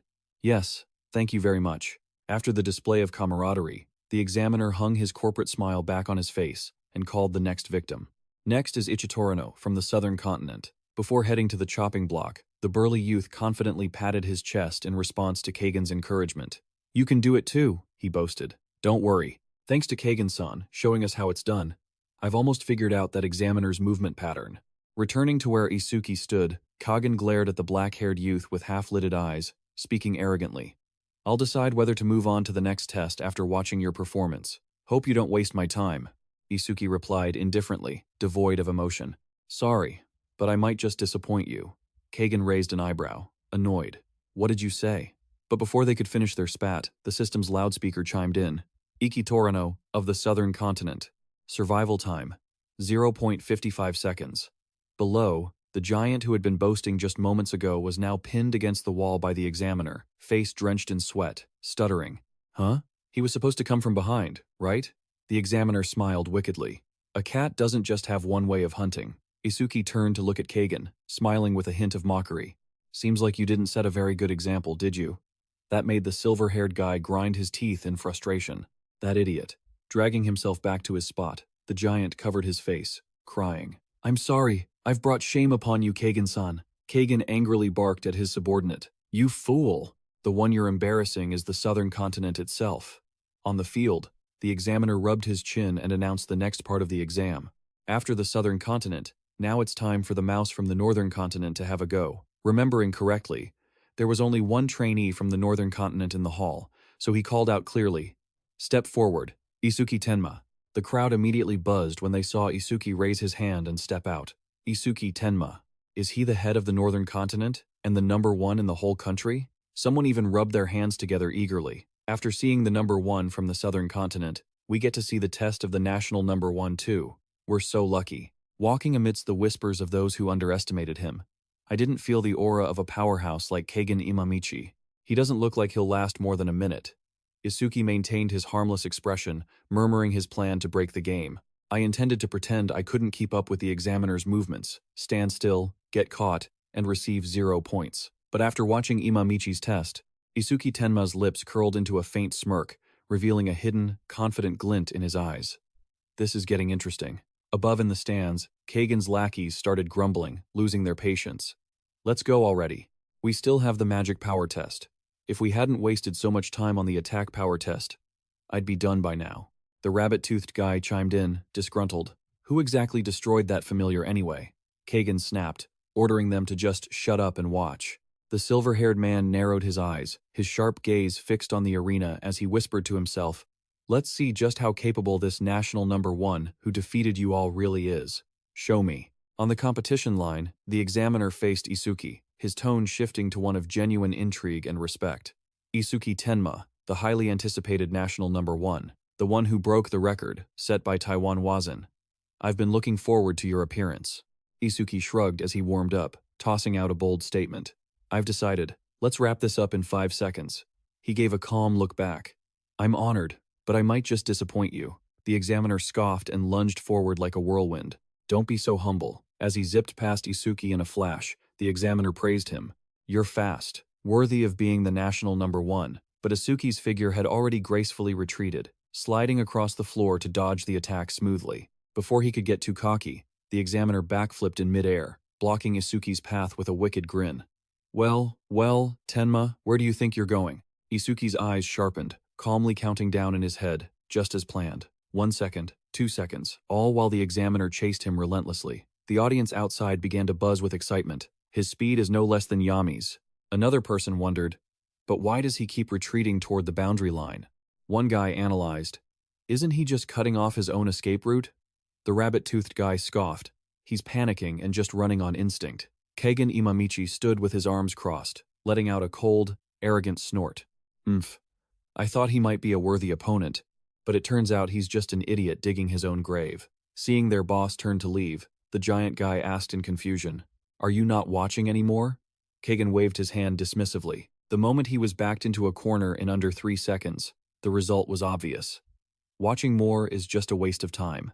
Meanwhile, on the field, the examiner was starting to sweat, suspicious of his opponent's baffling tactics. He's not using any skills, no speed boosts, no interference, and he chose the worst path? What on earth is this guy thinking? As he backed away rapidly, Isuki suddenly slammed on the brakes, his thick heels grinding hard against the arena floor, preparing for a sharp turn. His eyes glowed with blue electricity as he silently summoned the system. Activate lightning surge. Immediately, a notification window popped up.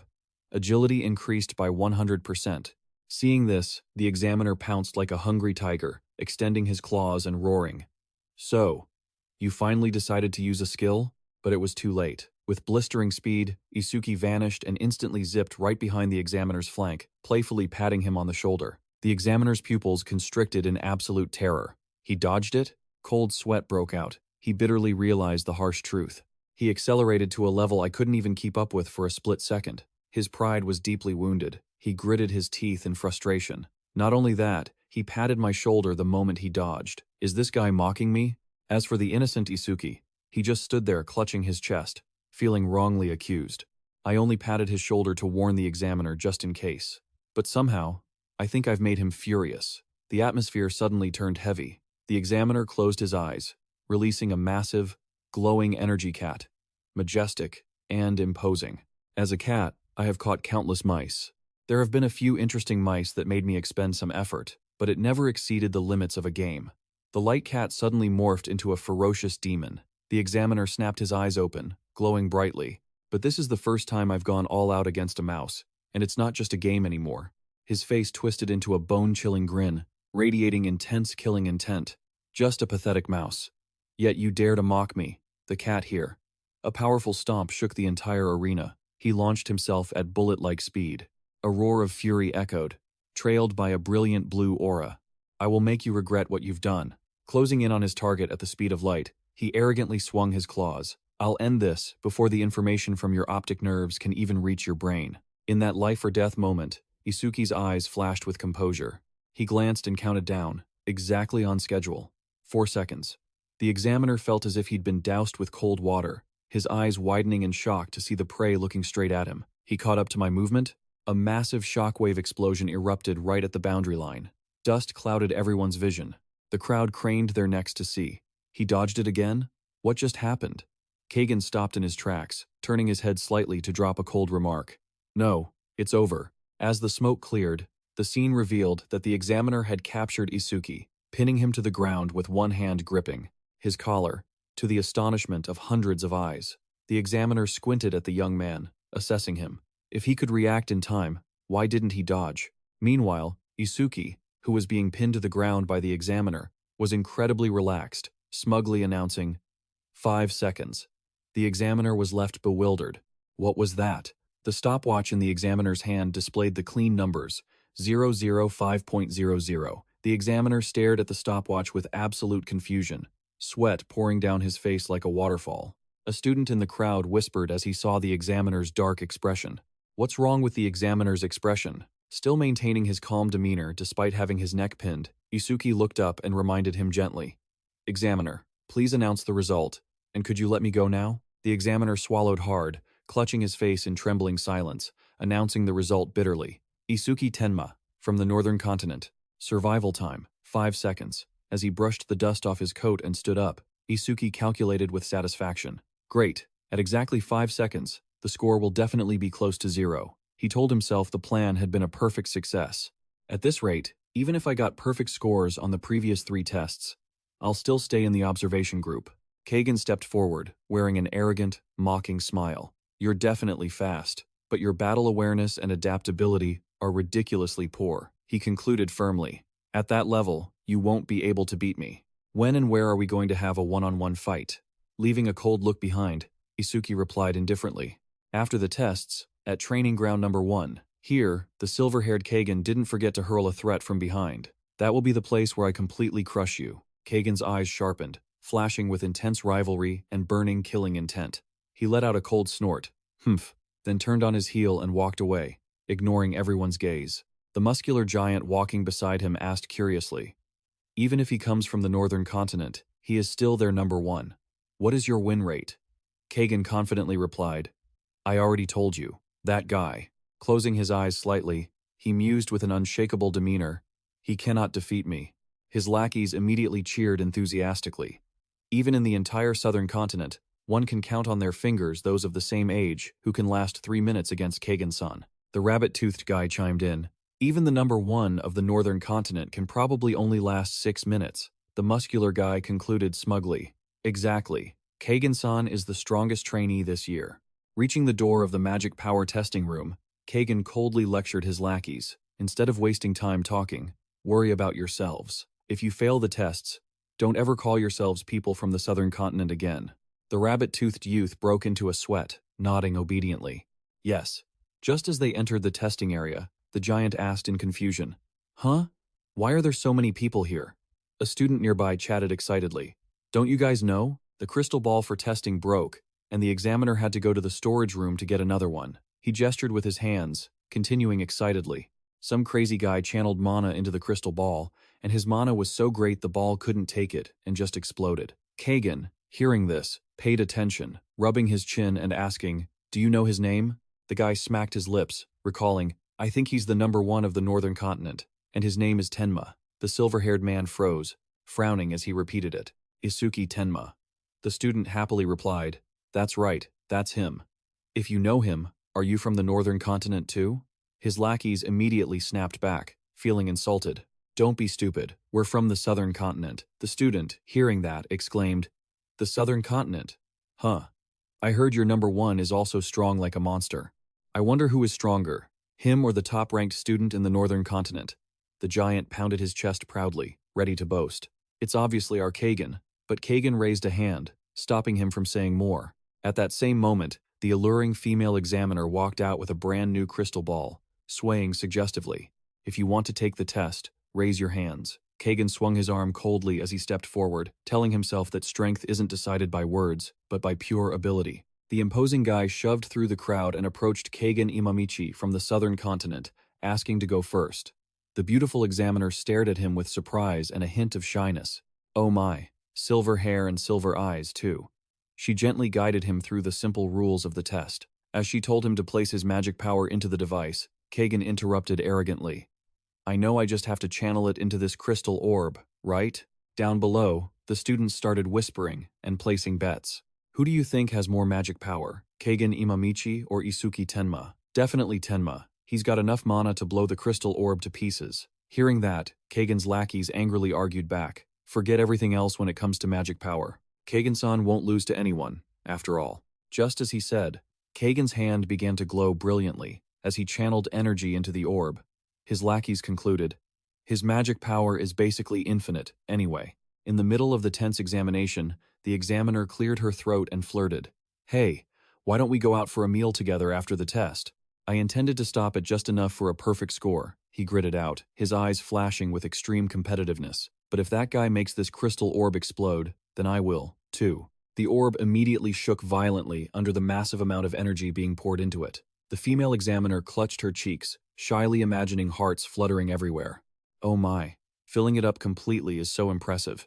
Don't worry, I'll pay it all back later." Kagan didn't even reply. He just gritted his teeth and poured in more power, making the whole hall tremble as the air began to hiss. Cracks started appearing on the orb. The examiner panicked. "That's enough. If you keep going..."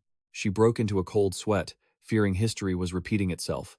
"Don't tell me you're also..." Unsurprisingly, a blinding explosion of magic blasted outward, tearing through the night. The crowd erupted in chaos, screaming and shielding their eyes. "He made the crystal orb explode, too. What kind of monster is he?" His lackeys happily threw their hands in the air. "I knew Kagan-san could do it." The giant glanced over, but the examiner seemed quite shocked. Kagan waved his hand and walked away proudly, saying coolly, "You don't need to pay it back. I still have plenty of magic power left." He left the female examiner kneeling and crying, hugging the ruined pedestal. "My crystal orb." The lackeys huddled around, fawning over him. Blowing up a crystal orb capable of absorbing the magic power of a level 40 awakened is truly amazing. With this, first place in the test results is guaranteed. Even though he was being praised to the heavens, Kagan still frowned, feeling deeply irritated inside. How meaningless. Even if I take first place in a low-level test like this, the only thing that interests me right now is... Back at Isuki's side, Ribo pushed up his glasses, his jaw dropping in shock. Huh? Only 5 seconds of survival in the agility test? The examiner's movement speed was just absurd. Besides, speed isn't my specialty anyway. Meanwhile, Isuki stood to the side, sweating as he thought, "Sei's gaze is piercing right through me. She hasn't realized I was intentionally holding back, right?" Ribo suddenly burst into triumphant laughter. "Ha ha ha, I lasted a whole 8 seconds. Man, I never thought there'd be a test where I could beat Isuki." Right then, the announcement speaker echoed through the hall, cutting off his little moment of joy. "All entrance exams are now complete. Scores are being calculated. Each participant's results will be sent to their recording bracelets in 1 minute." I repeat, hearing this, Ribo nervously clasped his hands to his chest in prayer. Results are coming out already? Being able to see them directly on the bracelet is so convenient. Please, God, let me get at least 60 points. The bracelet signaled. Ribo held his breath, looking at the screen. Ribo Horino, Attack 11, Agility 15, Magic Power 18, Defense 17. Total score, 61. Overall assessment, observation group. He jumped for joy, celebrating, all right, 61 points. I get to stay here. Say left him speechless, calling him out. You barely passed. Why are you acting like you got a perfect score? Siki Siraj's bracelet also showed her results. Attack 12, Agility 16, Magic Power 16, Defense 18. Total score, 62. Overall assessment, observation group. Raibo immediately turned to tease his friend with a cocky grin. 62 points? Wow, amazing. You scored exactly 1 point higher than me. Since we're both in the observation group, let's get along from now on, okay? Standing in a corner, Isuki rubbed his chin, calculating deep in thought. If 8 seconds is worth 15 points, then 5 seconds should definitely be around 10 points. Damn it, I'm going to end up in the honors group. I shouldn't have done anything at all. Raibo turned his head, curiously asking, how many points did you get? Isuki folded his arms, sealing his fate. No need to ask. He's obviously in the honors group. Those other 3 tests were definitely perfect scores, and even the agility test must have been at least 6 points. The black-haired young man could only smile awkwardly and go along with it. I think so too. But when looking at Isuki's screen, both Raibo and C's eyes popped out in extreme shock. Huh? No way. Did you do something to make the examiner hate you? You only got 5 points on the agility test. If you'd gotten just 1 more point, you would have made it into the honors group. The scorecard was clear. Attack 25, Agility 5, Magic Power 25, Defense 25. Total score, 80. Overall assessment, observation group. Ignoring their surprise, Raibo threw his arm around Isuki's shoulder to comfort him. I know it's frustrating, but don't be too desperate. Now the 3 of us can train together again. Isuki acted along, putting on a regretful expression. Well, being with everyone isn't bad either, but deep down, he was popping champagne in celebration, hitting the 8-0 point mark perfectly. The happy atmosphere was interrupted by a sneering voice from one of Kagan's giant lackeys. You're actually excited about just making the observation group? Don't people from the northern continent have any ambition at all? Raibo turned, annoyed, and snapped back. Why are you acting so high and mighty? What did you get? The guy puffed out his chest and boasted loudly. Prepare to be amazed. Our Kagan-san got a perfect score on all 4 tests for a total of 100 points. Walking beside him, Kagan snapped coldly. Shut your mouth. I didn't come here to brag. The silver-haired guy strode closer, glaring at Isuki. You haven't forgotten our promise, have you? The promise that you wanted me to teach you a lesson? There's no way I'd ever forget that. Just as the tension escalated, a lazy round of applause rang out. Amazing. There are sparks flying everywhere. This is how our response should be. Everyone was startled, turning their heads to see who had interrupted the conversation. They all exclaimed in surprise. The examiner! The cat-and-mouse playing examiner strolled over, smiling meaningfully. I heard you 2 are planning a duel. Kagan frowned, responding tensely. Is that not allowed? The examiner quickly shook his finger. No, quite the contrary. I welcome it. However, his eyes suddenly flashed with a cunning look under the lights. A duel would be so boring without an audience, right? Spreading his arms wide, the examiner excitedly announced, So, as an examiner, I invite everyone to watch. Immediately, a large speaker boomed throughout the hall. Tonight at 8 p.m. in Training Ground 1, a duel will take place. Isuki Tenma of the Northern Continent versus Kagan Imamichi of the Southern Continent, followed by a very inviting, don't miss it. The crowd of students immediately exploded into extreme excitement. A grudge match between the number 1 of the Northern Continent and the number 1 of the Southern Continent. It's great to have such a grand show. As soon as the exam ends, let's place our bets. Who are you betting on? The atmosphere grew hotter than ever, like a peak championship match. Kagan looked down at Isuki and snorted coldly. I didn't intend to make this a big deal, but if you're planning to hold a grudge, blame that busybody examiner. Responding to that arrogant challenge, the corner of Isuki's mouth twitched upward, revealing a sharp, murderous gaze hidden within. I'm looking forward to it. The crowd of students began to disperse in noisy excitement. All right. You can watch as much as you want tonight. Disperse. One guy clutched his stomach, complaining, let's go to the cafeteria. I haven't eaten anything yet. I'm starving to death. Another yawned, making plans. I'm going to go sleep for a bit. I need to recharge my energy and snag a good seat. They finished with a cheer. I can't wait for 8 o'clock. Waiting for the crowd to thin out, the examiner called after him. Tenma, got a moment? Isuki obediently turned back and replied, yes. In another corner, Kagan flicked his head to his lackeys. Let's go find something to eat, too. Before the group could respond, he coldly brushed them off. You guys go ahead. I'm going to go get some air. Back at Isuki's spot, the examiner crossed his arms and went straight to the point. I'm the only one who truly understands just how amazing you were in the agility test. The black-haired young man still tried to play humble. You overestimate me. I only lasted 5 seconds. The examiner smiled meaningfully, tearing off the mask. Normally, I would have given a much higher score even for 5 seconds. Why do you think I only gave you 5 points? Isuki stubbornly argued back. You're overestimating me. I really only lasted 5 seconds. The man leaned in close, whispering as if he had caught him in a lie. I don't know what your goal is, but you are hiding your true strength, aren't you? That's why I cleared the path for you. That was my own way of showing kindness. Isuki sighed, defeated, and showed his cards. If you already knew that, why did you hype up my duel so much and put all the spotlight on me?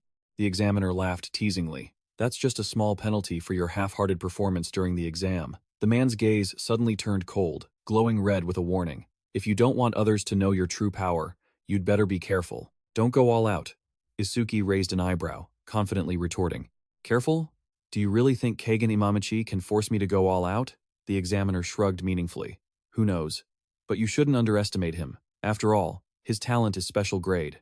Tired of playing cat and mouse, he waved his hand, shooing him away. Well, that's enough whispering. Go back and get some rest.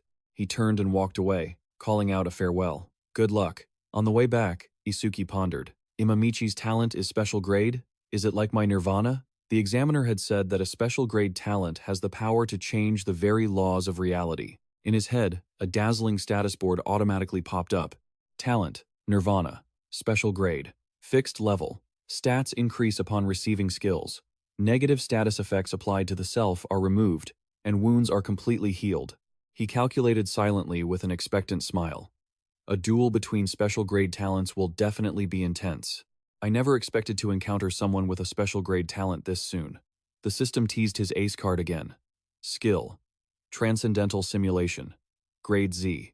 Analyzes enemy attacks and allows the user to learn counterattack skills. Isuki told himself excitedly, Transcendental Simulation hasn't been triggered in a while. Perhaps fighting Imamichi will push my strength to a new level. While he was lost in thought, Riku threw an arm around his neck, pulling him back to reality. Isuki, why are you so dazed? Sei also leaned in, asking worriedly, Are you okay? Did the examiner say something to you? Isuki calmly covered it up. Nothing much, he was just explaining the duel rules to me. He quickly changed the subject. More importantly, I'm exhausted. Let's go to my place and rest for a bit. Riku's eyes widened in shock upon hearing that. What? You rented a high-end room with a living area big enough for all 3 of us? Isuki smiled mysteriously and winked. It's not that small, which left Riku's jaw hanging, sensing his friend's spending habits. Don't tell me, and sure enough, standing before a massive, luxurious estate, Riku clutched his head and screamed in disbelief. Did you rent an entire villa? Entering inside, Riku turned into a hyperactive monkey, jumping everywhere and inspecting every corner. A super comfy sofa, crystal clear windows, fancy carpeting, and even spotless walls. It's absolutely huge. This is way too luxurious. He dashed into the kitchen and continued his chorus of awe. And it even has a kitchen, with high-end cookware, a fridge stocked with fresh meat and vegetables, and a ton of rice too. Sei also nodded in agreement. It really is very spacious. Isuki smiled gently, welcoming them. From now on, this will be our base, so feel free to stop by whenever you want. After messing around, Riku remembered the main issue and gave some serious advice. Anyway, are you really going to fight that silver-haired idiot? He looks pretty dangerous. Maybe you should withdraw. Sei chimed in with her agreement. I agree with Riku. From the start, this fight was completely unnecessary. If you get hurt, it could affect our future training. Isuki clenched his fists, his eyes burning with determination. My talent and skills can only be improved by fighting opponents who are strong enough, and Imamichi might just be that opponent. To become stronger, I must go through this match. Hearing such a hero-like reason, Sei sighed, speechless. Listening to you, it sounds like you're a battle junkie. Sensing the tension, Isuki laughed, trying to lighten the mood. I'm starving. Make us something to eat. Riku, if I eat a meal cooked by your own hands, I'm sure I'll win 100%. I promise. Riku was immediately blinded by his own spirit, rolling up his sleeves and pounding his chest with great energy. Leave it to me! As his friend disappeared into the kitchen, Isuki turned to reassure Sei gently. Hey, trust me, I'll definitely win. But she didn't buy the sweet talk and called him out immediately. You said the exact same thing when that disgusting skeleton soldier attacked the school. The gray landscape of the past rushed back with those echoing words. Trust me. Isuki felt guilty and tried to explain. But I won in the end, right? It's just that Sei wasn't there when it was over. Tears welling up, Sei's face turned bright red as she shouted indignantly. That's because you broke your promise. The image of Isuki tearing his shirt to reveal his chest was haunting. Sei sobbed, scolding him. It was clear you could have dodged that skeleton's attack. So why did you choose to take it head on? Isuki awkwardly raised his hand, trying to explain. It's because of my skill, but Sei sadly cut him off. Did you forget? You aren't allowed to tell anyone how the skill of a rule breaker works, not even me. Recalling that miraculous resurrection scene, Sei whispered, It's true that after that, you summoned a giant blue lotus flower. Your wounds healed instantly, and you defeated the skeleton soldier. She hesitated, though she already understood her friend's extraordinary immortality. I know you took that hit because you were completely confident you could heal yourself. Still, Sei looked up, eyes brimming with tears as she scolded him angrily. Even so, you could have won in a much safer way. I'm really annoyed by the way you always deliberately put yourself in danger. This left Isuki only able to obediently scratch his head to soothe her. I already apologized. Don't be so mad. Seeing Sei tearing up, Isuki asked naively, Does that mean you're not mad anymore? It only made her sniffle and grumble to herself. Girls never actually say they're mad when they're truly mad. Hate Nakira Aisley. You're such an idiot who doesn't understand a girl's heart at all. Listen to me, okay? You're not alone. You have me and Riku. You haven't changed a bit since we were little. You always try too hard. So, please start valuing your own life a little more. Right at that sentimental moment, Chef Riku brought out a steaming plate of stir-fried ribs and teased them. Looks like it's time for Sei's lecture again. This made her blush beet red and argue back. I am not lecturing him. Skipping the bickering, Riku excitedly set the food on the table and urged them, All right, let's eat. There's plenty, so dig in. After all, you can't fight on an empty stomach. Time flew by, and in the blink of an eye, the clock struck 7:55 p.m. at Apex Camp, Training Ground 1. The stands were now chaotic with a student gambling ring. Place your bets. Place your bets. Who are you betting on? Isuki Tenma or Kagen Imamichi? Only points allowed, one guy shouted. I'm betting 10 points on Isuki Tenma. Another immediately dismissed him. A total rank of 1, compared to a rank of 80, the skill gap is too obvious. I'm betting all my points on Kagen Imamichi. A student who seemed to know what they were talking about added, I'm sure Tenma has an ace up his sleeve, but I'm betting 50 points on an Imamichi victory. Amidst the noisy crowd, some of the most prominent beauties and top experts of the academy were also quietly observing and waiting. The mysterious examiner stood high up, hands in his pockets. There have been many duels between students before, but this is the first time it has become such a grand spectacle with all the students gathering. Hearing that, a female examiner rested her chin on her hand and sighed. Can you blame them? Even a teacher like me feels curious. Meanwhile, another examiner frowned. It's just a quarrel between kids. Is it really necessary to make such a big deal out of it? Ignoring the complaint, the brown-haired examiner's eyes flashed with a dangerous light as he loudly announced, All the key figures are here, so it is time for me to announce the rules of the duel. Everyone. Immediately, another examiner grabbed a megaphone and shouted to keep the peace. Order, please. When the training ground finally went silent, the one with the megaphone continued. Now, I will explain the rules of the duel. Both participants, please step onto the stage. The two main characters walked out onto the field amidst the wild cheers of their fans. Good luck, Kagen. Go for it, Isuki, beat that silver-haired show-off, along with other provocative screams. Teach that guy from the northern continent a lesson. The loudspeaker's steady, rhythmic voice echoed again. Rule number 1. The winner is decided when their opponent loses consciousness, becomes unable to fight, or is knocked out of the ring. Any participant who meets even one of these conditions will be declared the loser. The judge continued reading. Rule number 2. There are no restrictions on the use of any and all magical tools. They are all permitted. But when he reached the final rule, the entire crowd was absolutely shocked. Rule number 3. Mutual liability. This duel is taking place based on the consent of both parties. You must take full responsibility for any injuries or even death. The students were terrified. Death? We have to bet our lives on a simple duel? Are they joking? Who in their right mind would accept such a crazy rule? Ignoring the noisy crowd, the scarred judge coldly delivered the final word. If neither side objects, the duel will begin immediately. Standing on the stage, Kagan smirked, provoking his opponent. Does the word death scare you? Isuki didn't hold back either, responding cheekily, You're so annoying. Does everyone from the southern continent act like this? Not wasting any more time, Isuki smirked. There were no objections, so the judge immediately waved the flag. Then, let the duel begin. As soon as he finished, Kagan raised his glowing hand to assert his dominance. I'll end this quickly, so you'd better prepare yourself. He immediately unleashed his skill, a C-rank skill, vacuum.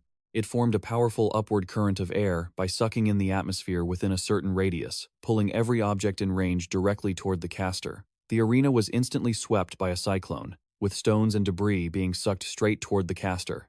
However, our protagonist, Isuki Tenma, kept a completely stoic face, not flinching at all. Seeing his opponent being pulled closer, Kagan added a powerful blow, a full-force air cannon. A massive beam of energy exploded, tearing through the space and aiming straight at Isuki. The powerful attack created a heaven-shaking explosion. Dust and smoke obscured the view of the arena.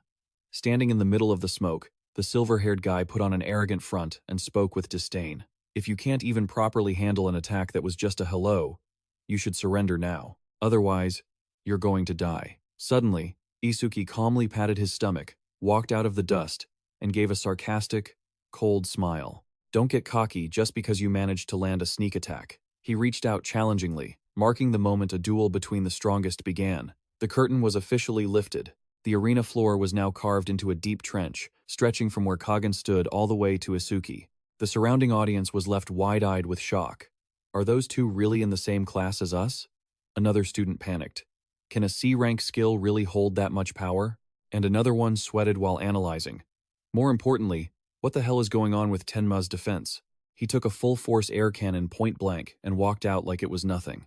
In the observation deck, the mysterious judge chuckled to himself as if he had figured it all out. Wind-type skills lose power the further they are from the target. He continued analyzing the tactics.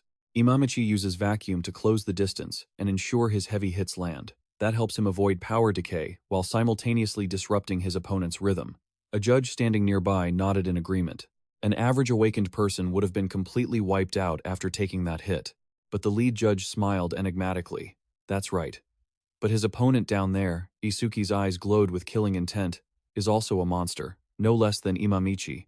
Their battle had only just begun. Instantly, Kagan lunged forward, channeling his power and swinging his arms to create fierce, sweeping attacks. He charged madly, aiming straight for his opponent. Neither was willing to back down. Both lunged in, throwing direct punches that created red-hot shockwaves, shaking the very space around them. The pressure from the collision was so intense that their thick boots carved deep furrows into the hard stone floor just to keep them from sliding back. Before the dust could even settle, Kagan's small frame was dwarfed by his opponent's towering, overwhelming presence. Both lunged at each other again, creating a tremor that cracked the arena floor. Without bothering to use flashy skills, the two young men gripped each other's arms, putting their raw strength to the test in a fierce struggle. Seeing this brutal, primitive sight, the audience in the stands rounded their eyes and blurted out, "What the hell are they doing?" This is the most primitive method. Checking the power, the bearded student next to them swallowed hard and added, "It's a test of strength." Looking from afar, the orange-haired young man nodded, assessing, "They look pretty evenly matched." But the fox-eared girl next to him immediately refuted that.